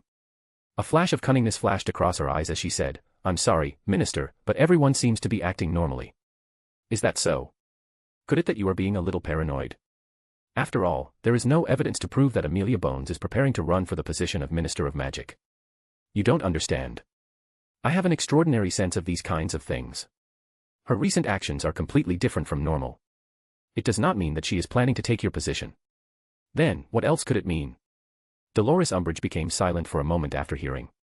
"So, what are your next step of action?" After pondering for a moment, Fudge replied, "In this situation, my best course of action is to have Dumbledore openly support it. However, given my recent actions, and the rising prestige of Edward Bones, my chances are still dimmed." After a deep sigh, Fudge started writing a letter to Dumbledore. He felt that all the progress he made this past summer was gone. During his first year as minister, he was not so confident. As such, he always asked the headmaster for advice. However, in his second year, he was planning on doing things on his own. But now, he was back to asking for help. Fudge lamented on how difficult it is for him as a minister of magic. Chapter 84, Rivalry. 2 days later, Edward was sitting in his office dealing with a few things. He first sent a package to the Flammels containing a potion that would deal with the side effects of long-term use of the Philosopher's Stone. The potion is designed to slowly release the grievances that entangled the magic power of the couples. Of course, with Edward's understanding of the soul, he could solve their problems instantly, but he did not do so. The reason being that Pernelli Flammel used to be a wizard that broke the second limiter. Although Edward knew that having a large magic power was not equivalent to being powerful, and with all his magical skills, he could easily defeat her. Nevertheless, he did not want to take any risk. So, he opted to use a solution that would take time. Until he discovers a method to break his second limiter, the couples would have to wait. After dealing with this problem, he started planning things that he needed to accomplish during this school year. I should probably formally organize the dueling club. Having the students trained to reach the level of Heart of the Card is a good way to train their will, making using magic much easier. While Edward was revising his teaching plans, Hermione ran into his office with excitement written all over her face. "Miss Granger, you need to calm down, otherwise you risk tripping and falling," replied Edward without raising his head from his desk. "I'm sorry, Professor. It's fine as long as you watch out for next time. So, what brings you to my office today?" Professor McGonagall agreed to my request after asking the headmaster. "Is that so? Then, what about the issue of schedule? That problem is also fixed too. Although I will have to take classes with other houses, in general, there is no major problem." Edward nodded as he understood her meaning. Most of Gryffindor's classes are with Slytherin, while most of Ravenclaw's classes are with Hufflepuff. Now, Hermione will have to take some classes with the Ravenclaw-Hufflepuff group. "That means you will not have as many classes with your friends. Are you all right with that, Miss Granger?" asked Edward as he finally raised his head from his desk. "It's only potion class and history of magic." "That's fine." "Did Professor McGonagall say anything else?" "Yes. She said that you have to ensure that I have the necessary skills to be able to keep up in your class." Edward nodded his head, then reached out to take out a book from a compartment in his desk before handing it to her. "Professor, what is this? Look at it yourself." Hermione opened the book, then a little surprised flash across her eyes as some kind of information was transmitted into her mind. Then, she took out her wand and followed the directions in her mind. Soon, Hermione found herself in a strange classroom, and Professor Bones was in front of her explaining magic to her. It started from theory, followed by practice. He explained the meaning of the gestures, the incantations, the use of magic power, and even explained different ways that a spell can be used. Hermione was fascinated by how deep and detailed his explanation was, especially compared to the other professors. Soon after the lesson was done, she found herself still in the classroom. However, she felt a little lightheaded. "How long has passed, Professor?" "A few minutes." Hermione was surprised as she spent more than an hour listening to that lesson. However, she figured it might be a result of this strange book. She looked at the outline which showed all the different lessons that she could learn. It involved charms, potions, transfiguration, and even lessons on magical animal care. There also was a small section regarding ancient runes. Suddenly seemed to think of something, Hermione asked, "Professor, I remember seeing Susan Bones holding a book similar to this." "Yes, she has many of them." "How long has she been studying like this?" "Probably around 8 years old," replied Edward calmly. "No wonder she knows so much about magic," thought Hermione. "But now, I won't lose to her. Well, Professor, I have to go back. Thanks for all the help." Edward could see that she wanted to use the book as soon as possible, but he still warned her. "Do not use the perception dilation of the book too much, otherwise it will give you a massive headache, making you unable to do anything for a few days. And if you further push yourself after the headaches, then your soul will be affected." Hermione was surprised by the severe warnings, so she took it to heart, so she nodded. However, she had a final question. "Professor, after taking your class, would I be able to make alchemy items like this book?" "Of course," nodded Edward. Then, with a joyous smile on her face, Hermione left, and Edward went back to his teaching plan. However, a few hours later, someone else barged into his room. "Little Susan, what's on your mind?" asked Edward, again without raising his head. "I just saw Hermione Granger with an alchemy item just like mine. Did you give it to her?" "Yes." "Why did you give her one?" "Because she is a very talented witch, and I would like to develop all her potential." Susan snorted before saying, "I know you better than this, there must be another reason for doing this." Finally, Edward raised his head from his desk, looked at her with a smile. "It's because I discovered recently that you have been a little too cocky because of your little achievements. So, I figure that having someone as talented if not more compete with you would ground you more." "She is not more talented than me," rebutted Susan. "Then prove it to me. Prove to me that while she has the same advantage as you, you can still win against her." Susan gritted her teeth after hearing this. If it was any other person, she would be confident. But she knows how talented Hermione was based on their competition last year. She knows that her overwhelming advantage over her opponent last year was due to all the advanced knowledge that she had access to at a young age. But now, this advantage was gone. Nevertheless, she would not back down from a fight. "I will," said Susan before turning to leave the classroom. Meanwhile, Edward smiled as he said, "By the way, Hermione just got permission from Professor McGonagall to attend my class a year in advance." Susan paused for a fleeting moment after hearing this before continuing her exit. However, her direction changed to Professor McGonagall's office. Chapter 85, Year 2, First Class. Edward was standing in front of his class waiting for all his students to enter. As soon as they walked in, their eyes seemed to shine like anime characters after laying eyes on him.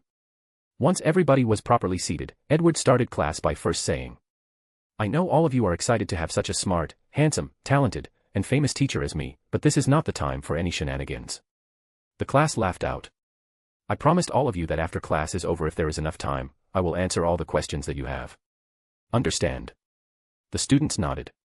"In that case, let's begin. Last semester, to get you guys interested in alchemy, I taught you the fun aspect of it.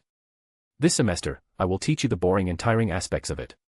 One student raised their hand. "Yes, Mr. Diggory." "Professor, last semester, I thought you said that we were going to learn amalgam enchantment." "That is correct, but there are many other steps needed beforehand. Let me give you a demonstration first." Edward then placed his wand on his temple to draw a silver-white string, then he waved into the air. Suddenly, a large image appeared in the classroom like a holographic device. In the image, Edward was in a heated room full of different machines. He was wearing loose clothes and many metals were in front of him. He took 2 of them, melt them separately before mixing them with different ratios to create a new alloy. After that, he then melts the new alloy again, placed it on a machine that shaped it in the form of a sword. After the sword cooled down, he hammered, then sharpened the edge, created a handle for it. And, as you can see, I have very little understanding of how swords and different alloys are made, how metals are processed, and so on, so bear with it. Once everything was done, he used an enchantment pen to write the word incendio on the finished swords. Unfortunately, after activating the enchantments, a massive fire appeared and instantly melted the sword. Then, Edward went to work again. He used different metals with different combinations, and sometimes, he even used some weird potion when created the magical alloy for the sword. However, the process failed each time. In the second attempt, the blade exploded into countless pieces. In the third attempt, the enchantment did not even work. In the fourth attempt, the fire could not be controlled, almost burning Edward's hand. It took at least 8 tries before he succeeded. As you can see, this semester, we will learn about different metals, both magical and non-magical, and their properties. How to mix them to get the best alloy for an alchemy item, which one has the best conductibility of magic, which is more durable, more ductile, etc. Through trial and error, you guys will have to learn the hard way how to make alchemy items from scratch. One student raised her hand and Edward identified her as one of the Muggle-born students in his class. Yes, Miss Klein. Sir, why do you look like a Muggle blacksmith during the entire process? Why didn't you use any magic? Of course, Miss Klein was secretly complaining why the professor was not shirtless during the process, and many of the witches were thinking the same thing. After all of them were now 15 years old, reaching the age when their adolescent hormones were in full motion. Luckily, Edward did not have the habit of using legilimency on his students. Great question. Let me show you guys another demonstration. Following this, another large image of Edward appeared in the class. This time, he was also forging a sword, but using magic. With a wave of his wand, the metals in his possession melted, then he mixed them to create the appropriate alloy. Then, he controlled the magical alloy to turn in the shape of the sword, used another spell to cool it down. Afterward, used another spell to remove the impurity from the metals, and a final one to sharpen the edges. Finally, he enchanted it with his pen. The entire process only took about an hour. As you can see, class, said Edward. Relying on magic to make an alchemy item required a great deal of strength and ability for spell casting, something that many of you in the classroom currently lack.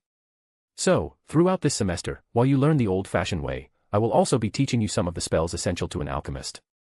Of course, this is not the main reason that I want you all to learn the ways of a blacksmith. It's because this method allows you to have a hands-on approach to the different metals, it allows you to personally experiment with different ores and learn about their properties through trial and error.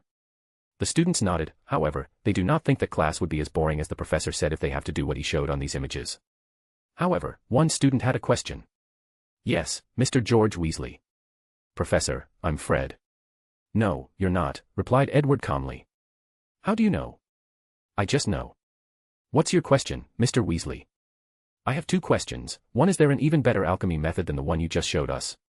Secondly, where is our classroom going to get all these types of equipment to practice? Ambitious, aren't we, Mr. Weasley? Well, there is. Then, Edward showed them another image. This time, Edward engraved a few ancient runes on two different metals, then used his wand to activate them. Following this, the two metals turned into a goo-like substance before blending into a brand new ore. The process only took a few seconds. After that, Edward inscribed a few more runes before activating them. This time, the alloy instantly turned into a beautiful silver sword, glistening under the sun. For the last step, he placed enchantments on them. Just like that, in less than 15 minutes, an alchemy item was created. Professor, is that transfiguration? No, this kind of magic is called transmutation. What's the difference? How do I explain this for you guys to completely understand, said Edward as he paused for a moment. Okay, the material used to make the sword is called white silver. To make such a material, brown copper and ordinary silver need to be mixed together. Using transfiguration, I can directly turn the brown copper or ordinary silver into the white silver, or even directly into the sword. However, transmutation needs to use both raw materials to first make the white silver, then transform it into the sword. More importantly, transfiguration is not permanent, but transmutation is. But, Professor, I thought you said last year that you could turn base metal into gold, but only lasting for 6 months. And you also said that there was another grand alchemist who achieved a permanent change, said Fred Weasley. That's true. At the highest level, transmutation can barely reach the level of transfiguration. As for the permanent change of metals, that requires the Philosopher's Stone to achieve. And what is the Philosopher's Stone? Asked one student. Something that you will learn later on, but if any of you are curious, you are more than welcome to research it in the library, replied Edward calmly. Now, back to Mr. George's question. I have modified one of the Hogwarts classrooms to include many blacksmith equipments, and this will be our classroom from now on. Professor, can we see it? The new classroom. Sure, why not? He then used the same previous method to show them their future classroom. Although some people were secretly dissatisfied that they did not directly go there, there was nothing that they could do. In the classroom showed by Edward, there were many furnaces, ores lying everywhere, a powerful heat could be felt emanating inside. The size of the room was oddly too large as there was enough space for every student to have their equipment. Edward placed an extension charm in the classroom, hence the size. Now, as you can see, working in such an environment, accidents are prone to happen. As your professor, it is my job to guarantee your safety, but if an accident occurs because any of you decided not to follow the regulations, then I will kick you out of the classroom. After 3 repeated strikes, I will remove you from the entire course. Is that clear? Yes, Professor, responded all the students with a dignified look on their faces. Good. Now that we have a little time before the end of class, you can ask all the questions you were dying to ask me. Following this, all the students raised their hands. With a sigh, Edward picked one at random, and the rest of the class was spent with him answering questions about either his personal life or about his recent accomplishments during the summer. Chapter 86, Small Confrontation. After class, Edward waved for 3 students to stay behind, and they were Cedric Diggory and the Weasley twins. "So, did you guys make good use of the alchemy items and books that I gave you last summer?" asked Edward while looking at them. "Yes, Professor," quickly replied Cedric. "Over the summer, I practiced non-stop until I could locate and wield my magic power and magic core. Additionally, my father sent his gratitude for the precious gifts." Edward nodded in satisfaction, then his gaze turned to the twins who looked like they had done something wrong. "So, did you guys not practice?"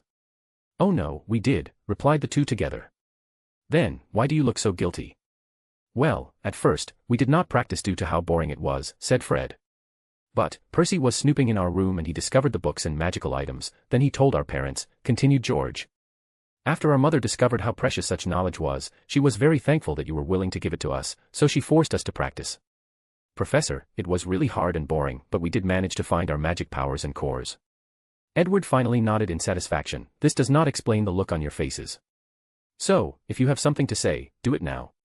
"Well," said Fred. "Our mother was wondering whether we can use the books and alchemy items to help little Ginny. And Ron. To also discover their latent abilities. And even, let other members of the family use it as well." Edward could guess the gist of things based on their brief explanation. Mrs. Weasley probably feared that the gifts were meant only for the twins, so she did not want to overstep her boundary and let all the members of her family use them. So, she asked for permission. And given Cedric's reaction, he might have faced a similar problem with his father. "So," Edward said, "since I gave these things, it is rightfully yours and you can do whatever you please with it." Edward has never been stingy with sharing knowledge. To him, knowledge about magic powers and magic cores should be taught at every magical school in the world as part of the first-year curriculum. "In that case, we offer our gratitude," said Cedric and the twins. Edward just calmly nodded, then he took out 2 books from his desk. "Before you go, these are for you, they should help you in your study." All 3 of them once again became surprised after opening the book and read the information sent into their minds. They thanked Edward one last time before leaving. Scene break. Hermione, Harry, and Ron were walking in the hallway heading to class. Harry asked, "Hermione, where were you? I did not see you in potion class. I told you guys that my schedule is different now since I have to take alchemy class." "Isn't that a class for 3rd years?" asked Ron. "I told you guys about me taking it ahead of time, didn't you hear a word I said?" The 2 of them laughed a little embarrassed. Wanting to change the subject, Harry said, "The strangest thing happened in class today." "That's right. Snape was acting nice to Harry." "Not acting nice, but more like he no longer targets me anymore." "As far as I'm concerned, that's acting nice," muttered Ron. "Harry, didn't you say that Snape also visited your house during the summer?" asked Hermione. "Yes. He forced my aunt and uncle to give me a better room and make sure that they treated me properly. He even threatened to turn them into toads if they did something bad to me." "No wonder you looked a little fatter than usual," said Ron. However, Harry ignored him as he continued, "I honestly feel like Snape is up to something, but I do not know what. Do you guys have any ideas?" Unfortunately, none of them did, and they soon reached their classroom. A few hours later, the trio walked out of their classroom. "Well, that was bullocks," said Ron. "Why did the school hire such an incompetent professor as Lockhart?" said Hermione in annoyance. "I thought you were a big fan of his books," said Ron with a smirk. "That's before I knew that he could not even cast a proper spell." Then, the 3 of them headed back to their house's lounge. Scene break. Edward was sitting in his office when he received a letter from the headmaster. So, he packed up his things and went to his office. After playing a little with Fawkes, he sat in front of the headmaster. "So, to what do I owe this meeting?" asked Edward. "Right to the point, I see," said Dumbledore. "In that case, I will be direct. I know that the invisible cloak that you gave Harry Potter is not the original one, so I would like for you to return the real one." With a calm look on his face, he replied, "Unfortunately, I cannot do so." "Oh, and why is that?" "Recently, I have had a little confrontation with death, and I need the power of the Deathly Hallow to hide from his prying eyes." Dumbledore frowned after hearing this. As a person who once owned 2 of the Deathly Hallows, he sometimes could feel death's gaze and its temptation to gather all of them, the temptation that he might be able to see his sister again, and right the wrong of his past. So, he knew the power of such a godlike being. "Isn't there any room for maneuver in this situation?" asked the headmaster. "Unfortunately, no. However, I'm not an unreasonable person. I can compensate Potter for his life." "And how would you do that?" Edward looked at the headmaster's head before saying, "Didn't you always have a suspicion that Voldemort was not dead?" Or that the scar on Harry's head was not as simple as it seems. Dumbledore's heart skipped a beat, however, his face remained calm. What do you mean exactly? Voldemort survived by making Horcrux. And Harry Potter is an accidental one. Dumbledore's brow creased slightly after hearing this, then he placed a piece of candy in his mouth. Meanwhile, after a brief pause, Edward continued. As you can imagine, unless Potter is killed, Voldemort will forever exist. However, as a form of compensation, I can remove Voldemort's soul left in his body. The room became silent as the headmaster thought to himself. Is what you said true? I do not need to lie about something like this. In that case, I will get back to you later. No problem, replied Edward. Now that I'm here and finally remember, I would like to ask you, headmaster, to find a better teacher for the Defense Against the Dark Art class. Professor Lockhart is not competent enough for this job. I have my reason to hire Gilroy. Edward sighed, then he said, I understand that you might want to teach Harry Potter some profound lesson by having a person like Lockhart as a teacher, but it is not okay to waste these students an entire year of learning opportunity to do so. So, I'm not asking you to change Professor as a suggestion or a concerned staff member of this school, but as one of the governors of Hogwarts. You have 1 month to find a qualified teacher, otherwise, the Board of Governors will intervene in the management of the school. Now, have a nice day, Professor. I will see you during dinner time. Chapter 87, Wizardkind Family Development Plan. After Edward left, Dumbledore stayed in his office while thinking. A few minutes later, someone else came in. Albus, why did you call me? Minerva, I need you to send a letter to Lupin inviting him back to school. Invite him back for what? To be the new Dada professor. Dada, Defense Against the Dark Art. Oh, Albus, did you finally change your mind? From what happened in the last few classes, it is obvious that Lockhart is nothing but empty talk, replied Professor McGonagall. Well, the Hogwarts Board of Governors were not happy with my choice, so they asked me to change it, effective immediately.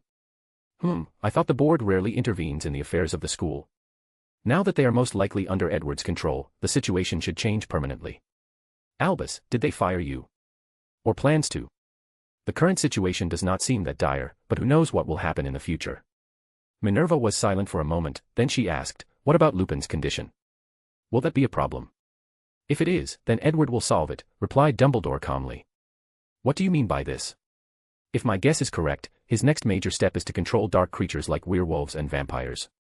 Given how marginalized and discriminated these creatures are by society, as long as he invents a potion or spells that allow them to control their transformation, and promise them to be treated normally by society, they will give them their undying loyalty. Professor McGonagall did not know what to say, so she sighed and decided to go and contact Lupin. However, right before she left, Dumbledore asked her to send Harry Potter to his office.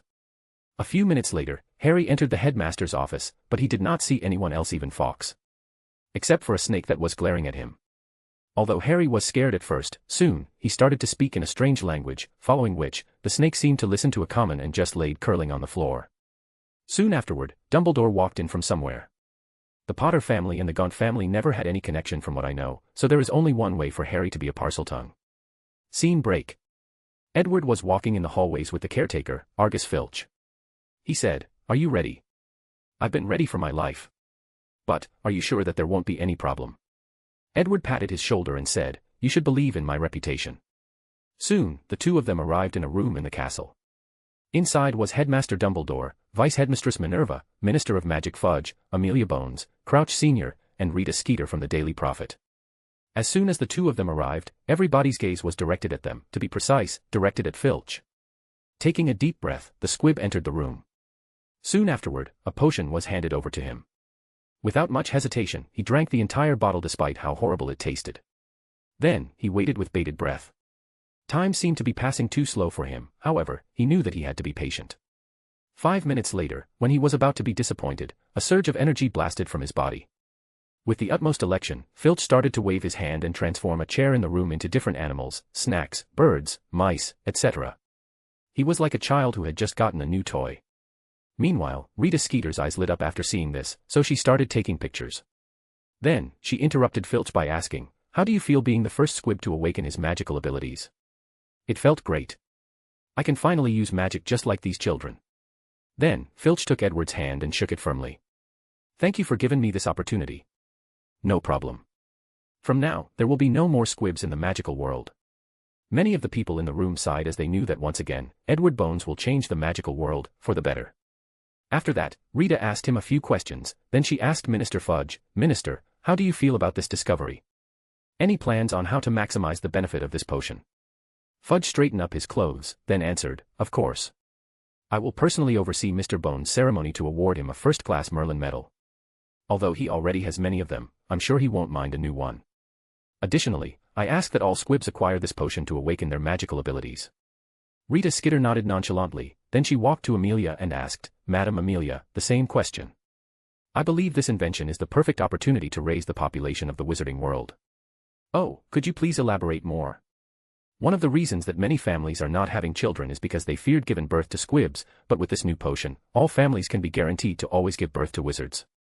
That is indeed true, but what about the other issues? The other main issue with the low birth rate in the wizarding world has to do with the financial situation of many families. The best way to solve this problem is for the Ministry of Magic to create special funds for all wizard families that will help raise their children until they turn into an adult. The more children have, the more money than they can receive from this fund. What Amelia and Edward want to do is pay some families to have as many children as possible, thus increasing the population of wizards. While this interview was going, Edward was communicating with Dumbledore on the side. I have found a new professor for the Dada class, and he should be here in a few days, said Dumbledore. Oh, and who would that be? His name is Remus Lupin. But I have a few concerns. If you are referring to his status as a werewolf, then I have a way to deal with it. And if you are also talking about the curse that Voldemort placed on the position, then I will also deal with it. Dumbledore glanced at Edward, then he answered, in that case, I'm relieved. Soon afterward, the interview was finished, but some people were not happy. For example, Minister Fudge. His limelight was stolen by Amelia Bones, and he was not happy about it. So, after everyone left their separate ways, he stayed at Hogwarts to talk to Dumbledore. Chapter 88, One More Problem Solved. Inside Edward's classroom, Dumbledore, Minerva, Snape, and Flitwick were waiting with a little anxiety on their faces. In front of them was Harry Potter, who was looking at everyone with a look of confusion on his face, wondering why these professors called him here. Would there be any problems? Asked Dumbledore. Besides a little pain, there should not be, replied Edward calmly. Should? Asked Professor McGonagall. Well, we are dealing with the soul after all, so I cannot say 100% guarantee, added Edward. He then took out his wand and pointed at Harry's scar. But he paused for a moment. Okay, I lied. This will hurt a lot. A white light flew from his wand and hit Harry's scar. Soon afterward, Edward found himself in a white room with no one in sight. He knew that he was in the soul space, a special dimension existing in the human body that holds the soul. He currently was in Harry Potter's soul space. And the reason that the entire place was entirely white was a form of self-protection. As one of the most important parts of the human body, of course, it has to be protected. Unfortunately, most people do not know nearly enough about the soul to enact their defense, so a subconscious one is usually developed on their own. Waving his wand, the scenery then suddenly changed. Edward found himself in a house with many rooms. In one of the main one, Harry Potter was sitting there talking to two other people, his mother and father. Edward knew that those were just projections. The real soul space is usually in the appearance of something that makes their owner very happy even if it is a fantasy. Without disturbing Harry and his family, Edward used a tracking spell to find any intruder or things that should not be here. Soon, in one of the very hidden rooms, he saw a small-looking baby Voldemort lying in a fetal position. With a wave of his wand, he started to remove it from its position, and of course, it resisted. Meanwhile, in the real world, Edward was just standing motionless with his eyes closed, and still in the position of his wand extending. As for Harry Potter, he fell to the ground after the first spell was cast. Luckily, he was caught by Dumbledore. At first, everything seemed peaceful and quiet, but Potter started screaming while holding his head like a pig that was about to be slaughtered, and this lasted for 5 minutes. The other professors had to cast a noise-canceling charm on the room in order not to alert the other students. After 5 minutes, Edward opened his eyes, then a small light flew from Harry's body. Without pause, he took out a diamond and placed it inside. Meanwhile, Snape quickly checked the poor boy's condition. He's fine, just passed out because of the excessive pain. Then, he fed him a potion. Dumbledore then asked, what about the other Horcruxes? In safe hands, replied Edward calmly. The headmaster paused for a moment, then he did not ask any more questions. As for Edward, he suddenly thought of something and he said, while I still remember, let's deal with our other problems. He walked towards one other classroom, while the others followed out of curiosity. Soon, they arrived in front of the Dada classroom. Edward took out the previous diamond with Voldemort's soul and cast a spell. A green light came from the diamond and touched the floor. Suddenly, all the professors felt like Hogwarts Castle came alive, and Edward was connected to it. Of course, the person most surprised was Dumbledore. As the headmaster of the school, he has some special permission granted to him by the castle itself, hence the reason he can still apparate while inside. After the connection was established, Edward cast another spell. Following this, a mass of dark clouds suddenly came from the data classroom, and Edward took out a teapot and placed the cloud inside, before sealing it away. During the entire process, all the professors watched quietly with a little awe in their eyes. As intelligent as they are, some of them have heard of the curse that Voldemort once placed on the position of the defense against the dark arts. And now, Edward seemed to have removed it. As for how he did, they have no clues. The process is very simple once you know the source of the curse. Since Hogwarts Castle once belonged to Salazar Slytherin, he placed a charm on it that granted his descendant certain control or permission in the castle. As the true heir of Slytherin, Voldemort sacrificed his control in exchange for placing a powerful curse on the position of Dada. So, Edward used his soul to reinstate the control over the castle and removing the curse. Scene break. A large crowd was gathering in a dark alley. There were hundreds of them, and oddly enough, all of them were werewolves. Someone went to great lengths to invite the majority of werewolves that were on the dark side of the law in many magical communities across the world. Soon, someone appeared in the center of the dark alley where a small speaking stadium was located. It was Edward. And the majority if not all of these werewolves identified his identity. As soon as he appeared, he became the center of attention. Then, his voice rang to all the people attending. All of you here are outcasts of the magical world. For many of you, the reason for that is due to your choices and actions, while for some, it is simply a result of circumstances. But tonight, I will give all of you a chance to change your fate. He waved his hand, and 2 potions floated in the air, one blue and one red. The blue potion will allow you to freely control your transformation, and make it so that your bit does not infect anyone. With it, you will no longer be feared and cast out by the magical world, you can live an ordinary life. It only requires 1 dose and you will be set for the rest of your lives. Finally, the way to get this potion is to sign your name at the Ministry of Magic and one will be granted to you free of charge. The red potion is entirely different. After taking it, you will not only have the abilities of the blue one but also evolve. You will have the ability to turn into a half-wolf, half-human form. In that form, you will be 3 times stronger, faster, and more durable than the average wizard. Your claws will be able to slash metals, you will have an unnatural healing factor. More importantly, you can still use a wand and magic. Many of these werewolves' breathing became rapid as they were rapidly consumed by greed, they wanted to rush to that podium and drink that red potion. Ignoring their reactions, Edward continued. Of course, as you can expect with something so extraordinary, the price is affordable to anyone. If you choose this red potion, you will have to give me your souls and wills, I will be your master for all eternity, and my words will be the absolute law from now. Now, make your choice. The dark alley became quiet after this as these werewolves contemplated a choice that can forever change their lives. Finally, one person raised her hand, but did not make a choice, but asked a question. Mr. Bones, will the blue potion be available to other countries? Yes. However, I cannot guarantee whether it will still be free there. Nevertheless, your nationality does not matter. As long as you register with the British Ministry of Magic, you can still receive a free one. At this point, Amelia has already completely controlled the Ministry of Magic and Fudge is just a figurehead. And Edward's goal is to increase the population, so stealing from other countries through this little trick is a way to go. Following this, the alley once again became quiet with people pondering their choices. However, something unexpected occurred. Someone rushed to the podium towards Edward. With a glance, the latter identified the attacker as Fenrir Greyback. Edward could see greed in his eyes. Unfortunately for the werewolf, when he reached a few centimeters from Edward's body, the ground in the podium turned into countless chains that bound him. No matter how he struggled, he could not get rid of the chains. As for Edward, he opened his eyes and made a slurping motion. Immediately afterward, Fenrir started to become thin as a mummy as powerful energy came from his body and entered Edward's. After a few seconds, he turned into a dried mummy, and a white light flew out of his body. As Fenrir fell to the floor, he was oddly petrified. This dark magic was one Edward just invented by combining the Dementor's kiss with the basilisk's ability to absorb vitality. Nodding in satisfaction at his new curse, Edward raised his head and asked, "So, have any of you made your choice?"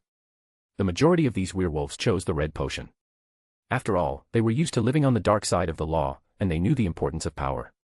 So, Edward had them sign a magical contract before giving them the potion. As for the rest, they chose the blue potion. At first, many people thought that Edward would not be happy with their decision and go back on his words, or prevent them from leaving the area. But they were wrong. After they made their choice, a voucher was given to them to go to the Ministry of Magic and receive their potion. Meanwhile, after this event, Edward went to another meeting, this time with vampires. He offered them to pass laws that allow the wizarding world to sell blood acquired from muggles through blood donation. As for the second option, it was magical blood that was personally cultivated by himself. This blood contained magical powers in it, thus could increase their abilities once ingested. Scene break. Late at night, Dumbledore was reading a letter that was just sent by him. Afterward, he sighed as he muttered, "So, now, you are not even hiding your intentions." Then, he sent letters contacting all the members of the Order of Phoenix. Chapter 89, A Wizard. A week later, in a secret location, all the members of the Order of Phoenix assembled and were having a meeting. Dumbledore first introduced the situation of the werewolves and Edward's actions. "I think there is nothing wrong with his actions. Over the past few days, the werewolf potion has been distributed by the Ministry of Magic, and they have started a campaign for wizards to be more acceptable to werewolves and vampires," said Professor Flitwick. "It does not change the fact that he has an army of powerful dark wizards that are willing to do anything for him," replied Alastor Moody. "The way I see it, now these werewolves are under control and no longer deal with the dark side of the law. I know that he is your favorite student, Flitwick, but it does not change the fact that he is dangerous. Look out how these pureblood families are acting recently. They have been supporting all the Bones family decisions. Do you think these people did this because of the goodness of their hearts?" "Most likely, they are under his control as well," replied Moody.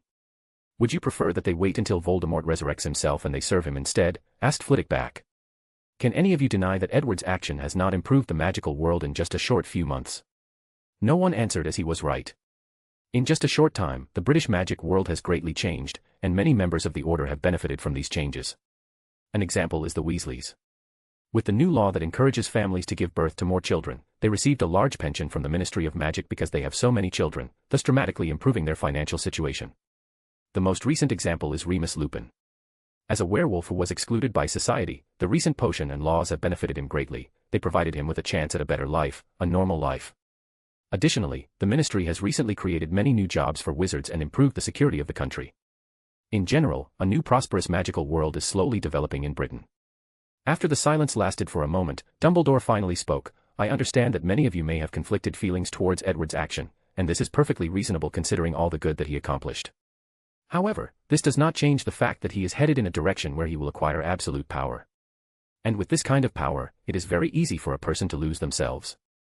So, the objective of our order is to ensure that if that day truly comes, we will be ready to intervene and prevent the magical world from suffering another devastating war." The members of the order nodded in agreement with Dumbledore, except for Flitwick. He agreed that absolute power corrupts, but he did not think that this would happen to Edward. As the person in this room who knew him best, he knew that the only reason that Edward wanted to unify the magical world was that he believed that doing so will make it easier to pool all magical knowledge of the world together, then have as many people as possible study magic to push it forward. What the members of the order should be worried about was that Edward would become mad in his pursuit of knowledge someday, and conduct some taboo experiment. This was one of his greatest flaws. Flitwick also knew that his favorite student was aware of that flaw and planned for it. He plans to surround himself with good-natured people that can keep him in check when needed, so that one day, he does not go too far. Soon after, the Order of Phoenix meeting ended, waiting for the right time to activate. As for Flitwick, he did not tell Edward about this meeting as the latter promised him that he did not have to betray his past comrade. Furthermore, Flitwick knew that his favorite student probably had other ways of knowing what happened here. And with his current power, he might not even care about the Order of Phoenix. Scene break. Edward walked toward the room requirement with a sullen mood, and it was not because of the recent Order of the Phoenix meeting. It was very easy to spy on these people as his marauder map kept track of all these people, so when he noticed that they were all headed for one position, he guessed their intention. But he did not care. After entering the room of requirement, Helena was waiting for him. So, he looked at her, then sighed, "Are you ready?" "Yes." Edward then handed her the resurrection stone. Using the spell she was taught, she activated it. A white light came from the stone, and a few seconds later, an illusory image appeared in the room. The illusory figure was a beautiful woman with long black hair, dressed in 10th century clothes similar to Helena. She looked confused for a brief moment, then she said, "Helena, how come I'm in the world of the living?" After seeing the black stone, she seemed to have thought of something and said, "The power of law." Then Rowena Ravenclaw ignored the stone and looked at her daughter, while Edward headed to the next room to give them some privacy. 3 hours later, the two finished their talk and appeared in the room Edward was waiting for them. He could see a brilliant golden light around both of their bodies, and he could guess the reason for it. So, he secretly sighed. He knew this would happen, so he was somewhat prepared. "You must be Edward. I have heard many good things about you. I would like to offer my sincere gratitude for giving our mother and daughter the chance to reunite once again." Edward smiled reluctantly before replying, "Since I promised her to find a way to resolve her resentment, then I will keep my words." Mrs. Ravenclaw nodded. "I understand you are a wizard pursuing knowledge as I did, and as much as I would like to have an exchange with you, many of my memories especially about magic are gone.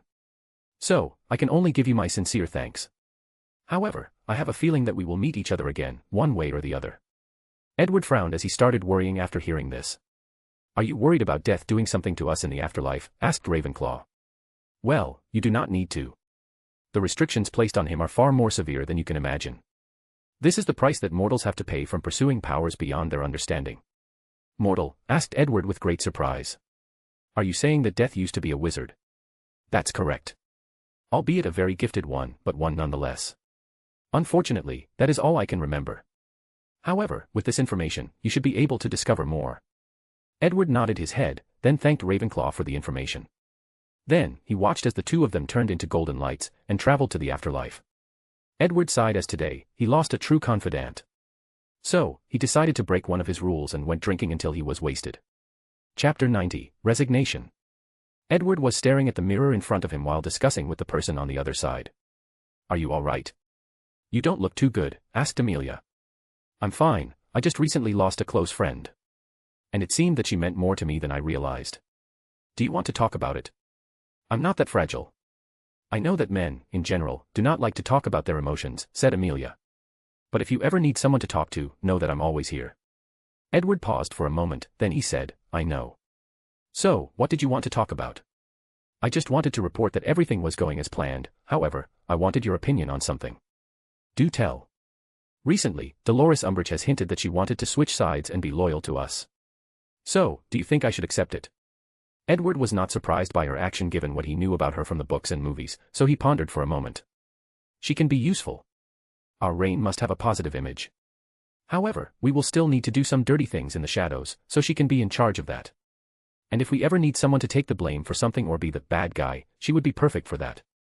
Amelia sighed, that's exactly what the think tank said. Then, what's the problem?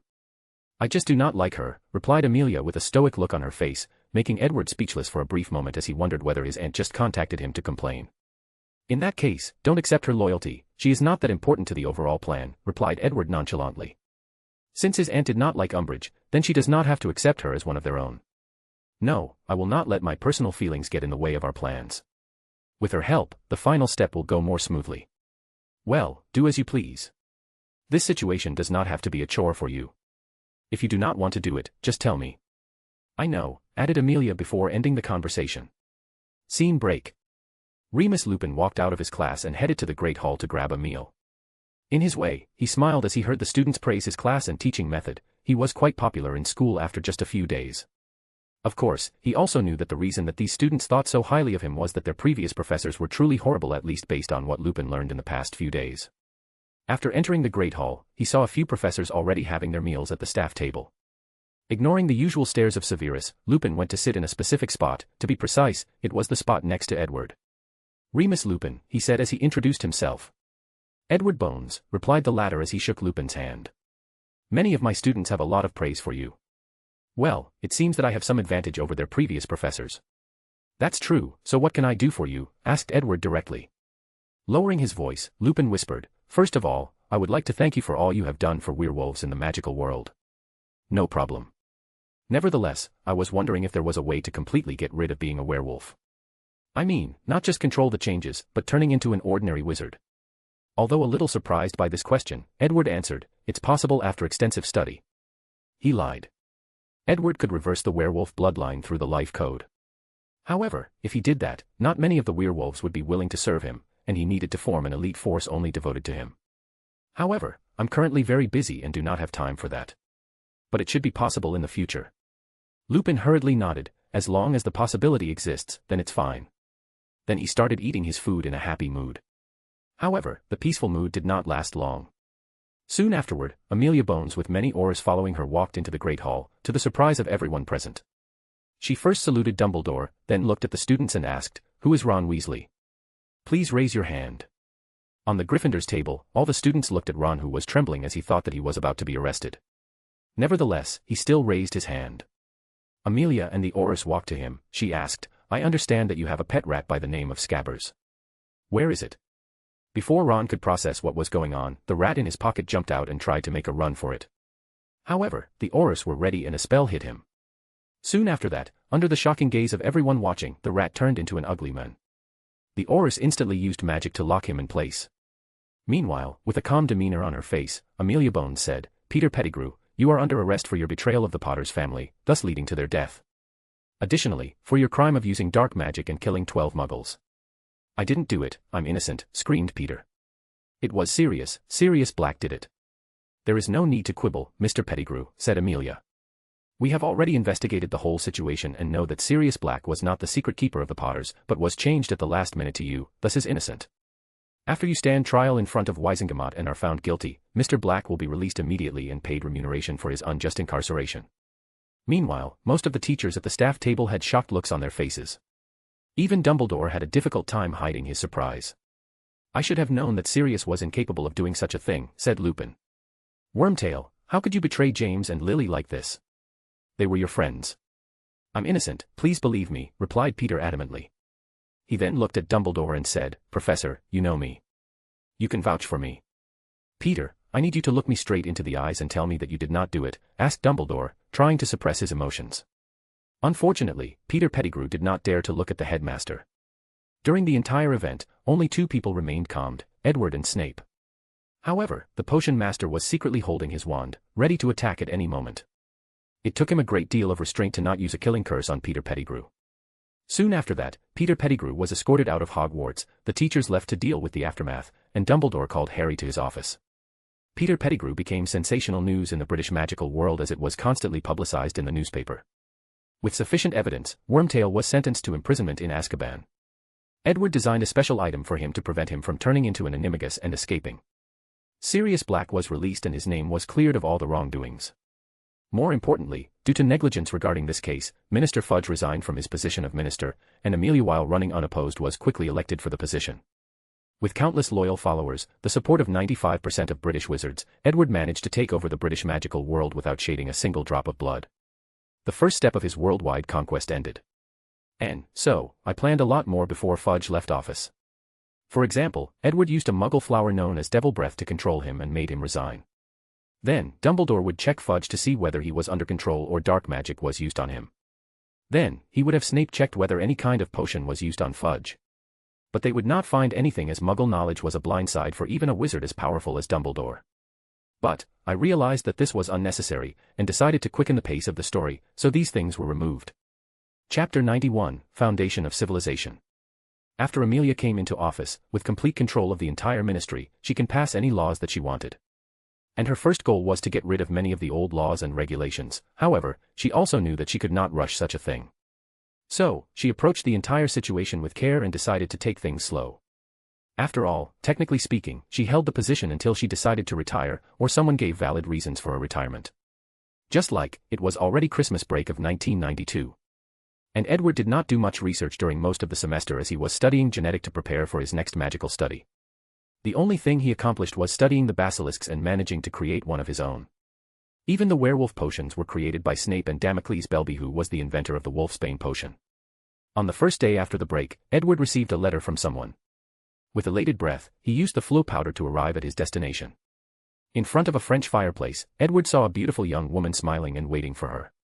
At first, he was surprised and almost instinctively wanted to flirt with her, then he remembered who she was.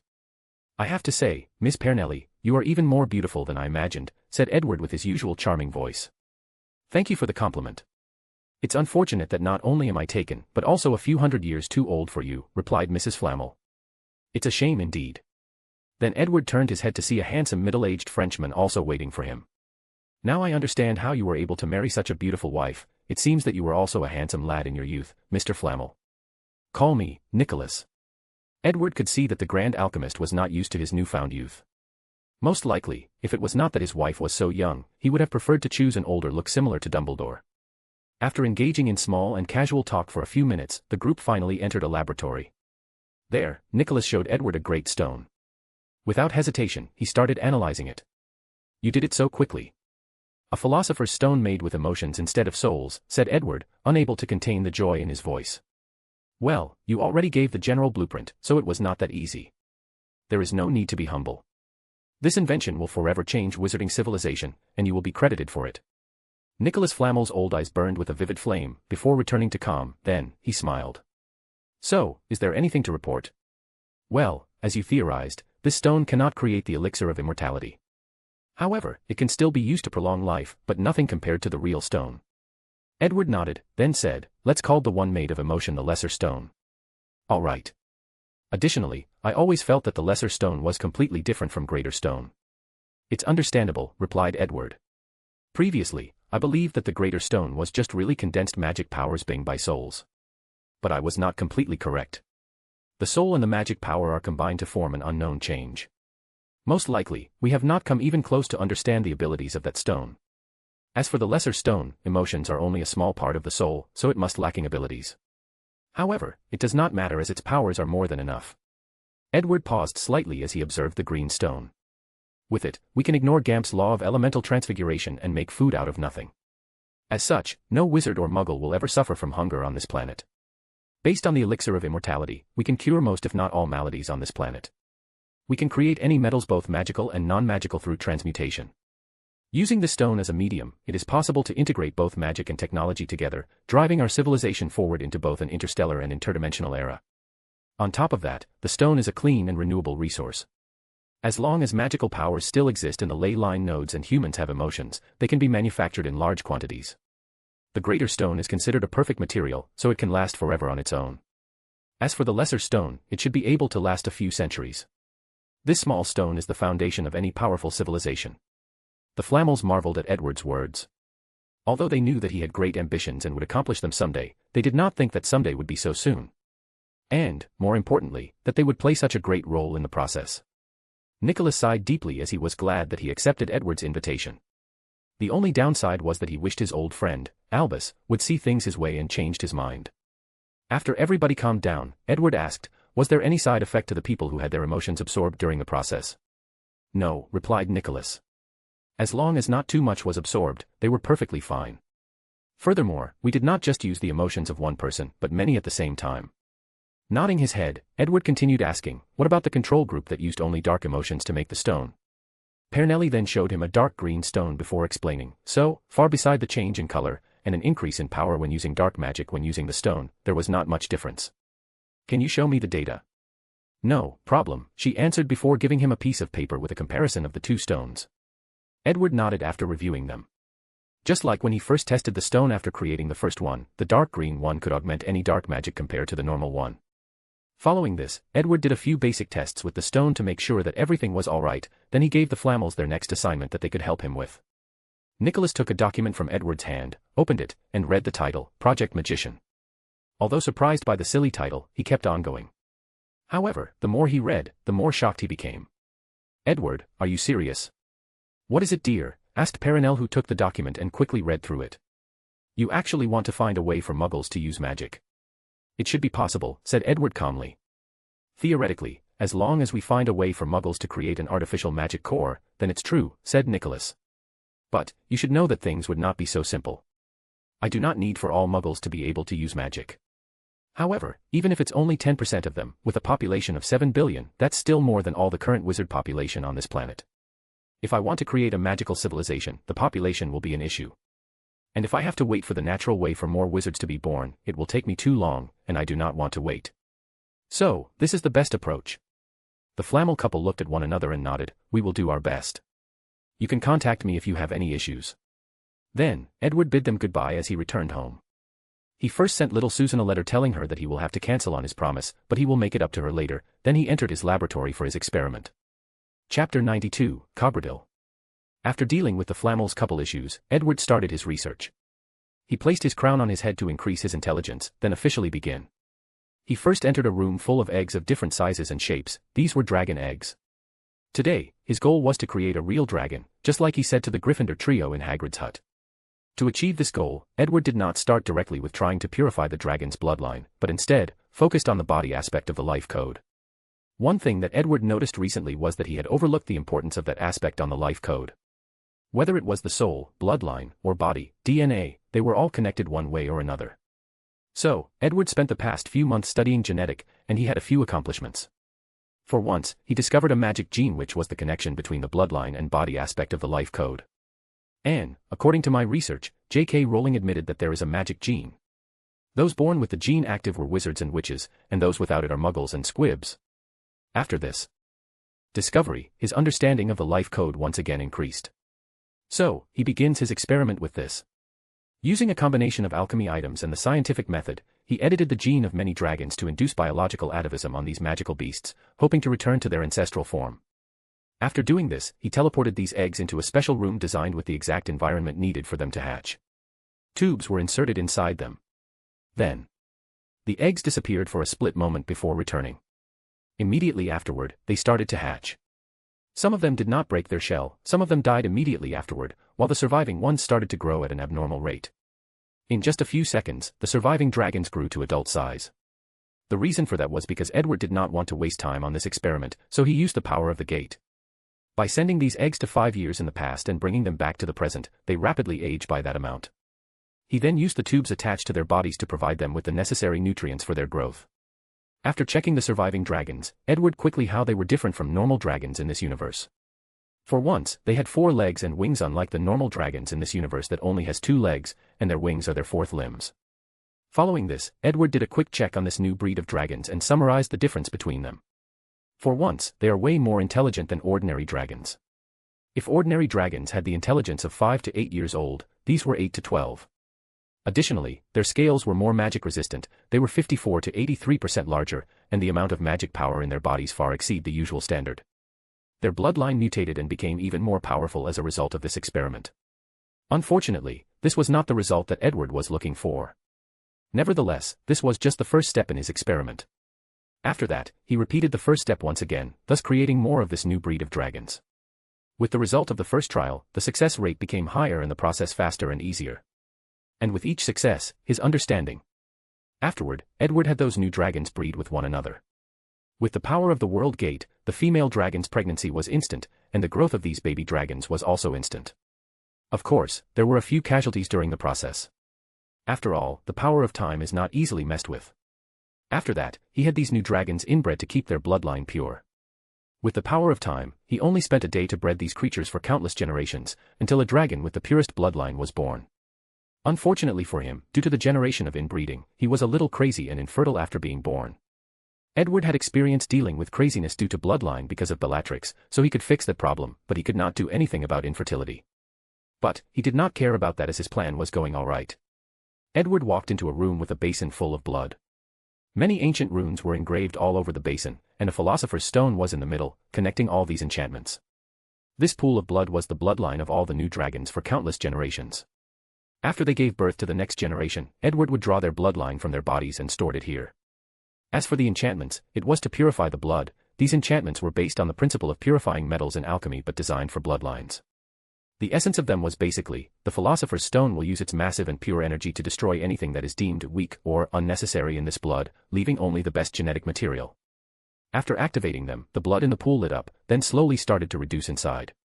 3 days later, a glowing red sphere was floating on top of the philosopher's stone. It looked both like a solid and a liquid. After analyzing the red liquid and recording the information about it, Edward fed it to the only remaining dragon with the purest of bloodlines. Immediately afterward, a cocoon enveloped its body, turning it into a giant egg. Edward spent the next few hours with elation as he slowly felt the life growing inside the giant egg. But something occurred the following day. A weird mental wave emitted from the egg. After using his mind to feel it, he received a message, "I need energy." "Already have the mental capacity to communicate," muttered Edward with a satisfied smile. So, he placed the giant egg in the middle of a ley line node and watched as it absorbed the magical power inside to grow. A few days later, the egg was larger and taller than the basilisk by a few times. Cracks started to appear from it, and soon, beautiful and majestic creatures with 2 horns and wide wingspan appeared. The creature roared in the sky as it said, "My name Cogridel, the Thunder Dragon King, and the last of my kind." Oddly though, he was speaking in a strange language, but anyone who heard him would instantly understand his meaning. After saying this, a special signal emanated from his body. This signal was not even detected by any of Edward's instruments, let alone him. It bypassed all the enchantments in his laboratory on the moon and spread throughout the entire universe. No one on Earth noticed that signal except for Death. In the dimension of the afterlife, Death looked at the moon as he muttered, "A real dragon. What exactly is that wizard doing in there?" Meanwhile, after Cogridel declared his existence, he looked down at Edward and said, "Human, thank you for all your help in bringing the dragon race back to this world." Before Elle left, I can grant you any wishes that are within my ability. With a calm look on his face, Edward said, enough with your nonsense, kneel. Immediately, a powerful force deep in Cogridal's soul and bloodline acted and forced him to bow his head, and lay on the ground. If you can become smaller, do so, ordered Edward. Then, the Dragon King did so, reducing his size to that of a normal Hungarian horntail. That's better, said Edward in satisfaction. Human, what have you done to me, roared Cogridal. I have spent so much energy creating you, do you think it was for nothing? During the entire process, I have placed so many restrictions in your soul and bloodline for countless generations. So, you belong to me. Chapter 93, Bloodline Inheritance. After getting Cogridal under control, Edward then asked, so, what ability do you have that differentiates you from other dragons? The Dragon King scoffed at him and did not answer. However, Edward did not mind as he said, you can either cooperate with me, or I force you to do, your choice. After a brief pause, the dragon opened his mouth and used a dragon breath attack. However, what came of his mouth was not fire, but condensed thunder. Well, that's new, said Edward. No wonder you called yourself the Thunder Dragon King. Do not insult me, human wizard. I'm a Dragon King because of how noble my bloodline is. So, the dragon race is hierarchical one based on the purity of bloodline. Cogridal did not answer him, and Edward did not mind. He then did a full body check on this dragon, and he discovered that he broke through the second limiter, thus had a magic power 75 times that of an ordinary wizard. How fascinating, said Edward. Your magic power is concentrated in all the parts of your body, all your muscles, bones, and scale. Although I've seen this phenomenon in magical beasts like basilisks and phoenix, nothing compares to you. Can these beasts you mentioned be compared to me, said Cogridal. And what do you mean by magic power? Are you talking about mana? Mana. Was that the name of magic power in ancient times? Edward was used to the name mana as it is usually associated with magic in his past life. But now, the term showed up in the Harry Potter universe. And, from now on, magic power will be addressed as mana. That's correct, replied the proud dragon. Edward nodded before continuing, if my theory is correct, you should have a bloodline inheritance, now, let me take a look at it. He placed the diadem on his head, placed his head on the dragon's head, and activated the bloodline contract that he placed on its ancestors. Soon afterward, a large amount of information entered his head. Using the diadem, he processed it extremely quickly. Dragon chant magic, muttered Edward, then he waved his hand said, Incendio. A small jet of fire appeared in his left hand. Then, he said, Defay. A small fireball appeared in his right hand. Interesting, using the same amount of mana, a charm using the dragon language is 3 to 5 times stronger than a regular one. However, what is the reason? Aguamenti. DLO. Edward then conjured 2 different sizes of clean, drinkable water. I see. Incantations are used to mobilize the mana inside a wizard's magic core. Hence, once a wizard can freely control his mana, he can use silent casting. However, the dragon language seems to be able to mobilize mana at a higher frequency, making each spell more powerful and efficient. Not to mention that the complex nature of the language makes it more suitable for magic. Additionally, this type of magic makes it easier to use charms that require emotions or imagination. However, logically speaking, the devil language that I used in my contract should also have some magical powers that I'm not aware of, especially when it comes to soul-related magic. I should look more into it. Now, there is the concept that magic operates at a different frequency. I noticed this phenomenon when studying house elves. Since their magic operates at a different frequency, it made that most anti-apparition enchantments useless to them, hence the reason that they can apparate in Hogwarts. I never placed too much emphasis on that, but now, it seems that I should study this more thoroughly. Edward knew that his understanding of magic will dramatically increase after thoroughly studying dragon chant magic, but now was not the time for this, he still had another purpose for creating the dragon. Meanwhile, Cogridal was internally greatly surprised at how quickly Edward was able to use dragon magic, and how quickly he figured out its essence. In his memories, many humans have had the opportunity to study dragon magic, but few could do so, let alone master it or figure out its essence. After using a tremendous amount of willpower to stop his research, Edward decided to accomplish his original goal. He placed his hand on Cogridal's body and he said, Fusion. Suddenly, the dragon was absorbed into Edward's body. Soon, afterward, Edward grew to more than 10 meters, golden scales appeared all over his body, his fingers turned into claws, and 2 pairs of wings grew from his back. A large mirror appeared in front of him and he looked at his new body. Half-dragon. Dragon blood warrior. Well, it does not matter. Let's see if my theory is correct. After checking his body, he muttered with elation, I was right. The second limiter is removed. However, he paused for a moment, before entering his soul space. There, he saw a giant dragon looking down on him.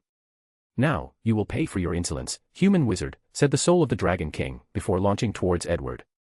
The latter, however, just gave him a random look before a gigantic cage appeared and imprisoned the dragon. "Impossible. How can your soul be so powerful?" Ignoring him, Edward regained consciousness, and he finished testing his new body and abilities. The advantage of dragon and human. Wait, the magic veins of this form are perfect for humans. By studying it and replicating it, it could not increase the power of the human wizard, but also allow them to use magic without a wand more easily. "Dream on," said Cogradil directly through the soul. "How can regular human wizards support to have such a detailed and complex magic vein? Without the proper amount of mana, it would be impossible." "True, but I can still create a less complex version." And as wizards grow and become more powerful, they can further modify their veins until they reach this level. After doing all kinds of tests on the dragon, Edward separated from him and returned to his normal body. He first checked his magic core and his second limiter was still open. However, he did not have the complex magic veins that he had on while in Dragon Warrior mode. However, it did not matter. Now that he knew the pathways of the magical veins, he could modify his body to be just like that, and his mana was enough for the operation. Speaking of mana, now that he broke his second limiter, he now had another method, superior bloodline body fusion, and it was higher than even his body modification. With enough potion, he can soon reach the same amount of mana as Cogradil. Then, all he has to do is use the Philosopher's Stone to break the last limiter. After doing all his tests, Edward looked at the Thunder Dragon King and said, "I'm curious, logically speaking, I should be able to access all your memories and understanding of magic through the bloodline inheritance, but all I got was the dragon language and how to use it." "Humph, you overestimated yourself. Throughout the history of our dragon clan, many people wanted to acquire our magic, but they all failed. You should be proud to be even able to acquire our language." "I see, so your ancestor placed safety to prevent other races to acquire your inheritance. Interesting, I'll have to study this at a later time. Now, let's talk about what to call you." "My name is Cogradil," roared the dragon. "I know, but from now on, I will call you." Chapter 94, The Power of Love. A few days later, Edward checked his magic core that was filled with mana. After breaking the third limiter and reached the ceiling of mana in this world, he was thinking about the way forward, not for him, but other wizards. His current plan was to follow examples from wuxia novels and try to compress his mana until it's liquefied. However, despite his superb control over his mana, he could not do so. Thus, he figured out that another method was needed to succeed. Nevertheless, he was not in a hurry. He figured that if everything went to plan after a wizard managed to liquefy his mana, he would go through a magical and mysterious transformation with many benefits like an increase in soul power, and an even longer lifespan. And if this method works, then wizards will have to one day further compress their mana into solid form, which is similar to the Philosopher's Stone. So, if he succeeds in replacing the stone with his magic core, he will skip the middle process directly to the end. According to his calculation, Edward can now live for 1,000 years with the amount of mana that he has in his body after opening the third limiter. And he was not surprised by that number. An ordinary wizard that has not broken through the first limiter can live up to 200 years, and some talented one lives for longer. An example of this is the headmaster before Dumbledore, Armando Dippet, who is currently 355 years old. Edward checked on him and discovered that the old man broke his first limiter in his old age, thus increasing his mana and lifespan. Another example of longevity among wizards is Barry Winkle, who is currently 756 years old, even older than the Flammel. Edward once thought that this guy made his own Philosopher's Stone, so he visited him. Only did he learn that this guy invented a kind of magic that allows him to make sacrifices to some unknown beings, and in return, he will be granted longer lifespans. The sacrifices can be anything from gold to books, to human lives. After learning this, Edward hurriedly erased this guy's memory about this magic. Edward learned the hard way not to mess with strange dimensional beings of unknown origin. During his days as a thief, he messed around with dimensions after acquiring the book, Key of Solomon, that allowed him to summon demons from another dimension. In one of his experiments, he tried to reverse the summoning process and use his world gate to enter another dimension, and in the process, he encountered a powerful being and almost died. Back to the present, inside one room, after his men reached the full level of 100 times that of a normal wizard, Edward looked at all the potions battles on the floor and he was glad that he did not have to drink these nasty potions again. While cleaning up, Edward started thinking about whether there was a better way to increase mana than the potion that just accelerate the rate that a person's mana naturally grew. He tried to make a mana increase potion, but he failed even when he used the liquid mana inside a ley line node. That potion did increase the amount of mana in his core, but only temporarily. It acted more like a mana buff in games. After placing this potion on his list of things to research, Edward left. He first contacted someone before taking a shower and operating somewhere. Soon afterward, Edward was in the laboratory with a bunch of excited scientists, and Snape, who was trying very hard to control his emotions. Edward first looked at the sleeping body of Lily Potter, or to be precise, her clones. He first removed the new soul that was just born. Then, he took out the resurrection stone to call out her real stone. Soon afterward, a pale and translucent Lily appeared in the room. However, she seems to be sleeping. Edward then started to check if there was any problem with her soul. Meanwhile, in the room next door, a bunch of scientists was analyzing a bunch of data. "Hurry up, people, this is our opportunity to discover the secrets of the soul." "What the reading's saying," said one person that seemed in charge in his lab. "Sir, we cannot see anything. Whether it's thermal vision, night vision, radar, etc. We cannot see anything. However, we have discovered a strange electromagnetic wave in the room." The chief scientist nodded, then he said, "Put the goggles on." All the researchers then placed a goggle on. Finally, they were able to see Lily's soul in front of Edward and Snape. They were fascinated. Meanwhile, after checking Lily's soul, he placed it on her body. A few minutes later, her eyelash trembled and she opened her eyes. "Where am I?" muttered Lily as she looked around. "Severus? Shouldn't I be dead?" With trembling hands, Snape said, "You were, but now you're back to the world of the living." "Resurrection. Did you use some dark magic to revive me?" asked Lily, a little agitated. With a frown on his face, Edward used a spell to calm her, then let Snape explain the entire situation to her. "So, it has been 12 years. Harry is all grown up now." She then looked at Edward and said, "Thank you for resurrecting me." Although Lily wanted to ask about her husband, she knew that this probably was not the best time. As for Edward, he just nodded to her, then a look of surprise appeared on his face. "What's wrong?" asked Snape. "Her soul is slowly changing her body, recreating her original bloodline. Her magic core is also slowly reforming." "This is truly fascinating," replied Edward, as he recorded the entire process. This kind of data was extremely precious for Project Magician. Suddenly, he noticed something odd again. "What's wrong now?" asked Snape after seeing Edward's change of expression. "A strange magic is slowly being formed inside her soul. Where I have seen this thing before." "Yes, the ancient magic of love," replied Edward. "I thought you said that wizards cannot use ancient magic like love." "That's what I thought too. But it appeared that it's possible, but the requirements may be extremely harsh." "Requirement?" "Most likely, after she resurrected, her soul transformed and she brought with her the magic of love from the afterlife." Immediately afterward, Edward gave Lily a wand and asked her to try to use it. Luckily for him, she did not suffer from amnesia. Lily closed her eyes, then waved her wand. A purple light came from it and entered Edward's body. Soon, he found that his strength, stamina, agility, and even mana slightly increased by 5%. He could also feel that this increase was temporary, more like a buff. And he could tell that the reason that the increase was so little was due to how strong he already was and because Lily was not adept at controlling this magic. Edward nodded before asking, "Do you have any other abilities?" After pondering for a brief moment, she answered, "I feel like I can do many more things, but I'm not sure. However, I know that I can use an ability called Absolute Shield. With it, I erect a shield around people to protect them against any attack." "Any attack?" "Yes, any attack of any strength." Edward frowned as he asked, "There should be some limits to this ability, right?" Lily hesitated a while before saying, "Yes. There is a duration limit, more importantly, Harry has to be next to me." Edward nodded, before conducting a few tests to make sure that she was perfectly fine. Then, he said, "There are two things. First, now that you have control of the magic of love, there is something you can help me. Second, for the time being, you cannot have contact with other people, even Harry. You can see him from afar, or disguise as someone else to see him, but do not reveal your identity." "Why?" "Severus will explain the reason for you." After that, Edward left as he has two other people to revive. Scene break. Edward walked into his aunt's house. She and Susan were having dinner. However, after seeing him, she ignored him. With a wry smile, Edward said, "I know that I broke my promise to bring you in a vacation around the world, but I have a gift to make it to you." Soon, two people came from behind him. Susan squinted her eyes as she looked at them, then very precious memories of her came to her mind. As she could use Edward's mind palace charm, she also had an eidetic memory. One of the memory that she would constantly review in her spare time was that of two giants, holding a baby and playing with it. She knew that these giants were her parents. So, once these two people walked into the room, she recognized their faces. Tears started to fall from Susan's eyes, then, without any hesitation or fear, she ran into their embrace. Chapter 95, Magic Veins. A month passed since Edward had a reunion with his aunt and uncle.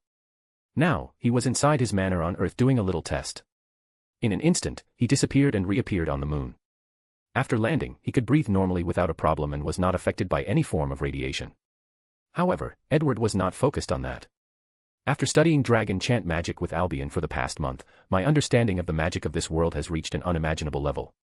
I can now apparate on my own from the earth to the moon.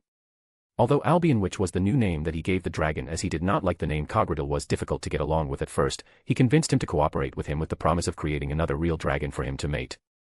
Albion was quite furious after meeting the dragons of this age, as he called them, low bloodline wyvern. Although he could control the dragon, having him cooperate on his own will make things easier. Then, he started flying around on the moon without encountering any problem. With my new understanding of magic, I can optimize the world gate to be able to travel more than 300 years back in the past and even go forward 300 years in the future. However, now is not a good time. I should do one final upgrade after studying those things. After that, there is a chance that I will be able to travel to another universe afterward. After doing a few tests, Edward returned to Earth. Scene break. Edward just finished the third-year class, then he made an announcement to the students. He walked to a large cover in the corner of the class. The students have been dying to know what was under the cover since the beginning, but the professor told them to wait after class. Edward removed the large cloth, then what was underneath was revealed. It was a giant robot with a glowing red light in the middle of its chest.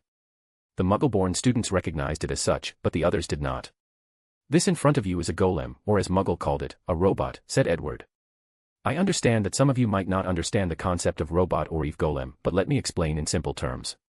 I'm sure all of you have seen the walking armor in the school, or all the statues located through the castle.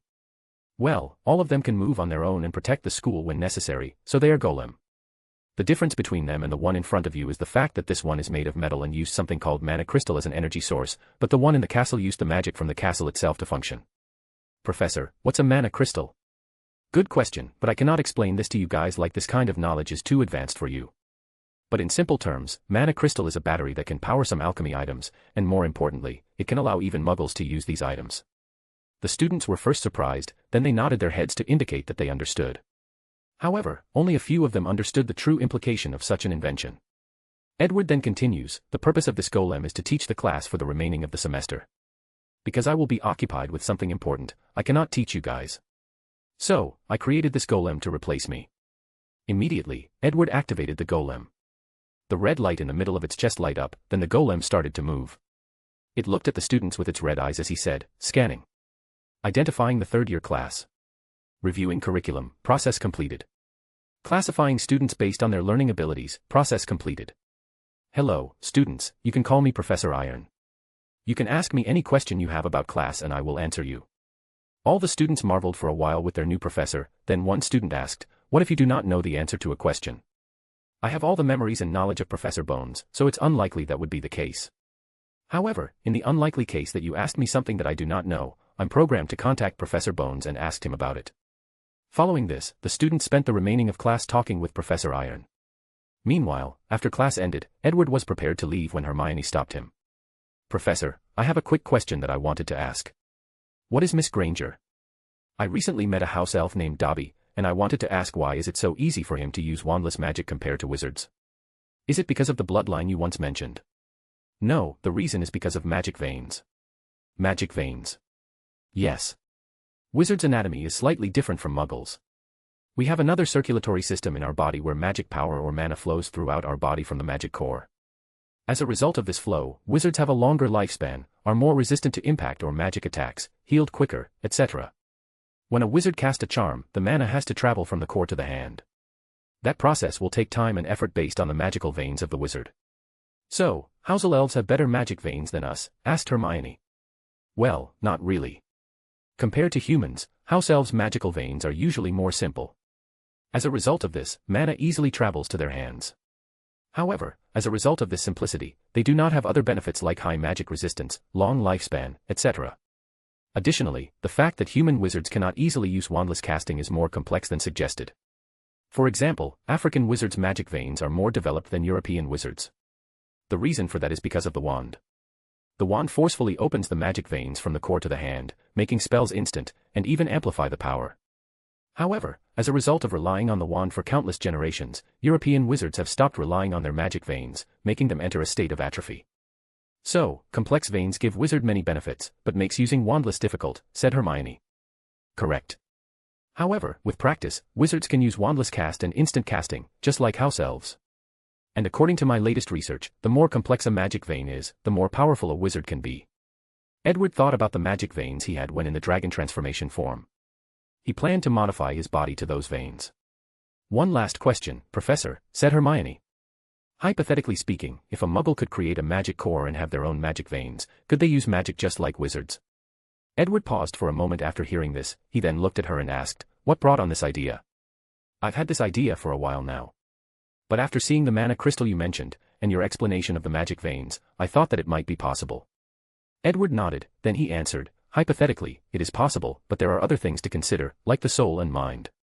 Even if such a method was to be invented, not all muggles would have the qualification to use magic. But it is possible, asked Hermione with a twinkle in her eyes. Yes, it is, replied Edward. Then, Hermione left the classroom with a smile on her face. As for Edward, he looked in the corner where there was nothing, he then said, see, this is the difference between you and her. She does not only use magic but tries to innovate. She questions its limits and possibilities. No one answered him, but he heard the sound of footsteps walking away. Chapter 96, Mysteries. After class, Edward walked to his room in the castle to prepare to leave. Midway through, he encountered Harry Potter, who seemed to be waiting for him. How can I help you, Mr. Potter? Professor. Well, my godfather Sirius wanted me to invite you to dinner to thank you for clearing his name and giving Peter Pettigrew the punishment that he deserved. Edward frowned, then he said, I'm sorry, but I have to disappoint you. I'm currently very busy and have no time. It has reached the point that I will not even be teaching for the remainder of the semester. Is that so? Yes. But tell Sirius that when I have time, I will be glad to visit him. After patting Harry's shoulder, he entered his room. However, soon afterward, he received a communication from Snape through a cell phone. Edward first activated the enchantments in the room that prevented other people from snooping, then he answered the call. A holographic image of Severus Snape appeared in front of him. What is it? Asked Edward. Sir, some of the Death Eaters brought to my attention a little problem. Many of them do not have the talent or patience for research, so they are asking if there were other ways that they can be useful. That is indeed a problem. Well, place them in the training program with the werewolves and vampires. Speaking of, how is their training going? I have been following the training regiment designed by the Muggle military officer, so they now a truly elite magical force. However, say it if there is a problem. No, they do not have any problem. It's just that my research, and the things going on with Lily, I feel like I do not have enough time. So, I would like for someone else to take my position. Do you have any suggestions? The Malfoys. The Malfoys. I remember that they were researching grafting magical organs on wizards and muggles. The research is mainly done by Narcissa. So, Lucius can take charge of training the army. Well, so be it. Is there anything else? No, sir. Okay, then. Scene break. Edward walking on the lowest level of the Ministry of Magic. Amelia was next to him, while a person with a hood on was behind them. How are things going? Asked Edward. Quite great actually. The initiative to introduce Muggle technology to British wizards is going rather well. All we have to do is buy them, then magically enchant them. Has there been any backlash internationally? Not as much as we expected. Your reputation is far greater than you expected. How about your magical capabilities? They are also going well. Recently, using the practice method and the potion method you gave me, I broke the first and second limiter. It was easier than expected. Edward nodded as he was not too surprised by his aunt's talent. According to the original timeline, Amelia was one of the most powerful witches of this time. Before her death, she fought countless Death Eaters alone without being defeated. In the end, Voldemort himself had to take action to kill her, and it was implied that put on a good fight. What about your mana level? What's mana? Well, I recently learned that magic power used to be called mana in the past. So, I'm calling that now. Weird, but okay. I used the potion you gave me, but after reaching the level of 60x, I discovered that it was hard to control my mana. So, I stopped and began to practice control. Once I'm used to that level, I will continue to use the potion. A/N, from now on. I will use X to indicate the mana of an adult wizard. So, 60x is 60 times the mana of an adult wizard. Edward nodded with his aunt's action. He did not have this problem because of how strong his soul is, but that did not apply to everyone. Soon, they reached their destination, the Department of Mysteries. The group met with a bunch of people waiting for them, to be precise, the Unspeakables. Amelia looked at them and said, as I mentioned before, Edward and the person behind us will lead your research from now on. All the Unspeakables had an excited look on their face. Ever since the new minister took office, she has financially supported their research with all her effort. And now, their department will be led by a world-famous wizard. Edward too was excited. Although he would sneak into this department to study especially when he first created his gate. But now, he had open access to all the mysteries. Plus now, he had help and more understanding of magic. He could foresee that it won't be long before his gate is completed. With a smile on his face, he took out a bunch of crowns and diadems from his bag. He placed one on his head, gave one to the person behind him, then handed the rest to these unspeakables. The completion of these diadems almost broke him because of how much they costed him. Luckily, he had many philosopher's stone. He first explained the diadem's ability to increase intelligence, then he said, "A group of you will go with me to study time and space, while the other will go with the person behind me to study love and death. Any questions?" Seeing that no one had questions, he motioned for them to head to the meeting room, then he had a separate conversation with the hooded person. "So, have you adopted to being resurrected?" "Yes. But I cannot believe that the world changed so much," replied Lily. "That's good. Did you see your son? Harry? He has grown very well. I'm very satisfied." "Well, given his situation, he indeed grew well." Lily sighed. She did not expect her sister to behave this way. However, given the situation, she was just glad that she was willing to take Harry in. "When can I properly see him?" asked Lily. "Soon. I can wait, but please do not forget your promise." "I'm a man of my words. As long as you discover some secrets regarding love magic and death magic, I will grant you reward points. And as long as you have enough points, I can resurrect your husband for you. I will trust you for now." After that, Edward started his research on the different divisions of this department, specifically time and space. He first read all the research that the unspeakables made in the past. Although he already stole some of them, he soon discovered that the real research was hidden so thoroughly that he did not even know of their existence. Just like that, it was the end of the second year. Chapter 97, First Interdimensional Travel Test. Edward was with his cousin Susan, walking her to the train. "So, how did it feel to win this year's House Cup?" he asked. "Excellent. Didn't you see how joyous Madam Sprout was? She was bragging to all her colleagues. I bet it was not as easy as you expected." Susan's mouth twitched after hearing this. Of course, it was not easy. With Hermione having access to the same knowledge as her, it was not so easy to get points. Luckily, she still had years of knowledge ahead of her, but she could foresee that in the future, things will be even more difficult. "Sue," the two arrived at the train station. "Are you sure you do not want me to just apparate you home?" "No, I want to spend some time with my friends." "All right, have fun." After watching the train leave, Edward apparat to his laboratory on the moon. The first thing he did was to visit his world gate. He entered the core and looked at all the enchantment. "I cannot believe that I thought I reached the peak of alchemy in this world. Now, I can see so many things wrong with these enchantments that it's embarrassing." So, for the next 2 weeks, he removed all his previous ones and replaced them. With his understanding of dragon chant magic, his discoveries in the past few months after studying time and space in the Department of Mysteries, he innovated the entire gate. He removed some redundant or unnecessary enchantments, optimized the necessary aspects, and he added new ones to it. Looking at the completed improvements, Edward said, "Perfect. Well, at least in my eyes. I'm sure that a more powerful alchemist would see many flaws in it, however, this is currently the limit of my knowledge." After everything was done, Edward first decided to take a visit into the future to steal knowledge. After studying the aging process in the time room in the Department of Mysteries, he managed to crack this ability. He activated the gate, powering through the stone. In theory, I should be able to go to more than 300 years into the future. A tunnel appeared and the world gate entered it. As for Edward, he felt like many years passed, but at the same time, he felt like an instant. After arriving at his destination, Edward left the gate. The first thing he noticed was that he was in a desert with nothing in sight. Then, a tablet was floating not far from him, with a note attached to it. The note read, "To Edward Bones." With vigilance, Edward launched a reconnaissance spell. Through the vibration, he could see everything a few hundred meters around him, but he did not find anything, not even an ant. He waved his hand and the tablet flew to him. He opened it, and a video started to play. And in the video, he saw himself. "Hello, past me. Welcome to the year 2093. Only 100 years, thought Edward.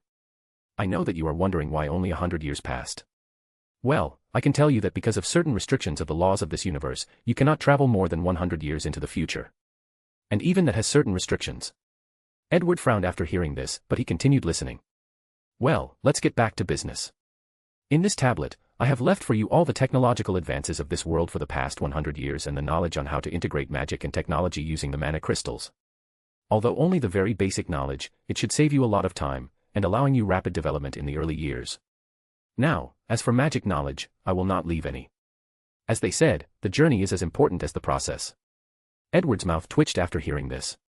He wondered since when did he get so philosophical. Now, I have a few warnings for you. First, when you start your travel to other worlds and dimensions, do not mess around with time.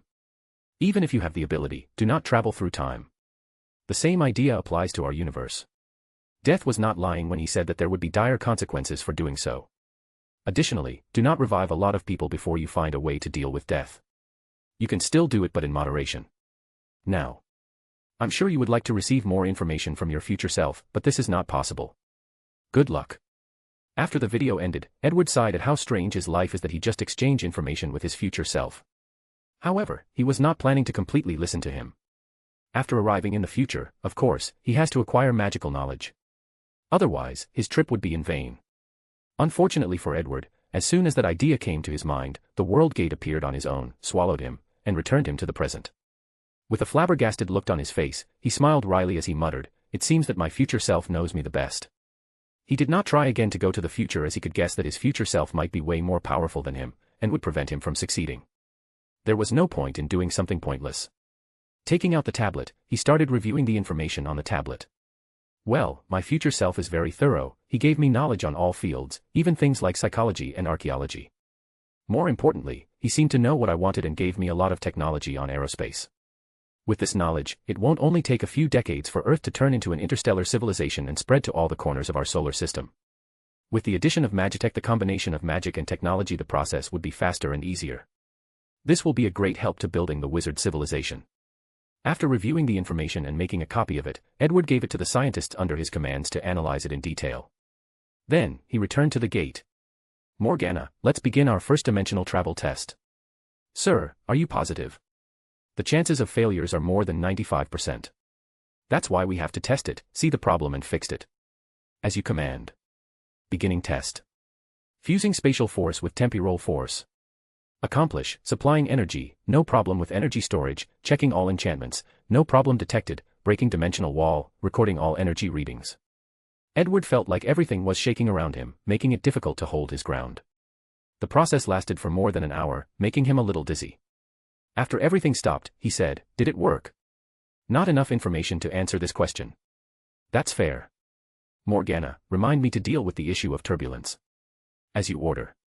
Edward checked the surroundings first from inside the gate. After seeing that there was no danger, he left. However, as soon as he did so, he paused as he noticed something around him. Chapter 98, Mana Tree. As soon as Edward left the gate, he felt something odd in the surroundings. However, after checking, he did not find anything. So, he closed his eyes and felt everything around him. There is mana in the environment. Although the amount is pitiful to the point of barely being able to be detected, it still exists. Could it be that I managed to travel to another world? It should not be that easy. "Insidio," said Edward. Then, he noticed that when the flame appeared from the tip of his wand, it grew 20% larger by absorbing the mana in the air. Then, Edward tried a few other spells, including dark magic, and it was the same. Having mana in the surroundings increases the power of all spells. Finally, Edward said, "Defay." A flame appeared in his wand, then it also increased in size. It seems that dragon chant magic is more effective when used in a mana-filled environment. Moreover, it is more effective on using it than regular incantations magic. After doing his initial test, Edward used his gate to teleport to the moon. Well, it seems that I'm still on Earth, at least one version of it. Edward then buried a deep tunnel underground and placed the gate. "Morgana, enter stealth mode." The gate became invisible. I should probably find a better way to hide it in the future. I can't always place it on the moon. I might encounter places that have no moon, or civilizations that have established colonies on the moon. Or powerful beings that can easily search an entire planet and discover the gate. Maybe I can place a diminuendo charm, shrinking spell, inside that allows me to turn it into a small keychain I can carry around.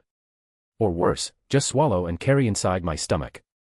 The ideal hiding place would be a small and separate dimension that exists outside of time and space and belongs only to me. That way I could also place a lot of precious items, not fearing them being discovered or lost. Unfortunately, I currently cannot create something like this. Wait, I do not need to create one.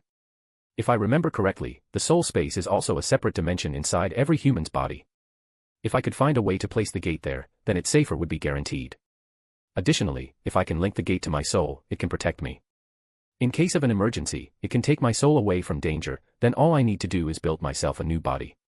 Well, I will add this research to the list of long things I have to do. After sighing deeply, Edward apparod back to Earth, searching for information about where he was. After reading the minds of all the people he encountered, Edward sighed. I did not succeed, as expected. However, it seems that I now can travel to parallel universes. From the information that I have gathered, this parallel universe is currently in the late 10th century, which is the time of the Hogwarts founders. However, in this reality, the four founders never met one another and became friends. They never established Hogwarts. Salazar Slytherin and Godric Gryffindor seem to have an unreconcilable grudge with one another. Their battles are famous in the magical world. What an interesting universe. However, before I go to meet these powerful wizards, I need to research the mana in the surroundings.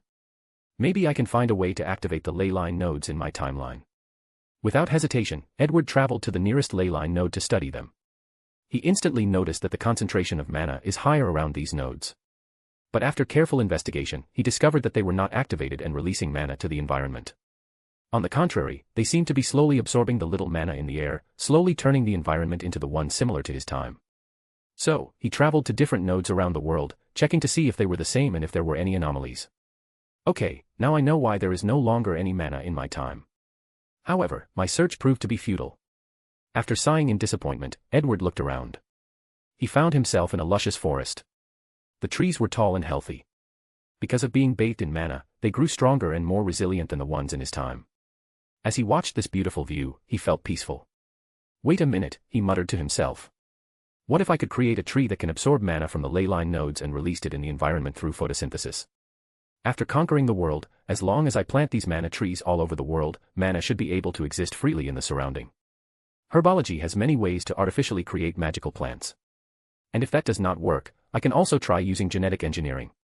After all, I have all the technology for my future self. With a smile on his face, he returned to his gate, planning to meet the founders tomorrow. He was quite excited. Scene break. Back to a few hours ago, an hour after Edward landed on this timeline, someone apparat to the place he first appeared. It was a beautiful woman with black hair and pale skin. As soon as he arrived, she checked the environment. This is the place that I felt the tremendous spatio-temporal energy. But why isn't there anything there? Could it be that some other wizard was playing with space and time? I do not know any wizard that has such profound knowledge. Maybe my fears have come true, and something from beyond finally came to this world. Suddenly, she coughed on her sleeve.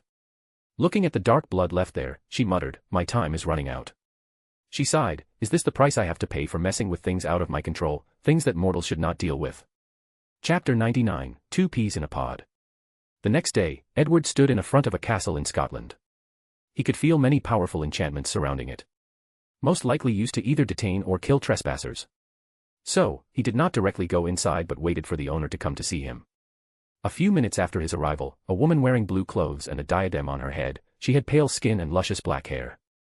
Edward lost his bearing for a moment, not because of how beautiful she was, but because she resembled someone she knew. Knowing that he made a social faux pas, he hurriedly said, "I'm sorry, madam, for coming to your home uninvited. My name is Edward Bones, and I've come a long way to meet you." The lady saluted back, "And I'm Rowena Ravenclaw. I have to say, I am curious. I have met all the powerful wizards of this land, but never met or heard about you before." Rowena was indeed surprised.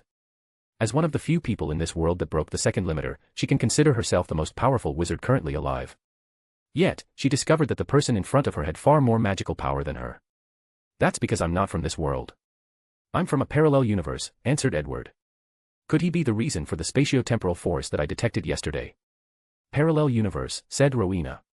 "Are you talking about the multiple choice, multiple world theory, which states that every choice that an individual makes lead to the creation of an entire world based on that choice?" Edward squinted his eyes after hearing this. Worthy to be one of the most talented witches of all time. She could understand my words so easily. I did not expect that the concept of parallel universe exists at this point in time. This theory was created by a brilliant wizard. Unfortunately, he was ridiculed by the magical society to the point that he died trying to prove them wrong, said Rowena. "You said, at this point in time, does that mean that your world is in a future state?" "That's correct." "Any evidence to prove so?" "Of course," replied Edward.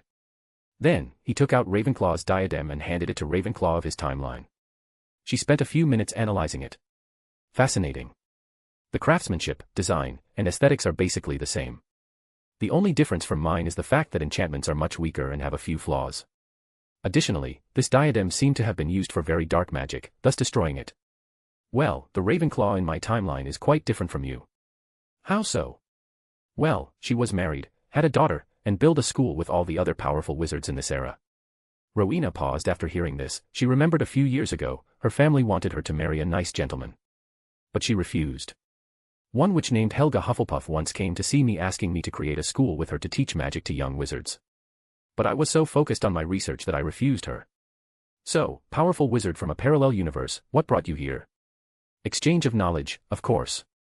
Rowan Ravenclaw paused for a moment, then she finally invited Edward into her castle. They spent the next 3 days non-stop talking about magic. Edward sighed after drinking a potion that prevented him from being hungry. This is the first time I met someone that has the same drive and desire for knowledge as me, as well as being able to keep up with my thoughts in a discussion. The feeling is mutual, responded Rowena. In this timeline, her talent is truly unmatched, so a few people could keep up with her. Furthermore, because of the patriarchal nature of this era, most wizards do not like being outmatched by a witch in terms of knowledge and skill. So, her exchange with others often ended in disappointment.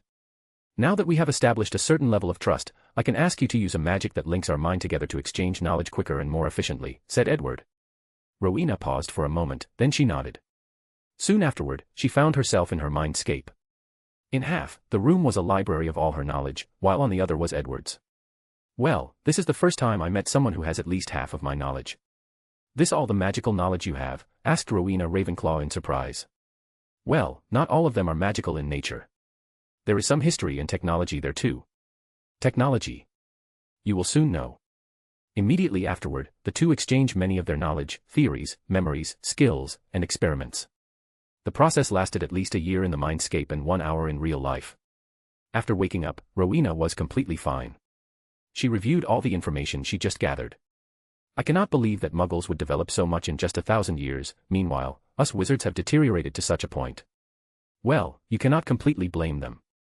Mana is no longer in the environment in my time, so the likelihood of powerful wizards being born has dramatically decreased, replied Edward. However, he had a frown on his face.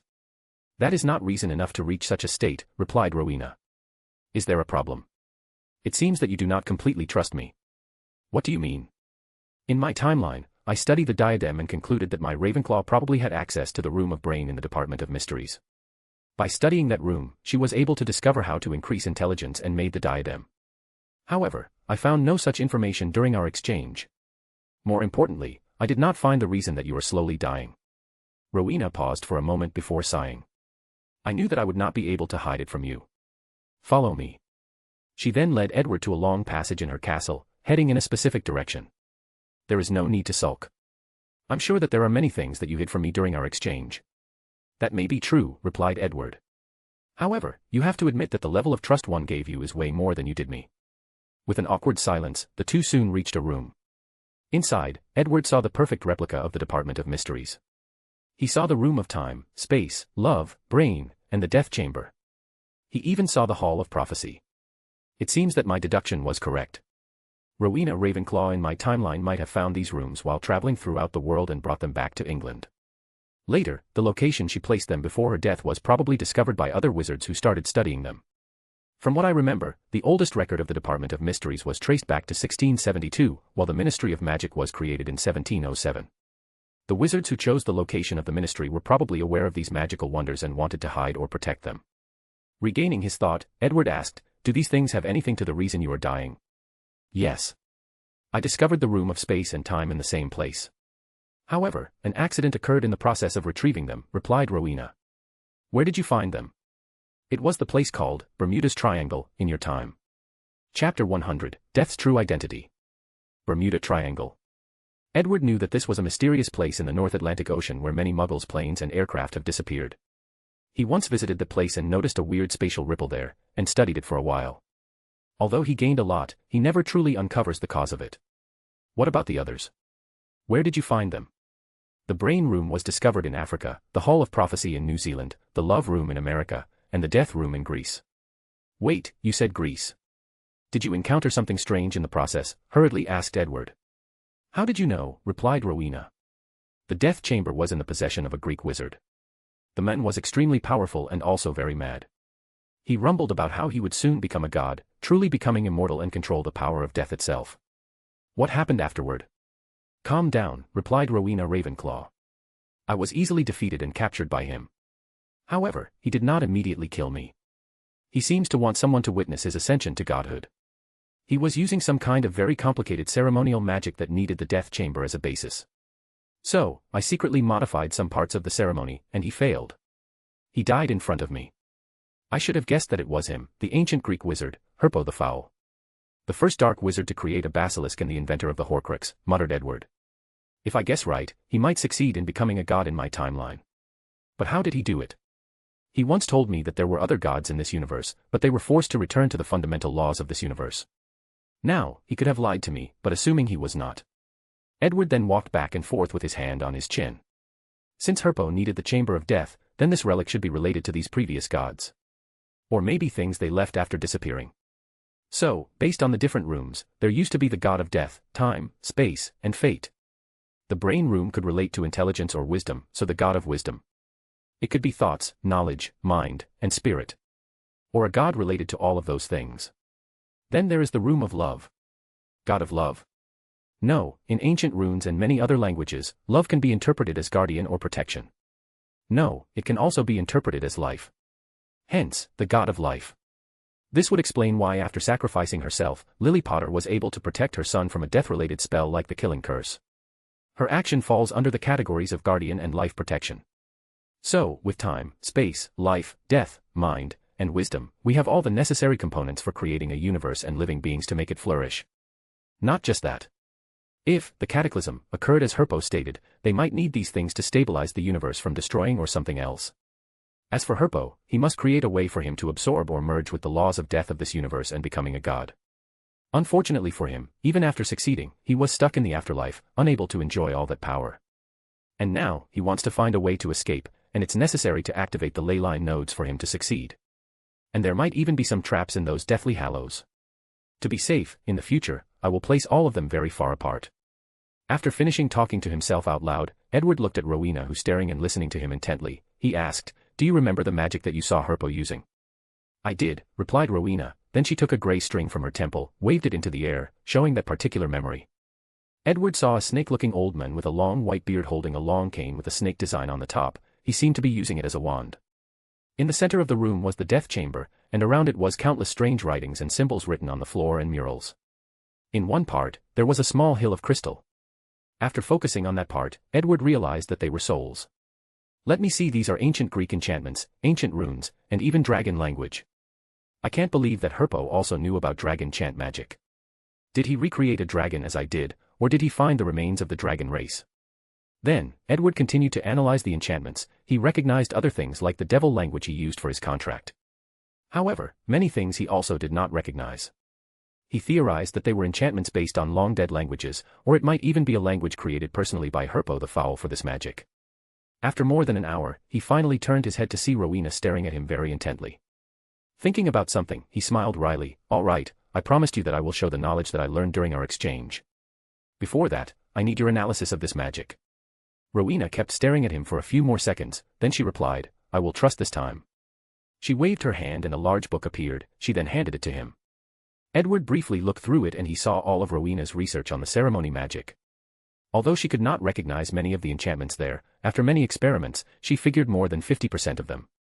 Nodding his head, Edward took out a circular plate and handed it to her. This plate was the same that he gave the Death Eaters, giving them access to his library.